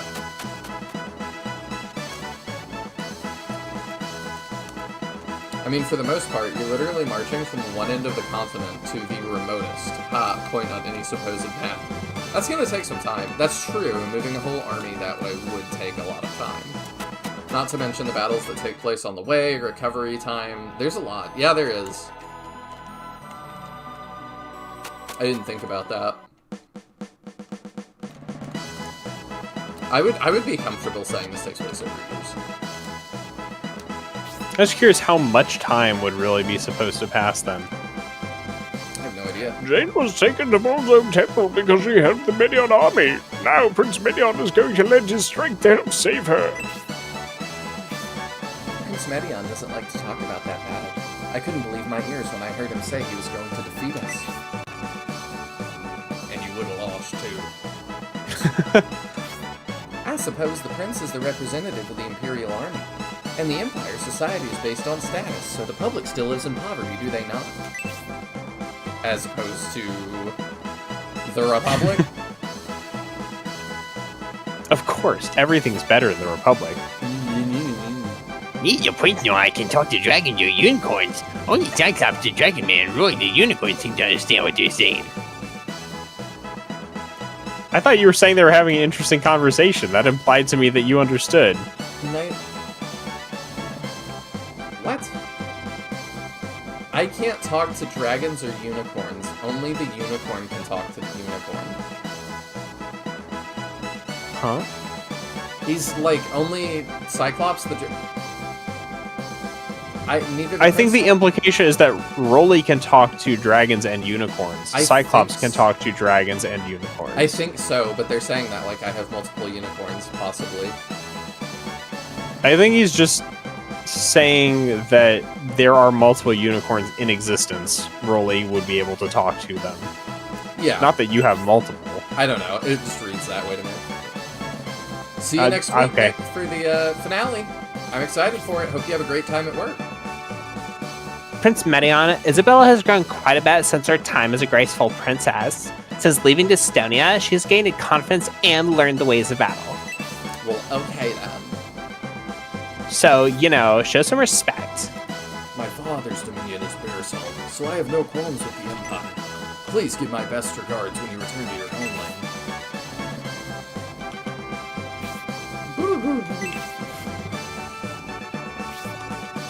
Prince, I must ask about Pinko. Has she been useful to the Medion army? If her effort is lacking, please say so. What are you gonna do? Watch more? You've had a rough time since we parted at Headland, having to escort the Emperor. I heard you even battled alongside him, and you're a bit longer, Prince. Yeah, I know how much about Empire. Can we eat lots and lots? If yes, okay with Olga. Oppression of the people is fine as long as I get some snacks. Do you have Oreos? I'm so relieved Medion has regained his senses. He's again my dear, reliable big brother. I pray for success in the battle at the East Tower. So hungry. You look tasty. Okay to take small bite. Amazingly, not the first time I've heard that. After inheriting Emperor Dominic's bloodline, a prince such as you still emerged. Must be the result of some recessive genes, eh? The successor to that lion-hearted emperor is... Well, in general, there are a lot of weak candidates, but you seem to be different, Prince Medion. It's been a long time, Prince Medion.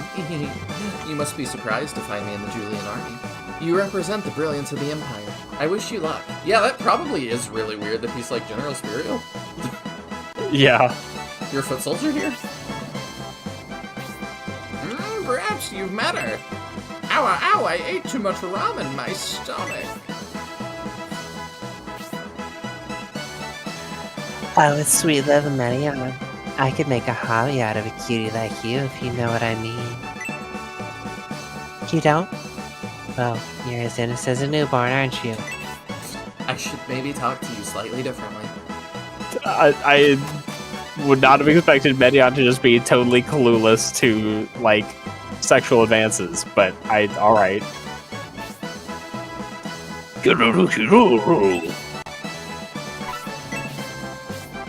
Currently, 1 dragons will join our army in battle. Do you know how I recruit dragons for our army? I'm Cyclops. I once worked with the Resistance, but please don't worry, Prince. I've completely washed my hands of the Resistance. Those guys suck now. Yeah, that's another one that I'm kind of surprised we didn't deal with him more either. Yeah. I don't remember his name, what Cyclops' benefactor was. Scholar. Yeah, Scholar, my bad. Dr. Scholar. Yeah, it was Or Professor quite the name. Scholar. Yeah, another character that, like, it's fine. It's not like a dangling plot thread. I just am surprised that at some point for him it was just like, and exit stage left. And we won't see him again. Yeah, it does make me curious, like, knowing, you know, what you found about this being very, like, bare bones and rushed at the end of development. Like, is there more that was meant to be done with some of these characters, or were they always meant to be, like, they show up and do the one thing and then they're gone? I don't know. It's a very good question. When we regained our senses, I seem to remember something flying over our heads. Oh yes, that really did happen. What was it called? Oh yes, the Valkyrie. We don't recall what happened after the Frozen Sea battle. Did we battle the Julian army? So it's true. If you take some time to speak with Gracie, you'll understand how wonderful priests are. Everyone loves the personality of those who give themselves to Elvison. They all have Are the those same your just, like- personality, I guess. Are those just like your daily affirmations, Hera? It's kind of what it feels like.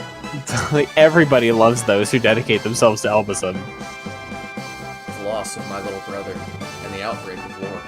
The Bullzone sect is the root of these evils. If we're going to defeat Bullzone, we mustn't hesitate. That was, like, surprisingly serious. The loss of your little brother, is that Jade? Yes. Right, because Garrosh is the oldest? Yeah. The loss of your younger brother is literally our fault. Or, like, you know, we could have just, Not. quote-unquote, abducted him into our army and then recruited him and, like, you know, left him with his honor and also not killed him. We Yeah. could have done that. Buy the premium disc. Anyway. This is the fearsome Bullzone sect's headquarters. I'm not that nervous for some reason. We mustn't be deceived by our feelings, though. This is Bullzone, after all.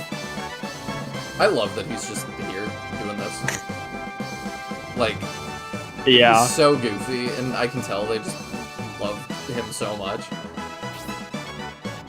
Prince Meteor, I began this journey with you, and now we're nearing the final battle. We must make it a happy ending. You look like you got jaw sculpting surgery. Did we talk to Arthur? We're gonna save him for last. Oh, okay. Gotcha. Do you think Genoa Rogan will be alright staying behind with Emperor Dorak? I'm worried about him. Maybe it would have been better to drag him with us. A dev leaking that they're real thoughts. I bet you're gonna talk about Yasha. Oh, look at that. It seems Yasha, whom my father and I were pursuing, has been defeated by the Julian army. I must inform the Far East village. We had to seal the flagship since the Sea Gate had been confiscated, but we did the right thing. We headed north away from the volcano just before the eruption. We're lucky we were on a steamship. Okay, so they actually did steal it. It was not even. Okay. Mm-hmm. Weird that Rock delivers that line of everyone. Everything was fine heading up the river in the flagship, but maybe that was part of the trap. After passing the volcano, we relaxed. The frozen sea surprised us, which led to our defeat. When the ship was taken into Estonia, I thought we'd have to abandon the expedition. Knowing how hard it was to protect the Sea Gate, we should have defended the flagship better. Bzzz, so this is destination. If battle here won, Elbisum can return. Queen, do you think the children are alright? Just ask that to everybody that comes in, I guess.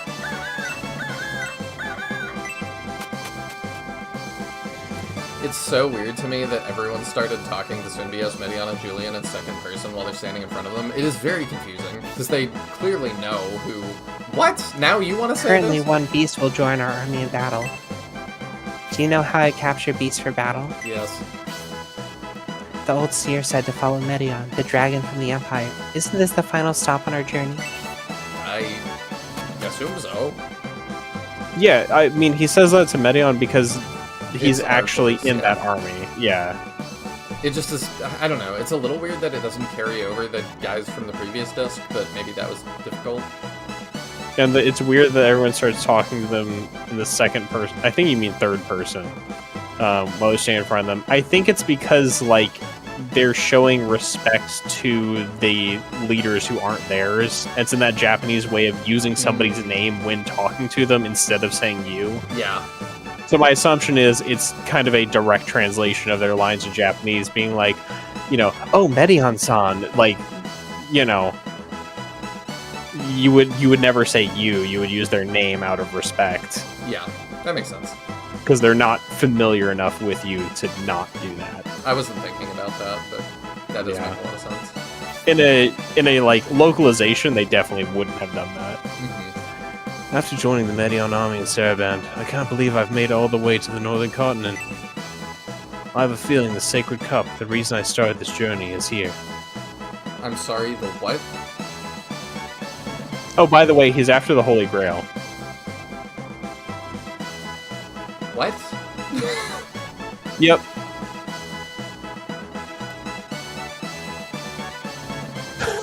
I'm just taking that in now. That's... Yeah, by the way, the Holy Grail exists in the Shining Force universe, and Arthur's looking for it. What wacky adventures he gets into on the way. So if you're ready for your spin-off with the Arthur army, looking for the Holy Grail. I'm just picturing Monty Python, and I really can't unsee it. Basically, yeah. What is your quest to seek the Holy Grail? I've prevented... Are you worthy? I've prevented the end of the world twice.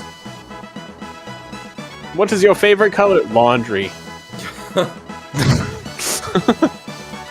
I feel like you would say, like, the bleached white of a laundry well done or something, and then they would just spend, like, the rest of the day debating if that counts. That's for my laundry medium rare. Alright, let me see if there's anything else. Flip through. I think we've seen all of these. Does this now say seeks the Holy Grail? No. He joins the Medion, though. He does join the Medion. I also, you know what, let me start at the top again, and I'm gonna go through and say, let's give final, or I guess I will give final predictions here. We're gonna have to see the 4 hounds again. I mean, the priests. The 4 Golzone priests. We're definitely not getting more on that Holy Grail thing. Like, that came out of absolute nowhere. That's crazy. Yeah, it's just such a random thing to throw in here at the end. His last line, like, what should Arthur's last line be? He's been with the player for at least 2 games. I don't know if he's in CD Holy Arc, or CD Final Conflict, whatever. But maybe 3-4 games, who knows? What should his last line be? I seek the Holy Grail. Like, what? Crazy. Venetrim is the weirdest asshole I've seen in anything in a long time, with being the navigator. It really is weird. I feel like Shining Force doesn't tend to do that, and then Venetrim really is just like out of nowhere. It's like, by the way, I'm the most important. You cannot find where you're going without me, but also I don't really know what we're doing here. It's very weird, and I am also stunned that he ended up being with the Julian army. Yeah. That feels really not good. And then the Symbiote army ends up with Palsis, who feels also like the most non-character. I guess it's fine, but like we barely spent any time with him during Symbiote's storyline, so he's just kind of like the third guy. Yeah, I like him from a lore perspective, being like Venetrim, Conrad, Palsis, but like we've spent almost no time with him. I don't feel connected to him. He had a giant crystal, and then you pointed out we saw that giant crystal with what's her name? Onionera had the same giant crystal, and it was like, oh, or a similar one at least. And it's like, well, has to go home and change. Is that significant? Nope. I guess not. At least not as far as we've been told. Breath, honestly, I liked Breath. I liked that he was goofy and stuff. Like, I don't know why his portrait is funny to me, but it just is. It feels funny for some reason. He looks like he's looking at you, and he's just, you can see the words in his head forming that just is peasant. You're right. He's grown up listening to all this talk about equality, but he's like the silver spoon-fed, like, son of an aristocrat, so he's just like, it's funny you believe that, peasant. We're equal. Try the empires. Bresby's been great. I wish he had more dialogue. It kind of feels like that totally dropped off, and he got replaced by Benetram. Yeah. Like, it does feel like it should be Bresby out there. I guess he is out there. But, Yeah. Let's see. Bridget's kind of whatever. Braff insults you, derogatory. I wasn't gonna go through, like, every character. I was just gonna kind of... Unless you Bridget's head still looks like a jelly bean to me. Yeah. It's that Mike and Ike iced coffee or whatever you said earlier. Italian ice. Yeah. Iced coffee. Brutus was fine. Like, he disappeared for a really long time. I'm just glad they remembered he existed and wrapped him up at some point.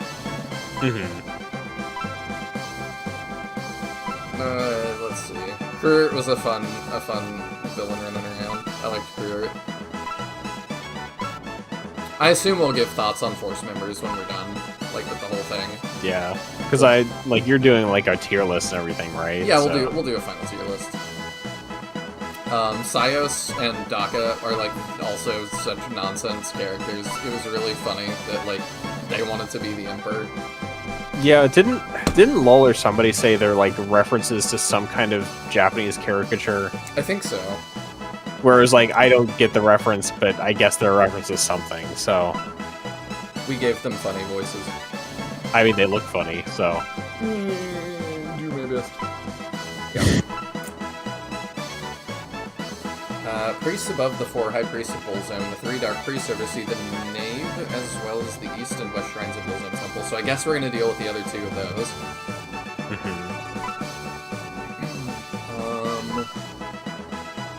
Defenda was great. Yeah. I really liked that that was one that it was like, we put effort into his character. I felt like I understood why he was there and stuff, and then he went away. It would be, if this was an anime, he would be like a 1-episode villain that really made an impression on people. He feels like the same style of, like, GBA-ish era, like, Fire Emblem boss of a random map in the middle of the game, where it's like, we introduce him, we establish the stakes, and then are done with him in the space of 1 battle. Yeah, but, like, we're in good way. Yeah, not in a bad way, just in, like, the way old Fire Emblem does it, I feel like is generally good. Yeah. So when I compare that, it's like, yes, that's a good thing. Good night, Mahane. Thanks for hanging out. Domeric, I don't know. I still feel conflicted about Domeric because it feels like he should have been acceptable in this era. Like, a lot of what he's doing should be understandable and acceptable, and everybody just acts like he's a monster. He feels like the only one that is, like, era appropriate. Well, he's also, like, a really weird dangling thread at this point in the story where it's like, he may or may not be going back to the Empire, but also he's mad at Medion and sending people after him. / might be in pursuit himself. I'm not quite sure. I don't think he's pursuing us. But he's, like, may or may not be back at the Empire and is mad. I think he's just pouting in the Empire, and that's where we're going to leave him, and that does feel a little bit sad. Like, with how major a factor he was throughout, like, the first 2 games especially, this game just really does not care about him. It very much doesn't, and I'm a little bit disappointed by that. Like, I wish we got a little more resolution there. And I don't know if I wish he would have died. I just wish something. We should have at least made him sit on the throne of Hishido. Yeah.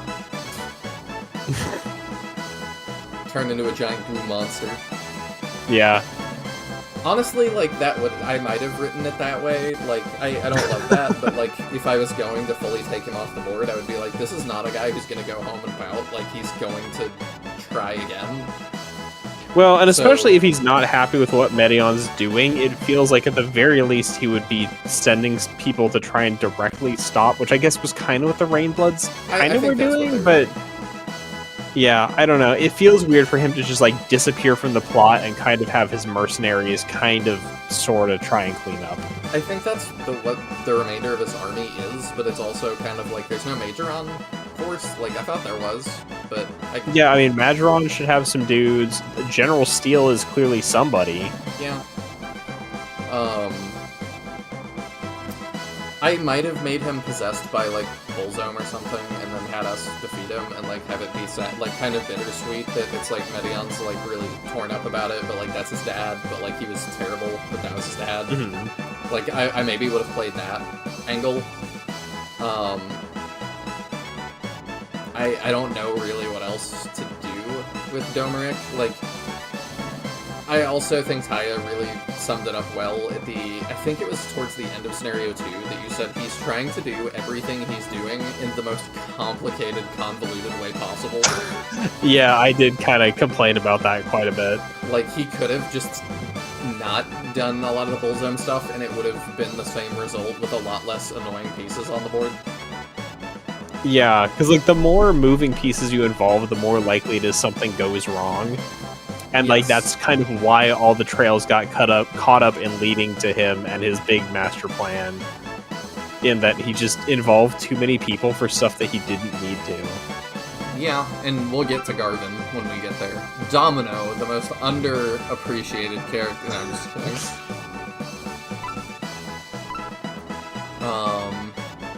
Dawnhort also was super important, and then just kind of... He also just stopped mattering as a... He kind of just became a mouthpiece for the plot. Benetrim kind of, I feel like, replaced both Bresby and Dawnhort. Dawnhort still did quite a bit of yapping, though. I don't know, it felt like a lot less after Benetrim, but... I don't know what to think about it. I don't know, but apparently he's in our army, according to whoever it was that said that. Yeah. I'm trying to remember who it was that said that. I wonder if that line's, like, erroneously displayed in the original, or if it's an issue with the, like, alternate scene and stuff. The Elb statue, definitely. Definitely a great character. Etsuko, we all loved Etsuko. Fafar and Fafharder, like never going to forget. Good that this isn't Fafhard, this is just Fafhar. Yeah. I wonder what happened with that. He softened, I guess. Oh, there it is. Oh. Only when What? It just doesn't have a D when it scrolls on screen. What a weird bug. That is really weird. Yeah, it's just when it scrolls on. That's so strange. Huh. Wonder what's causing that. We're gonna see Fiale again. Fitterit, I actually feel like was one of the better fleshed out characters. I feel like he's kind of doing his best. Yeah, I think Fitterit is one of the most, like, consistent characterizations and is a character who makes sense. Yeah, he feels like... To me, it feels like he is the only one that is also with Domeric in that place of, like, we're in medieval time land. Like, he doesn't react to Domeric like everybody else does, but he's just kind of like... Let's try and not do that. Yeah, he's the enforcer. Yeah, but, like, kind of, I think, with a kind heart that, you know, is doing his best. Franz, like, was really a no-name character. I still think it's really weird every time he showed up, and I was like, oh yeah, you're a centaur. Yeah. I don't know why. I don't know. We stole his girlfriend, I guess. Fiance. Rip Franz. Yeah. I have no idea what to make of Gabriel. He really is something. He is, and, like, he is super important. He's the only one, unless CD and Final Conflict go crazy with it, but I'm like, we've always had the storyteller character in the Shining games. It's really weird to have one that, like, is directly in the story and impacting the story. So I'm just, like, don't know what to make of him. He's, like, the most meta thing here. Yeah, Really I mean, his cool. origins list is unknown. I think he's really cool. Yeah. But I don't know. I assume we're gonna get an end scene with him the way that we did like SF2, but I don't have a clue what that's gonna be. I don't think we're done with Golem. I really don't. Like, this is one of my predictions for the end, that like we're still on his intentions are unknown. There's also the girl from Holy Ark, Elise. Who has not appeared in this game, I don't think. No, she is not. And I'm really hoping that she does appear at the end, maybe? And, like, maybe I'm hoping too much here, but I'm like, that felt really dangly in Holy Ark, and I was okay with that. But it really felt like, play Shining Force 3 to figure out what the deal is. And I'm like, alright, like, I was gonna do that anyway, so I'm down. But I need some sort of resolution with Elise still, because they very much left that dangling, and then I need huge resolution with Golem. I have no clue. I assume he's gonna show up. I don't know if he's gonna join us. I kind of think he's going to, and like maybe my best guess of where we're at. I think Golem wants to like ascend to being a greater devil or whatever, and I think he wants to replace Bullzone. Like Devil King tier kind of Yes. thing. Because our treatment of the hierarchy is that, like, Vandals are greater devils. Yeah, my bad. Devil King is what I meant. I think that if it's in the middle at least, Dark Soul has been defeated. So one of them is gone. I think he wants to be the next one. I think he wants to be the serious, like, big guy. That's my guess. And maybe he's willing to be more chill. Like, he doesn't necessarily want to bring death and destruction to the whole world. He wants to rule it in a nicer way, or I don't know. I don't know if we're going to defeat Bullzone and then Phase 2 is going to be... I'm ready for a 2-phase, because it always is. Dark Soul, Dark Dragon, King, whatever, Xeon, now this. I definitely think it's going to be 2-phase, and Golem is going to be part of that. I just am not sure if he's going to be Phase 1 or Phase 2. I'm kind of thinking Phase 2. I think he's the bigger fish. Garvin, it says defeated by the Median army. I guess he was, but I don't think he was killed. Like, we were fine, so to me, he is fine. And then they made some comment that, like, alluded to him being out there still. Like, we couldn't find his like body. they said they couldn't find the body. I forgot about that. So I'm like, Garvin definitely needs to show up again, and that we're saving a lot for the end here. Garvin also, I think, should show up. And it doesn't have to make a ton of sense. Like, I think just throw his rabid body into the army and let me kill him again, and I'll be satisfied. But as far as a character, Garvin is definitely the Emperor Domeric, like, version of overcomplicating things. Like, he is bizarre.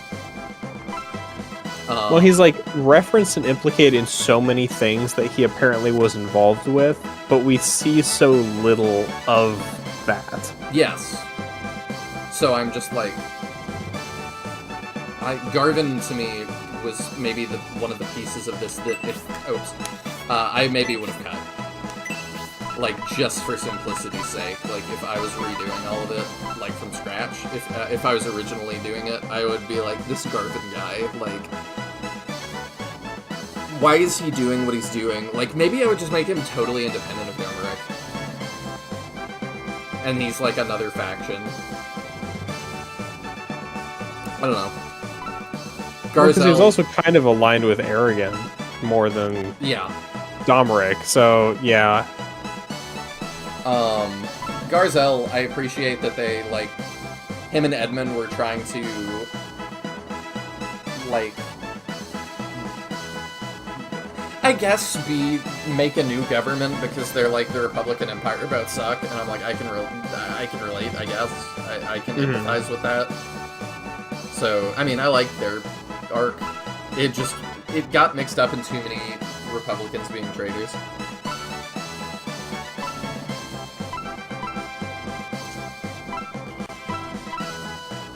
I really wish Grand Attack was playable. Like, Yeah. his design is great. One of my favorites. Goriate, he is the least. I fought him once, I think. He has been the least involved in the entire narrative. Yeah, he kind He of basically shows up where the Wolkere is, and that's it. He kind of feels like And just one. the least thought out one, but also I appreciated running into him in the Elven Village, and then them just being like, alright, like, bye, I don't need to fight you right now. It was refreshing when I was like, oh, we're gonna fight another of these guys, and he was just like, not me, bye. Okay.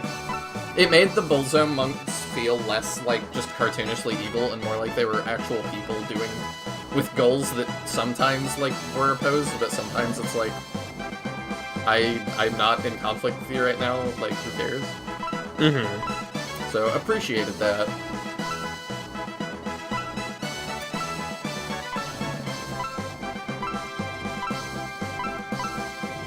Ilya, that was a funny plotline still. Yeah.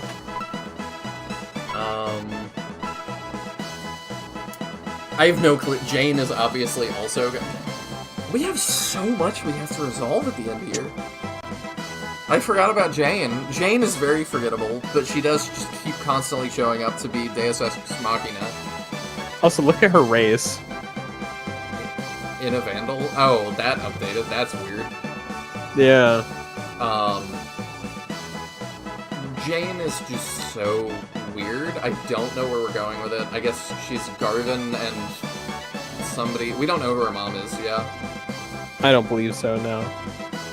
Garvin's daughter, like, why is she this powerful? I have no idea. I guess her mixed blood is the reason, but...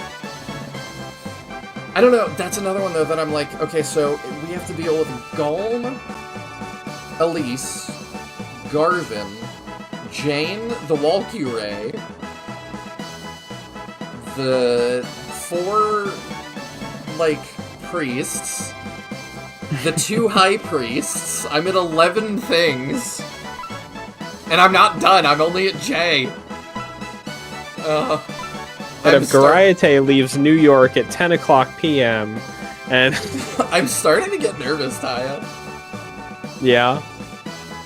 Sorry, you're nervous we won't resolve all these plot lines? Serious Soul says, oh, by the way, I think now is the time to mention that Abdark was Jane's uncle. I'm assuming that's not mentioned anywhere in the game.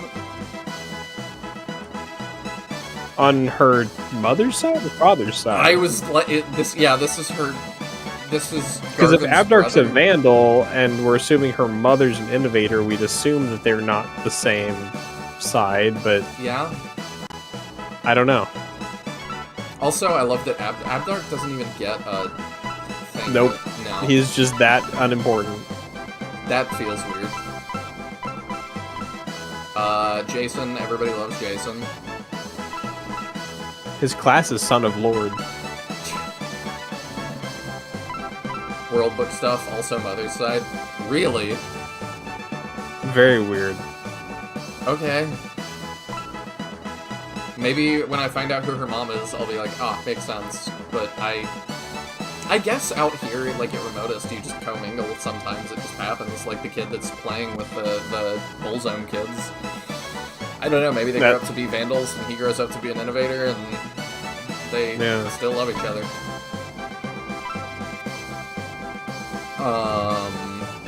Keeper. This is the one that's helping us now. I appreciate that he looks different from the other Innovators. That's really all I have to say about him. Oh wait, it's the Shining Force. Like, I like his stuff. Also, Jane inherited her Innovandalness entirely from her mother, since Garvin was a human. Oh, that's right. His form was a weird curse, not... Oh. He's not actually a Vandal. Yeah, I forgot. Thank you for that. That makes it even weirder. Like, Jane is bizarre. I get what they're doing, I guess, that, like, they're kind of continuing that thread from Oliarch that kind of explained what the Vandals and Innovators were. Because, like, yeah, my brain eventually would have come up with the question, what would happen if they got married?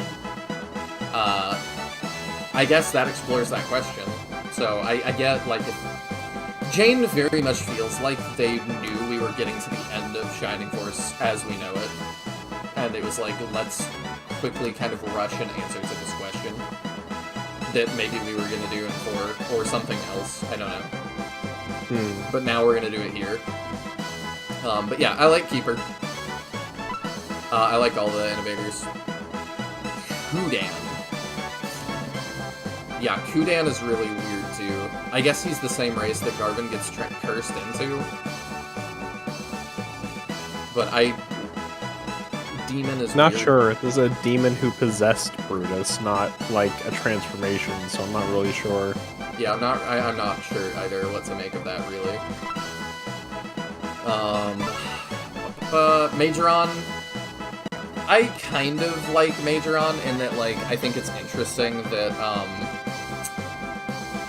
he really was built up to be like the most competent one, and then he just wasn't. I think it's implied that Jane is Bullzome's great-great-granddaughter, since it was mentioned that Bullzome had a child with an Innovator 1,000 years ago. And ever since, they've had, like, these weird people running around that are just capable of anything. I don't know, that's so weird. You might be right. But it's just still very strange to me.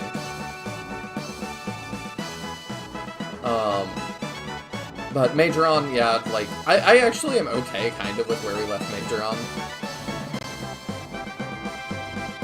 How do you feel about it, Taya? It's fine, I guess. It's kind of the same thing as with Steel, where it's like, I wish there was a little more wrapping up happening for them. I feel like I want a little more wrap up with Steel than I do Majoron. Majoron, it just, to me, the sort of catharsis in his story was you realizing that the Emperor has no clothes, kind of. Yeah, I guess the main thing is it just, we're left in a situation where, at least right now, it still looks like he is next in line for the throne, and it's going to lead to probably a pretty weak empire that's controlled by his advisors, basically. Yeah, I think you're right. But that's a story for another time, I guess, that, like, yeah, eventually the Empire slides into what the Republic currently is. You know, maybe things start slipping, they start starving, and then... I don't know, maybe they've got to ask the Republic for help, maybe Meteion has to come assume the throne out of exile to lead them into a more prosperous age, that's my guess. Yeah. So I feel like there needs to be a little more wrap-up, but I don't, like, hate where he's at. Yeah. I just wish he played more of a part in the story overall, I guess. Because he's been such a character who's, like, there for a while, and has done, yeah, there in name, but has done very, very little. I do wish we got to see him fight once. Margaret still feels like she didn't exist until she needed to. That's probably the first instance of that I had. Yeah, which is like, oh yeah, by the way, you've got a sister. That, we've never talked about, and I don't think existed. Who's married to, like, an important lord who we need to involve in the story now. Yeah, did not like that. Very nothing character. Melinda's been fine. She's done everything that she needs to do. I just don't have much to say about it. She's literally a plot device, but, like, in the medieval era, like, women were plot devices at times, so is what it is. Well, it's like didn't they fight, like, a giant... They fought wars over women, I can't remember the specific one. Yeah, I just, like, yeah, like, her purpose was to be a hostage that motivates Meteion, so... Yeah. She's not meant to be a super deep character or anything. No, I think she's fine. So confused. There she waited for the Shining Force and advised the Julian army where they should head next. You sat and just waited for that? Like, bizarre character. Yeah, totally out of nowhere, drops a whole bunch of like exposition and then dips. It's more like prompts Brenitram too, That's true. and then dips. Like I Facilitates exposition. really thought we were gonna see her again. Yeah, no, she's super. Like, I totally forgot she was in the game because, like, I'm pretty sure it's just that one scene. Yeah, I mean so far, unless she pops up again. But yeah, like I don't need more from her now. I guess like I'm not gonna be disappointed if she's not in the ending. But like that was. It feels weird. like a waste of a neat character design and stuff. For sure. Also that she's a psychic, that's interesting. Oracle, pretty cool. Liked it. Pulsus, also just lore-wise, very cool. I would like a Shining Force 3 prequel about the founding of the Republic and stuff, with Pulsus in it, but like, Yeah. for right now, just ended up being a very nothing character. Feels like he was there to replace Benetram. Lo and behold. The pen chicks, absolutely love them. Hilarious. What is their fourth? The pen force. Okay. Have we read Pendolph's description there? Scholar penguin who peeped on Pen and Pinko mating in Aspia for research purposes only. I don't know if I read that or not. Let's have a glance as we were scrolling by. A pest who burns to entertain.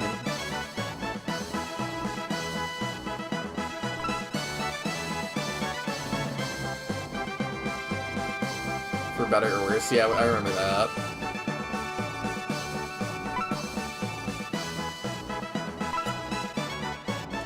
The Rainbloods were fine. I don't feel like I needed to know their true identity. The only thing I'm really curious about is if they were actually mechanical. They feel like they kind of were.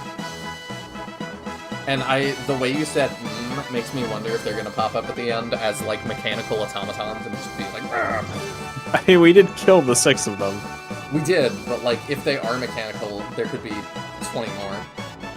I think the thing to me, I found the Rainbloods disappointing because they were not really that hard to fight. I really was hoping they would be harder for how much they were built up to be this like elite force. Yeah. And if we had a battle where we fought the 6 of them together, they probably would have been difficult enough. I would have liked But that. I really wish that if they really were doing this pair-off grouping, that they'd made them harder. I don't Especially the battle with like the Queen and the Rook felt really unremarkable because it was just kind of a whatever overworld battle with the 2 of them. I really would have liked to have a battle with the 6 of them together, and that kind of be a big boss encounter. Yeah. I would have really liked that, because I've said before, I think that boss fights in SRPGs are more about the sum of their parts than like one stat wall, and having a group of 6 Sentai Rangers that look edgy as hell is perfect. Yeah, it would have been very cool. It's very sad that they didn't go that route. Yeah.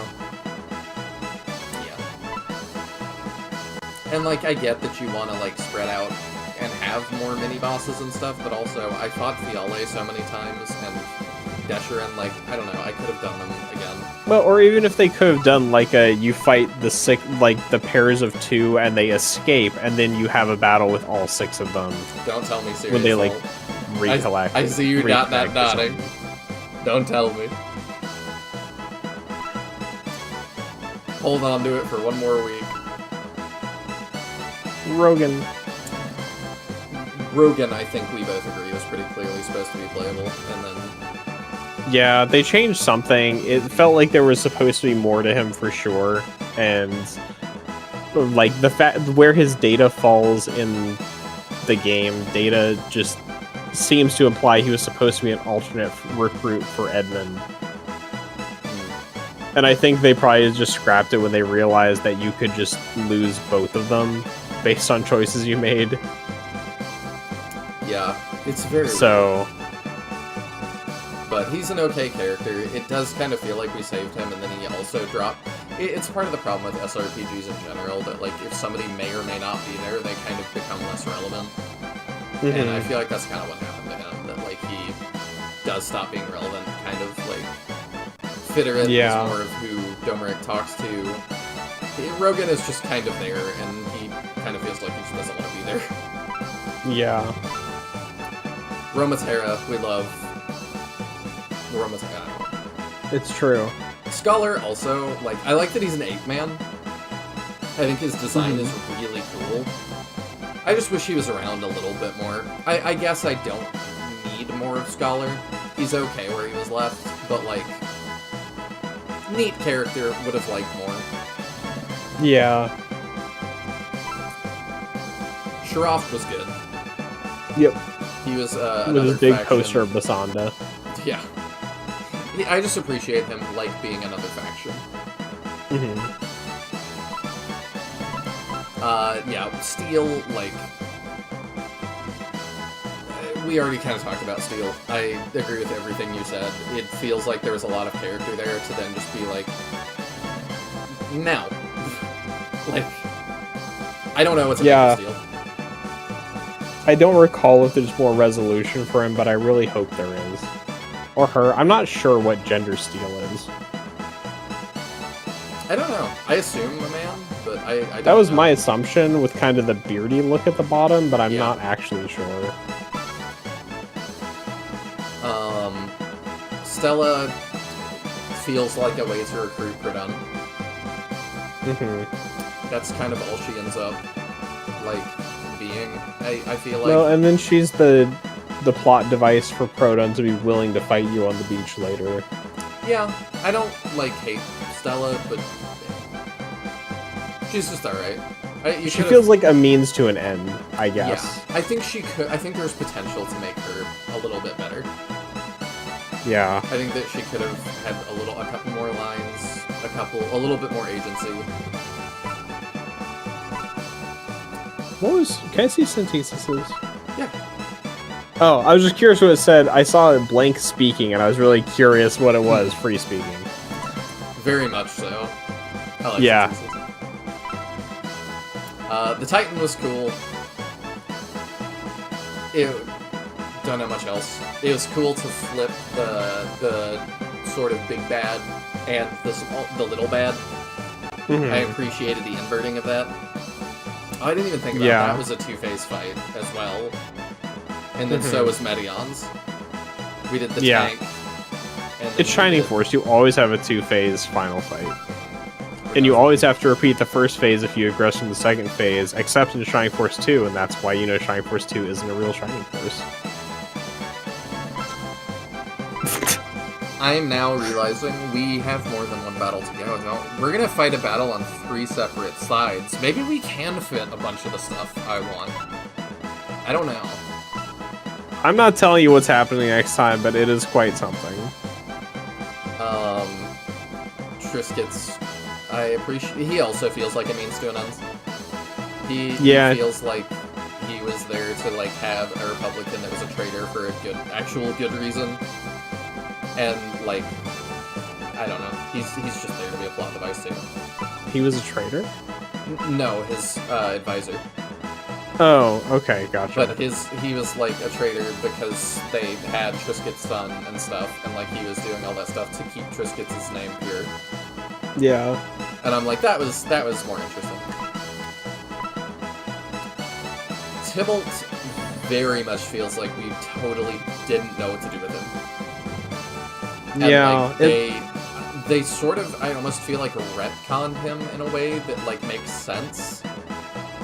But it's like, I don't know, like, him and the other guy, Bert, or whatever.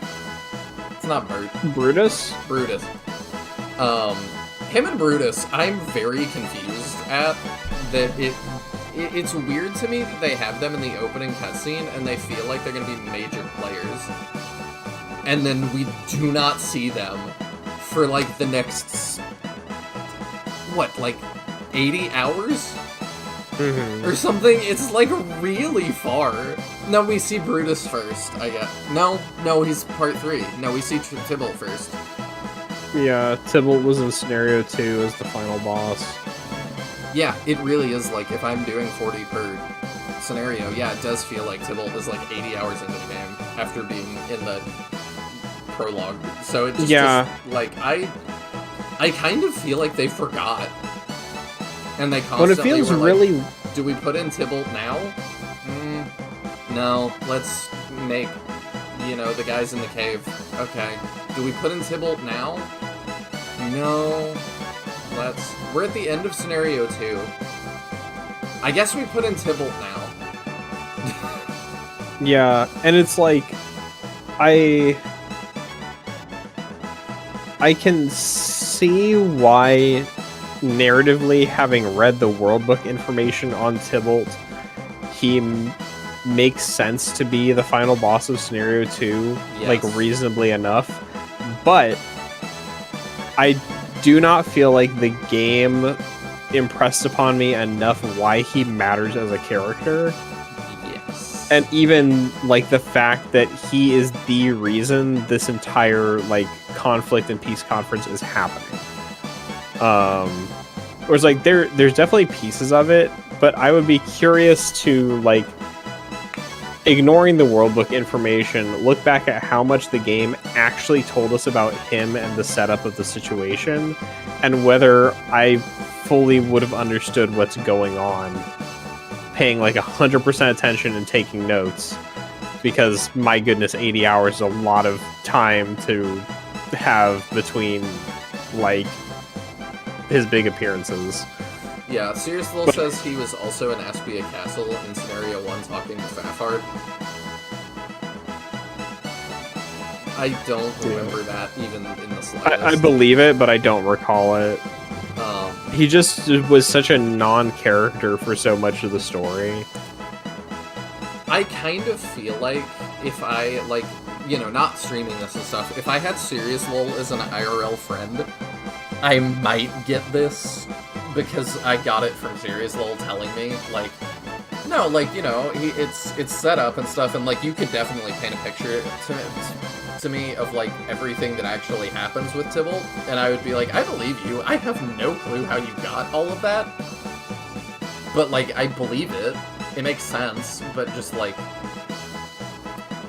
you really have to, I think, stitch together things in-game to get that. Like, it might be there, but it really is, like, one-off lines over 80 hours. Yeah, and it really, like, I don't know, it feels like he should have at least put in a few more appearances in Scenario 2 before being set up as the final boss, I guess. Yeah, I get that the final boss is also kind of Yasha, who we have more motivation to actually deal with, but, like, having Tybalt there makes it feel like I should feel more personally invested in what happens to Tybalt. Yes. Like, at the end of Scenario 1, you understand why you're fighting Arrogant, you, like, are reasonably want to deal with him, like, the stakes and reason that this fight is happening makes a lot of sense. Mm-hmm. And at the end of Scenario 2, it's like, okay, we're breaking into the wall, and Yasha's here, and, well, because you broke through the wall, there should probably be a general to fight you. I guess we can deal with Tybalt here. Yeah, it's just weird. I don't remember exactly what my reaction was, but I think it was something like, oh my gosh, it's that guy. Yeah. Like, from nowhere. Just very strange. And even then, Yasha, I don't think feels like a great final boss. The end of Scenario 2 is very weird. It is very strange. To make there more Yashas, it's like, Yasha doesn't... I had forgotten he was there. Because, yeah, he is there. He is a final boss, but it's like, then we just fight another Yasha in Scenario 3, and it's like, alright, like... Imagine you're playing Shining Force 2, and you fight Dark Soul again. And you're like, there are actually 3 Dark Souls. You're kind of like, I mean, that takes away from the one we fought a little bit. Yeah, I think part of the big problem with Scenario 2's ending, right, is that you have the tank battle, which is a big climactic encounter. Yeah. That is like, it's a great set piece. It is an interesting fight. It has like some quirks to it, but then they want to let you actually like go into the town and stuff, kind of, but they're like, well, there would be somebody stopping you from going into the town, so we do this other battle that just fighting the Symbios force is interesting, but they're also very likely to be underleveled because the side squad, especially compared to your force. I was okay with that. But I feel like it's less okay as a final battle when the only thing else you have to deal with is Yasha, who's like kind of a bog standard caster with like a mid-range attack stat, and Tybalt, who's a total non-threat as a basically purely melee unit who we melted. It just is not a fulfilling final battle after coming off the tank, which even if the tank is not particularly hard, it's a big set piece and it feels very like final. I'm trying to figure out like who would I like if I flipped stuff around. Is there somebody that I would have replaced that with? I think Tybalt's fine. I just feel like we should have had more direct context on him. Or like he should at some point have made himself kind of a thorn in our side so that we, the player, are vested in fighting him. Her neck looks crazy. Sorry, that's yeah, she's so weird. That just kind of caught my eye. That I was like, what does her torso look like? Sorry. Anyway. But it just, I don't know, because I think it kind of flops so hard because you just finished off Garvin, who has been set up to be this big threat, has a big transformation. It's like, this is a character we've been invested in fighting for a while now, and we're finally dealing with him. And then you get to the Battle of the Wall, and it's like, who? Serious is pointing out, I predicted I would fight Domeric. I think that actually might be my choice, like, to have that work out the way I said earlier, that, like, we kind of come to a standoff, like, maybe it's spoiled for you, I guess, that Julian shows up with your mom, or maybe you don't even, and you decide to, I don't even think you have to do that. I think that maybe you just say, I have to let my mom go, like, and there could be a theme there, especially if Medion spoke, of, like, leaving your mother's arms and becoming a man, and what it means to become a man. I think there could be some really cool things there with that. Yeah, I feel like you could also, like, fit it into that same setting of the destroyed wall, even, where it's like that moment when we're arguing with him and he's demanding that you march into Aspia. You just, like, do that and then you fight him instead of the other way around where we fought Tybalt and then had that scene. Yeah. That's probably how I would have flipped it. And having it be like a dual boss fight with him and Fiterit would make a lot of sense. And then you could also have, if you wanted to get extra spicy with it, have Melinda on the field as an NPC, and her surviving or not has a minor impact on the narrative. I also think you could do a really cool thing with Fiterit, where, like, you maybe add some battle dialogue if we could. Or maybe you just have a line before it that Fiterit says, you set Fiterit up as another Elliot to be like, I didn't want this prince. Like, I mean, we've had talk options with bosses and stuff before. Yeah. And make it so you can try and talk to him, and it doesn't, like, change anything. No. But you can try and talk to him. Yeah, and have him say, like, I'm sorry. Because I think there was somebody else we could talk to, but it didn't, like, accomplish anything. I don't remember who, though. I think that would be how I would have changed it. Yeah, I feel like that would have been a much more fulfilling final encounter. I think Fiterit is just an advisor, not a soldier. He definitely reads as a soldier. And he's wearing armor, and that to me speaks to he's got some fighting capability. He also holds us back a couple times.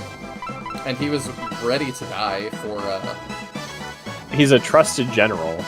Yeah, I think he's like he is an advisor, but I do think he's also a soldier.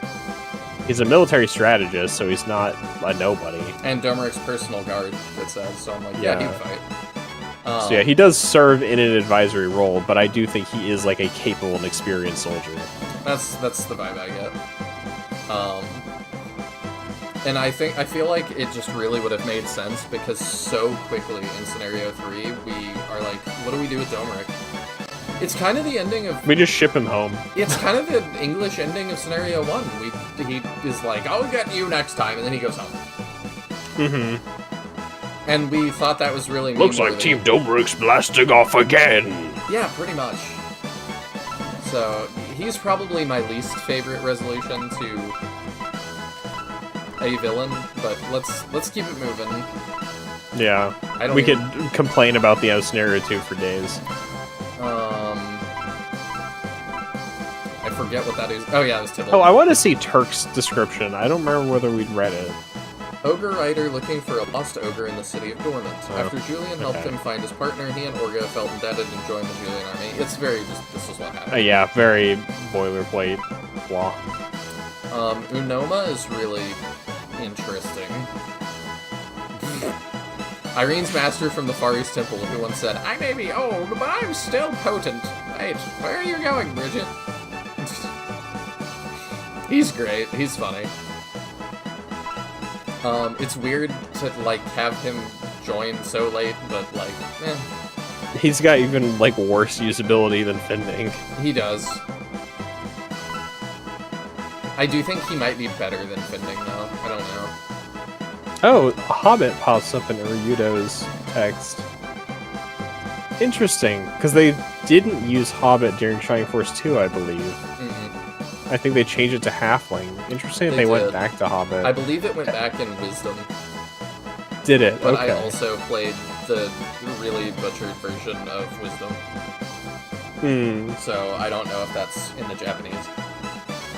I mean, if this is an accurate translation of what they call them in the Japanese, then they would imply yes. You also, in Wisdom, you don't care about spoilers for Wisdom. Nah. You go to the Hobbit homeland. Gotcha. Interesting. So you get to meet the Hobbit King and stuff. That was pretty interesting. That's where you find Kazin and Sarah. They're hanging out there.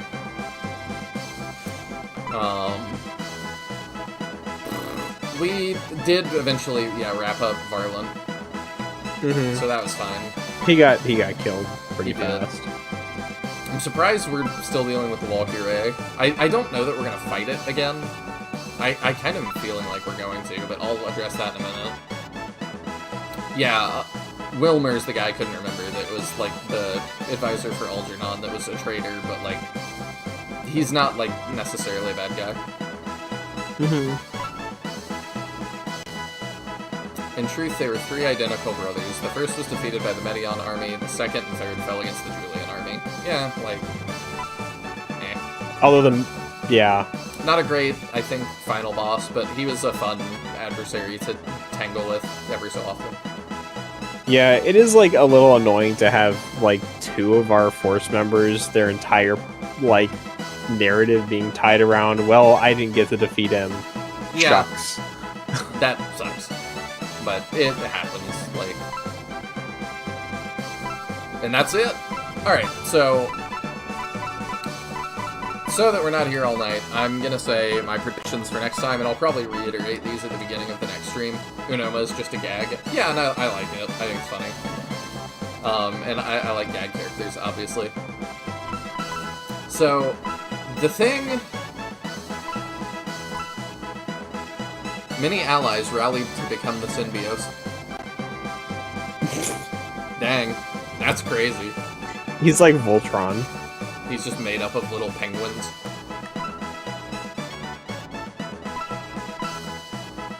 Alright. So, the stuff that I want to be... I'm picturing that we're gonna have a three-way battle in at least probably the first part, it's gonna be crazy if both the first and second bit are split in 3. And it's 6 battles across 6 maps in 2 rounds. That would be nuts. That might be what we do. I don't know. I don't think we're gonna do that. I think it's gonna be one that's split into 3, and then one that is the entire force all put together, and it's the Shining Force, and we're a unified front, which I think will be cool. I think that the Julian army is pretty clearly going to be fighting Bullzome in the middle. He's going to have...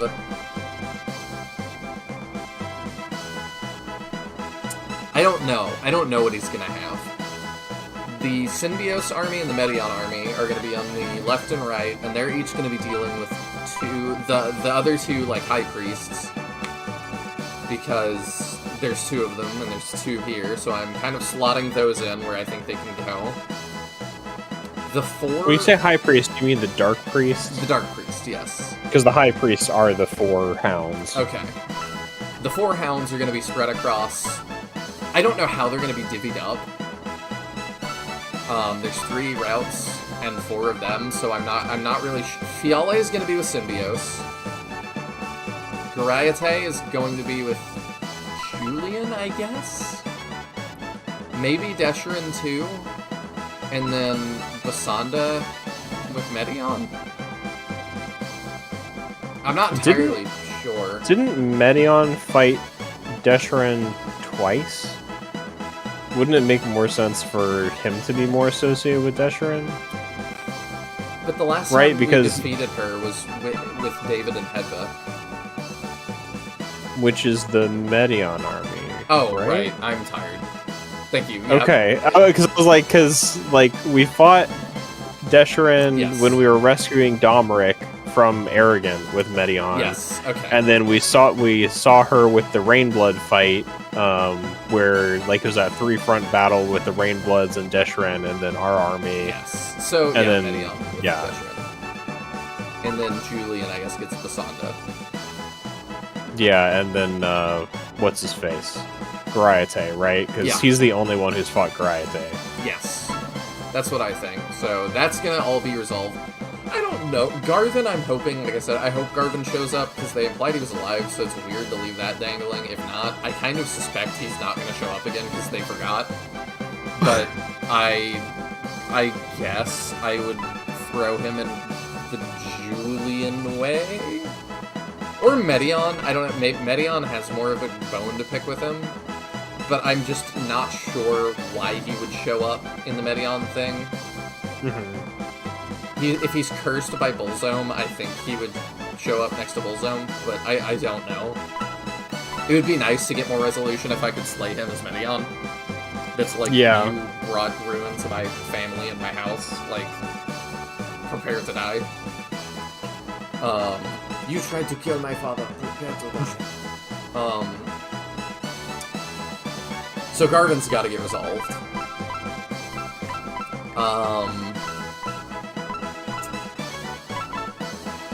Who else, like, did I say, like, the Walkure...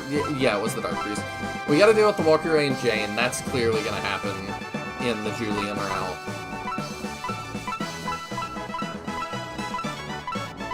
I remember you didn't think there's going to be more resolution for Domeric, right? No, I think we're done with Domeric. I couldn't remember which way you'd said.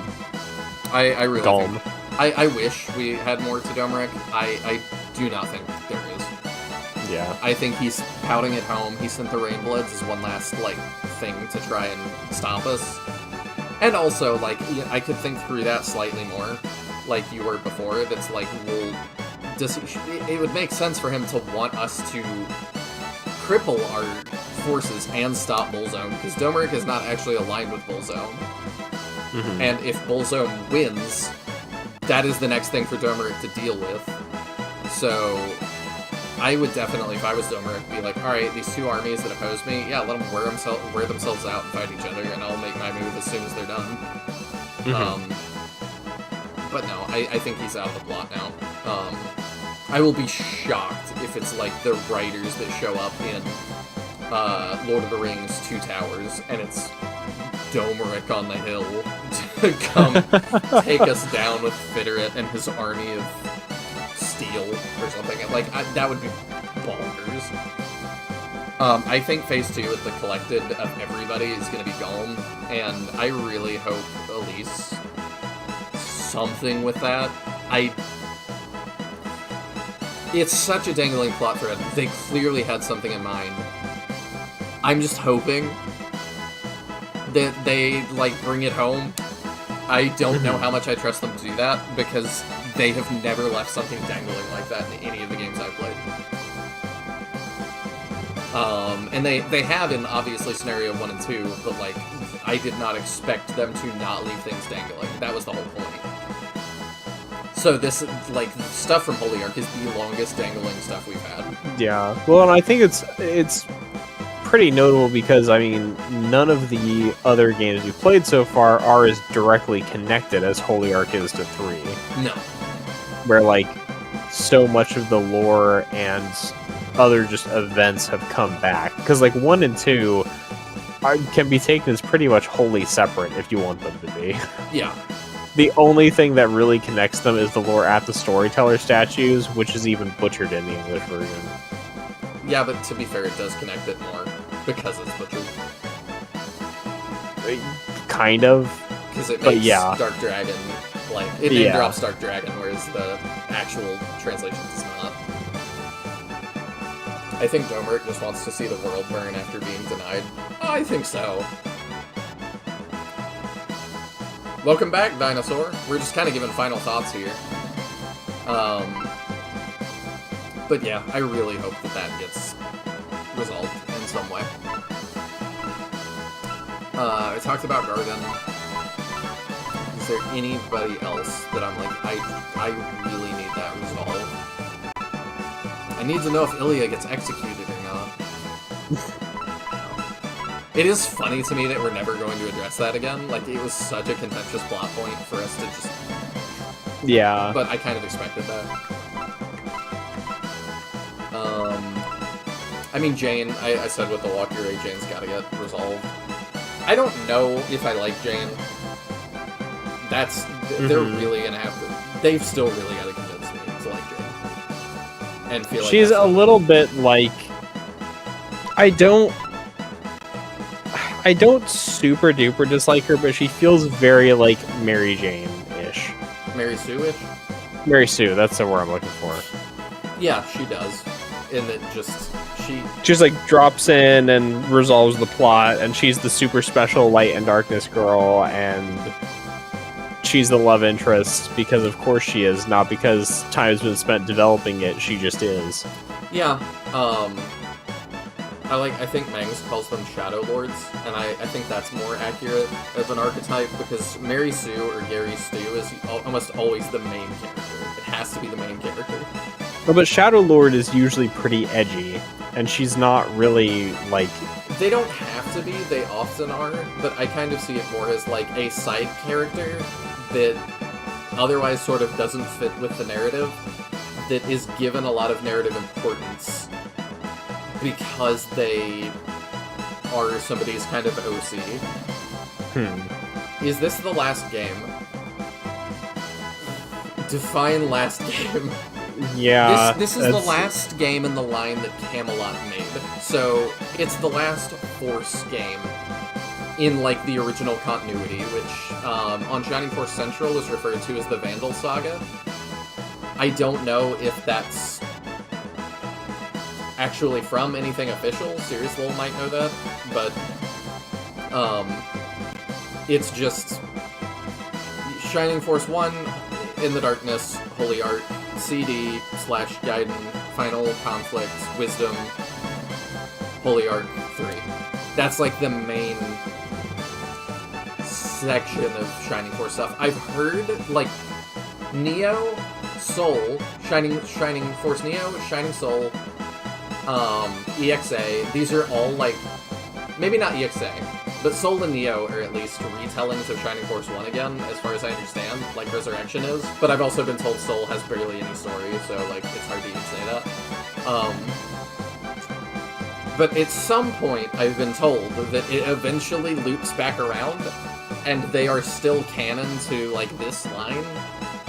But nobody in the Discords has played these, like, later games, like, Tears and Shining Wind. Like, nobody really has played those, so I don't know.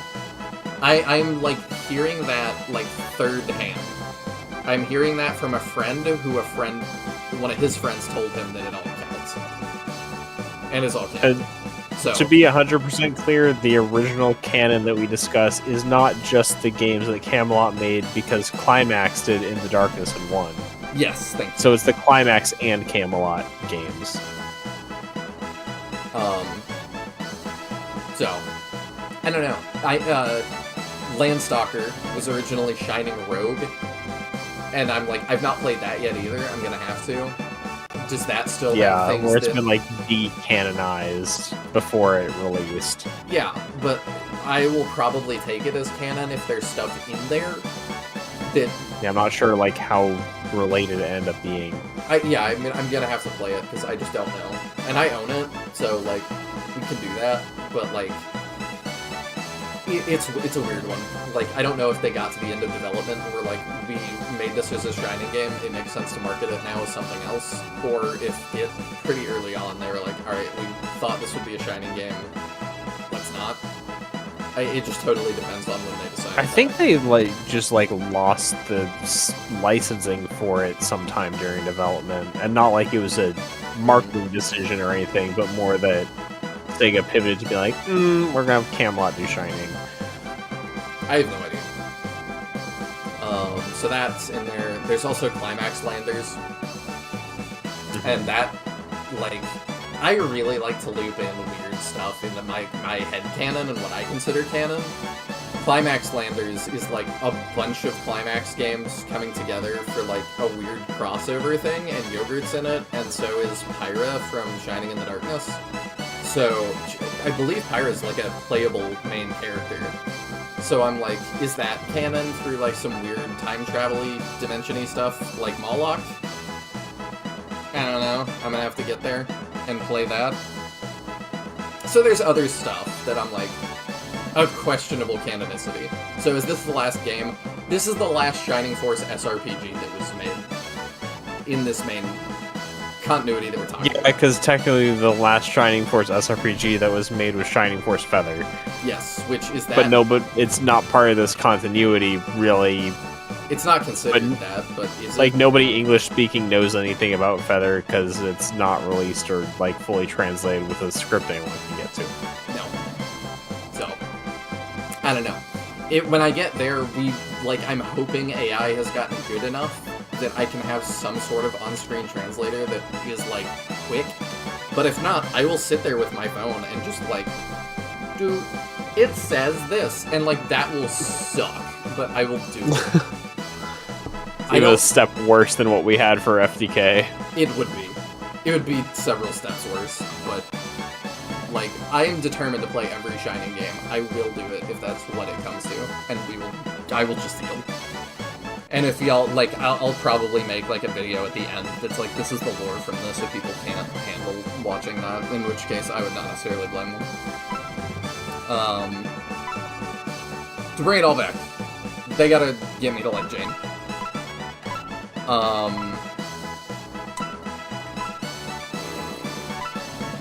Is there anybody else that I really need closure? I'm just kind of giving predictions on what I think is going to happen at the end. Oh, thank you. I like this shirt too. I do wish the like photo was higher resolution, but like I think when they were taking the mugshot that was not a concern. So it looks not great on the CD. It's the CD cover too, and like it's not like higher resolution there, so it doesn't look the best. but I get why he did that.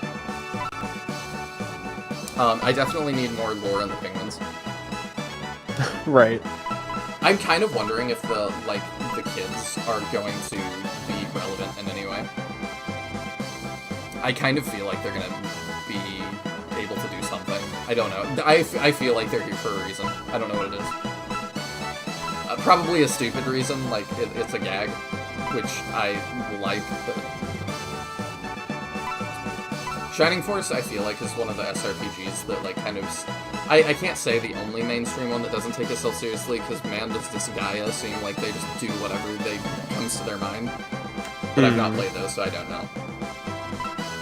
But I like that Shining Force can take itself really seriously and then hit me with Pendulp.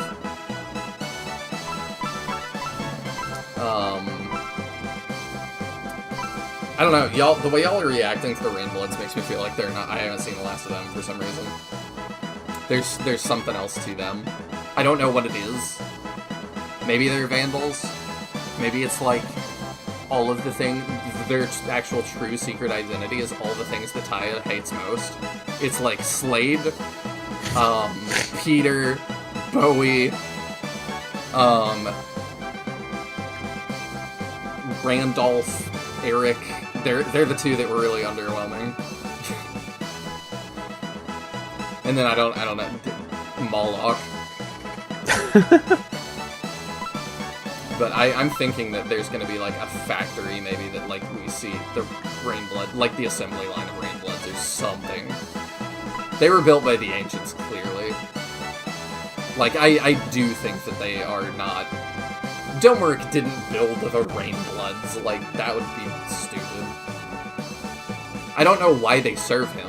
I'm not quite sure about that, but they are definitely of the Ancients. Like, the eye, like the one mono eye, I showed the Gundam, like, thing. They are definitely mechanical. The Sazabi.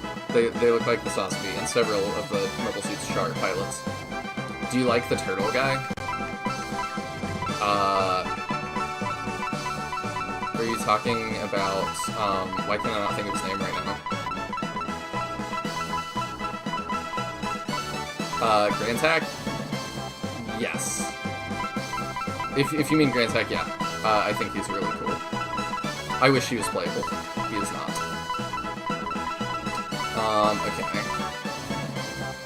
I think we're done with Oni and Era. I wish we got more, but we're done. Is there anybody else? Rogan, we're done with Rogan. Done with Scholar, done with Steel.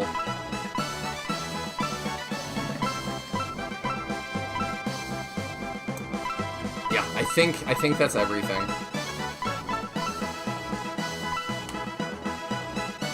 From 2? Oh, Kiwi? Not really. When you promote Kiwi, he's so ugly, I kind of hate it.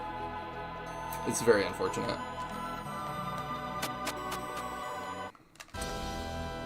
Taya, do we have it in us to show off the fighting game? No, I'm exhausted. I just want to go to sleep. Alright, we'll show that off next week then, if you're okay with that. Sure. I think we could open with it. Sure. Alright, we do that. This has been a super long stream. I thought it'd be a short one, but thank you guys so much for hanging out and stuff. I cannot wait to finish this up next week. It has been a fantastic journey. Got a lot of cool stuff coming up for you guys as well. Like, more Shining stuff. You'll see us around. The next game, I think, is going to be CD. But I gotta figure that out. I don't have it running yet. I haven't tried, though. But make sure that you watch Taya. Taya, when's your next stream? I mean, definitely on Tuesday, frequently on Mondays lately. Non-Tuesday streams are game dev. Amogus. It's only because I've been streaming for 9.5 hours that made me laugh. Oh, I'm also really excited to see Gabriel again. We're definitely gonna get a cool ending scene with him that I don't know. I don't know what they're gonna do for an ending scene. If they're gonna show us like art of all the armies together, or like what they're gonna do. They're gonna make me cry though. I know. They're gonna try. But that's it from us. Good night, everybody. Thank you all so much for watching, and I will see you next week. Hey,